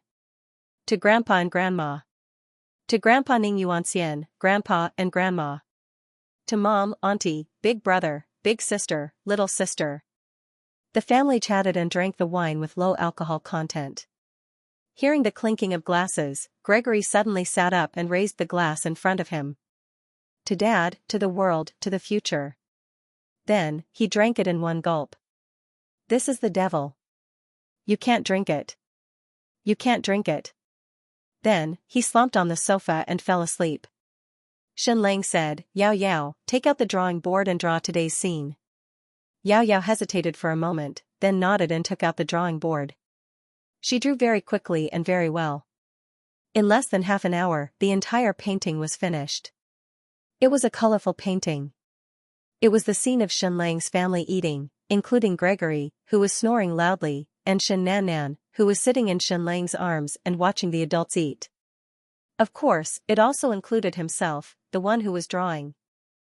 And what was even more mysterious was that while Yao Yao was drawing, the painting within the painting was also Shenlang's family eating. There was painting within painting, painting within painting, as if it was going to go on forever.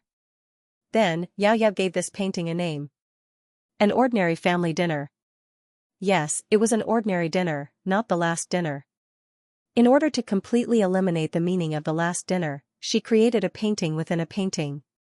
If it went on endlessly, it meant that the meal would never be finished. It meant that Dad would definitely be able to come back safely.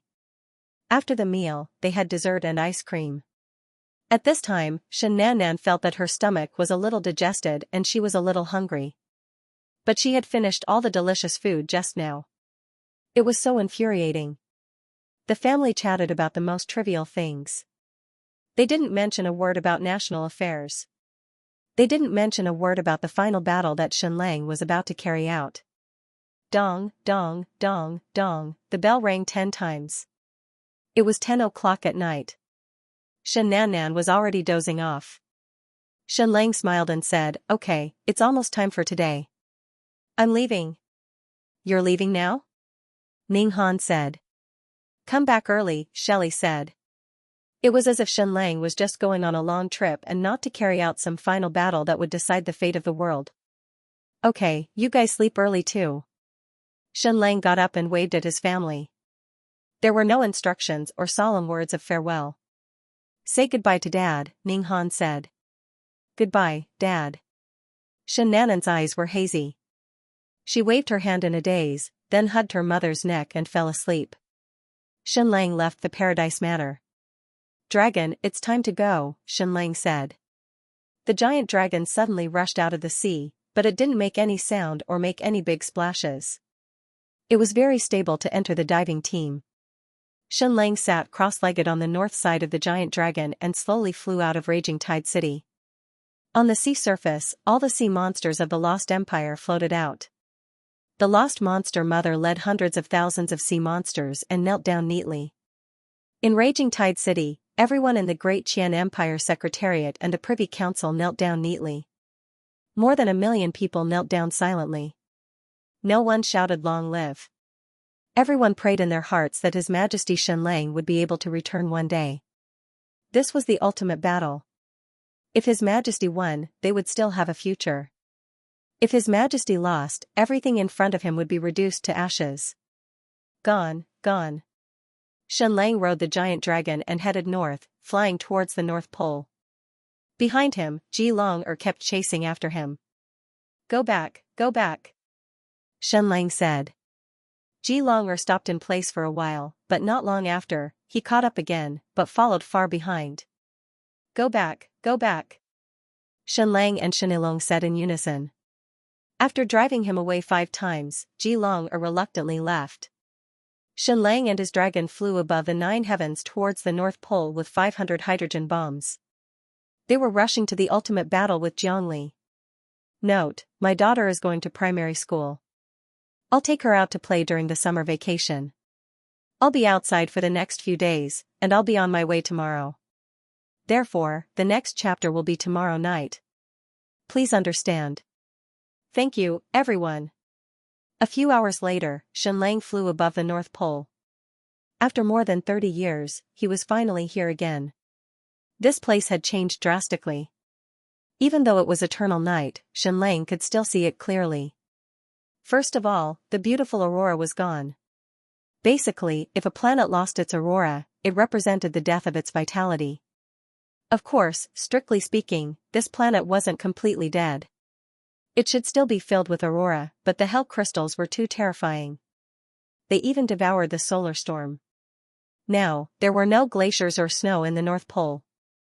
There were only endless hell crystals. Of course, it was still very cold, but it wasn't like 30 years ago, where it was -200 degrees Celsius. Instead, it was less than -100 degrees Celsius. Jiangli had transformed this place into an alien planet. Everything had changed. How many hell crystals were there? It was an astronomical number. More than a few million square kilometers of land was covered in it, and it extended endlessly deep underground. Not only was there no ice and snow in the North Pole, but there was also no underground movement or magma. It was all strange hell crystals. This reminded Xianlang of a magical planet that was completely made of diamonds. The entire planet was an incomparably huge diamond. A few million square kilometers of the North Pole was completely flat like the surface of the sea. There weren't even any ups and downs. This astronomical number of hell crystals was Jiangli's energy source. It was the result of him devouring for countless years. In this place, he was like a god. He could move mountains and fill seas. He could turn the world upside down. He was extremely powerful. Then, how many hell crystals could Xianlang's 500 hydrogen bombs melt? About 1 in a million or 1 in 10 million. Xianlang had long since calculated that it was impossible to rely on hydrogen bombs to completely destroy Jiangli's hell crystal and achieve his goal of killing him. Even if the Great Qian Empire produced 100 or 1,000 hydrogen bombs a day, it wouldn't be enough. However, it was enough to create an energy vacuum. Your Majesty Xianlang, my palace is in the center of the North Pole, Jiangli said slowly. Xianlang continued to head north. He saw Jiangli's North Pole Saint Capital. The so-called Saint Capital only had one main hall. But just one hall was bigger than the entire city. Xianlang didn't expect that a simple size could produce such a shocking impact.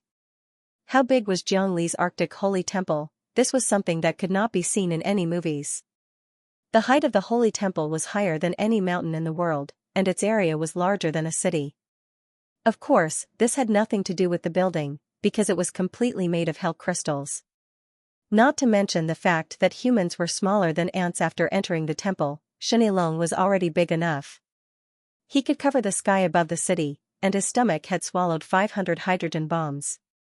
But after flying into this hall, even the giant dragon seemed insignificant. There was only one door in this magnificent hall.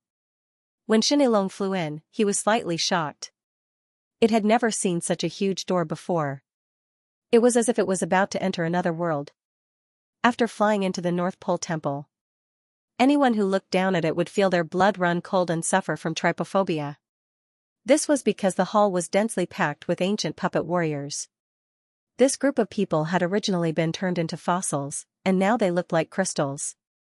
In short, they were no longer made of flesh and blood. Everyone's body was almost transparent, and it looked very strange.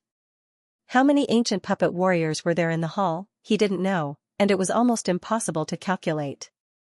Because thousands of square kilometers of land were filled with secret manuals, just like ants. After coming to this world, Xianxia had definitely seen a lot of things, but he had never seen so many armies. It made his scalp go numb. It was much more than the total number of armies that Xianxia had seen. Just how many ancient humans had the deranged Xianxia turned into fossils? The hundreds of thousands of people that Xianxia had seen in the primordial square were like a drop in the ocean. Seeing Xianxia appear on the dragon, the astronomical number of ancient puppet warriors raised their heads in unison and stared at Xianxia. It felt too strange to be stared at by the eyes of tens of millions of dead people. And the Darkness Emperor, Xianxia, was right in the middle of the hall. He sat on the throne of darkness, his whole body covered in dark armor. His body was as huge as a mountain. This was not an adjective, nor was it a metaphor. His body was really like a mountain, not any smaller than the size of a giant dragon. This North Pole Temple was too huge for others, but for Xianxia, it was just right. And his throne of darkness was just right for him. Was this how he had spent the past 30 years? Sitting quietly on the throne of darkness, surrounded by tens of millions of ancient puppet warriors? Not moving at all? Yes, he sat like this for more than 30 years, Xianxia said slowly. Xianxia slowly said, also, when you saw how big I became, like a mountain, it wasn't because I wanted to show off, but because it was necessary. Xianxia was very busy, and he couldn't stop for a second. This was because the Queen of Darkness had smashed a small hole in the center of the North Pole's hell crystal, and it had to be plugged at all times. More importantly, the Jiang Empire had created 200 domed cities, and countless hell needles pierced into the Earth's core to devour life energy. This was not only to maintain the survival of these domed cities, but also to provide energy to the North Pole. Xianxia had to calculate how much energy to distribute to these domed cities and how much energy to devour in the North Pole. He also had to upgrade the Hell Crystal, conduct the ultimate Dragon Enlightenment test, and build an unprecedented spaceship to fly to Earth. Xianxia had to complete all these things alone, so he naturally couldn't leave the North Pole. Although he was the true Darkness Emperor of this world and controlled the power of the entire planet, he didn't have any power to speak of. Moreover, to him, power was just a low-level emotion. Xianxia rode the giant dragon and slowly flew in front of Xianxia. Xianxia's body was simply too huge. Xianxia couldn't even see Xianxia's feet clearly from where he stood, let alone his face. You actually didn't bring my body with you? Xianxia said. Don't you think that's your trump card to defeat me? Is that my weakness? Xianxia shrugged and didn't say anything. Fortunately, you didn't bring it. Otherwise, there would be no suspense in this battle. Xianxia slowly said, you brought my weakness, which proves that you want to take advantage of the situation, which proves that you have placed yourself on the weak side. In this battle, the mentality of the weak is absolutely not good. Xianxia still didn't say anything. After a while, Xianxia said, Your Majesty Xianxia, where is your spaceship? Where is the unprecedented spaceship you want to build? Xianxia replied, it's underground. Then, the two of them fell into silence. Xianxia, you have contributed, Xianxia said. Xianxia said, your furious capital is not bad. Although I'm not interested in the artistic atmosphere of that city, the nuclear energy core is not bad, and the energy distribution system is especially good. Your son, Gregory, is very outstanding. Xianxia said, thank you for your praise, Your Majesty. Jiangli said, therefore, if you die after this battle, your family and children will all live on. Your family and children will survive. In the future, there will be a place for every one of them on my spaceship. Even those who are related to you will have a place. Thank you. Xianxia said, I have already said that if I lose, this world will have nothing to do with me. Everything will be handled by your Majesty Jiangli. It's good that you have this mentality. Jiangli said, you should now truly understand the truth that only one of us can live. This is fate that was decided a long time ago. I hate this word. Xianxia said, should I say, my fate is decided by me and not by the heavens? Jiangli was silent and didn't respond to this sentence. After a while, he slowly said, Xianxia, many times, you think that you have fought against fate and even changed fate. However, you don't know that this is a part of fate. This time, it was Xianxia's turn to be silent. Was this the word sad? Then shall we start the battle now? Jiangli said. All right.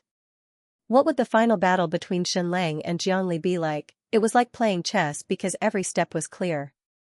What should be done in the first step and what should be done in the second step? Regarding this battle, Xianxia had simulated it 1,000,000 times in his soul. He lost every single time. He didn't win even once. Of course, the only time he could win, Xianxia didn't go through the simulation. Because it couldn't be simulated or replicated. It was as if this was a gift from fate and there was only one chance. This was the only real battle that would decide life and death. Of course, Xianxia originally thought that Jiangli's energy was 10,000 times or even 1,000,000 times more than his. However, from the looks of it, the difference was much greater. The first step was to release 500 hydrogen bombs and melt all the hell crystals within a few thousand square kilometers. This would create an energy vacuum so that Jiangli wouldn't be able to devour energy and use his divine power. The second step was to fight Jiangli in a life and death battle with Xianxia and the giant dragon. The third step was unknown. It was this unknown third step that would truly determine the life and death of Xianxia and Jiangli. Next, as long as Xianxia said start, he would start detonating the hydrogen bombs. 500 hydrogen bombs. He would create an energy vacuum in the North Pole for 0.5 seconds. As long as Xianxia said start in his heart. Your Majesty Xianxia, Jiangli said. Jiangli said, a few years ago, you detonated a hydrogen bomb. Its power was so great that it shocked me. Now, you actually brought 500 hydrogen bombs and want to create an energy vacuum so that I won't be able to devour the energy of this planet and the countless hell crystals. You want me to lose my inexhaustible divine power, right? Yes. This move was too obvious. Before Xianxia could make a move, Jiangli had already seen through him. Was this the so-called know thyself, know thy enemy, and win every battle? What should he do? Since he had been seen through, shouldn't he detonate the 500 hydrogen bombs? Jiangli said, Your Majesty Xianxia, once you detonate the 500 hydrogen bombs, you can indeed create an energy vacuum. This will cause me to lose my connection with the hell crystals for 0.3 seconds and lose my divine power. I will then have to rely on my own strength to fight you. Xianxia said, so? Jiangli said, so, let's assume that the first step is successful. Let's assume that you have detonated 500 hydrogen bombs to isolate my energy. Originally, your 500 hydrogen bombs can create an energy vacuum for 0.3 seconds. But now, let's assume that your energy vacuum is permanent. So, let's skip the first step and move on to the second step. Huh? Xianxia was shocked once again. Was this a true gentleman's battle? There wasn't even a need for actual combat? Just a simulation? So, don't detonate your 500 hydrogen bombs. I will cut off my connection with the hell crystals and take the initiative to cut off all my divine power. I will only rely on my own strength. Is this fair? Jiangli said, this way, your 500 hydrogen bombs won't be wasted. My hell crystals won't be wasted either. Fair? It wasn't just fair. It was the most advantageous situation for Xianxia. Xianxia detonated the hydrogen bombs in order to cut off the energy connection between Jiangli and the hell crystals, causing him to lose his endless divine power. It had only been less than half a second. Now, he had taken the initiative to cut it off. Is this okay? Jiangli asked. Yes. Shenlang said. Jiangli's body left the throne of darkness, completely cutting off the energy connection between this planet and the hell crystals. Then, Shenlang saw that there was a tiny hole in the throne of darkness that was continuously leaking energy. Jiangli shrugged helplessly at Shenlang and said, "This is also the reason why I can't move a single step for 30 years. It's also the reason why my body is getting bigger and bigger. I can't just waste this energy." For a completely cold and emotionless person to say this, it was really dark humor. "Alright, then let's move on to the second step of the battle," Jiangli said. "After cutting off the energy connection between me and the hell crystals, you should merge with your dragon and attack me, right?" Shenlang nodded and said, "Yes." Jiangli said, "Your Majesty Shenlang, you should be able to figure it out. You have a dragon, and I have a dragon. It's the descendant of the Jiang and Ji dragons. It completely combines the strengths of the two dragons. Not only does it have the ability to control nuclear fission, but it also controls the energy of the hell crystals." Shenlang was stunned. Nuclear fission and the hell crystals were two energies that completely countered each other. Grigory used this principle to create an extremely stable nuclear power device. Now, Jiang Li's dragon had actually merged these two energies into one. What kind of energy was this? Jiang Li said, "You're right. Nuclear fission and the hell crystals countered each other. Therefore, when this dragon hatched, it was in a state of zero. It was so weak that it was almost non-existent. Then, you should be able to guess what I did to it." Shenlang said, "In the advanced realm of dragon comprehension, I carried out nirvana rebirth on your new dragon's soul." Jiangli said, "Yes, this is my path of upgrading the hell crystals. In fact, even if you had come a few months later, your hydrogen bomb wouldn't have been able to melt my hell crystals. Instead, all the energy from the hydrogen bomb's explosion would have been devoured by the hell crystals after nirvana rebirth. At that time, the hell crystals would be almost indestructible." After saying that, Jiangli waved his hand lightly. Then, a huge dragon appeared in the air above the hall. It didn't suddenly appear. It had always been there. It was just that Shenlang hadn't noticed its existence. This was just too awesome. Shenlang was really shocked. Not only did Jiang Li's new dragon turn invisible, but it also turned invisible with energy. Shenlang and Shenilong actually didn't notice its existence. Then, the dragon's gaze focused and swept toward Shenlang and Shenilong. Its body began to change color, from gold to blue, and finally completely colorless. Finally, it completely disappeared from sight. Not only did it disappear from sight, but it also disappeared from energy vision. Shenlang only needed one look to know that Jiang Li's new dragon was much stronger than Shenilong. Even though it was Shenilong's child. Jiang Li's new dragon had devoured the entire primordial dragon pool and countless hell crystals. Jiang Li said, "Although there are rich uranium ores, most of the uranium is evenly distributed on this planet. Over the years, my new dragon has probably devoured millions of tons of uranium and an equivalent amount of hell crystals. Therefore, this dragon of mine should be much, much stronger than yours." Shenilong didn't say anything. He only looked in the direction of the new dragon. That was his son. Jiang Li said, "Your Majesty Shenlang, my dragon is far stronger than your dragon. Furthermore, it has also undergone a nirvana rebirth within the dragon's comprehension. Its loyalty to me is exactly the same as your dragon's loyalty to you, right?" Shenlang said, "Yes." Jiang Li said, "The strength of these two dragons is hard to come by. We shouldn't waste it. Therefore, why don't we skip the second step of the decisive battle?" Huh? Shenlang knew that this battle would be very, very different. But it was also very different. This wasn't just a battle between gentlemen. It was practically a real battle on paper. It was like a game of chess or a tabletop game. There wasn't even a need for a real battle. "Okay." Shenlang said, "Let's skip the second step as well." He sighed in his heart. It was enough for him and Jiangli to put on a show of father and son. He didn't want Shenilong and his child to do the same. Jiangli said, "Then let's go straight to the third step. The pure you and the pure me will have the ultimate battle?" Shenlang, "Okay." Jiangli said, of course, this is still not fair. This is the North Pole, my home field. Therefore, we need to find a true neutral land. Xianlang asked, where to? Jiangli pointed at the sky. How about there? Xianlang looked over. The moon? It was actually the moon. That place was completely far away from Earth and the hell crystals. It was indeed fair enough. Moreover, the battle on the moon was also very epic, wasn't it? Okay, this place is not bad. Xianlang said, Your Majesty Jiangli, please. Jiangli said, Your Majesty Xianlang, please. Then, the two of them rode the giant dragons and flew out of the North Pole Temple. Their speed became faster and faster. Finally, they completely broke away from the planet's gravity and flew towards the moon. Of course, could it be that Jiangli couldn't fly to the moon with his own strength? Of course not. Both of them were emperors. Of course, they had to fly on their dragons. The distance between this world and the moon was more than 500,000 kilometers.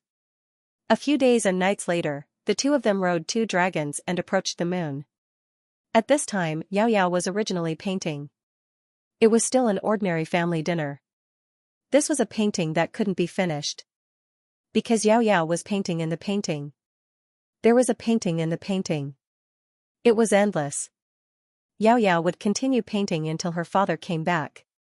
In the end, she was already painting on a piece of paper that wasn't even a square centimeter in size. Moreover, it was still an ordinary family dinner. While she was painting, she suddenly ran out of the room and came to the balcony, looking at the moon. Yao Yao and her father had a spiritual resonance. Then, she kept standing on the balcony and looked up at the moon. Shinmi also ran out and said, Sister, what's wrong? Yao Yao pointed at the moon in the sky and said, Father. The moon in this world was very similar to the moon on Earth. One side was full of craters and craters, while the other side was very flat. However, the flat side was completely facing away from the world and couldn't be seen. The two of them landed on the surface of the moon. There were craters and craters everywhere. You can go back. Jiangli waved his hand at his new dragon and said, Come back in half a month. At that time only one of us can live. Between me and His Majesty Xianlang, only one can live. No matter who survives, he will be your master. Jiang Li's new dragon revealed its body again. It shone with golden light and wailed at Jiang Li, Go back. Xianlang said to Shenilong, Come back in half a month. At that time, between me and His Majesty Jiang Li, only one of us can survive. No matter who the one who survives is, he will still be your master. Shenilong rubbed his huge head against Shenlang's palm. Let's go, let's go. The two giant dragons reluctantly left the moon and flew towards the world. Not long after, the two dragons disappeared from Shenlang and Jiang Li's vision. On the lonely moon, only Shenlang and Jiang Li were left. The two of them stood there quietly. One was like a mountain, and the other was normal. Shenlang looked at this planet. This was the first time he saw the world. This was considered the treatment of an astronaut. On Earth, only Armstrong and a few other people had seen Earth from the moon. Although this world wasn't Earth, it was very similar to Earth. It was just that it was much bigger. The diameter of this planet was about 30% bigger than Earth. However, the size of the moon was about the same as Earth's moon. So beautiful. Shenlang said, The blue planet is so beautiful. It's filled with endless vitality. Jiang Li said, It's just a cradle. Most of the planets in the universe aren't like this. Choosing such a rare planet represents the fragility of life and the fragility of civilization. The planet we are standing on is the normal state of the universe. Alright, you're right. 9,999% of the planets in the universe are lifeless. If it's rocks, gas, strange metals, or even diamonds. However, there are countless planets like Earth that are filled with life and liquid water. How to survive on the planet we are standing on is the attitude a civilization needs. Jiang Li said, Everything we see is a gift from the sun. It can give us, but it can also take it back. Only by defeating the sun can we stand at the peak of civilization. Shenlang didn't refute. What he wanted to say, Jiang Li already knew clearly. In order to defeat the sun, one must first understand the sun, imitate the sun, and finally defeat it. There was no longer any meaning in saying all this now.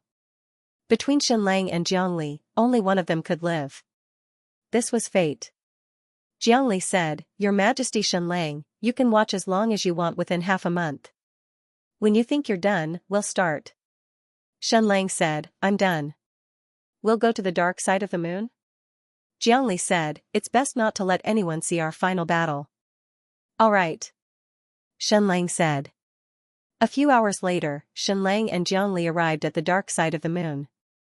In a place where no one could see, they would have their final battle. Jiangli said, "Your Majesty Xianlang, let's begin. You first." Note, at this time on the vast ocean, connected to the satellite network, this chapter has finally been published. The next chapter will be the final battle. I'll try to update it tomorrow afternoon. Thank you, everyone. For those who are willing to vote, Pastry is extremely grateful. Your Majesty Xianlang, I will give you 3 moves. I hope you understand what I mean. What did Jiangli mean by giving Xianlang the first 3 moves? Was it because it was fair? No, it wasn't. There was no fairness in Jiangli's eyes. There was no such thing as fairness in this world. Of course, it wasn't because Jiangli was Xianlang's father that he would give him the first 3 moves. In his eyes, there was no such thing as father and son. He had already abandoned all the so-called low-level emotions. The White Jade Capital Queen was at least his lover, but didn't he destroy her with 1 finger? There were 2 reasons why Jiangli gave Xianlang the first 3 moves. The first reason was that he was extremely conceited about his strength. Once he attacked, he would destroy Xianlang. Therefore, giving Xianlang the first 3 moves meant that Xianlang could use whatever abilities he had. This was a kind of willpower that sought to be defeated alone. The second reason was for Xianlang to use these 3 methods to convince Jiangli to carry out the final persuasion. The Chaos Prophet had chosen Xianlang, so Jiangli was willing to listen. Show whatever abilities you have. This was your last chance before you died. Xianlang said, "Okay. Thank you, Your Majesty Jiangli. I won't stand on ceremony then." Then, Xianlang used his first move. Nuclear fission. There was uranium on the moon as well. In the advanced Dragon Enlightenment realm, Xianlang had devoured all the uranium within 1,000 miles radius. The amount of uranium was astonishingly high. It condensed into dozens of tons, hundreds of tons, and even thousands of tons of uranium. Ultra-enriched uranium. This was equivalent to thousands of nuclear bombs. This place was actually very disadvantageous to Jiangli. Xianlang could absorb uranium as a source of energy, but Jiangli's hell crystal couldn't absorb anything here. This was because his hell crystal liked to absorb energy from the Earth's core. The moon was already dead. There was no movement of the Earth's core, and there was no magnetic field. What Jiangli relied on was this body. Then what was this body? The hell crystal contained boundless energy and the souls of tens of millions of people. 30 years ago, the hell crystal core had been pierced through by the Queen of Darkness death strike. Jiangli then sat on the throne of darkness to block the leakage of energy, and this leaked energy formed his body. That was why his body grew larger and larger until it was as big as a mountain. That was why he would say that his body was so big not because he wanted to show off, but because he had no other choice. More than 30 years ago, Jiangli's body was formed using an astronomical amount of energy and hell crystals. But towards the end, his body stopped growing because he started to compress the hell crystal. Therefore, the hell crystals in his body were extremely dense. How many hell crystals were in Jiangli's body? The astronomical figure was immeasurable. Furthermore, under the control of Jiangli's advanced dragon comprehension, it was unimaginable just what kind of combat power it could display. "Emperor Jiangli, here comes my first move," Xianlang said slowly. "Please." Xianlang released his first move, nuclear fission. Boom boom boom boom, thousands of nuclear bomb-level fission energy smashed towards Jiangli. In an instant, the entire back of the moon lit up with a shocking light. Even though it was on the back of the moon, the people on the ground could still see it. The moon suddenly flashed. Princess Shenmi's eyes widened and she grabbed her sister's hand tightly. Not only Shenmi, but many people in the furious capital of the Great Qian Empire walked out and looked towards the moon. Because that burst of light was too strange, on the back of the moon. Shen Lang's first move detonated a few thousand tons of highly concentrated uranium, which was equivalent to a few thousand nuclear bombs exploding on Jiang Li's body. In an instant. The fireball had a radius of more than 9,000 meters and a height of nearly 10,000 meters. Everything within a radius of nearly 200 kilometers was reduced to ashes. There were very few craters on the back of the moon, but now there was a huge crater. All the rocks within a radius of tens of thousands of meters were burned into magma. Jiang Li's body was as huge as a mountain, but at this moment, he was also swallowed by the endless nuclear fission flames. Boom boom boom boom. The light that erupted was so bright that it was countless times brighter than the sun. Therefore, Jiang Li's figure seemed to have completely disappeared in the flames. After a few seconds, the shocking nuclear fission flames dissipated. The surface of the moon within a radius of tens of thousands of meters was completely red. Where did Jiang Li go? Was he reduced to ashes? Not at all. He was still standing in the huge nuclear fission crater, motionless. He was safe and sound, but his body had shrunk by about a third. That's right, only a third. He had previously said that if Shen Lang had come a few months later, not only would this earth-shattering nuclear fission not hurt him, but it could even be swallowed by him. That was because his hell crystal was about to be fully upgraded. At that time, it would be compatible with the nuclear fission energy and not counter it. But at least for now, the hell crystal could still be melted. Jiang Li waved his non-existent sleeves as if he was wiping away the traces of the flames. He said calmly, 2 more moves. Shen Lang nodded. The moon was definitely a blessed land for Shen Lang. Here, Jiang Li didn't have any divine power to control, but Shen Lang had an almost endless amount of divine power. Here, Jiang Li couldn't even swallow a little bit of the Earth's core energy or geomagnetic energy. However, Shen Lang was able to extract uranium and an endless supply of nuclear fusion materials here. Of course, Jiang Li was already fully aware of this. This was because he had sent people to steal all the materials related to nuclear fission. He could even clearly see the explosion of the nuclear fusion hydrogen bomb. Therefore, he allowed the Jiang clan giant dragon and the Ji clan giant dragon to breed a new dragon that could fuse the power of the nuclear explosion with the hell crystal and undergo nirvana to upgrade a new hell crystal. Once the hell crystal's nirvana upgrade was completed, the new hell crystal would be able to swallow the energy of nuclear fusion and nuclear fission. Jiang Li's power would be even more endless, and Shen Lang wouldn't be able to hurt him at all. But it was a pity that before Jiang Li could complete the upgrade, Shen Lang had already arrived. But even so, Jiang Li still took the initiative to choose the moon as the battlefield, leaving his home ground. And to a certain extent, the moon was Shen Lang's home ground. Here, he could unleash the divine power of his high-level dragon comprehension. It was because his high-tiered dragon comprehension gene contained nuclear energy to begin with. This could be considered as Jiang Li taking the initiative to drag Shen Lang to the same level as him to battle. I, Jiang Li, have been absorbing energy for countless years, but you, Shen Lang, have never done so. Your energy isn't even a millionth of mine. Only by fighting on the moon would it be truly fair. Since when did Jiang Li care about fairness? To him, integrity and fairness should also be a very low-level rule and emotion, right? Shen Lang said, Your Majesty Jiang Li, my second attack is coming. Jiang Li said, Please, you still have 2 more attacks. After that, he continued to stand there motionlessly, waiting for Shen Lang's second attack. Shen Lang entered the high-level dragon comprehension realm. Once again, he crazily engulfed everything. This time, it wasn't just within a radius of 1,000 miles. Because of the first nuclear explosion, the sky above the moon was filled with endless radiation dust. Shen Lang's divine power expanded by countless times. A full half an hour later, he crazily extracted all the uranium within a radius of over 2,000 kilometers. Not only that, although there wasn't much heavy hydrogen on the moon, there was still some. And the most unique and precious substance on the moon was helium-3.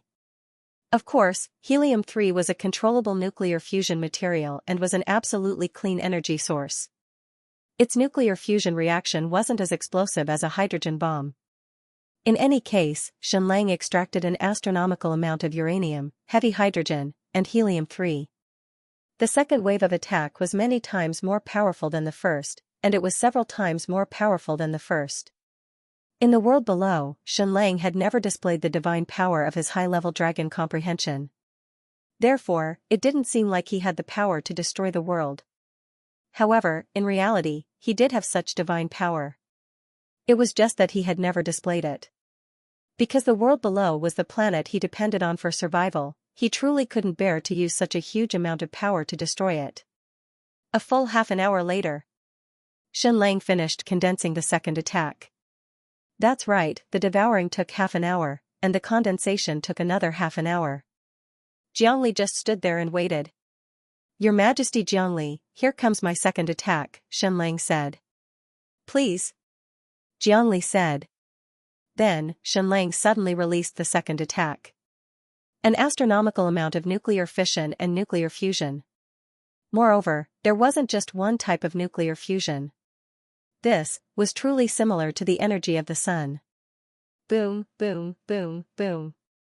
This explosion was equivalent to how many nuclear bombs and how many hydrogen bombs he didn't want to calculate. It was endless. In any case, at this moment, the entire moon trembled violently, and it even inched closer to the surface of the Earth. This powerful force even disrupted the gravitational pull between the surface and the moon. In an instant, the tides on the surface changed drastically. An earth-shattering wave was set off. Fortunately, the entire world's oceans were frozen, so the power of the tides was infinitely weakened. Otherwise, there would be an earth-shattering tsunami. At the same time, the people on the surface could see clearly. The moon exploded with an incomparably dazzling light. Just now, there was only an explosion, but it was still at the level of the moon. But now, in this instant, it was as if the moon had become the sun.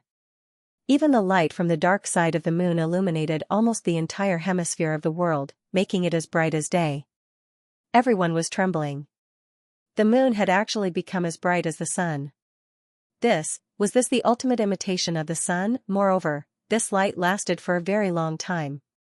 Xianxia's second nuclear fusion attack lasted for a full 15 minutes.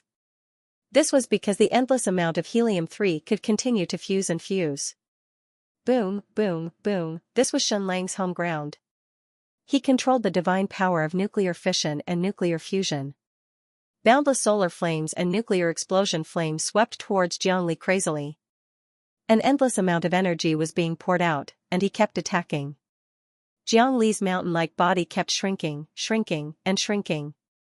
The super hell crystals that made up his body kept turning into ashes and melting. At the same time, the entire moon released an endless amount of sun-like light. After a full 15 minutes, the night on the surface turned into day. Luckily, the moon and sun were not in the same sky at this time. Otherwise, there would be two suns in everyone's vision. At this time, everyone in the Eastern world walked out of their rooms. Regardless of whether they were from the Deqian Empire or the Jiangli Empire, they all looked up at the sky and the direction of the moon. Now, everyone knew that Xianxia and Jiangli were having their final battle on the surface.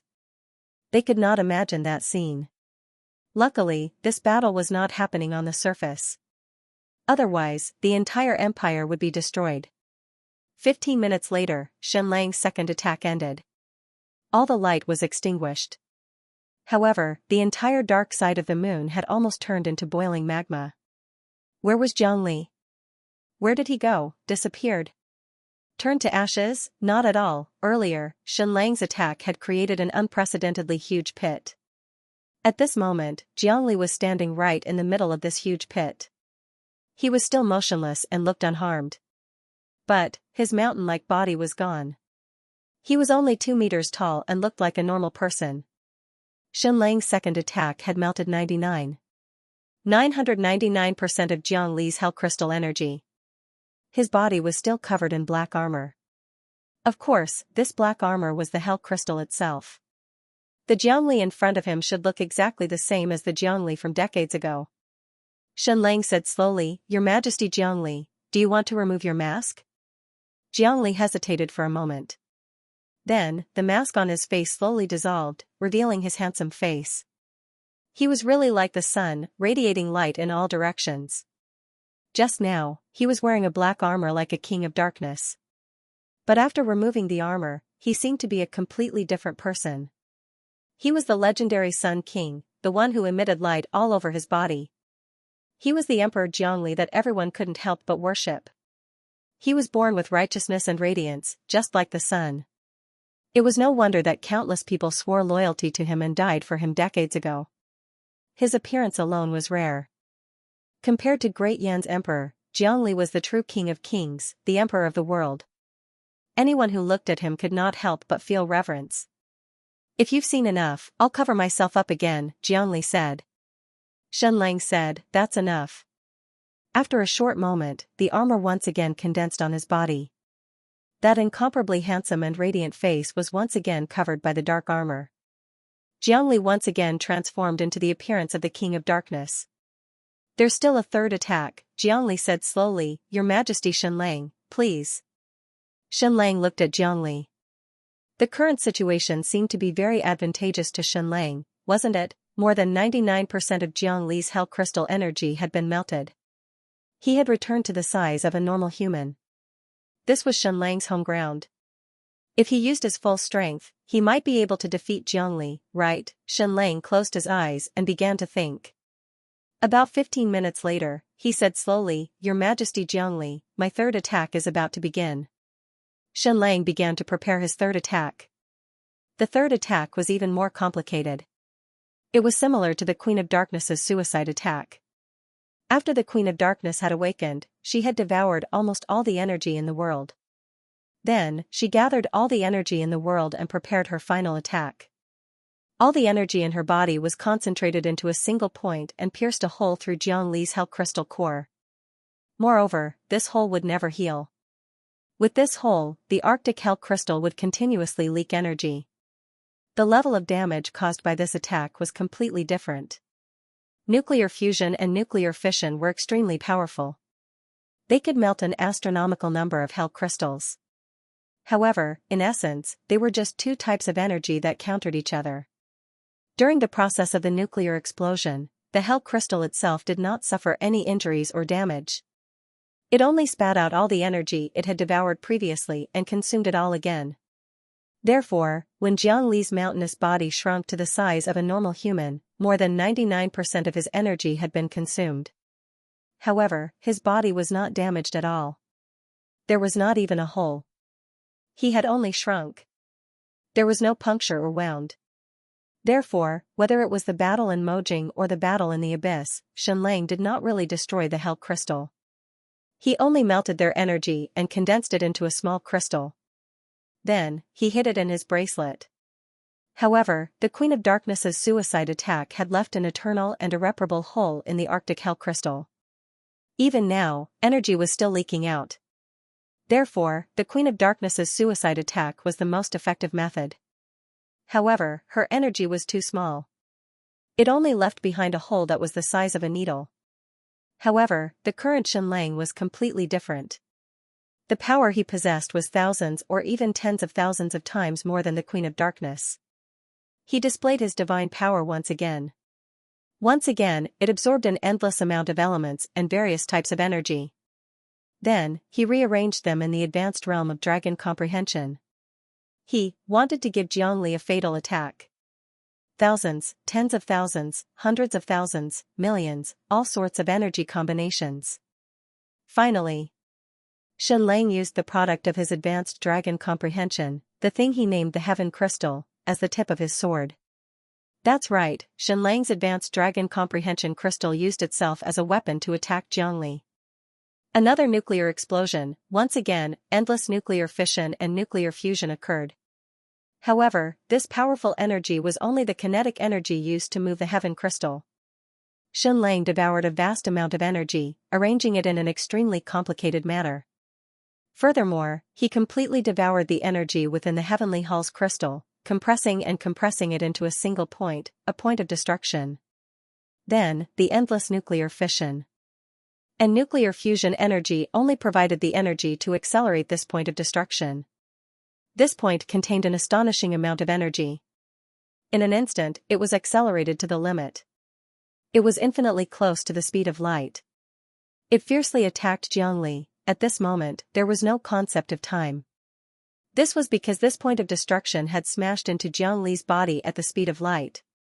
Boom, boom, boom, boom. Once again, the entire moon burst out with light that was countless times brighter than the sun. This time, the ground was no longer as bright as day. Instead, it was so bright that it was almost blinding. The sudden burst of light completely tore the boundless night sky apart. The surrounding sky was completely illuminated. The humans on the ground only felt their vision suddenly turn white. Then, they could not see anything. Of course, it was only for an instant. Soon, the sky above the moon was plunged into eternal darkness.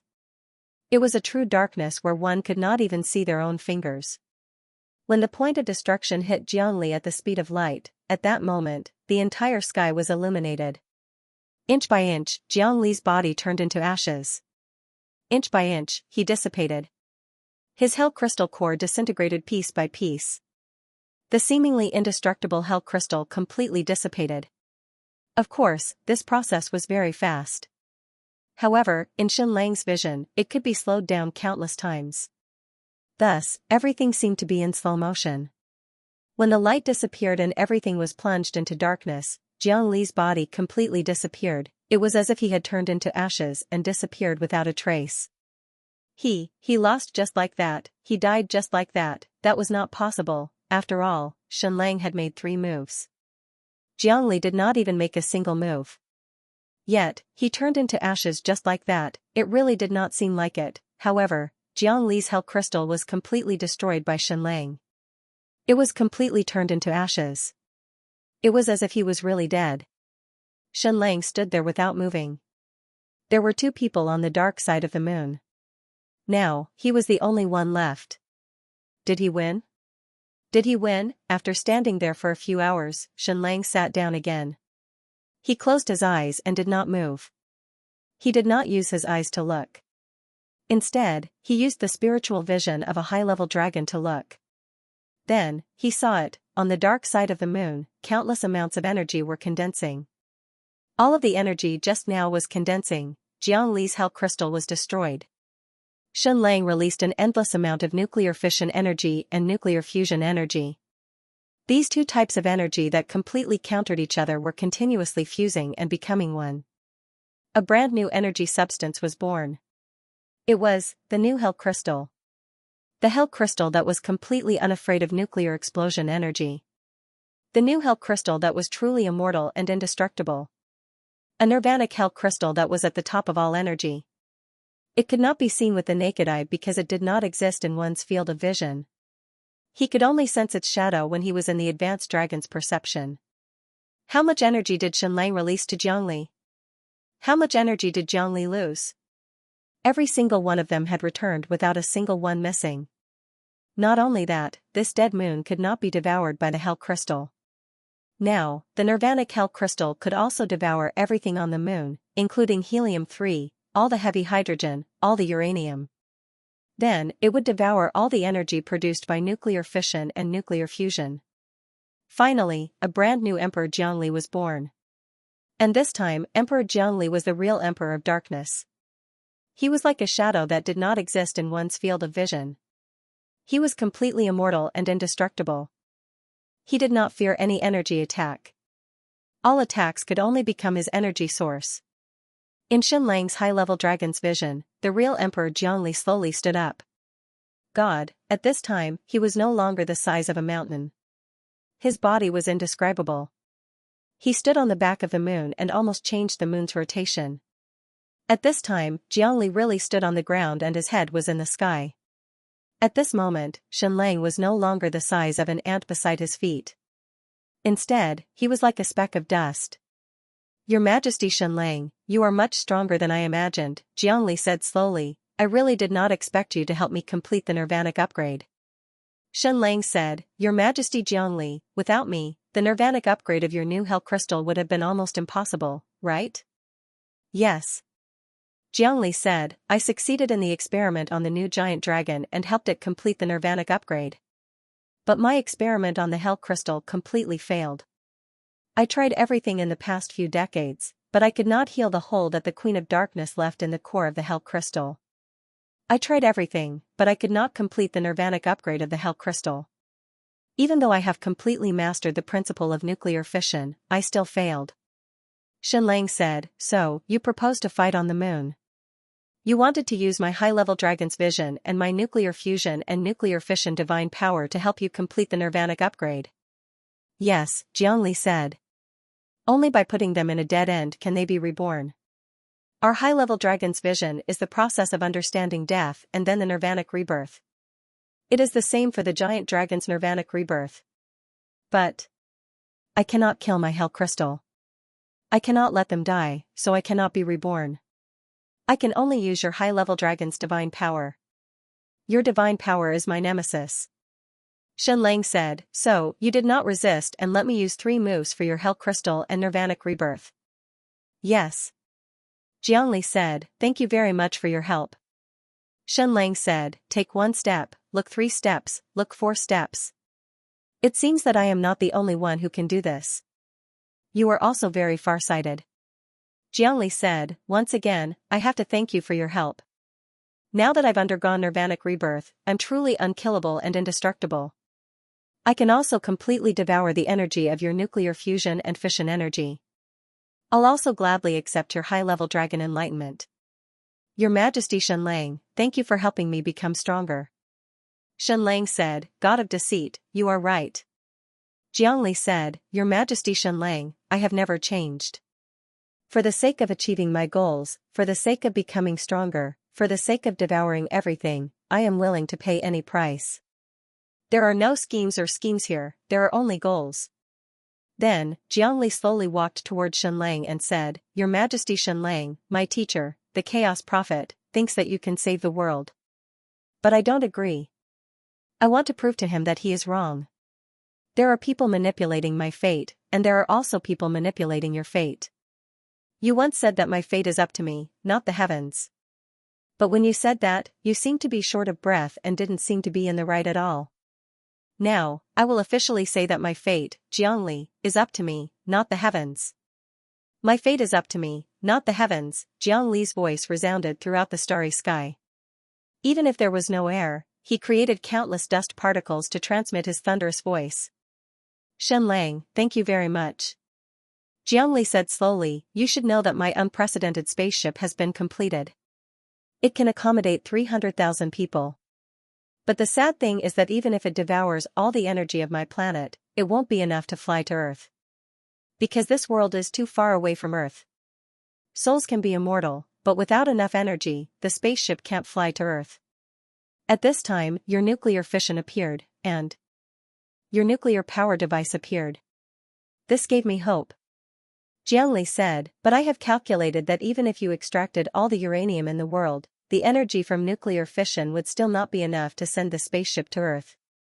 And at this time, your nuclear fusion appeared again. Xianxia sighed deeply.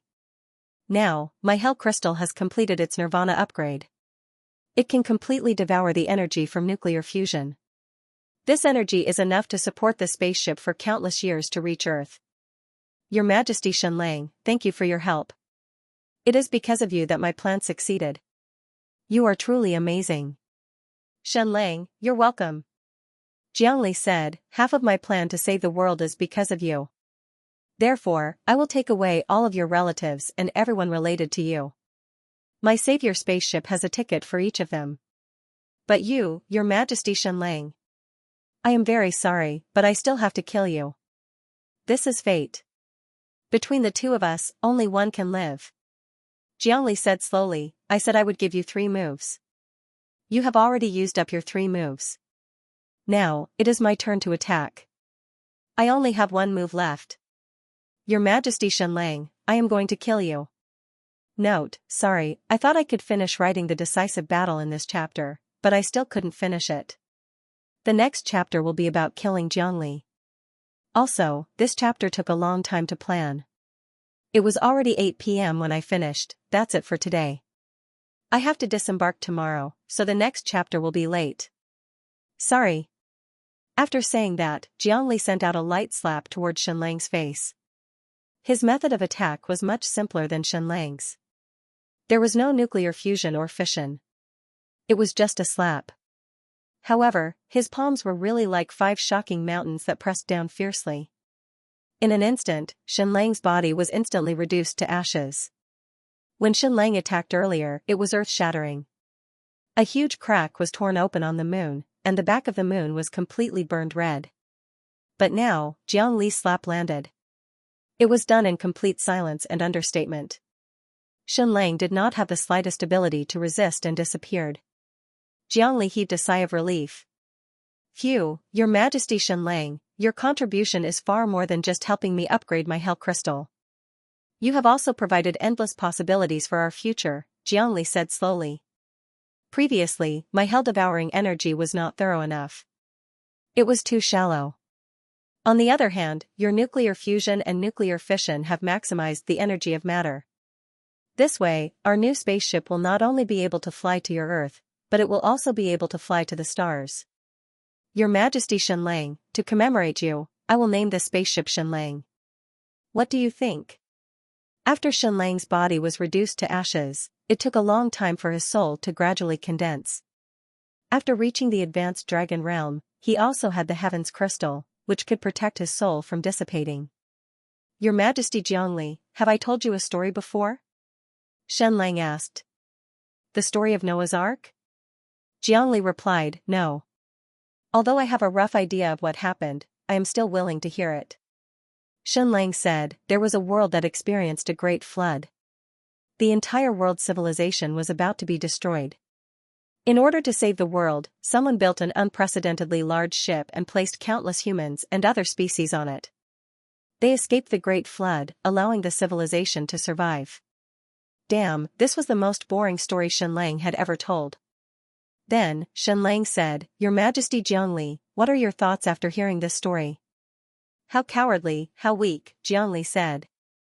Xianlang said, yes, how cowardly and weak. Your conduct, however, is no better than that. In fact, it is worse. In the face of the next great nirvana annihilation, not only did you escape, you even destroyed the entire world. You are so weak. Jiangli remained unmoved. No amount of provocation would work on him. Your Majesty Xianlang, I only have one question for you. If we gather all the known nuclear fusion matter within our field of vision, what is the equivalent of the sun's devouring power? Jiangli said. You are the real expert in this field. I want to ask you this. Xianlang said, 3 minutes. Just 3 minutes. The energy released by the fusion reaction of all the heavy hydrogen and helium-3 on the planets in the solar system was only equivalent to the energy released by the sun for 3 minutes. Jiangli said, 90 years later, how much energy will be released from the drastic change in the sun before it dies? Xianlang said, infinite. Immeasurable. Jiangli said, Your Majesty Xianlang, I am very grateful to you for helping me upgrade my hell crystal so that it can also devour the energy from nuclear fusion and nuclear fission reactions. But I want to ask you, even if this is the case, will this new hell crystal be able to withstand the drastic change in the sun in the future? Xianlang said, for now, it cannot withstand it. This is because the energy released from the drastic change in the sun far exceeds the limit of any new hell crystal. Also, when the sun fuses, the energy released is not limited to nuclear fusion. Not only that, all the energy in our world comes from the sun. Therefore, at least within this solar system, there is no higher level of energy. Jiangli said, you have already answered all my questions. Xianlang said, but there are still 89 years, right? Jiangli said, Your Majesty Xianlang, behind you stand the Queen of Darkness, the Ancient Wisdom King, the Medusa Queen, and even the Chaos Prophet. You also have your unique wisdom. But all these factors together, in addition to your great help and sacrifice, have allowed my hell crystal to undergo a nirvanic rebirth and upgrade by a small step. What right do we have to say that we can usher in a new nirvana? Xianlang fell silent. Just from this sentence alone, it was indeed correct. Next, what could he rely on to further upgrade it? Jiangli said slowly, Your Majesty Xianlang, you can go in peace. After you're gone, I can focus on saving the world and completing our common cause. I repeat, your family and everyone related to you can all board my ship of salvation. Your Majesty Xianlang, now I am really going to kill you. What I just destroyed was your body. Now, I am going to completely destroy your soul. Jiangli turned into an incomparably huge shadow. This time, he really looked like the mouth of a devil, like the abyss of hell. He didn't even care about his human appearance anymore. Jiangli easily devoured Shenlang's soul. Then, he turned into a real vortex. He started to crazily squeeze Shenlang's soul. This scene was very similar. More than 30 years ago, Jiangli wanted to use this method to completely kill Shenlang and completely annihilate his soul. Now, he was still using this method. However, Jiangli's current energy was more than 10 million times stronger than Shenlang's. As he crazily squeezed Shenlang's soul, Jiangli's soul energy was also continuously condensing and compressing. At this time, Jiangli's soul and the new hell crystal had completely fused into one. In the blink of an eye, Shenlang's soul was condensed into a single point. As for Jiangli's huge shadow, it had also condensed into a black vortex that was less than half a foot in diameter. Shenlang had completed his advanced dragon enlightenment. Jiangli had also completed his advanced dragon enlightenment. The two of them were basically at the same level of energy. Of course, Shenlang had just used countless amounts of nuclear fusion and fission energy to help Jiangli's hell crystal rebirth and upgrade it a little. Therefore, from a certain perspective, Jiangli's energy was slightly higher than Shenlang's, not even half a level. However, the difference between Jiangli's energy and Shenlang's was like the difference between heaven and earth. It was like the difference between a boulder and a speck of dust. Under Jiangli's frenzied pressure, Shenlang's soul continued to collapse. From a diameter of less than a millimeter, it became less than a micron, and then less than a nanometer. Soon, it would exceed the critical point. Once it exceeded the critical point, the soul energy particles would begin to collapse. Once it began to collapse, two reactions would occur. The first reaction would be complete annihilation. The second reaction would be a different kind of soul fusion. 30 years ago, before the upheaval in the North Pole, Shenlang had already planned to do this. At that time, his plan would fail because his soul energy was too small. He would be directly annihilated instead of being reborn. Just like how if the sun's mass was insufficient, once it died, it would simply die instead of exploding into a supernova. But 30 years later, the situation was different. After Shenlang completed his advanced dragon enlightenment, his soul energy had a qualitative leap. However, Jiangli's soul energy had also increased. Thus, after 30 years, although it seemed like he had taken a big step forward, it was actually just a small step forward. He was about to exceed the critical point. A qualitative change was about to occur. Shenlang would either be annihilated, or his soul would undergo a soul fusion and be reborn. However, at this moment, Jiangli suddenly stopped. Your Majesty Shenlang, up until now, everything has been within your expectations, right? Jiangli slowly said, just now, you used countless nuclear fusion and fission attacks to force me to be reborn from the brink of death.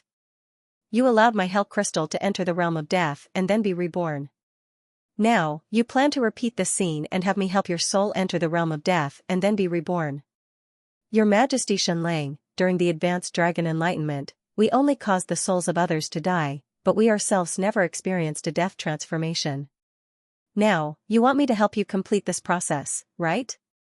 Not only that, there should be something in the depths of your soul that you can't see, touch, or even sense, but you know of its existence. This mysterious thing is similar to the divine fragment of the dragon. This was the reason why the dragon's soul was immortal. So, you want me to completely destroy your soul and turn it into ashes. However, there is a fragment of God in the depths of your soul that can help you reconstruct and be reborn, just like your Shenlong and my new dragon. So, this is your real trump card.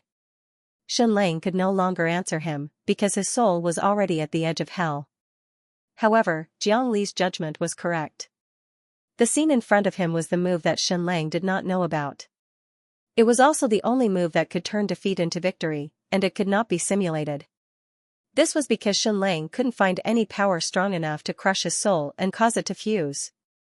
Jiangli slowly said, but now that I've exposed your scheme, would I still fall for it? Would I do it again? Shenlang still could not answer. His soul had already become an extremely small dot of light, and it was about to reach the critical point of collapse. Jiangli continued, "Your Majesty Shenlang, I must tell you something. The divine fragment in the depths of your soul is also in the depths of my soul. So, your plan may not succeed. Of course, your plan may not fail either. Because I will do as you wish and continue to crazily squeeze your soul, causing it to fuse and ignite mine. What will the result be? Let the heavens decide, and let fate decide. Between the two of us, only one of us can live. This is fate. And the one who survives will perhaps be able to comprehend the ultimate dragon? This world is so *ket up, fate is so. Your Majesty Shenlang, I told you long ago that after countless struggles, we feel that we have changed our fate, that our fate is in our own hands, and not in the hands of the heavens. But even more tragically, this is also a part of fate. Then, from now on, if I survive, I will decide how this world should proceed. But if you survive, this world will be handed over to you, and you will decide how to proceed. I'm starting. Let fate decide. Ashes to ashes, dust to dust. Jiang Li's boundless energy was crazily squeezing Shenlang one last time. An astronomical amount of energy. Shenlang's soul had originally been squeezed to the point where it was only a dot. Now, with Jiang Li's last astronomical amount of energy compression, it instantly entered a critical value. Shenlang's soul energy particles first started to collapse. Then, an unprecedented fusion occurred. Boom boom boom boom, the endless fusion of souls. First, every particle of Shenlang's soul was completely destroyed. Then, Jiang Li's soul fusion was ignited.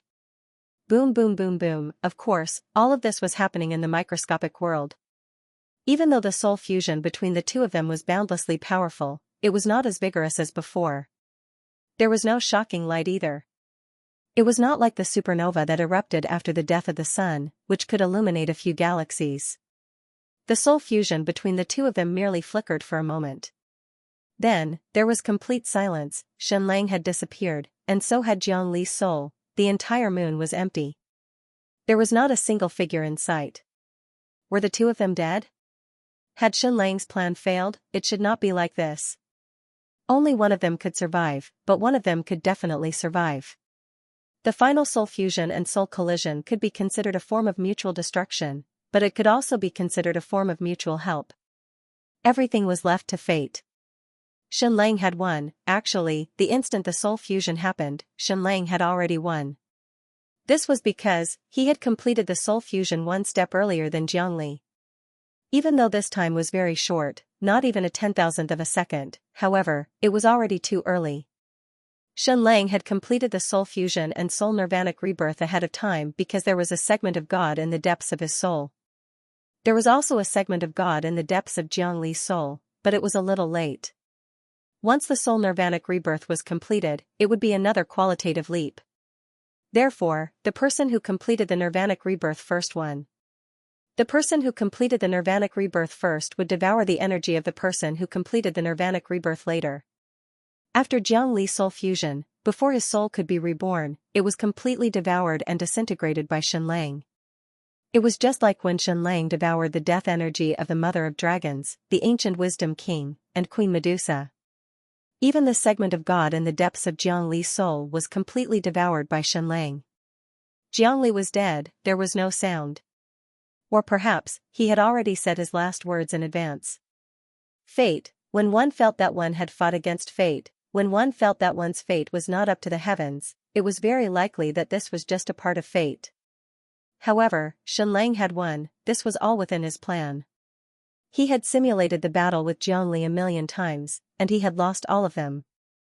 Only this final unknown battle could not be simulated. It was at this moment. Did Shenlang complete the ultimate dragon enlightenment?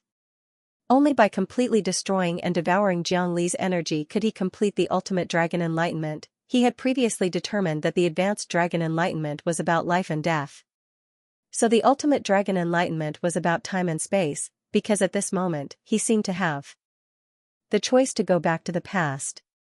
To go back to the time he had experienced. For example, 30 years ago. Before the upheaval in the North Pole, if that was the case, would his mother, the White Jade Capital Queen, not die? Gang 1 and more than 10,000 of his men would not die, Empress Medusa would not have to die. Most importantly, would this world not have been devoured by Xianxia, and now the entire planet was completely frozen. However, if he went back to 30 years ago, and Gang 1 and Queen Medusa did not die, would it not overturn the cause and effect relationship? That was because these people were the main reason why Xianxia was able to comprehend a high-level dragon. Or perhaps the so-called ultimate dragon enlightenment, the so-called time travel, was not like that at all. Xianxia was faced with a choice. Should he go back to 30 years ago? Or should he try to go back to 30 years ago, to save his mother, the White Jade Capital Queen, and to save Gang 1? Of course, the most important thing was to save this frozen planet that had been devoured by Xianxia and was riddled with holes. If he went back to 30 years ago, would the upheaval in the North Pole not happen? Could the world's half-destroyed fate be reversed? Should he try to go back to 30 years ago? Note, the book will be finished in a few chapters, so there is no need to compete for monthly votes in August. However, if everyone is willing to vote for me, I will be very grateful. At the end of the previous chapter, about Xianxia's death, I've added about 2,000 words. Those who are interested can go back and read it. Thank you. From Xianxia's soul fusion to Xianxia's death. It might be a long time in the microscopic world. Almost every soul particle was being destroyed and reborn. After Xianxia's soul fusion was detonated, it was devoured by Xianxia bit by bit until the divine fragment in the depths of his soul was devoured by Xianxia. The entire process lasted for a very long time in the microscopic world. But in the real world, it only lasted for an instant.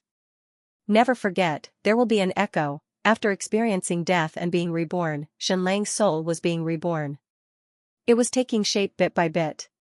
Along with the enlightenment of the ultimate dragon, it was also progressing irreversibly.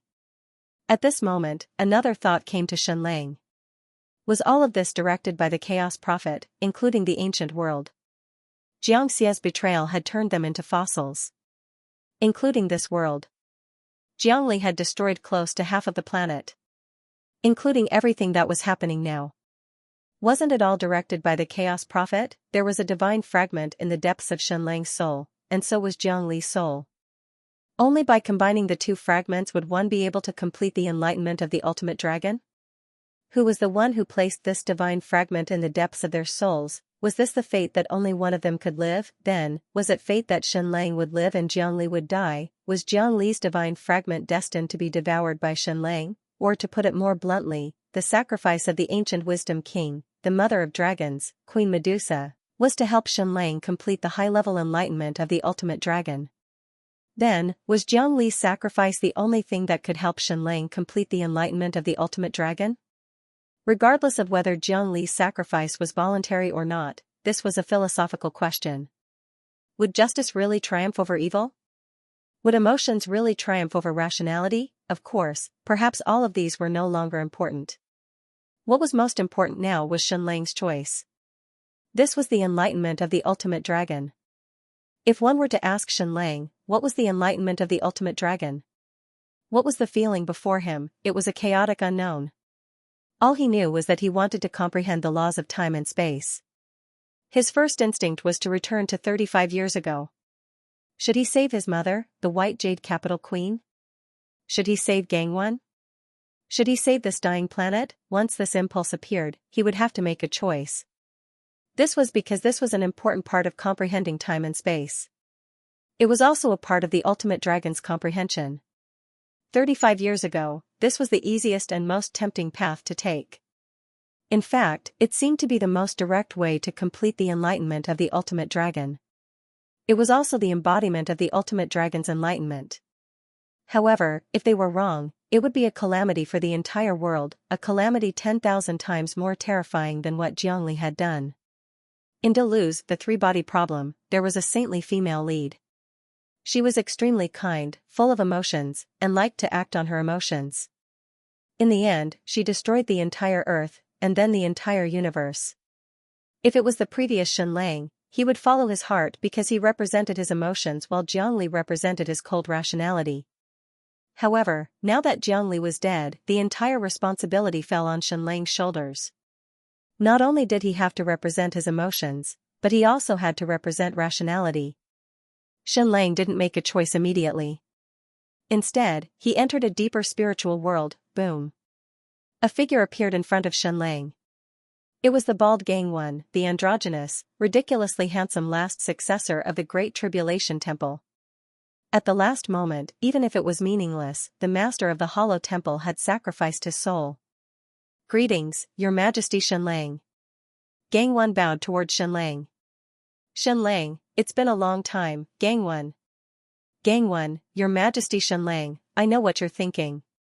You're filled with guilt for our sacrifice. Also, you feel that our sacrifice in exchange for your high-level enlightenment of the ultimate dragon, so you've always wanted to return our lives to us?" Xianxia, yes. Gangwon, Your Majesty Xianxia, I only have one thing to say. Some people are dead, but they're still alive. Some people are still alive, but they're already dead. For people like us, death isn't important. What's important is that we die with value. Of course. I don't know if I'm valuable or not. It seems like your high-level enlightenment of the ultimate dragon doesn't have any effect on the souls of more than 10,000 people. But at least at the moment of sacrifice, we're filled with pride and glory. Your Majesty Xianxia, goodbye. Before saying goodbye, I'll give you a poem. It's also a poem you wrote. For those who abandon me, the day of yesterday cannot be kept. Then, Gangwon's figure dissipated in the depths of Xianxia's soul. Boom, another light flashed, and another beautiful figure appeared in the depths of Xianxia's soul. It was Xianxia's mother, the White Jade Capital Empress. "My child, you're always thinking about saving me. You seem harsh and ungrateful, but you're more affectionate than anyone else. You're the pride of my life. Of course, I know you're not completely my son, but you're at least half my son." "That's right. My life has already been destroyed. Moreover, it was destroyed by your father, Jiangli, with a single finger. But you're the continuation of my life, aren't you? Not only did you inherit my life, but you also inherited my ambition. Does it matter whether I'm alive or not? Everything is karma.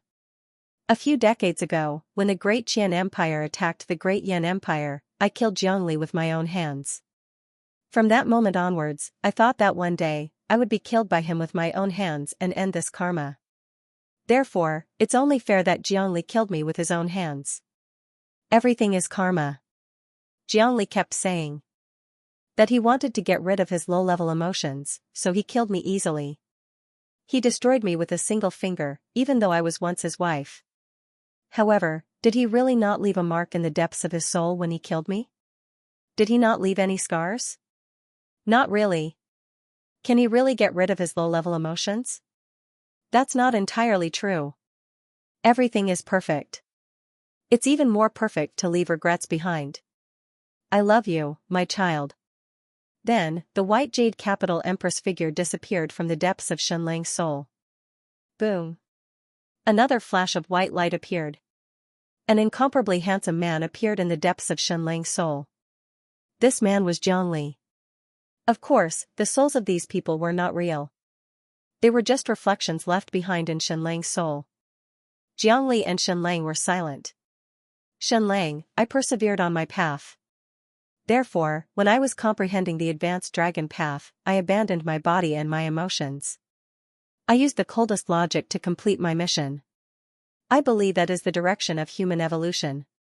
I persevered on my path until I was destroyed. I did not regret it, and I did not change. You have a God's fragment, and so do I. First, you fused your souls, and then you detonated mine. The collision of our souls was like the collision of two suns. Between the two of us, only one can survive. This is fate. I was really unwilling. Why was I the one who failed? Why was I the one who died? Don't tell me that I have to become the sacrifice just because you went through nirvana rebirth first. Did I have to be destroyed and devoured by you? In fact, is the soul fragment in the depths of my soul half a level lower than yours? Is it destined to be devoured by you? Is this the Chaos Prophet's scheme? Is he the one who directed everything? Why was I the one who was sacrificed? Was I the one who was sacrificed? The Chaos Prophet put me through so much just to be your stepping stone? Jiang Li's words made Xianxia fall into deep thought. That was right. Why did Jiangli lose and die? Was it just because Shenlang was braver? Did he complete his soul fusion and nirvana first? Jiangli's soul was ignited by Shenlang and started to undergo nirvana, but he was too late. Was that why he was devoured? Jiangli said, therefore, before I died, I was filled with endless unwillingness and pain. But the moment I died, I understood many things. Shenlang, fate is fair to us. The soul fragments in the depths of our souls are of the same level. There is no difference between us. What is fate? It is the choice we make at the crucial moment. Every life is filled with forks in the road. Every choice leads to a change in fate. After I went through the advanced dragon enlightenment, due to endless guilt and pain, I chose to completely cut off my body and recreate a so-called perfect body.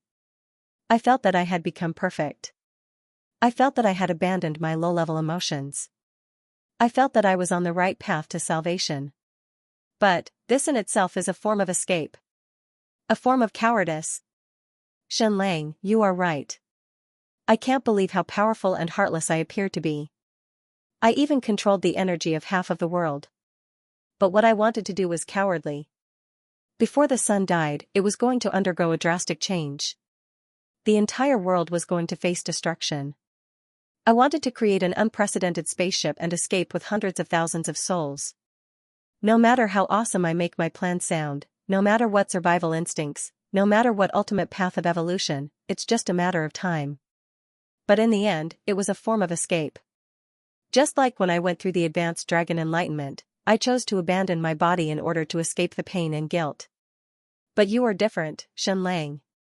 After the advanced dragon enlightenment, you chose to return to your body. Facing the impending great nirvana, you didn't know what to do, but you always had one thought: never abandon this planet, never abandon this civilization. Be it naive or stupid, but at least you are braver than me.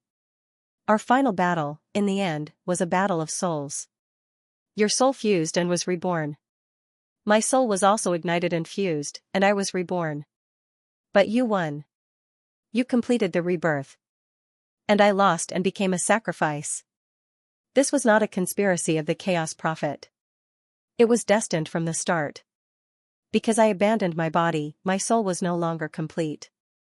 Shenlang, I've abandoned my body, and I'm going to abandon this planet and our home. This kind of soul is incomplete. How can it complete the rebirth? I don't even dare to admit that I am Xianxia.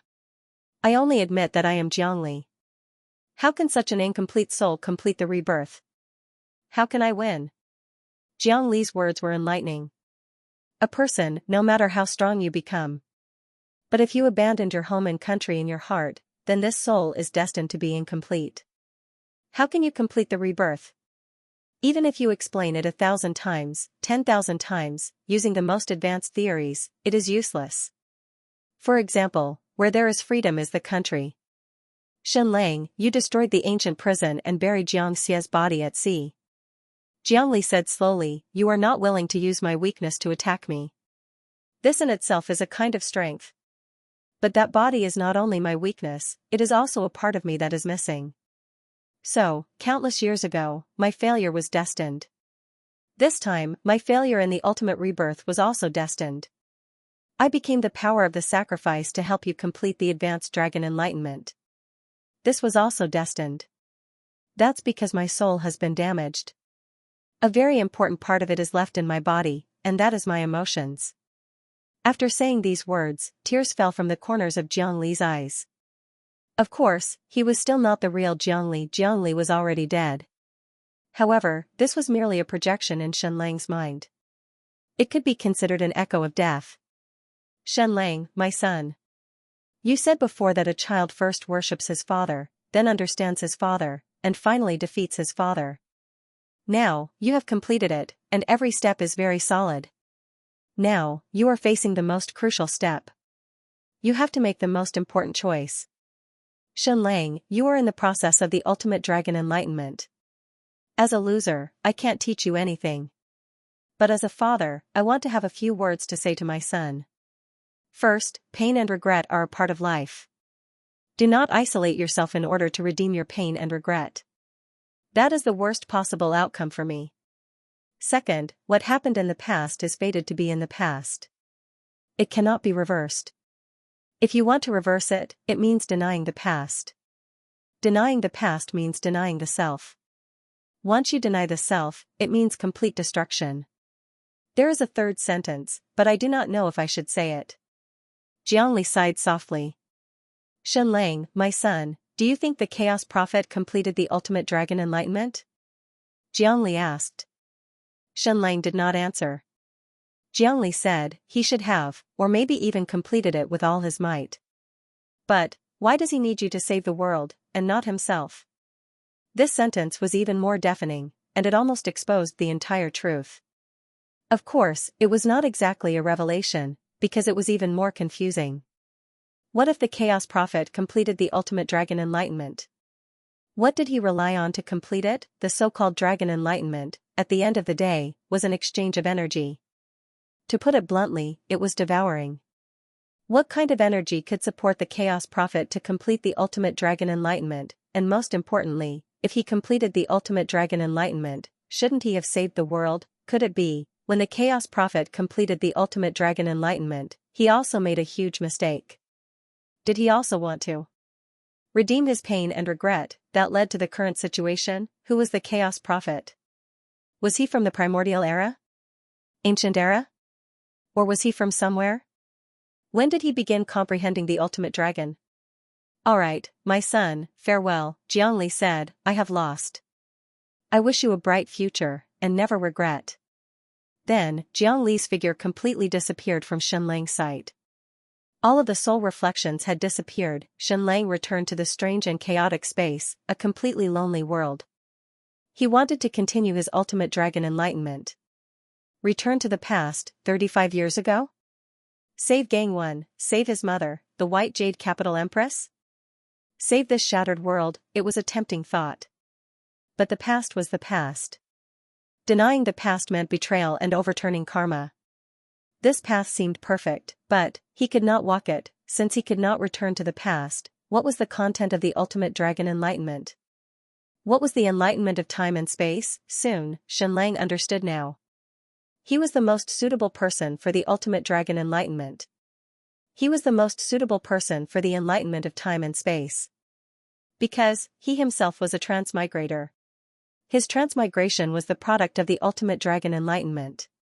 Before, everything was chaotic and unknown. Shenlang did not know how to proceed with the so-called ultimate dragon enlightenment. The only thing he could think of was to return to the past. But now, Shenlang's mind was gradually becoming clear. So was his goal for the ultimate dragon enlightenment. Thank you, Your Majesty Jiangli.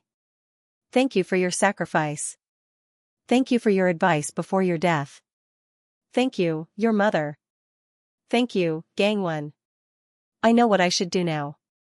Facing this chaotic and unknown space, Shenlang knew what he should do. Don't walk the most tempting and simple path. Don't try to return to the past to redeem everything. Instead, bravely walk into the future, into the unknown. The so-called ultimate dragon enlightenment had become an ultimate philosophical question. Where did I come from? Where am I? Where am I going? Shenlang had transmigrated from Earth to this world. This was a transmigration of time and space. It was a part of the ultimate dragon enlightenment. Now, Shenlang had to thoroughly understand these three questions. He had to thoroughly understand how he had come here from Earth. How did space travel? How did time travel? How was this transmigration completed? After completing the first philosophical question, his ultimate dragon enlightenment was almost complete. Step 2, where am I? This was very important. Because right now, Shenlang's soul perception was in a very strange and mysterious space. It was as if it did not belong to this world. There was no concept of time or space. Could this be the legendary four-dimensional space? Or was it of a higher level? After understanding how to transmigrate from Earth to this world, Shenlang had to thoroughly understand where this place was and what it meant. Step 3, where am I going? This was a completely independent space. It did not belong to this world, nor did it belong to this dimension. And if Shenlang wanted to return to the real world, he had to find a way to leave this special and strange space. And once he successfully left, it would mean that he had mastered the secrets of time and space. It would also mean the end of the ultimate dragon enlightenment. He had to complete these 3 steps of enlightenment. Otherwise, Xianlang's soul would be trapped here forever, unable to leave for the rest of his life. And after completing the ultimate dragon enlightenment, there might be real hope for saving this world. Time flowed like water, and the years flew by like a shuttle. The days when he couldn't act tough continued to fly by. Half a month later, Jiang Li's new dragon and Xianlang's giant dragon once again flew to the moon. On the dead side of the moon, inside a huge whirlpool, Jiang Li's figure had disappeared without a trace. Xianlang lay quietly in the deepest part of the whirlpool. Jiang Li's new dragon let out a series of mournful wails. Then, it knelt down in front of Xianlang. Jiang Li had said that in half a month, no matter who survived, they would be the sole master of these 2 dragons. Xianlong said, "Go. Bring master home." This Jiang Li's new dragon was also his son. The new dragon gently picked up Xianlang's body and placed it on its back. The 2 dragons brought Xianlang away from the moon and returned to the real world. Note, this book is about to be completed, so there's no need to compete for the rankings. But don't let your ranking be too ugly. Ask for a guaranteed monthly ticket. Strongest son-in-law in history. Strongest son-in-law in history. Even though no one reported it, everyone in the Deqian Empire's new capital and all the ancient Homo evolutus in the Jiangli Empire knew that Xianlang and Jiangli were having their final battle on the moon. Even the commoners of the Jiangli Empire knew about this. There was no such thing as an impenetrable wall, but when Xianlang returned and rebuilt the new Jing Empire, many people from the south of the Jiangli Empire fled to the new Jing Empire. Therefore, many people knew the truth. They knew that the ruler of the world was Xianlang's father, Emperor Jiangli. And Emperor Xianlang was rebuilding the Deqian Empire. He was preparing to take back the world and liberate it. After knowing the truth, everyone heaved a sigh of relief. Like I said, how could His Majesty Xianlang possibly treat the people of the world like this? How could he have so many slaves? Of course, His Majesty Jiang Li's reputation in the past was even better than Xianlang's. In the past, Jiang Li had shown that he truly loved the people as if they were his own children, while Xianlang had always been more arrogant towards the people of the world. So, after knowing the truth, how did the people react? The strange thing was, there was no reaction. Emperor Jiang Li's empire was so dark. Would these people rebel? Would they scold Jiang Li? Was Jiang Li's idol destroyed? Of course not. Countless people defended Jiang Li, saying that it was necessary for the empire to be so oppressive and strict. Everything Emperor Jiang Li did was to save the world. Therefore, the idol wasn't destroyed. It was still shining brightly. Of course, Jiang Li wasn't the only one shining brightly. Xianlang was also shining brightly. This was because even though not many people had actually seen his furious capital, there were still many people who had heard of the legends. It was completely described as heaven. Thus, in the eyes of the people of the world, even though Xianlang and Jiang Li were enemies, in the eyes of the people of the world, not a single one of them was evil. They felt that Xianlang and His Majesty Jiang Li were merely competing for their ideals, competing for their paths. As for why Emperor Jiang Li didn't die and became the ruler of the empire again. Perhaps the people were talking about the storm, but they were also confused. It was as if no one was willing to make this into a shocking conspiracy. Also, what would the people of the world think about the battle between Xianlang and Jiang Li? Strangely, they didn't think much of it. To be precise, this was what they thought. It didn't matter who won. In their opinion, both Emperor Xianlang and Emperor Jiang Li were people from the heavens. Whoever won would prove who was right and who could save the world. So no matter who wins, we all obey. Therefore, it was really strange. The Jiangli Empire was clearly repressive, and could even be considered cruel and cruel. But even after knowing the truth, there were fewer people who resisted than before. There might be 2 reasons for this. The first reason was that the outside world was frozen, and all life had withered away. Therefore, the domed cities of the Jiangli Empire were especially magnificent. The second reason was that His Majesty Xianlang had returned, so everyone just had to wait quietly. This is a battle of the great Tao between the 2 majesties, a battle of the heavenly Tao. We just have to raise our heads and worship them, and don't get involved in the rest. Then you ask, who do the people of the world hope to win? That must be Xianlang. This was because everyone yearned for miracles and change. Plus, the legend of the furious capital was too perfect. Moreover, in the past 30 years, the emperor in everyone's hearts had always been Xianlang. They were also loyal to Xianlang from the bottom of their hearts. This belief was deeply ingrained, and it was too difficult to change. Therefore, at some point in time, people started to look up at the sky and the moon. At first, it was the ancient new humans who were looking up. More accurately, it was the crown prince of the Jiangli Empire, Crown Prince Xianxia, then the ministers of the Jiangli Empire, and then the hundreds of thousands of ancient new humans. The ordinary people didn't know what was happening, but they saw people looking up at the sky and the moon. Therefore, they also looked up to him. Finally, the entire world looked in the direction of the moon, waiting for the final result. It was the same for the Great Qian Empire's furious capital. The people of the Jiangli Empire were relatively calm, but the people of the Great Qian Empire's furious capital were more fanatical and intense. They prayed almost every day, sincerely begging the gods to let His Majesty Xianlang win, to let justice win. Their standpoint was very clear. His Majesty Xianlang was righteous, and Jiangli was evil. If His Majesty Xianlang lost, then they didn't need to live anymore. They would gather all the troops and attack the imperial capital. As time passed, Xianlang still didn't return. The trend of suicide in the furious capital started to rise. Of course, it wasn't suicide out of despair, but sacrifice. They didn't know who told them that His Majesty Xianlang was powerful and that his luck needed to be sacrificed. Therefore, a group of people committed suicide as a sacrifice for Xianlang. When the Great Qian Empire's Minister of State heard of this trend, he immediately tried to stop it, saying that it wasn't a sacrifice, but a disservice to His Majesty Xianlang. Everyone had to live well and wait for His Majesty's return. Then, some people started to spread the rumor that it was very simple to find out if His Majesty Xianlang was dead. Was the princess around? She was the daughter that His Majesty Xianlang doted on the most. If His Majesty Xianlang were to die, then the youngest princess would also disappear. Therefore, countless people in the furious capital stared at Yao Yao. Every day, there would be news coming out. In the end, there would be news every hour, every quarter of an hour.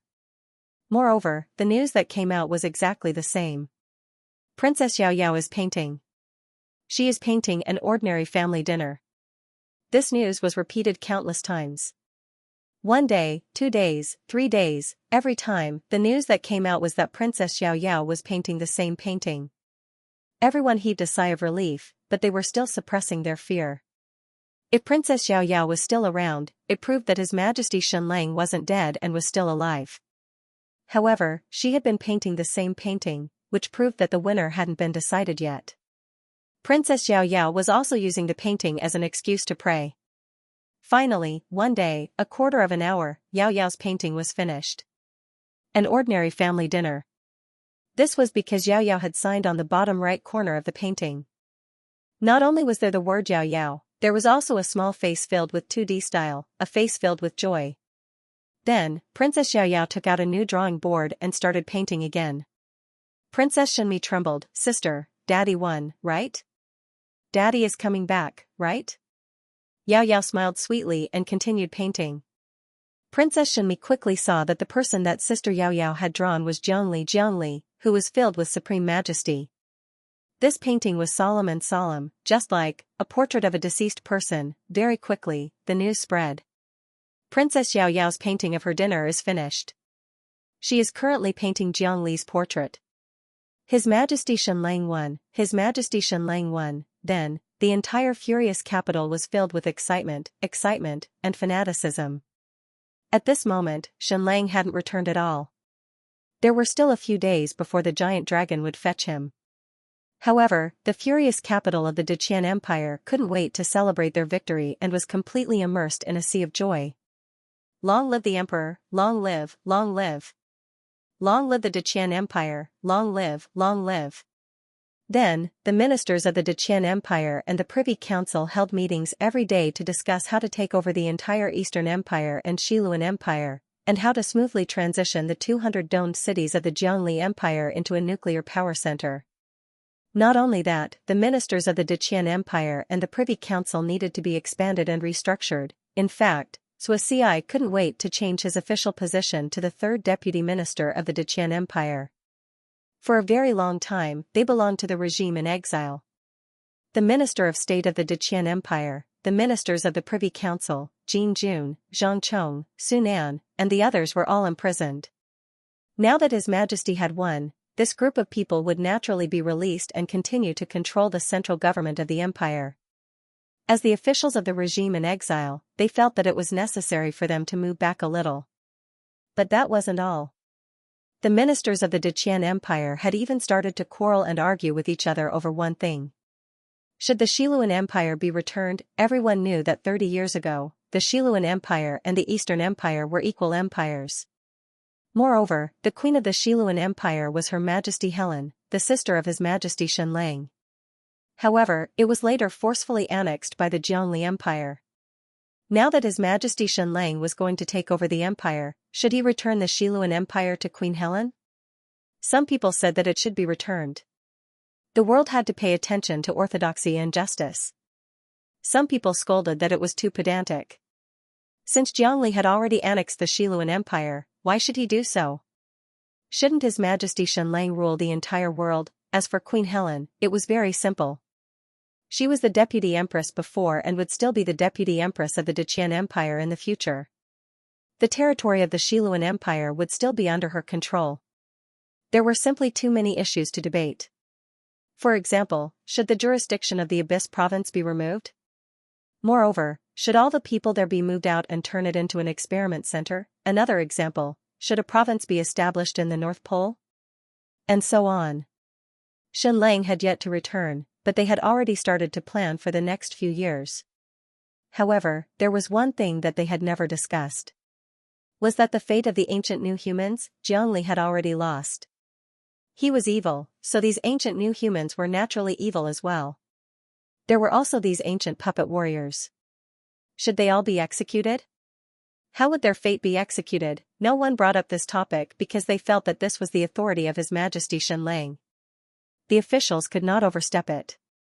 It was in this kind of atmosphere that when the two giant dragons descended from the sky and brought Xianxia to the sky above the new capital, no one was surprised. Although the citizens of the new capital were still extremely excited, millions of them shouted in unison, "Long live our Majesty, long live our Majesty." However, it was as if they had already known that Xianxia would return with a complete victory. However, they had never been told the result. Long live our Majesty, long live our Majesty. Long live the Deqian Empire, long live our Majesty. After the giant dragons sent Xianxia back to the Deqian Imperial Palace, the three giant dragons soared into the sky and landed on the square of the palace without moving. Of course, they did not turn into statues, but they seemed to be like statues. This was to protect Xianxia and build an absolute energy formation. This was because the three giant dragons knew that His Majesty Xianxia was undergoing the ultimate dragon enlightenment. Ji Long originally went up excitedly to be intimate with Shenilong and Jiang Xinlong. This was because one was her husband and the other was her son. However, the two dragons actually looked at her very seriously. Hence, Ji Long also landed on the square solemnly and became a statue, not moving at all. After Xianxia returned to the new capital, he did not show his face again. He did not even open his eyes or move. Instead, he became a real statue. This was because he was undergoing the ultimate dragon enlightenment. He was completing his thoughts on the three ultimate philosophies. Where did I come from? Where am I? Where am I going? If he could not complete the ultimate dragon enlightenment, Xianxia would never be able to truly return. He would be like a statue for the rest of his life. Even though the souls of the three giants and more than 10,000 people were sacrificed for the high-level dragon enlightenment, Xianxia still spent more than half a month in the real world. In his soul space, he had experienced countless years. Almost the entire galaxy had been destroyed and reborn. And now, the ultimate dragon enlightenment. It had completely transcended space and time. Hence, the time he had to experience in his soul world was almost endless. This was because the ultimate dragon enlightenment was too difficult, even with Jiangli's sacrifice. Even though he already had a clear direction, it was still too difficult. Humans were creatures of the three-dimensional world. It was too difficult to surpass their own latitude and explore the secrets of a higher latitude. A day passed. A month passed. Half a year passed. A year passed. Some people were even worried that His Majesty Xianlang would not wake up. Of course, even though Xianlang was in the meditation world, the empire was still operating in an orderly manner. It was unknown how much time had passed. At least, in Xianlang's spiritual world, he did not know how much time had passed. Suddenly, one day, he opened his eyes and woke up. The ultimate dragon enlightenment had ended. It was a great success, and the moment he opened his eyes, Xianlang saw that the great hall in front of him was filled with people kneeling. With Crown Prince Xianxia as the leader, all the important officials of the Jiangli Empire had returned to their original appearances. They knelt neatly in the great hall, motionless. They had been kneeling for a full 3 years. Xianlang had meditated for 3 years. They had been kneeling for 3 years. With His Majesty Jiangli dead, Xianlang had automatically obtained the authority to rule the entire world, including these ancient new humans. Subject Xianxia pays his respects to His Majesty. Long live His Majesty! The thousands of ancient new humans kowtowed 3 times and kowtowed 9 times. Then, Crown Prince Xianxia kowtowed once again. Your Majesty, please make your decision. What decision? Of course, it was the fate of the ancient new humans, the fate of the ancient puppet warriors, and the fate of the hell crystals. Whether they lived or died, it would be decided by Xianlang. The thousands of people present were all the higher-ups of the ancient Homo evolutus. Before that, they were the ones who ruled the world. How should Xianlang deal with them now? This matter was extremely troublesome. Firstly, these ancient Homo evolutus had the hell crystal protecting their souls. Furthermore, they had energy bodies, so they were practically immortal. Therefore, they were naturally stronger than ordinary people. No matter how much they were suppressed, they would rise again and seize the power of the world. This was because they could live long enough. Secondly, their existence was also a huge pressure on ordinary people. Immortality. Who wouldn't want it, right now? Because of Jiangli's death, these ancient Homo evolutus might be at a low point. However, as time passed, they would once again obtain a very high status. Moreover, to ordinary people, they were simply too powerful. Therefore, the existence of this group of people would definitely cause division in the world. Then what should they do? Should they kill them all? For the sake of fairness in the world, should they kill these hundreds of thousands of ancient Homo evolutus? No, this was also a form of escape. Or should they strip the hell crystal from their souls so that they would no longer be immortal? Jiangli's death and handing over the ancient Homo evolutus and the ancient puppet warriors to Xianlang was also a form of entrustment. Although the ancient Homo evolutus were Xianlang's enemies for a very long time, they were now Xianlang's people. In Jiangli's eyes, these hundreds of thousands of people represented the hope of the entire civilization. He had paid a huge price to bring them from the ancient Great Nirvana to this world.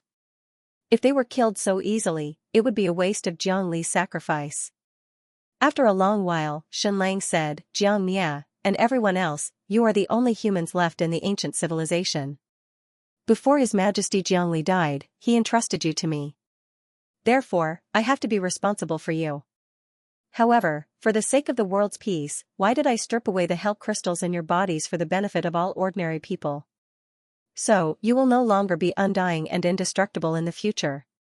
In other words, you only have one life. This way, you will be able to value your lives even more. Of course. Hell crystals are good items, especially after King Jiangli underwent nirvana and leveled up. They can resist the damage caused by nuclear fusion and nuclear fission. They can even be devoured for their own use. Xianlang said, but the attribute of this thing is too dark, so I will take it all back and completely modify it. The product of my advanced dragon enlightenment is the heaven crystal. It's the same as the hell crystal. It's immortal, but it has the ability to devour, so it can protect people's souls. However, because it doesn't have the ability to devour, it can't expand. In that case, does a hell crystal with the devouring attribute have to be evil? No, it's not. In this world, even in our galaxy, there is a lot of energy that is being consumed for nothing. For example, 9,999% of the sun's energy, with countless nines behind it, was all dispersed into space and not used. After 82 years, the sun will undergo another drastic change before it dies. It will destroy the entire planet. Therefore, to protect the entire world, the hell crystal may play a very important role. But at least for now, I will take back all the hell crystals. All the energy devoured by the hell crystal must be released and returned to the world. You ancient Homo evolutus have powerful energy bodies, so your combat prowess is much greater than a normal human's. Therefore, with great power comes great responsibility. Therefore, from now on, you will be sent to carry out the most dangerous missions, such as exploring other planets or even areas closer to the sun. You will be sent to study the patterns of the sun's activity to ensure that you can accurately calculate the time of the next great extinction, the energy level, and even how long the sun can survive. Of course, for those who carry out dangerous missions, you will be given the hell crystal after nirvana to ensure that your souls will not be lost. Therefore, in the next few decades, you ancient neo-humans will definitely not be able to wield any power. Instead, you will continue to take risks and explore for the fate of human civilization. This is the only way you can redeem the sins you have committed against the world. Do you agree? Jiang Miao led a few thousand ancient neo-humans and said, "Yes, Your Majesty." Long live, long live. Shun Lang said, "There will also be an astronomical number of ancient puppet warriors. They have powerful bodies, but they have no consciousness and are like walking corpses. Therefore, they will be defined as robots and will be classified. They will be inputted with instructions to complete some highly repetitive tasks that humans can't handle." Yes, Your Majesty. Long live, long live, long live. Any race needs to be isolated first and then integrated. Shun Lang said, "Therefore, I will build a separate city, one that is isolated from the sea. All 300,000 of you ancient neo-humans will live in this city and be completely separated from ordinary humans. After that, we will think of a way to gradually integrate." Your Majesty, Your Majesty. 3 days later, almost 300,000 ancient neo-humans gathered in the Nujing Square. They were about to board a giant flying fortress and leave the Eastern Empire and the Xiluan Empire for the Great Desert. Next, they needed to build a city of hope in this lifeless desert. For a long time in the future, these 300,000 people would live in this area that was completely far away from ordinary humans. This was also a rehearsal for the development of other planets. Because in the vast universe, most planets were like the Great Desert. There was no water, no trace of life, not even soil. How could they build a civilization in such a forbidden zone, especially how could they carry out ecological transformation in such a forbidden zone? This was a very important mission. Transforming a barren planet and turning it into a planet of life was a truly great mission. Of course, for the 300,000 ancient neo-humans, this was also like an exile. In the huge square, other than the 300,000 ancient neo-humans, there was only Shun Lang. There were no ordinary people, not even the Minister of State and the Privy Council. This was Shun Lang's way of showing respect to these ancient Homo evolutus. Exiling them was for the peace of this world, and also for the sake of their own survival. But I won't let ordinary humans see you being exiled like stray dogs. Shun Lang didn't say anything. He waved his hand lightly. Hell crystals floated out of the brains of every ancient neo-human and condensed in the air. Finally, like a blue cloud, it surged in the sky above the square. Shun Lang rotated his palm and gently clenched it. This huge hell crystal began to be compressed. When it was compressed to the extreme, it condensed into a diamond-like object that was less than an inch in diameter. 300,000 ancient neo-humans' hell crystals were condensed into this one. Shun Lang removed this hell crystal and placed it in his bracelet. "Get on the ships, let's go." With Shun Lang's order, the 300,000 ancient neo-humans neatly boarded the hundreds of giant sky fortresses. These sky fortresses lined up in the sky, then silently flew towards the south, towards the vast desert. After Jiang Li's death, the vitality of this world continued to wither. In fact, the speed of death was accelerating. The world became colder and the air thinner. This was because more and more air was condensing into snow and falling to the ground. Why was this happening? Because Jiang Li was dead, all the hell crystals were out of control. And Shun Lang was in the process of comprehending the ultimate dragon. Of course, the hole that the Queen of Darkness created when she collided with the Hell Crystal was still there. One side of the Hell Crystal was crazily devouring, while the other side was constantly leaking. This barely maintained a little balance. Otherwise, the world's temperature would be even lower. But in the end, the energy still had to be returned to the core and mantle. Otherwise, when the entire core and mantle cooled down, the entire planet would be completely dead. In the future, it would be difficult to reignite the core and mantle and make the Earth's core rotate again. Once the Earth's core stopped rotating, the entire planet would lose its magnetic field. At that time, it would be directly attacked by solar storms. That would be a disaster. Currently, the domed energy shields of these cities could not withstand the solar storms that occurred day after day. After Jiang Li's death, although Jiang Mia and the other ancient neo-humans were very cooperative, Fury Capital had successfully taken over almost all the domed cities. But most of the domed cities still used the Hell Crystal energy shields instead of replacing them with nuclear power. This was because the Hell Crystals were completely out of control and could not be replaced. So if Xianlang woke up a decade later, the planet's core would really have solidified. Xianlang rode the dragon once again and flew towards the North Pole. Once again, he saw Jiang Li's temple. It was taller than any mountain in the world and even bigger than Flame Capital.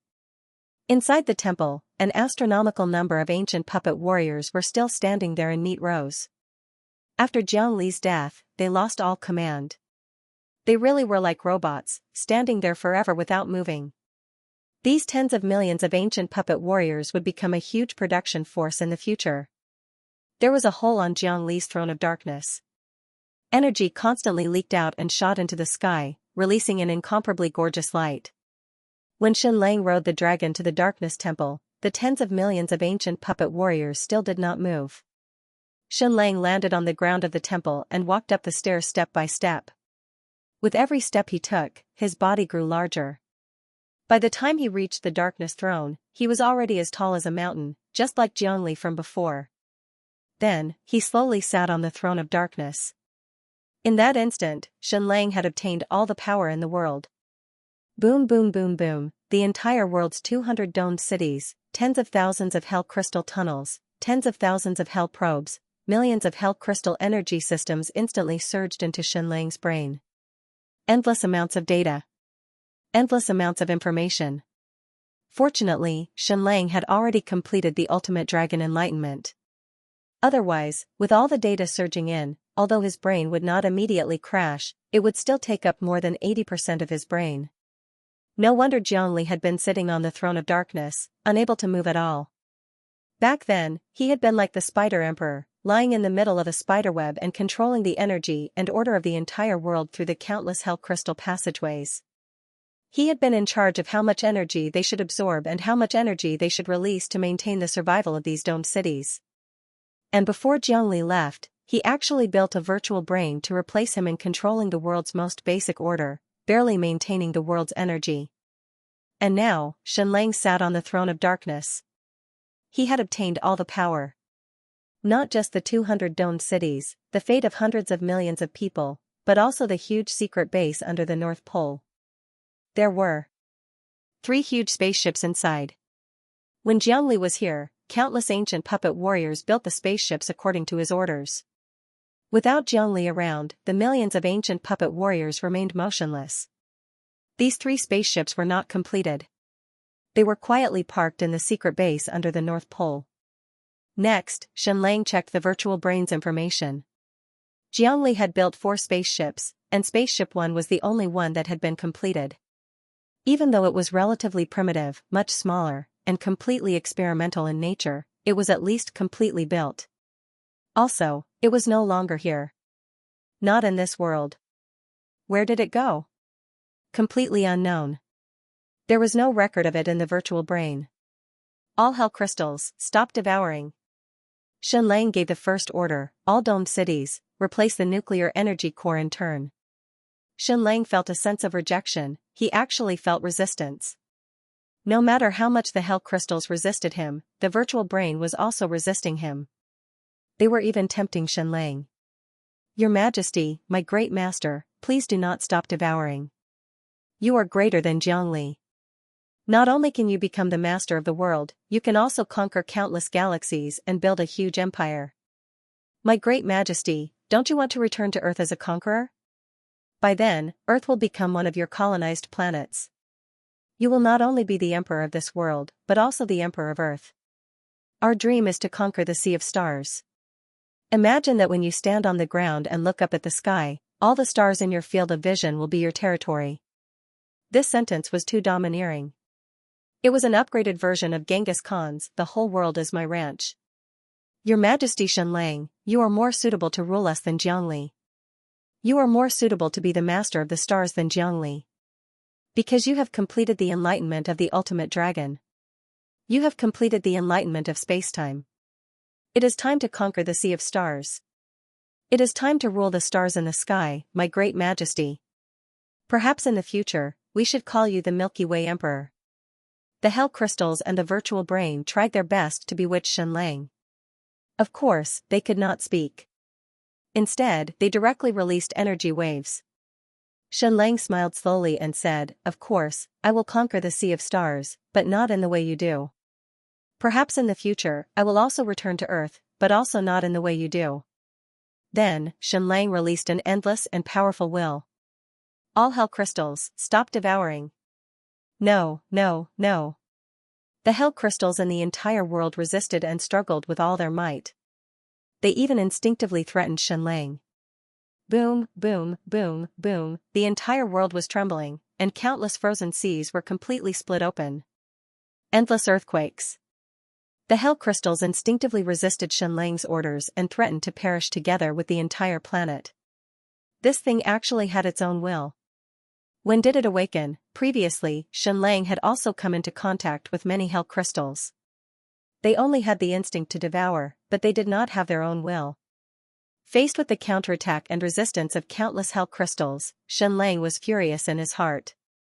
Boom, boom, boom, boom, on the throne of darkness, there seemed to be countless nuclear fusion and nuclear fission. The terrifying nuclear energy was like an electric whip, desperately lashing at the hell crystals. These hell crystals had yet to complete their nirvana upgrade. They were still filled with fear and dread toward nuclear energy. Xianxia's nuclear whip lashed at the entire world's hell crystals, instantly extending for tens of thousands of miles. After the whipping, once again, Xianxia unleashed his boundless will to suppress it. A moment later, the hell crystals stopped resisting and obediently submitted to him. "All of you, stop devouring," Xianxia ordered. All the hell crystals and hell probes stopped devouring the life force of this planet. Immediately after, Xianxia released a powerful spiritual force and directly destroyed the virtual brain. Perhaps, this was the culprit. Jiangli and Xianxia went to the moon for a decisive battle and left the throne of darkness. Before that, they had built a virtual brain to control the basic order. Perhaps it was this that caused the hell crystals to awaken on their own. Could this be considered the prototype of the betrayal of the alternate world's version of artificial intelligence? No, no, no, Your Majesty Xianxia, spare me, spare me. I'm your most loyal slave, spare me. A moment later, this virtual brain that had once controlled the hell crystals was directly destroyed by Xianxia's spiritual attack. At this moment, the entire hell crystal had completely quietened down, completely losing its will to resist. Next, Xianxia still had to control the endless hell crystals and gradually spit out the energy they had devoured, allowing the planet's core and mantle to recover its temperature. Allowing the entire planet's ecology to recover. However, this process would last for 30 years. He could not let the hell crystals spit out all the energy they had devoured in one go. That would be a disaster for the planet, and it might even directly tear the entire planet apart. However, before that, Xianxia should first release his family. All of Xianxia's family and loved ones were imprisoned on spaceship number 2. Note, I recommend the new book Writing Encounter by Melbourne's femme fatale. She's a beautiful lady, definitely. The entire North Pole was hollowed out into a huge space. This used to be the most important place in Jiangli's empire. Jiangli conducted all sorts of experiments here, especially the construction of the ultimate spaceship. Up until now, Jiangli had built a total of 4 spaceships. One of them was relatively small and had already been completed. Spaceships 2, 3, and 4 were all incomplete. However, these were just test subjects. They were all prepared to build the ultimate spaceship. Even though they were just test subjects, Xianxia was completely amazed. This was because they were too huge. Each spaceship occupied an area of more than a few square kilometers. It was completely like a small moving city. Not only that, the material of each spaceship was extremely advanced. There were a total of 3 layers. The outermost layer was the hell crystal layer. It could absorb all energy damage. The second layer was the white jade dome. It could isolate most energy in this world, including radiation. It could also resist most physical damage in hell. The innermost layer was the secret metal layer. This was a brand new secret metal that Xianxia had researched. It had a very low density, but it was shockingly hard and tough. It could also withstand temperatures of more than 10,000 degrees Celsius. In short, the outer shell of the spaceship was much more advanced than all the fighter jets on Earth. So, what was it relying on? It was not nuclear power, nor was it the ancient energy core. It was the hell crystal energy core. This was an extremely powerful energy. However, the principle behind its implementation was very simple. After the hell crystal swallowed an endless amount of energy, it would continuously compress and release it when it was compressed to the extreme. This was equivalent to letting the hell crystal spit out the energy it had swallowed. However, there were many ways to spit out the energy. It could be flames, plasma, or even various gases.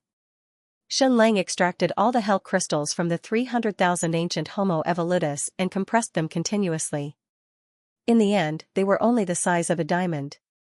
Each hell crystal core that Xianxia had prepared was about a cubic meter. Some were spherical, while others were cubic. The compression level of each was very high. Xianxia estimated that the energy released by 1 cubic meter of hell crystal core was equivalent to 1 million tons of TNT. This was already very impressive. It had already surpassed conventional nuclear power. Of course, this energy was all swallowed from the mantle and core. It was completely the vitality of this planet. Therefore, these hell crystal cores could be used as nuclear bombs. It had to be said that Xianxia's thinking was very straightforward, but it was also very advanced. Therefore, his entire spaceship was very simple and did not have any complicated parts. This way, the failure rate could be minimized. What was even stranger was that it was all human souls that were controlling the spaceship. There wouldn't be any machines on the spaceship, nor would there be any artificial intelligence. All of them would be the souls of ancient humans. Xianxia was the leader of this fleet. He controlled a few hundred ancient Homo evolutus, and the few hundred ancient Homo evolutus controlled a few 100,000. In other words, when they escaped to this planet in the future, these ancient Homo evolutus would still abandon their bodies and only take their souls with them. Then why did they have to build such a huge ship? Transporting souls didn't require much space, right? The reason why the spaceship was so huge was that it had to carry more hell crystal cores. According to the information Xianxia left behind, Xianxia made a rough calculation. According to Xianxia's plan, it would still fail. 1 cubic meter of hell crystal core weighed less than a ton. This density was already frighteningly low, even lower than water. However, the energy contained within was equivalent to 1 million tons of TNT. Including the spaceship, 1 cubic meter of mass was less than 500 kilograms. Other than the low density of the spaceship, there was also a huge space inside the spaceship. Therefore, 1 cubic meter of hell crystal core weighed less than 500 kilograms. In other words, 1 cubic meter of hell crystal core had to release about 1,300 kilograms of material from this world to Earth. But, it was impossible. This was because this world was too far away from Earth. Even though Xianxia had increased the energy efficiency to such a level, he still couldn't do it. Therefore, Xianxia thought of ways to let the hell crystals undergo nirvana so that they could devour the energy of nuclear fusion and nuclear fission. Of course, this level of flight didn't even have enough energy for nuclear fission. They could only rely on controlled nuclear fusion. Some people said that since there were hell crystals, they could fly and devour energy at the same time. This was impossible in most cases. This was because the universe was much more vast than one could imagine. There might be hundreds of billions of kilometers of space without any planets or stars to devour. There was only endless darkness. Forget about spaceships. Even Shenlong and Jiang Xinlong couldn't fly from this planet to Earth. Before they could even complete half of the flight distance, all their energy would be depleted. Moreover, they wouldn't be able to replenish their energy midway. Therefore, there was only one way to truly fly between universes, and that was to jump through space. This was the ultimate dragon's understanding of time and space. Shenlang stepped into spaceship number 2. Was this Jiang Li's bad taste, or did he have special feelings for death? This was because the spaceship was densely packed with space capsules. All of them were in the shape of transparent coffins. There were thousands of coffins, and in each coffin lay a person. Even Shenlang didn't have so many relatives. There were even some people that Shenlang didn't know. This was because Jiang Li had locked everyone who was related to Shenlang into a coffin and sealed them in ice. Not to mention people like Zhang Chong and Ning Jing, there was no need to mention Jamie Jun and Kaneki Satoshi. Even the former Xian City Lord, Lu Wuyan, was forced into the coffin. He truly did not spare a single one of them. All of Shenlang's relatives were here. Xing Yi, Bing Zhang Chunhua, Ning Yan, Shen Li, Ning Yuanxian, Concubine Bian, and so on. Jin Muzong, Jin Zhua, Su Peipei, King Chu, King Wu, and even Zhong Shishir's entire family were here. Next, Shenlang had to make an insignificant but meaningful decision. Who would he wake up first? He chose his son, Xing Yi, who was also his successor. The second person he woke up was Ning Yuanxian. The third person he woke up was his sister, Queen Helen. Next, Shenlang woke up all of his relatives, and even those who were related to Shenlang. Thousands of people who were imprisoned in ice coffins. The excitement of reunion, the joy of reunion. Just one stroke, of course. In the second spaceship, Shenlang still couldn't find the person he wanted to see the most, his wife, Jean Milan. She wasn't here. All of Shenlang's family returned to Nujing, to Paradise Manor. I didn't suffer at all. After I was caught, I just lay down and slept. When I woke up, I saw you. 38 years have passed? But to me, it's like only one night has passed. I didn't feel guilty at all. Paradise Manor, in the pavilion at the top of the mountain. Ning Yuanxian sat in a wheelchair, greedily looking at the entire Nujing city. She was truly beautiful to the extreme. It was a city full of dreams. It was hard to imagine how such a city could appear in the human world. It really felt like a dream of 1,000 years, and the world had changed. In the past, Ning Yuanxian had suffered a great sin. It was less than 3 years after Shenlang left for the Western world. He had pretended to be a fool for 3 years and had experienced countless sufferings. What tormented him even more was the exhaustion of his heart. That kind of feeling was always accompanied by despair and worry. Before the upheaval in the North Pole, Ning Yuanxian once again suffered an unprecedented blow. His idol, Jiang Li, was destroyed. From a radiant and low-key sun, he became the king of darkness who destroyed the world. He became the biggest culprit. At that moment, Ning Yuanxian almost couldn't hold on anymore. But he still found a new pillar. He quietly waited in Paradise Manor in Fury Tide City, waiting for Shenlang to come back. Of course, he didn't succeed in the end because he was also captured. But just as he had said, even though he had been imprisoned for 38 years, he did not suffer at all. It felt like 38 years had passed when he woke up.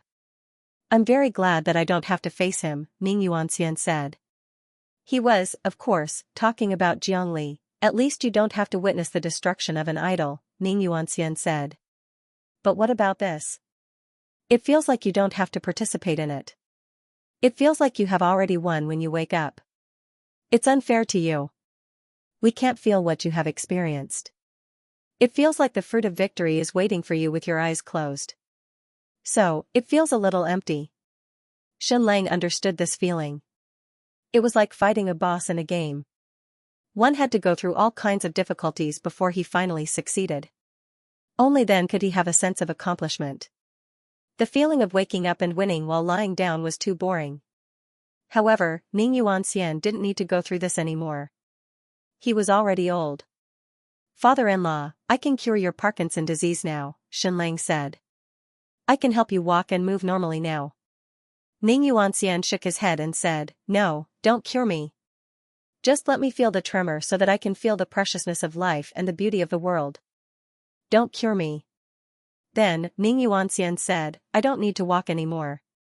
I only need a pair of eyes to witness the changes in the world and countless miracles. I will be a pair of eyes." Shenlang sighed inwardly. Maybe, it's better this way. The capital of fury was so beautiful that Ning Yuanxian's eyes seemed to have been washed. After a long while, he reluctantly looked away and said, "Lang you are leaving again, right?" Shenlang nodded and said, "Yes." He couldn't stay at home for long because he had to return to the North Pole throne to control countless hell crystals and gradually release the energy he had devoured to restore the vitality of the entire planet. In the next few decades, he would sit on the North Pole throne motionlessly. Of course, many people could go to the North Pole to see him. For example, Gregory and Grand Secretary Twain. Because Shenlang needed to gradually pass on the ultimate dragon's understanding of time and space to them in a way that humans could grasp. He wasn't Zhongli. He wouldn't do everything alone. To save the world, he didn't just need to rely on him. He also needed to rely on all humans. Of course, before that, Shenlang had to finish everything. To be more precise, he had to finish everything that needed to be done. Crown Prince Xinyi knelt in front of Shenlang. Because he was sealed in ice all year round, he looked as young as he was 30 years ago.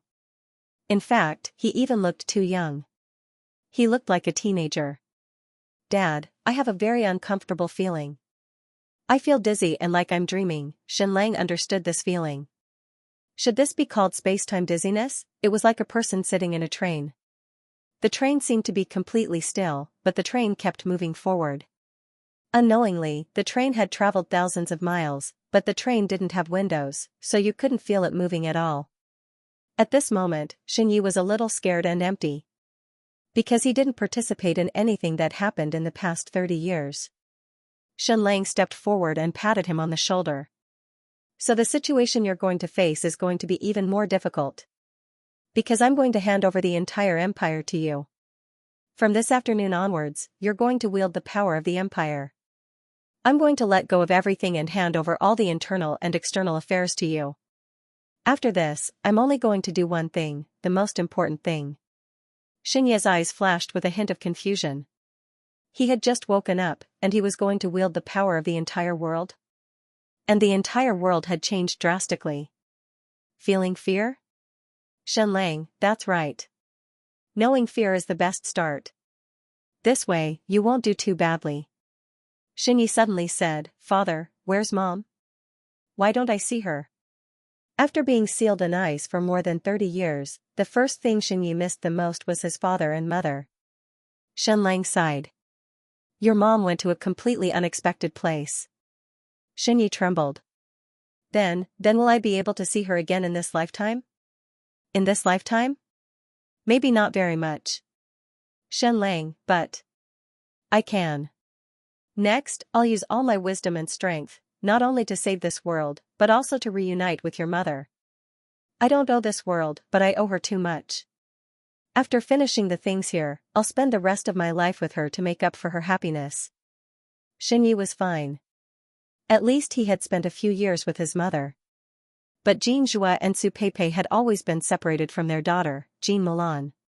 From now on, at least the two of them wouldn't have the chance to see Milan. Note, I only came back to the computer at around 10 tonight, so the update is late. I'm very sorry. There are about 3 or 4 more chapters to finish. Thank you everyone.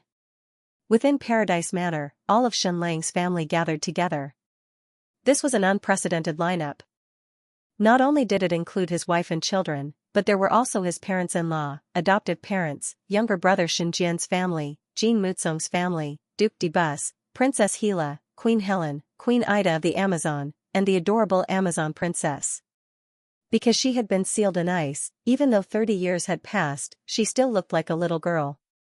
This was good. At least his family did not miss out on a lot of time. The whole family happily ate, drank, chatted, and laughed. Only one person was missing, his wife, Jean Milan. However, Shenlang had already made up his mind. After completing his business here, he would do his best to find his wife and spend the rest of his life with her. In the following days, Xianlang spent most of his time with his family. For an entire month, he did not care about anything. Every day, he would either train with his children, fish, accompany his wives to paint, take a walk, or play mahjong or chess with his elders. He enjoyed his family's happiness. All government affairs were handed over to the Great Qian Empire's Minister of State and Crown Prince Xianxia. The Minister of State's lineup was unprecedentedly powerful. Prince Jin, Zhuai, Zhang Chong, Crown Prince Qianji, Shelley, and the others were all there. In the Bureau of Military Affairs, there were even more generals. All the domed cities in the world were replacing the nuclear power cores in an orderly manner. After all of the ancient humans were exiled, Xianlang had been lacking in talents. Now that everyone related to him was released, he had a few thousand more talents. Now, regardless of whether they were from the Great Qian Empire, the Great Yan Empire, or the Xiluan Empire, they were all united. This was because the billions of people in the world had to unite. Under Emperor Xianlang's leadership, they would fight for a single mission, to save the world. This is the worst era, but it is also the best era. Qiu Yaoer nestled in Xianlang's embrace and said, "My dream is to explore the entire world, but this world has lost its goal. But outside this world, there are endless targets waiting for us to explore and discover." Xianlang would not waste the spaceships created by Zhongli, nor would he dismantle them, because they were already very advanced. Over the next 10 years or even decades of modifications, the spaceship would be replaced with a new power source, controllable nuclear fusion power. Then, these spaceships would fly into space and search for new worlds to find other habitable planets. Of course, the plan to save this planet was still fundamental. Next, Xianlang would split the world's power into two. One would be in charge of researching the sun, thinking of ways to survive the Great Nirvana annihilation 82 years later, protecting this planet, calculating the sun's next big explosion, and finally calculating when this world's sun would die. Human civilization would eventually walk out of this solar system, out of the cradle of civilization. However, they had to mature normally and not grow by devouring their mother's flesh and blood. Scientific development and exploration was the only reasonable way to grow. "Xianlang, can you give me some hell crystals or heaven crystals? I want to explore the stars, and I want to become the captain of a spaceship, or even the commander of an entire fleet," Qiu Yaoer said. Was she going back to her old career? 40 years ago, Qiu Yaoer had been a pirate leader, the female commander of a fleet. Now, she was going to lead a different kind of fleet to explore the boundless stars. Perhaps this was the best place for her. She had dreamed of exploring the unknown her entire life. "Our daughter has already grown up, and she's even more outstanding than me," Qiu Yaoer said. "So, I can boldly travel far away without worry." Xianlang nodded and said, "Good.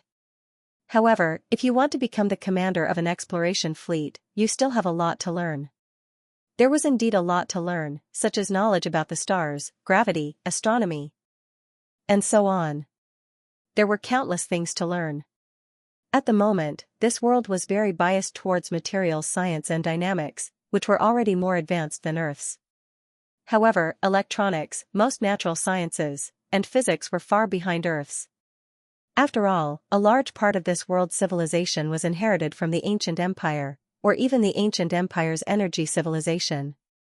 And Xianlang had brought them a scientific civilization.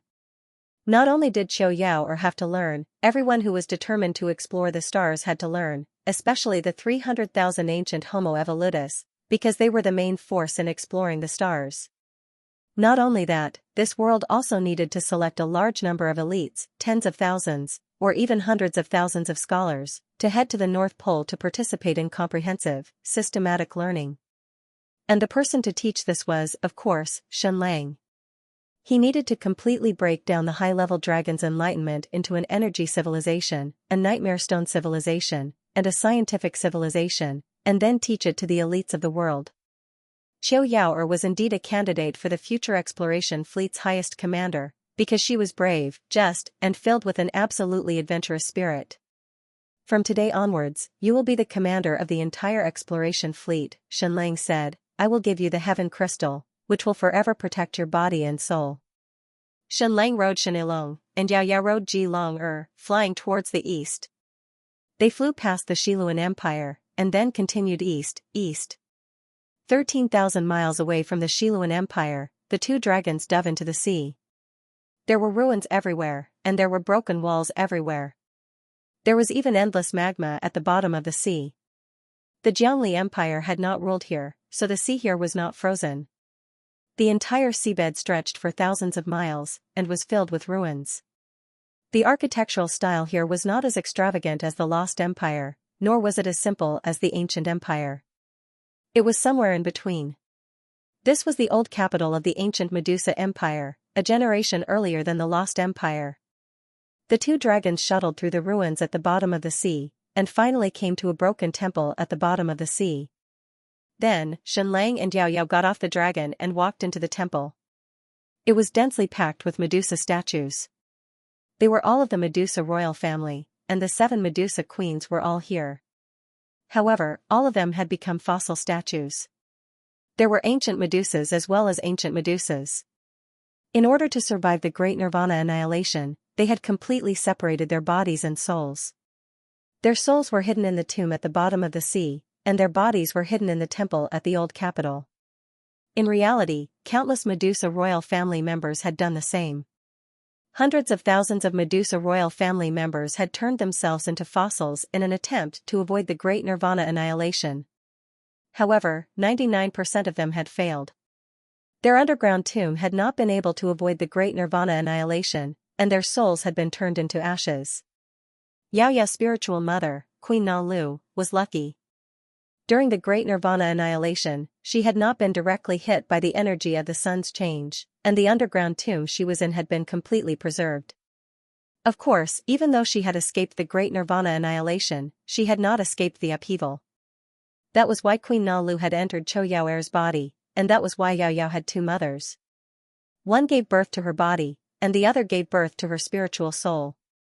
At that time, Chou Yaoer's body was still too weak, and could not support Queen Na Lu's soul at all. As such, she became weaker and weaker, and in the end, she had less than 1/10 of her spiritual energy, and less than 1/100th of her fighting strength.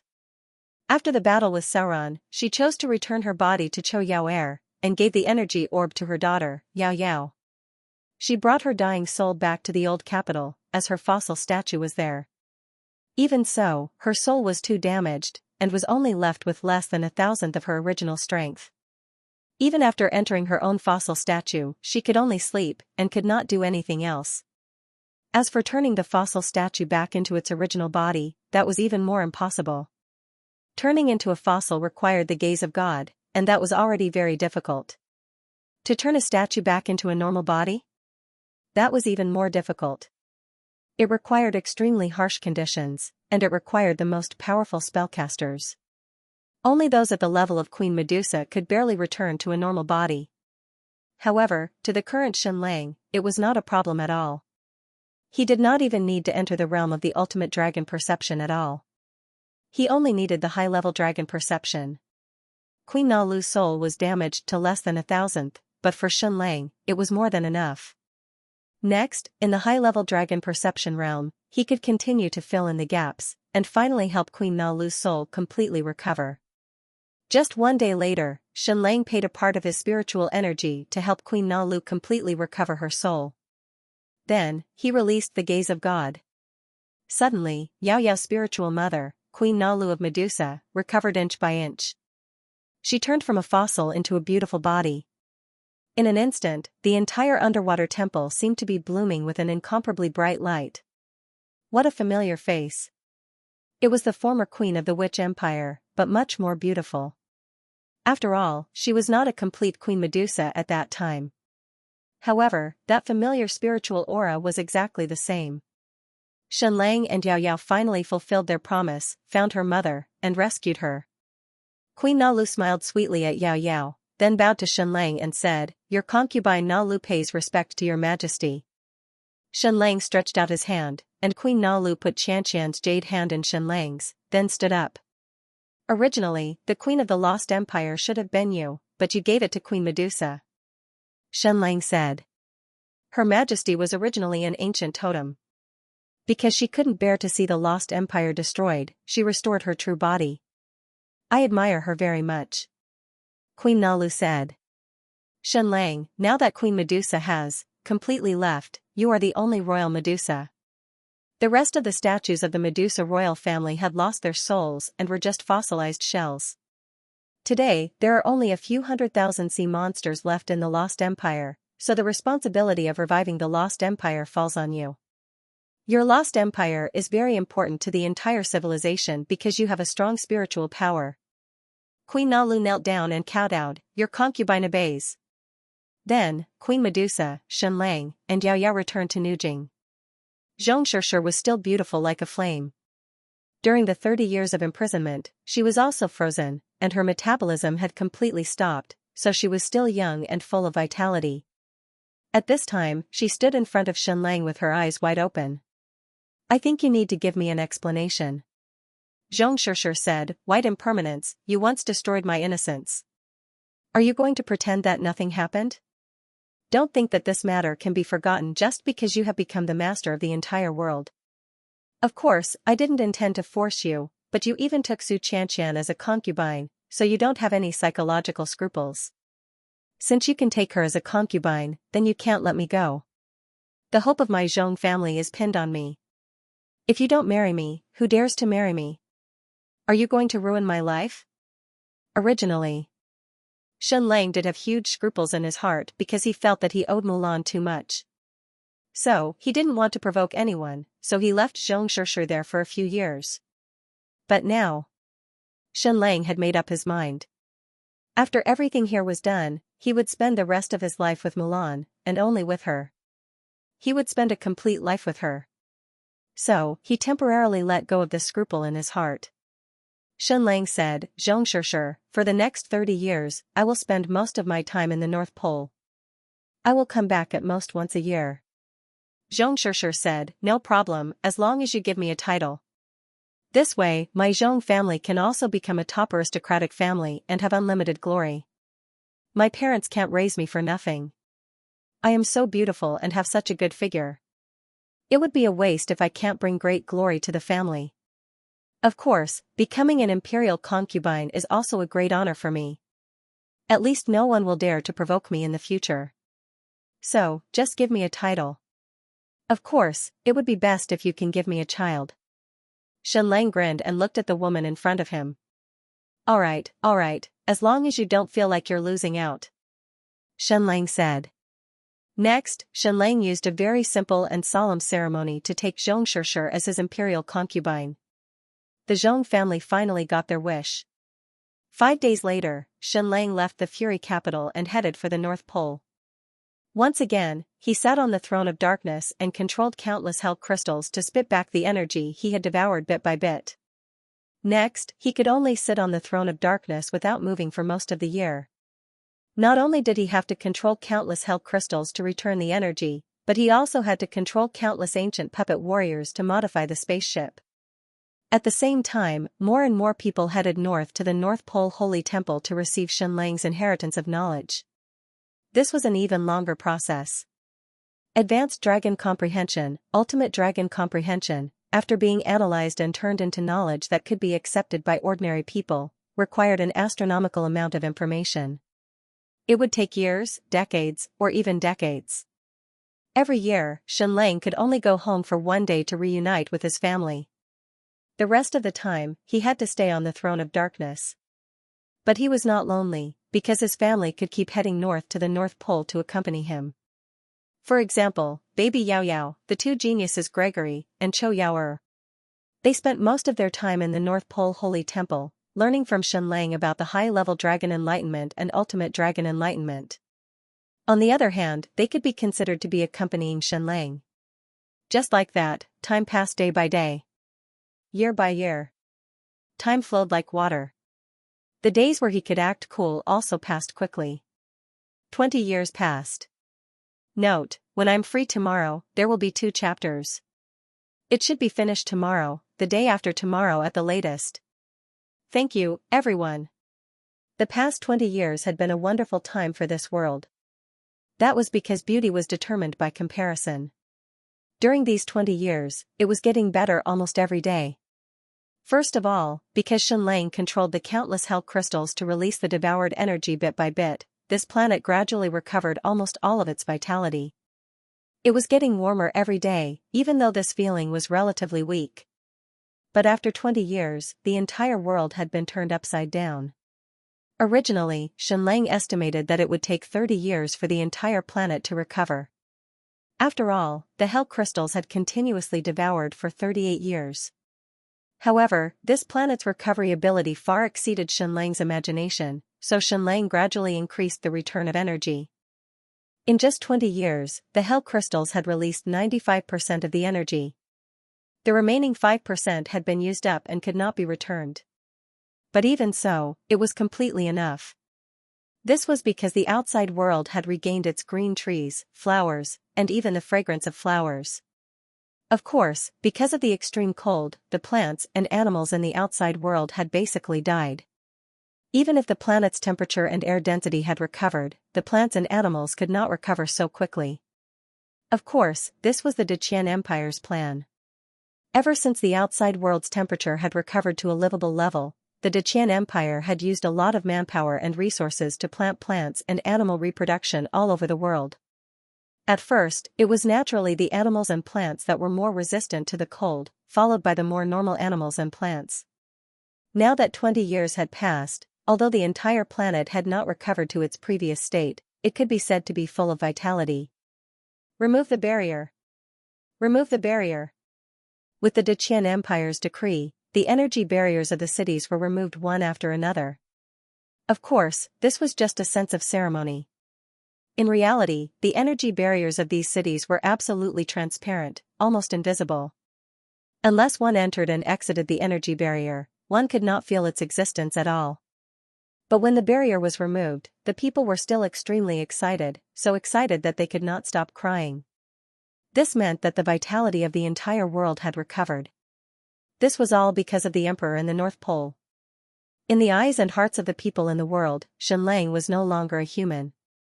He had risen to the status of a god. At this time, if anyone dared to say anything bad about him, they would probably be immediately beaten to death by the surrounding people.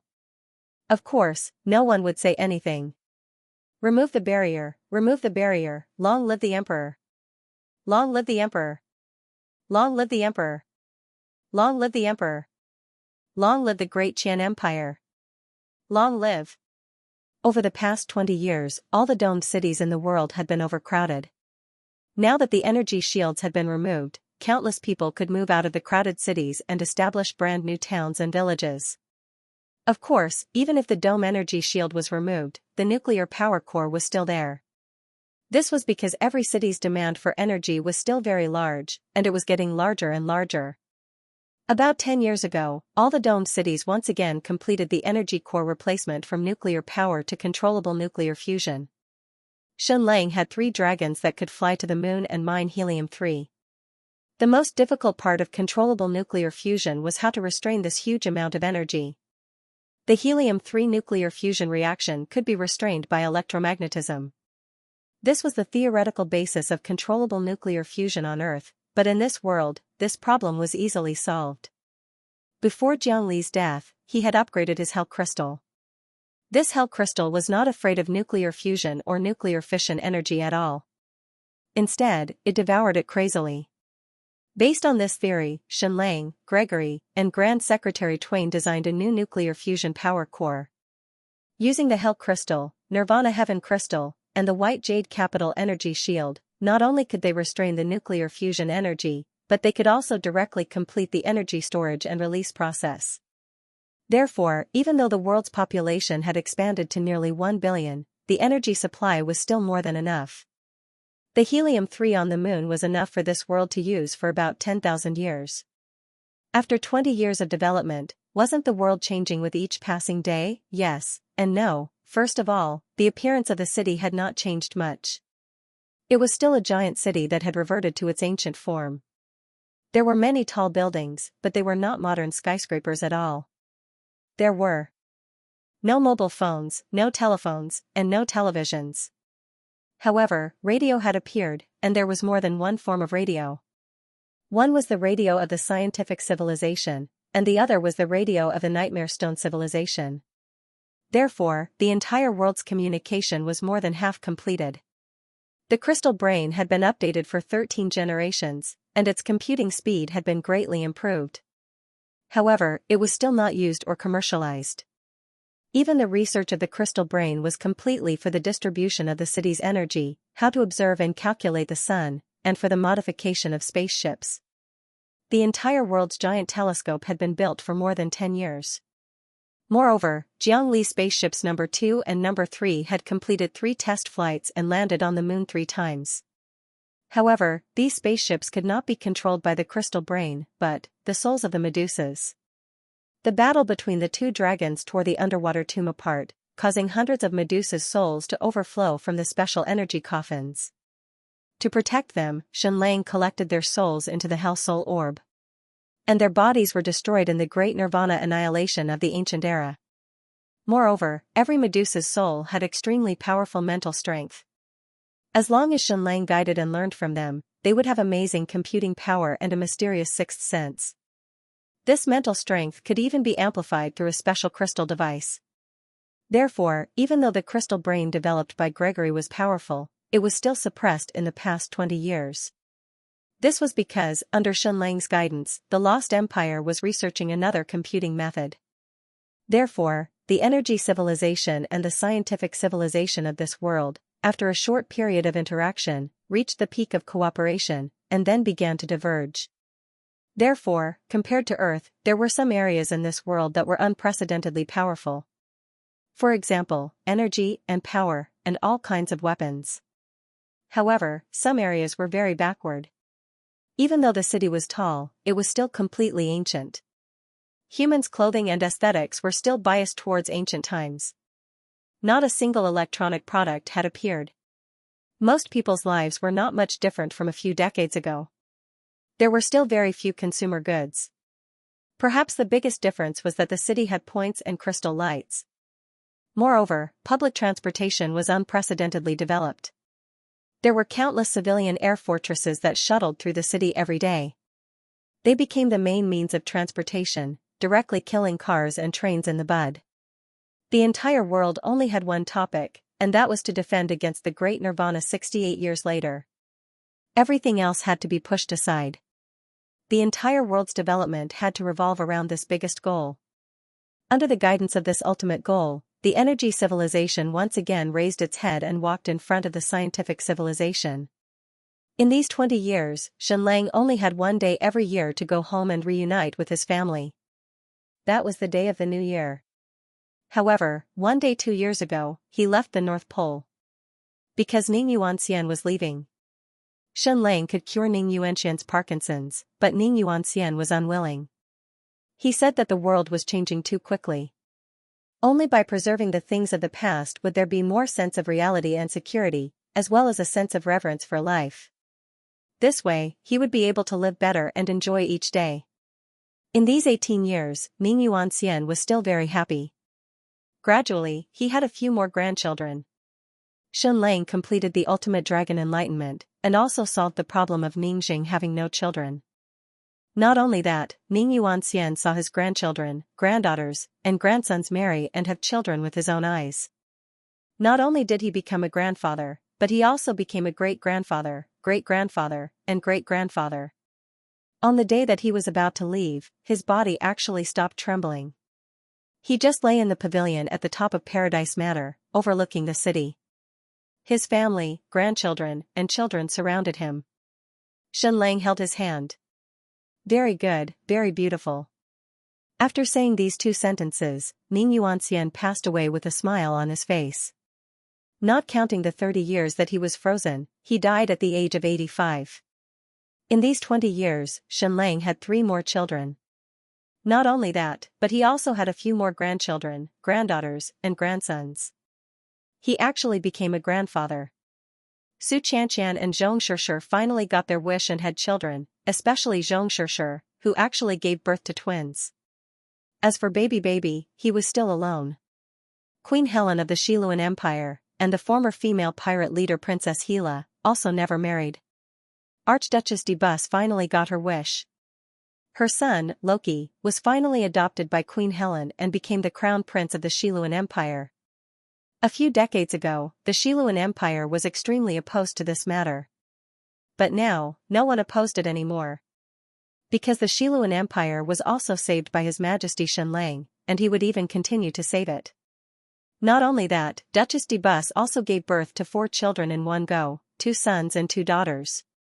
Not only could they inherit the Russo family business, but they could also inherit the Deqian Empire and the Xiluan Empire. She also completely moved from the Xiluan Empire to the Nujing. After all the hell crystals spat out energy, all the ancient puppet warriors became the most outstanding robot workers.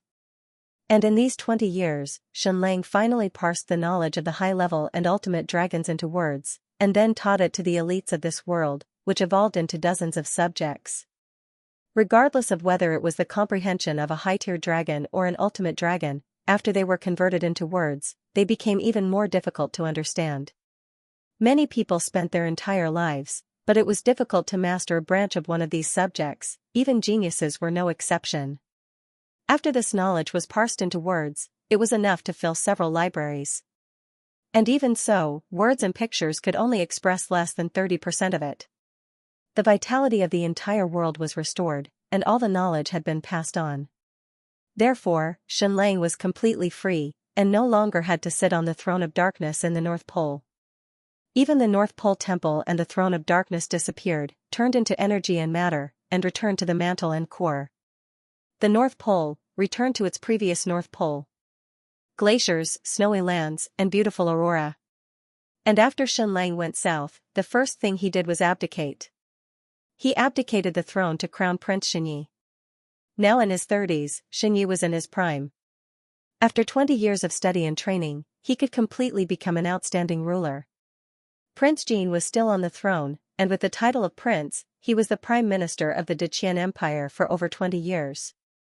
The Deqian Empire also reformed, abolishing the Minister of State and the Privy Council, and reorganizing it into the cabinet, with 23 ministries and 33 provinces. Jin Zhua and Zhua Ci retired, but Zhang Chong, Sun An, and the others were still in their positions. Jin Muzong also entered the cabinet, and became the last prime minister. His dream of being a writer might still be delayed for many years. Kutuhuan, who had regained his sanity, Zhu Hongxue, and Princess Ji Xian all became marshals of the empire. The empire had completely abolished the eunuch system, but the existing eunuchs were still employed. However, Li Mu and Li Sun had passed away. Eunuch Lian was still in the palace, but he was no longer in charge. The current chief eunuch of the palace was an unexpected person. Zhu Wenhua, who used to be Xianlang's enemy, had become the loyal dog of the Xin family. Fate really made a fool out of people. After the abdication, Xianlang lived like an immortal. Most of the time, he stayed in Nujing, and occasionally went to school. Sometimes, he brought his family around the world to play. For the next few decades, he could accompany his wife and children. Binger, Ning Yan, and the others finally got what they wanted, and they could be with Xianlang every day.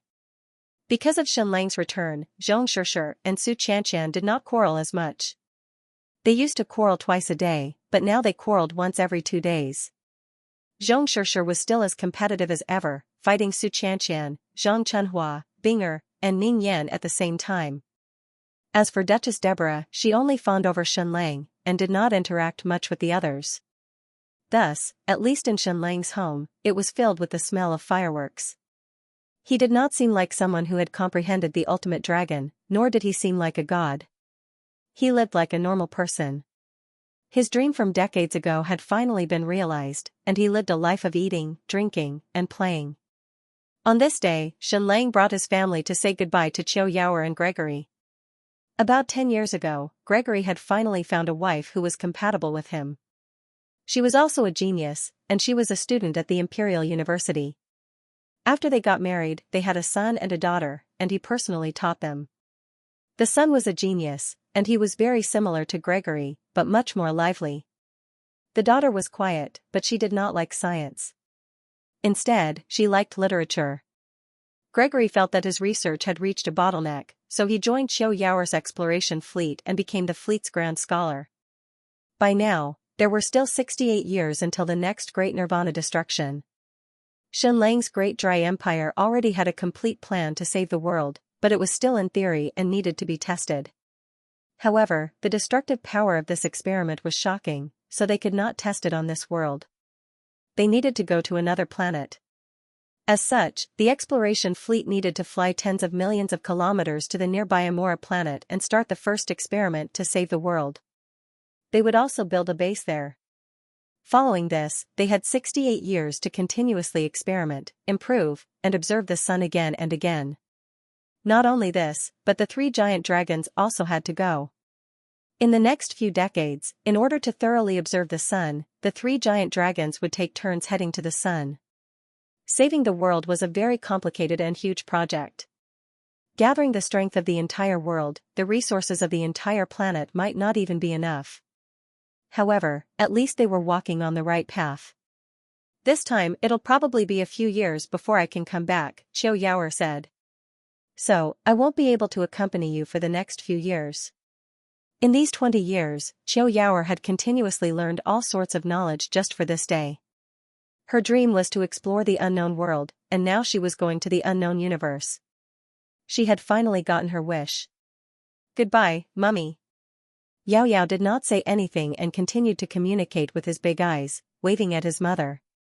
Who was the true successor to Xianlang? Xingyi had inherited Xianlang's empire, Gregory had inherited Xianlang's scientific civilization, and Yao Yao had inherited Xianlang's energy civilization.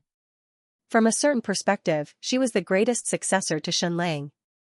Regardless of whether it was the intermediate dragon enlightenment, the advanced dragon enlightenment, or the ultimate dragon enlightenment, none of them had anything to do with dragons.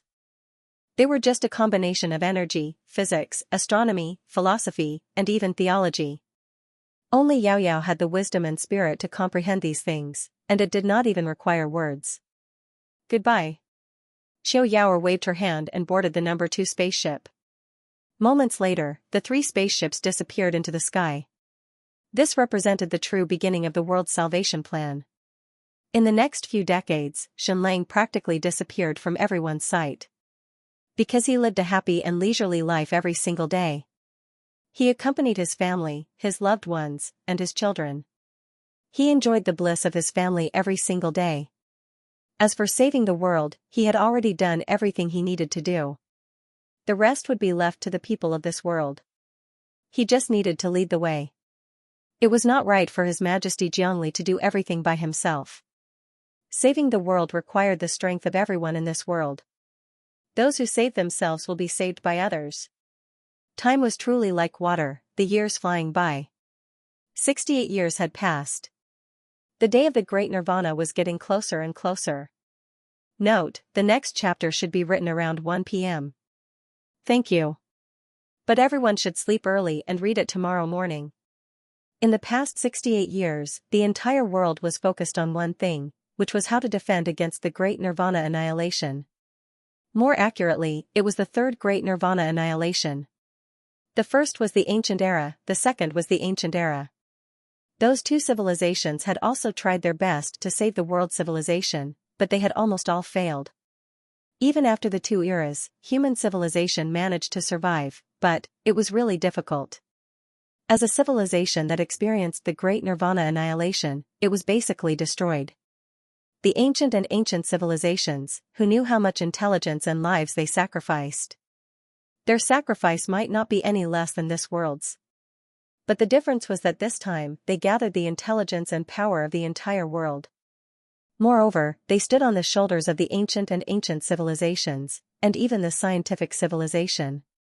Would they succeed this time? The Qian Empire and Shiluan Empire used about 13 years, the 3 dragons flew to the sun more than 19 times, and finally calculated when the Great Nirvana annihilation would happen. Xinqian Empire 88th year, July 19th. To differentiate it from the previous Deqian Empire, the new empire was named Xinqian Empire, while the previous empire was called Jiangqian Empire. The day Xianlang defeated Jiangli was called the first year of the Xinqian Empire. Of course, the exact time of the Great Nirvana annihilation was calculated by Xianlang. The Empire University also calculated a number, which was roughly correct, but it was 121 minutes early. Emperor Jiangli's calculations were also wrong. When the North Pole changed, he said that the Great Nirvana annihilation would happen in 90 years, but it was actually 96 years later. Of course, Emperor Jiangli purposely changed the time a few years early because he wouldn't wait until the Great Nirvana annihilation to escape. According to his plan, in 50 years at most, he would devour the entire planet's life energy, then bring hundreds of thousands of ancient human souls away from this star system. When the Great Nirvana annihilation happens, his ship would be extremely far away. The energy from the sun's change wouldn't reach them. However, Xianxia's calculation of the Great Nirvana annihilation had to be accurate, even down to the minute. The error couldn't be too much, or else it would be a disaster. The plan to save the world had been decided 80 years ago, and after that, it went through countless discussions and revisions. The initial plan was very simple. It was to bring the hell crystal of Nirvana to another planet and crazily devour. That was because there was no life on those planets, but there was geothermal energy, and very strong. Geothermal energy at that. Therefore, these hell crystals could be expanded to their limits. Then, this Nirvana hell crystal unfolded an incomparably huge energy barrier in the sky above this world, which was able to completely cover the entire world. When the Great Nirvana annihilation occurred, the energy released by the Great Nirvana transformation would be completely absorbed by the Nirvana hell crystal energy shield. This way, the energy of the Great Nirvana transformation wouldn't be able to affect this world. It was equivalent to creating a super energy barrier outside this world, isolating the sun from this world. However, this plan was immediately rejected. Because of the drastic changes that occurred before the sun's death, the energy that was released was extremely shocking, and it was ever-changing. Xianxia had calculated many times. Even if he created a Nirvana crystal energy barrier that was twice the diameter of this world, it would only be able to absorb less than 20% of the Great Nirvana energy. Once it was overloaded, the Nirvana hell crystal wouldn't be able to expand in time, and it would directly turn into ashes. The remaining 80% of the Great Nirvana energy would still attack this world. Therefore, on top of this plan, another plan was added. Not only would he create an energy barrier, but he would also create a rebound barrier. Using the heaven crystal and the energy substance of the white jade capital's dome, he would create a huge rebound barrier. This type of energy body didn't have the ability to actively devour, and it had the ability to repel energy. Therefore, when the Great Nirvana energy tore through the first layer of the Nirvana hell crystal energy shield, it was immediately blocked by the second rebound barrier, and directly reflected into space. However, this plan still wouldn't work. This was because the rebound barrier also had a limit. Once the energy exceeded a certain level, it wouldn't be able to withstand too much energy, and it would directly shatter. It was like a table. If you smashed a stone ball that weighed half a kilogram, it would be able to reflect it. However, if you smashed a shot ball that weighed tens of kilograms, the table would directly be smashed through. According to Xianxia's calculations, even if he used the known energy in this galaxy to create a large enough rebound barrier, the rebound barrier didn't actually need to be large. It just needed to be slightly larger than the diameter of this planet. No matter how big it would be useless. In short, this rebound barrier could at most reflect 20% of the Great Nirvana energy. Only 60% remained. Then what should he do? Once the 60% of energy hit this world, although it wouldn't be enough to tear this world apart, it would still be a disaster. At the very least, most of the cities wouldn't be able to survive. All the surface cities and even the underground cities wouldn't be able to survive. This was because the energy of this Great Nirvana energy was more than 10 times that of the second Great Nirvana energy. It seemed like all the paths were blocked. The power of the sun was too terrifying.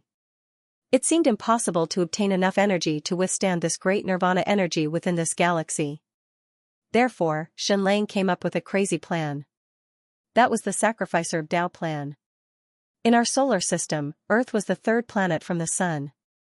There was also Mercury and Venus in front of it. This world was the same. At perihelion, there were 2 planets blocking this planet. During the Great Nirvana energy, the Sun would change 360 degrees without any blind spots. Therefore, when the time came, it wouldn't be just this planet that would be destroyed.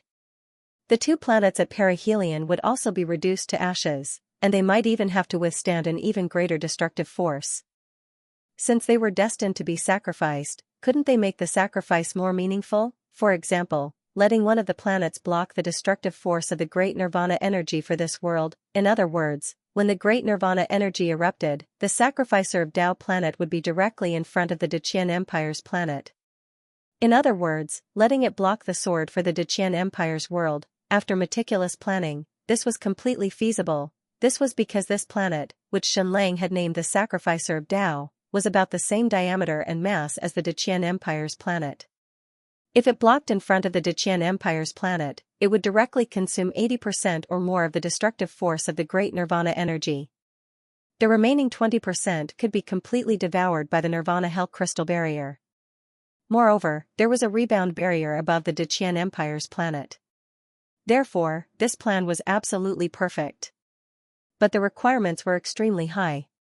Xianxia and the Capital Institute had both calculated that when the great nirvana energy occurred, the sacrificer of Tao planet, the Deqian Empire's planet and the sun would not be in a straight line. This meant that the sacrificer of Tao planet could not block the sword for the Deqian Empire's planet. Then what could they do? Forcefully change the speed of the sacrificer of Tao planet to ensure that when the great nirvana energy occurred, it would definitely be in front of the Deqian Empire's planet. This was extremely, extremely difficult. How much energy was needed to change the speed of a planet's revolution? It was an astronomical figure. This would require countless planetary engines. Of course, this was much, much less energy than the wandering planets. After all, this was merely slowing down the speed of the planet's revolution and not pushing the entire planet away from the solar system. Moreover, they had enough time. They had a few decades. Moreover, when the great nirvana energy occurred, the sacrificer of Tao planet was indeed not far from the Deqian Empire's planet. They only needed to accelerate it by more than 3.8 million kilometers in a few decades. This seemed like a huge number, but in terms of the universe, it was already a very short distance. Once the sun, the sacrificer of Tao planet and the Deqian Empire's planet were in a straight line, the sacrificer of Tao planet and the Deqian Empire's planet would be at a distance of about 60 million kilometers. Therefore, in this sacrificer of Tao plan, the sacrificer of Tao planet had to accelerate it by 3.8 million kilometers in 50 years. The best part was that they could use the sacrificer of Tao planet's energy, its core energy, and its nuclear fusion elements. However, the most difficult part was to calculate the exact time of the sun's change. There couldn't be any mistakes, at least not more than 5 minutes. If the error was within 5 minutes, even if the sacrificer of Tao planet couldn't completely block all the energy for the Deqian Empire's planet, it could at least block half of it. If the error was more than 10 minutes, it would mean complete failure. Therefore, the 3 giant dragons headed to the sun many times over the next few decades. Xianxia went through countless calculations and simulations. Finally, he was able to accurately calculate the time of the great nirvana energy to the minute level. Then, the plan to save the world was carried out vigorously. 3 paths were opened at the same time. The nirvana hell crystal energy barrier began to be built. This required the nirvana hell crystal to be taken to other planets to crazily devour energy. This could be done because there were a few huge gaseous planets far away from the Deqian Empire's planet. Their internal temperatures were more than 10,000 degrees Celsius. The nirvana hell crystal could be entered and crazily devoured. I'm just mocking Emperor Zhongli's vision. He only wanted to devour this planet's vitality and didn't think about going to other planets. As for the rebound energy barrier, it was also being built in full swing. These 2 things actually required Xianxia to complete, but he didn't need to do it himself. In the advanced realm of dragon enlightenment, he could control these 2 things from a long distance away. Therefore, on the surface, Xianxia seemed to be living a carefree life with his family, but he was actually working all the time. The rebound energy barrier was actually the last line of defense for the Great Nirvana annihilation. Actually, the impact of the Great Nirvana annihilation might not be able to affect it, but it was better to be prepared. The Sacrificer of Tao plan was to speed up the Sacrificer of Tao planet's revolution to ensure that it could block the Deqian Empire's planet when the Great Nirvana annihilation happened. This was left to the Deqian Empire's exploration fleet and the giant dragons. In 20 years, they built 3,000 nuclear fusion engines on the Sacrificer of Tao planet. They then began to speed up the planet's revolution, making countless adjustments along the way. This was because the planet was not only revolving, but also rotating. However, this required complex calculations, and there was more than enough time. In short, the Deqian Empire and the Xiluan Empire had invested an astronomical amount of resources into the Sacrificer of Tao project. There were millions of direct manpower and tens of millions of indirect manpower. The ones who contributed the most were Jiang Li's ancient Homo evolutus. This was because the Sacrificer of Tao planet had high temperatures and pressures, and was filled with poisonous gases. It wasn't suitable for normal humans to live on. These ancient Homo evolutus had heaven-defying energy bodies, and Xianxia had even given them the Nirvana Hell crystal. Therefore, the entire Sacrificer of Tao project was carried out by the 300,000 ancient Homo evolutus, led by Xianxia. There was still 1 month left until the great Nirvana annihilation that Xianxia had predicted, half a month left. 10 days left. 5 days left. 3 days left. Your Majesty, don't worry. We've built several times the number of nuclear fusion engines on the Sacrificer of Tao planet. It can slow down and accelerate, so we can protect our world even if there's a 6-minute error. The one speaking was Queen Na Lu of the Lost Empire. At this moment, everyone was looking at the sky. They would find that there was a huge energy barrier blocking the sky in the direction of the sun. Therefore, during this period of time, the sun would never be able to shine on this world. About a month ago, the entire world had entered a state of emergency. The domed energy barriers that had disappeared for decades had once again opened up in various cities. However, there were now more than 1,000 cities in the entire world, so there were 1,000 large energy barriers.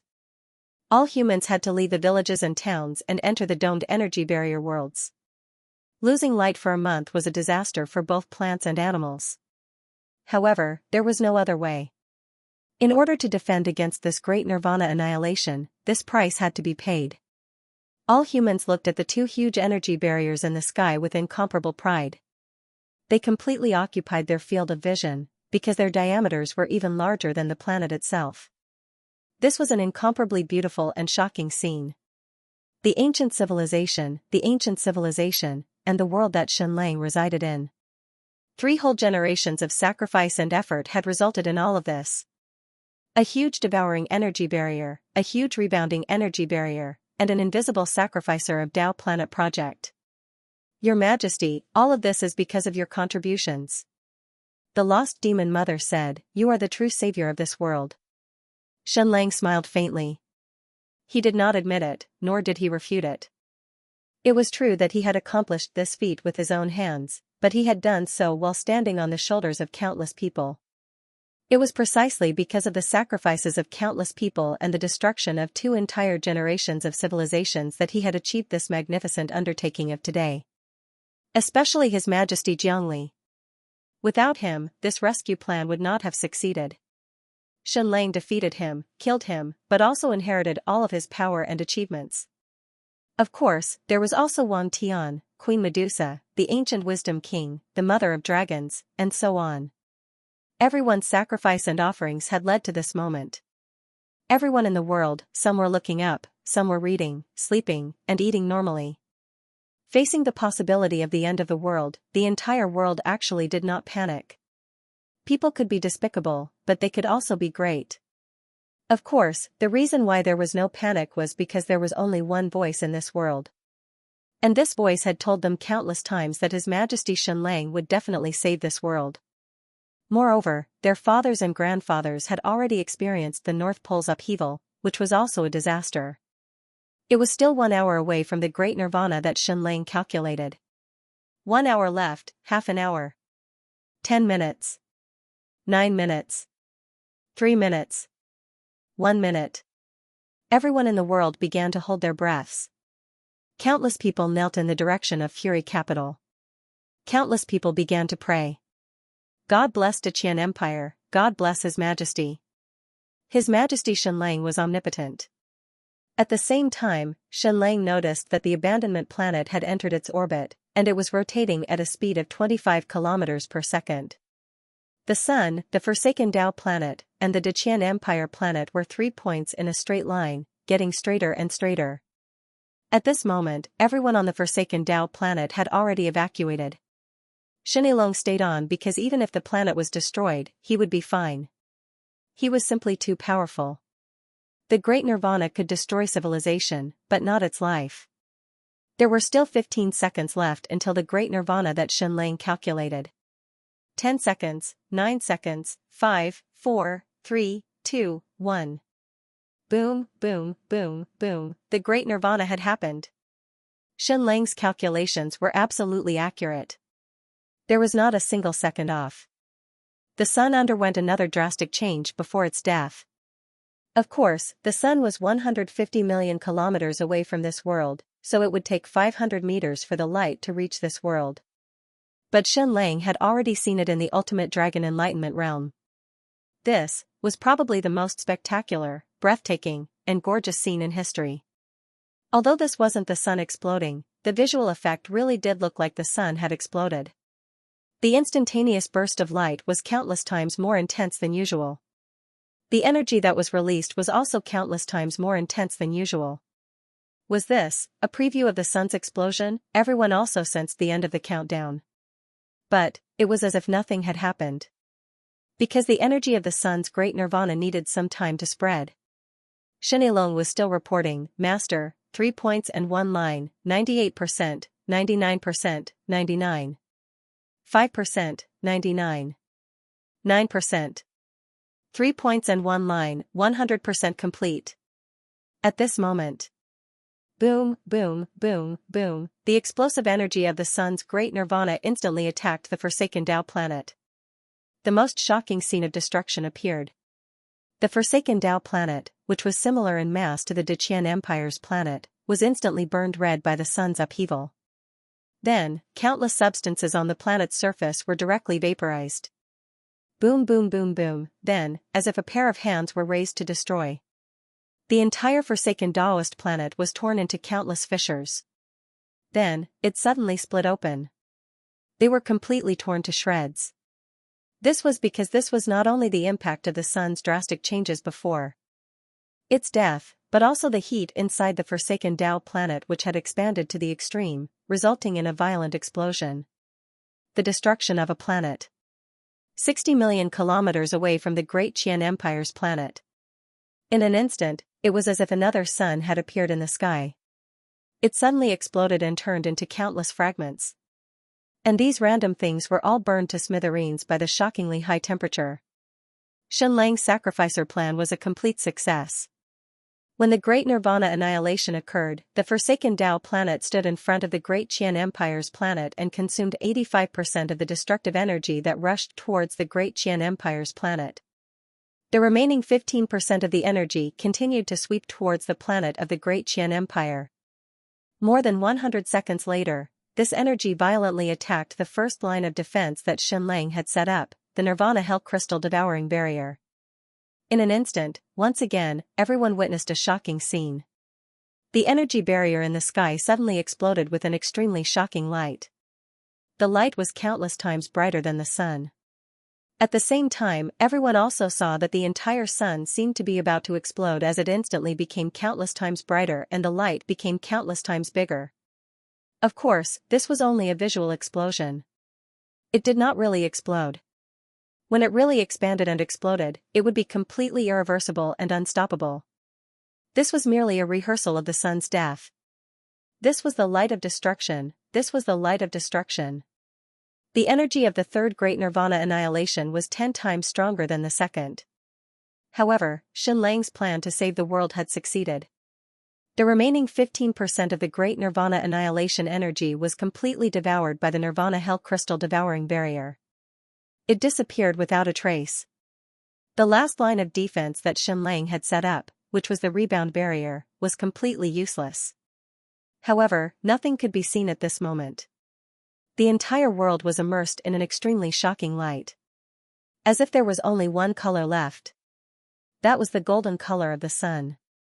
After who knows how long, the entire world dimmed. "Is everything over?" the lost demon mother asked. Shenlong nodded, "Yes, it's over." Bing Er asked, "Husband, has the world been saved? Is the world all right?"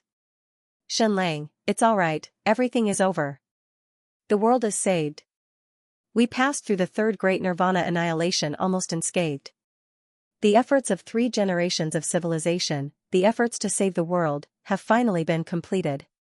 Your Majesty Jiangli, can you see this in heaven? I did it. I saved the entire world. The world did it. I knew that today, I had truly defeated you. However, a large part of this victory came from your help and sacrifice. Note, this chapter is too hard to write. I promised to post it after 1, but I still wrote until 3:30. Sorry. This way, the grand finale will be tomorrow. Thank you everyone. The third great nirvana was over and the world was saved. But the nirvana hell crystal barrier and rebound barrier weren't kept. This was because the Forsaken planet had exploded and numerous fragments flew into space. Of course, most of them would become asteroids that wandered around the star system. The chances of them hitting Deqian's planet weren't high. After all, the distance was over 60 million kilometers and Deqian's planet was still revolving. But as the closest planet, it could still attract these fragments. So, these 2 barriers could effectively block the impact of the Forsaken planet. Of course, after the Forsaken planet was destroyed, Shenilong was fine and was even monitoring the fragments. Once it noticed that they might hit Deqian's planet, it would immediately change their trajectory. Not only it, but Shenilong and Jiangxinlong also rose into the air to destroy the planetary debris that might crash into them. So, this world wouldn't be in any danger in a short period of time. Then, the entire world cheered in unison. It was like a tsunami. Long live the Emperor, long live, long live. Long live the Emperor, long live, long live. This time, it wasn't just a few million or tens of millions of people cheering, but hundreds of millions, billions of people. At this moment, Shenlang had become a true god. Shenlang first bowed towards the North Pole. Then, he bowed towards the Great Tribulation Temple ruins. Wise sages, our mission has officially come to an end.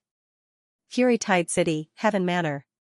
The Deqian Empire's Emperor, Xinyi, the Shiluan Empire's Empress, Helen, the important ministers of the Deqian Empire, the ancient Homo evolutus, the Amazon Queen, the Lost Empire's Empress, and the others were all gathered in Shenlang's study room. Everyone, we have successfully passed the third great nirvana. We have completed the mission that the ancient civilization left us. I am proud of all of you. Shenlang looked at them. Long live the Emperor, long live, long live. But to all of you, the real challenge has just begun. Shenlang smiled. In the past few decades, the entire world fought for a common goal, which was to save the world. But is there conflict in this world? In my opinion, there are conflicts between the ancient Homo evolutus and normal humans, the conflict between the Lost Empire and humans, the conflict between the Eastern Empire and the Lost Empire.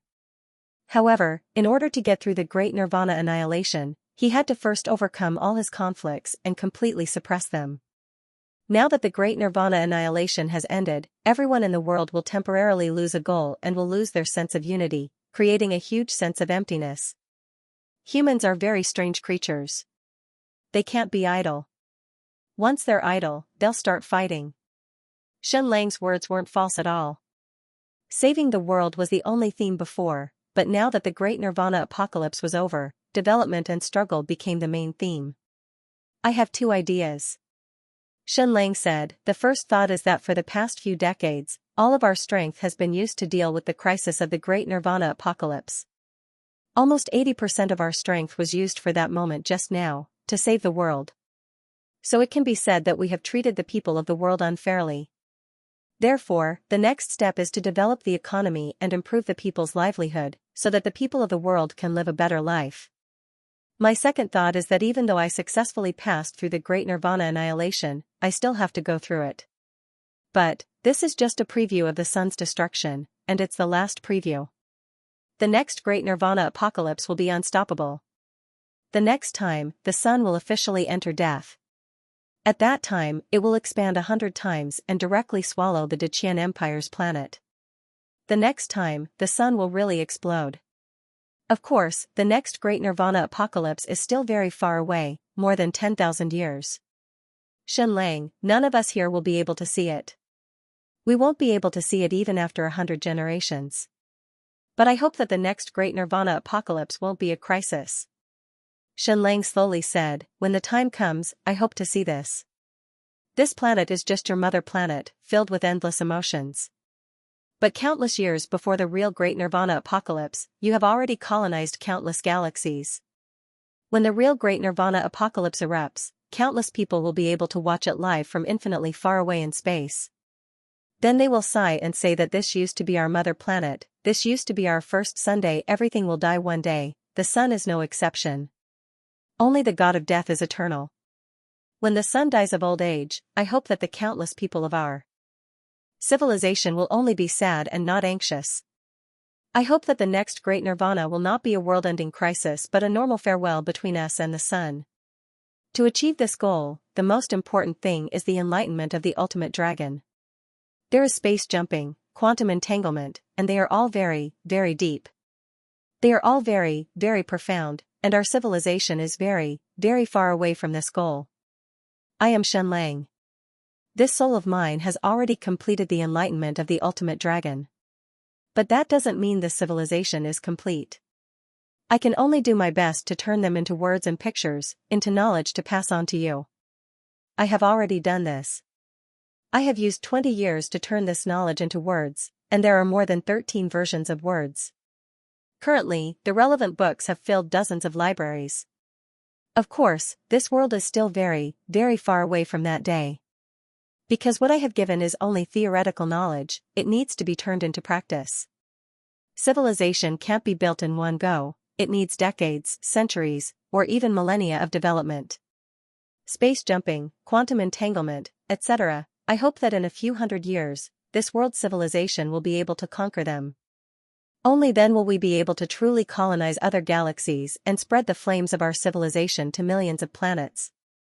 All of this is your business, the business of your descendants. At least from today onwards, from this moment onwards, my mission is completely over. From now on, I won't care about anything in this world. Even if a world war breaks out between the Xiluan Empire and the Deqian Empire, I won't care. Civilization is like a child.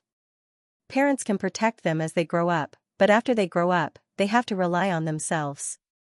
Children under the protection of their parents can't truly become strong. Xinyi. The Deqian Emperor Xinyi stepped out and knelt down. Yes, father. Xinlian, yes, grandfather. Xinlian was Xinye's son, the Deqian Empire's crown prince. He was over 60 years old.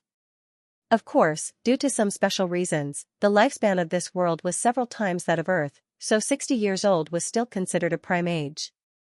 Loki, the adopted son of Empress Helen, the son of Shenlang and Debus, the Xiluan Empire's crown prince, Loki was now a handsome man.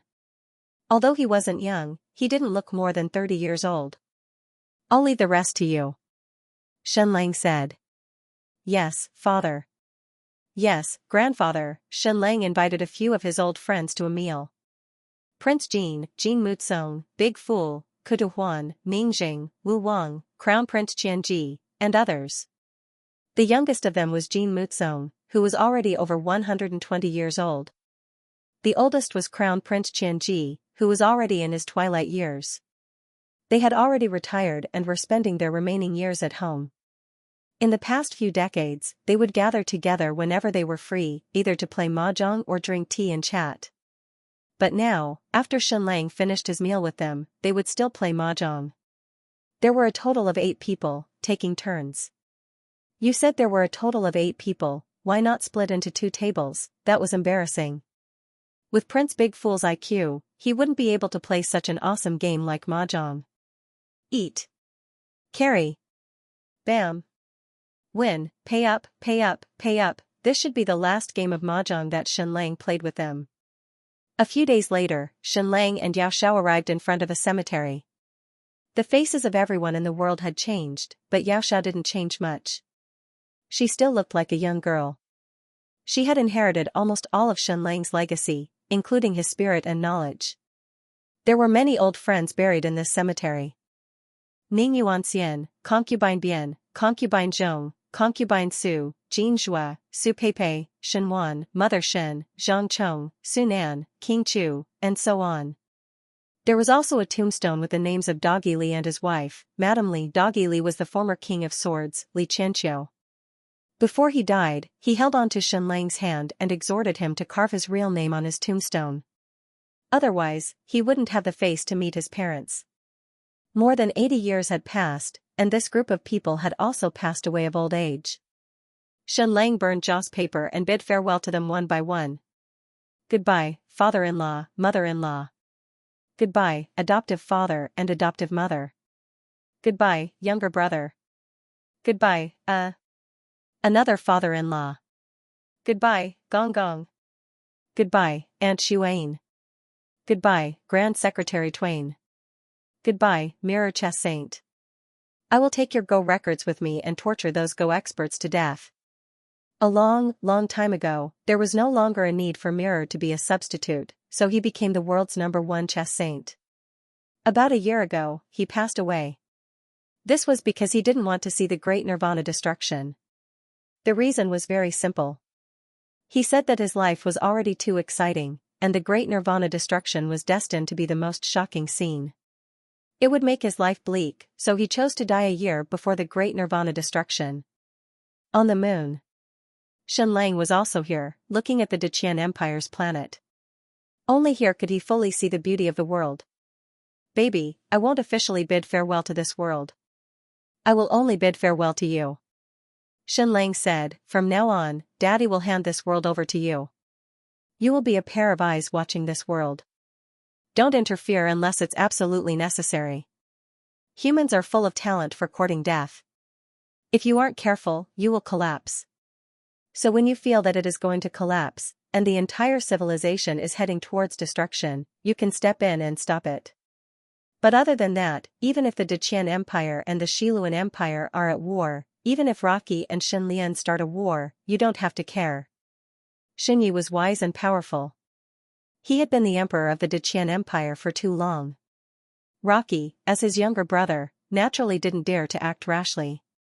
But once Shen Yi passed away and Shen Lian succeeded the throne, Rocky might not be willing to stay put. Of course, Rocky was only a few years younger than Shen Yi. They were from the same generation. But Rocky's son, who was also Shen Lang's grandson, was also an ambitious person. So no one could predict how the world would change in the future. But Shen Lang couldn't care so much anymore. If he were to care, he wouldn't be able to let go for generations to come, and he wouldn't be able to be free. So as long as it didn't end the world, they could do whatever they wanted. As they tossed and turned, civilization moved forward. Shen Lang rubbed Yao Yao's hair and said softly, since young, there are some things that Daddy didn't dare to say. Because as a parent, I can't be too biased. But now, I can say it. Even though my other children are your younger brothers and sisters, they are all old now. Not only do they have sons, they even have grandchildren. Only you are still a little girl. Since young, you have been Daddy's most beloved baby. Daddy can't bear to leave you. Yao Yao gently snuggled into Shen Lang's arms. Decades had passed. Not only did Yao Yao's face still look like a little girl, even her eyes didn't change much. They were still pure and flawless. Her spirit and soul were still so pure and flawless. For decades, she wrote countless books and drew countless paintings. But on average, she didn't say a word every year. The reason why people grew up was because they had experienced too much and had too many desires. But Yao Yao would never have any desires. Of course, she wasn't considered to have no desires. Her only ideal was for the world to be beautiful. So with Yao Yao around, even if the world collapsed, it wouldn't be on the path of complete destruction. Then, Shen Lang and Yao Yao didn't speak anymore. Instead, they quietly looked at the beautiful world that was 500,000 kilometers away. Shen Lang's wives were all old, but they were still alive.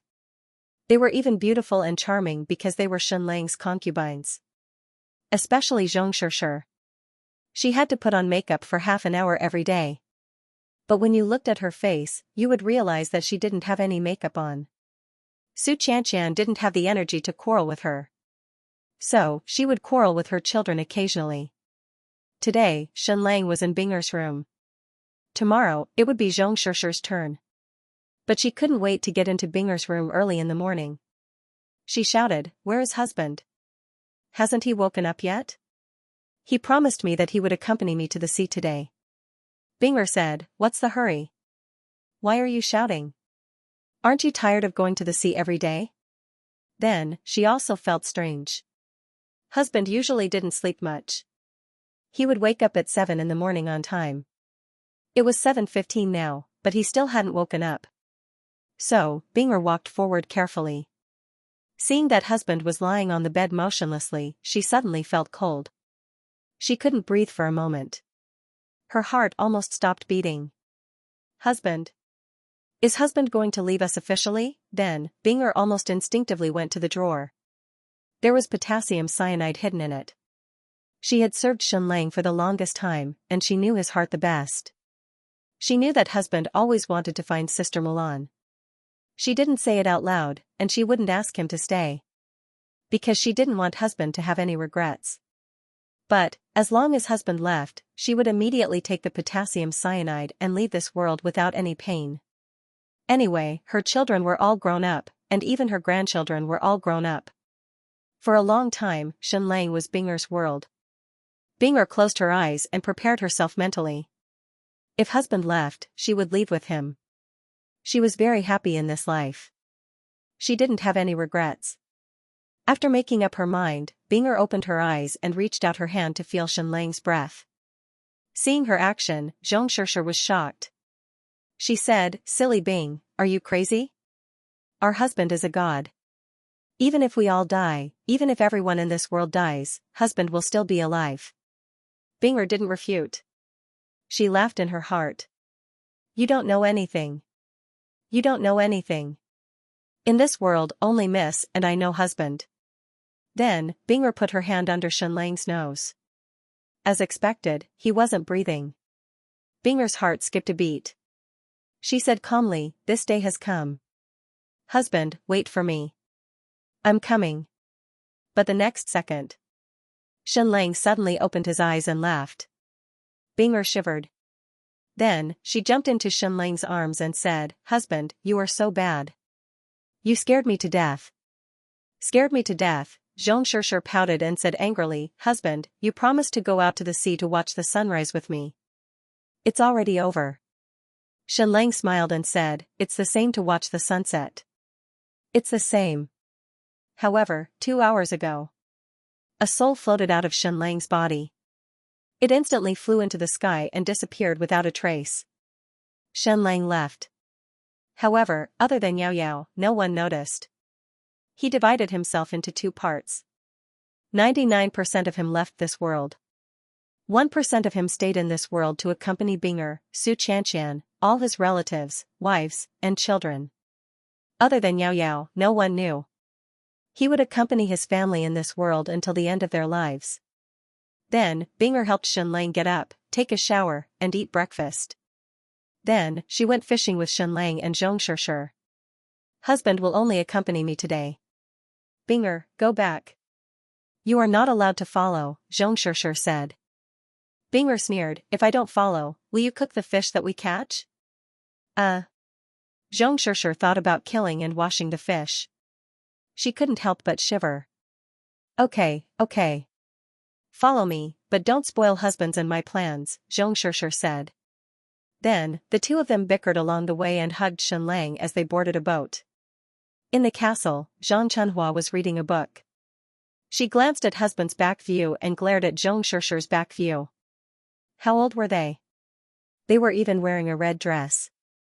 Who were they trying to show off their curves for? As their husband was Xianlang, Xianlang promised them one condition. Their lives could be the same as normal people. However, even on the day of their death, they had to be young and beautiful. This was something that Xianlang could easily accomplish, so he agreed to it. So, Zhang Chunhua looked the same as she did decades ago.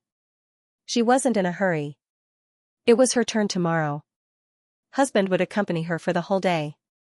Princess Ningyan also glanced at Xianlang's back view. She snorted, annoying Xianxia. She had taken a liking to brewing wine now, and it was all personally brewed by her and Xianlang. Only Xianxia liked to fight for Shenlang's favor and meddle in the brewing process. Even though the wine was clearly perfect, there would always be a few jars that were spoiled because of Xianxia's carelessness. He would always miss a few steps or seal the jars insecurely. Su Qianqian and Xinmi were designing clothes. Not only did they design them, but they also sewed them. She looked at Shenlang's back view with infatuation. There were still 3 days before husband would accompany her to the mulberry fields. Annoying Xianxia, that was because every time Shenlang accompanied her to sew clothes, Xianxia would be the first to rush out to be the model, taking advantage of her good figure and her gorgeous looks. When Xinmi heard this, she pursed her lips and smiled. Deborah was writing a book. She looked at Shenlang's back view passionately, then glanced at Xianxia's hot back view. She thought to herself, adorable Xianxia, if not for you, I would be the target of public criticism. Princess Ninghan was also furiously writing at this moment. She raised her head and glanced at Shenlang's back before continuing. Martial arts were declining. She was writing new martial arts scrolls. The mission of reviving martial arts fell on her. The Amazon Queen was her collaborator. Ninghan wrote scrolls, and the Amazon Queen wrote them. She also looked at Shenlang's back view. Her eyes burned. Then she continued to practice. Zhou Yaoer was not there.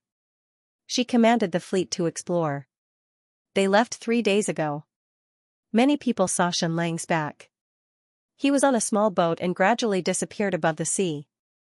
Shenlang would have returned after the sun had set. However, there were still many who stared at his back with a sense of loss. 1% of Shenlang accompanied Binger and Xianxia to go fishing. The 99% of Shenlang turned into a beam of light and left silently. Aside from Yao Xiao, no one knew about it. But, a few hours after 99% of Shenlang left, Prince Big Fool officially passed away. Then, Prince Jin, the Great Disaster Prince, officially passed away. A moment later, Duke Jin Muzong officially passed away. Marshal Kutuhuan officially passed away. Prince Ningjing officially passed away. Everyone was more than 100 years old. They had died of old age. In this life, they had lived a wonderful life. Everyone passed away with a smile on their faces. In fact, every single one of them had a will, telling them not to hold a funeral. They were to leave the world without a sound and be buried without a sound. There was no need to tell anyone. Zhou Yaoer was still young and powerful. She was in a spaceship, flying towards a distant target. Suddenly, she saw a flash of light outside the window. She looked at the person next to her and said, "Did you see a flash of light?" The person next to her shook his head and said, "No, Marshal." Zhou Yaoer said, "How long will we be traveling in space this time?" 8 years, the deputy said. 8 years? Zhou Yaoer said, "I am already starting to miss home, my family, and husband." His deputy, Jiang Mia, said, "Marshal, His Majesty Shenlang is like a god. Moreover, he has bestowed you with great strength and lifespan. To you and His Majesty, 8 years is merely a snap of the fingers." Zhou Yaoer said, "Really? I think so." Then, her fleet continued to sail toward the vast starry sky. Gregory was already old. He had already stepped down from being the principal of the Imperial University. This time, he was following Zhou Yaoer's fleet. At this time, he was writing furiously. Suddenly, he raised his head and looked out the window, as if something had passed by. But he didn't see anything. He was dazed for half a minute before continuing to write furiously. Because every inch of time was extremely precious to a scientist like him. Within the crack, the Queen of Darkness, Reninging, sat quietly on the waterfall at the end of the world. Suddenly, she looked up at the sky, as if she was looking for a meteor but couldn't find it. She lowered her head and thought for a moment before smiling lightly. Then, her entire body turned to dust. Her entire soul also turned to dust, as if she was going to completely merge into the crack. A spaceship. Jiangli Spaceship Number 1. There was only one person inside, and that was Jean Milan. She had been flying for 100 years. She had also been sealed in ice for 100 years. After 100 years of flying, an extremely long period of time, this spaceship number 1 finally appeared in the sky of a certain world. It was a very familiar world. This mountain, this ocean, this map, Xianxia could probably draw it with his eyes closed. It entered the atmosphere and fell towards the vast ocean. Throughout the entire process, no country had discovered it because it could be considered to be completely invisible. At the same time, a ray of light quickly caught up to the spaceship and followed it into the ocean. A moment later, spaceship number 1 floated up. Jean Mulan, who was inside, woke up. She was still beautiful and peerless. Her eyes were still full of happiness. "Husband, husband!" she shouted. Because, in the moment before she fell into a frozen sleep, she was worried about her husband. After flying for 100 years, she was frozen for 100 years, but for her, it seemed to only be a moment. Because this was a completely frozen slumber, there wouldn't even be any dreams. She sat up in the frozen crystal box and walked out of the spaceship. She saw the moon in the sky and the vast ocean. Where is this? Husband? Husband, where are you? Mulan couldn't help but murmur to herself. Then, an extremely familiar voice sounded behind her. "I'm here, wife." Mulan turned around and looked behind her. Husband, her husband Xianxia, the husband Xianxia that she hadn't seen in decades. She cried tears of joy and threw herself into Xianxia's arms. The current Xianxia was still very young. Mulan was still in the prime of her youth. "Husband, are we going home?" Mulan asked. Xianxia said, "This is Earth, my home. You've married here from a distant world, so don't think about going back to your parents' home from now on." "Ha ha ha," Mulan said sweetly, "is everything over? From now on, can we live a peaceful and happy life?" Xianxia said, "Yes, we can live a peaceful life now." Mulan said, Then let's have 2 more children. Xingyi is too smart, not cute at all. We can have 2 more cute babies." Xianxia said softly, "Okay." Then, Xianxia held Mulan's hand and walked toward the country he was familiar with, the hometown he was familiar with. How many years had passed on Earth? What had Earth become now? None of these things mattered. As long as he was with the person he loved, it was completely enough. Note, the ending of this chapter is relatively long and difficult to write. It took several hours to write, so the update is late. Sorry, there should be a postscript, but the time is not fixed. Benefactor, the pastry shop is open for customers again. Don't forget to come and play when the time comes. The new book will be very interesting and fun. See you at dusk the day after tomorrow. I'm going to start a new journey again. I'm going to love and kill with my benefactor again. I'm so excited and happy, you must come. The trailer for The Strongest Son-in-Law in History will be released on November 13th. Currently typing, please wait for a moment. After the content has been updated, please refresh the page to receive the latest update.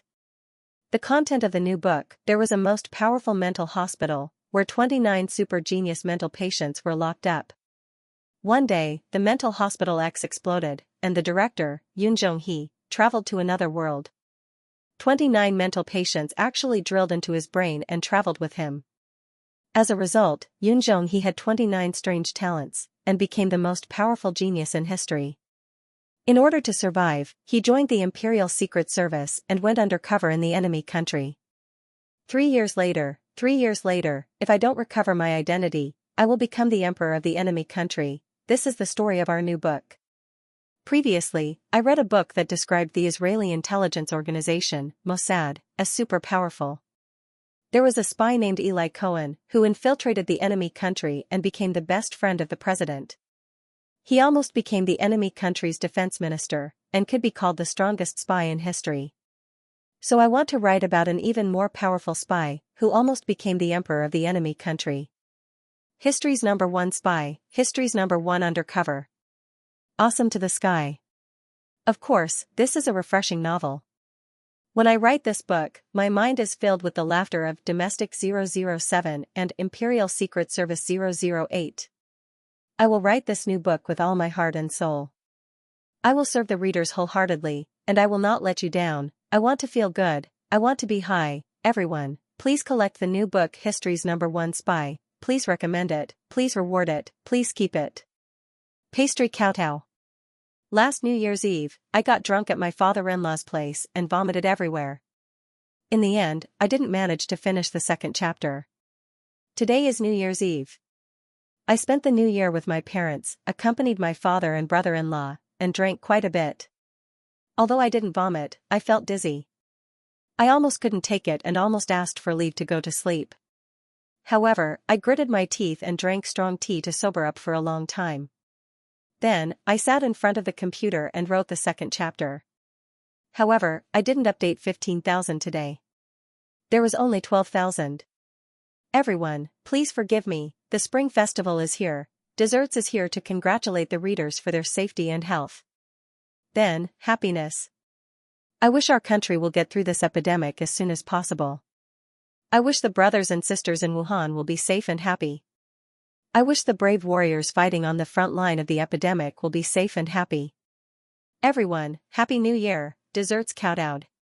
Happy New Year. The strongest son-in-law in history had 12,000 chapters. I almost couldn't take it on New Year's Eve. I'm typing. Please wait a moment. After the content is updated, please refresh the page to get the latest update. I welcome everyone to read it. Thank you, everyone. The new book of the strongest son-in-law in history, the #1 secret detective in history, is already fat, currently typing. Please wait for a moment. After the content has been updated, please refresh the page to receive the latest update. Summary: Athlete Wang Huan was injured and retired. He was in dire straits. He got divorced and was evicted from his family. A national runner-up was reduced to giving massages. In the attic of his rented apartment, there was a portal that led to the Tower of Civilization in the future apocalypse. There were genetic drugs, technology from the next few hundred years, and classic literature, music, and movies from the other Earth. Wang Huan was about to defy the heavens. In the 2004 Olympics, he won the 100-meter sprint championship and broke the world record. He won the Nobel Prize in Literature and the Academy Award. The game he created destroyed Blizzard. His mobile phone destroyed Apple. His chip destroyed Intel. The plane he created destroyed Boeing. He became the king of the world. The world trembled under his feet. My new book needs everyone's collection and recommendation. Please continue to support me. I opened the gates of hell in the night division. This book took a long time to conceive a worldview, then wrote 2 versions for the editorial team to review. In the end, they chose one version. This book should be quite different from the previous ones. First, it was coquettish and cheap. In this aspect, it was quite similar to The Strongest Son-in-Law in History. Second, it was suspenseful. This should be the core of this book. New book content summary: Duan Yu transmigrated and actually became a male courtesan of a brothel in the Great Wu Empire. Legend has it that there is an underground Azura clan in this world, and one day, they will attack the surface and destroy the world. But what does this have to do with me, courtesan Duan? I only care about whether the rich women here know how to use steel balls. Duan Yu's top priority is to find a rich woman with money and power to become a good man. You are in charge of earning money to support the family, and I am in charge of being as handsome as a flower. Benefactor, welcome to the brothel. This book is in the direction of a mystery detective. At the same time, it's coquettish and cheap. Duan Yu traveled to another world and became a male courtesan of a brothel. Legend has it that the Azura clan of Hell will one day kill their way to the surface and destroy the world. Legend has it that this world is neither real nor fantasy. Heaven, hell, and the human world overlap. For thousands of years, the Night Watchers have guarded every possible gate of hell. But what does this have to do with me, the courtesan? I just want to find a rich woman to turn over a new leaf. The new book of the strongest son-in-law in history. I opened the gates of hell in the Night Garrison Division, asking for votes, asking for my collection currently typing. Please wait a moment. After the content has been updated, please refresh the page to get the latest update. End of chapter 726. Don't forget to subscribe, like, and share the video to support the channel.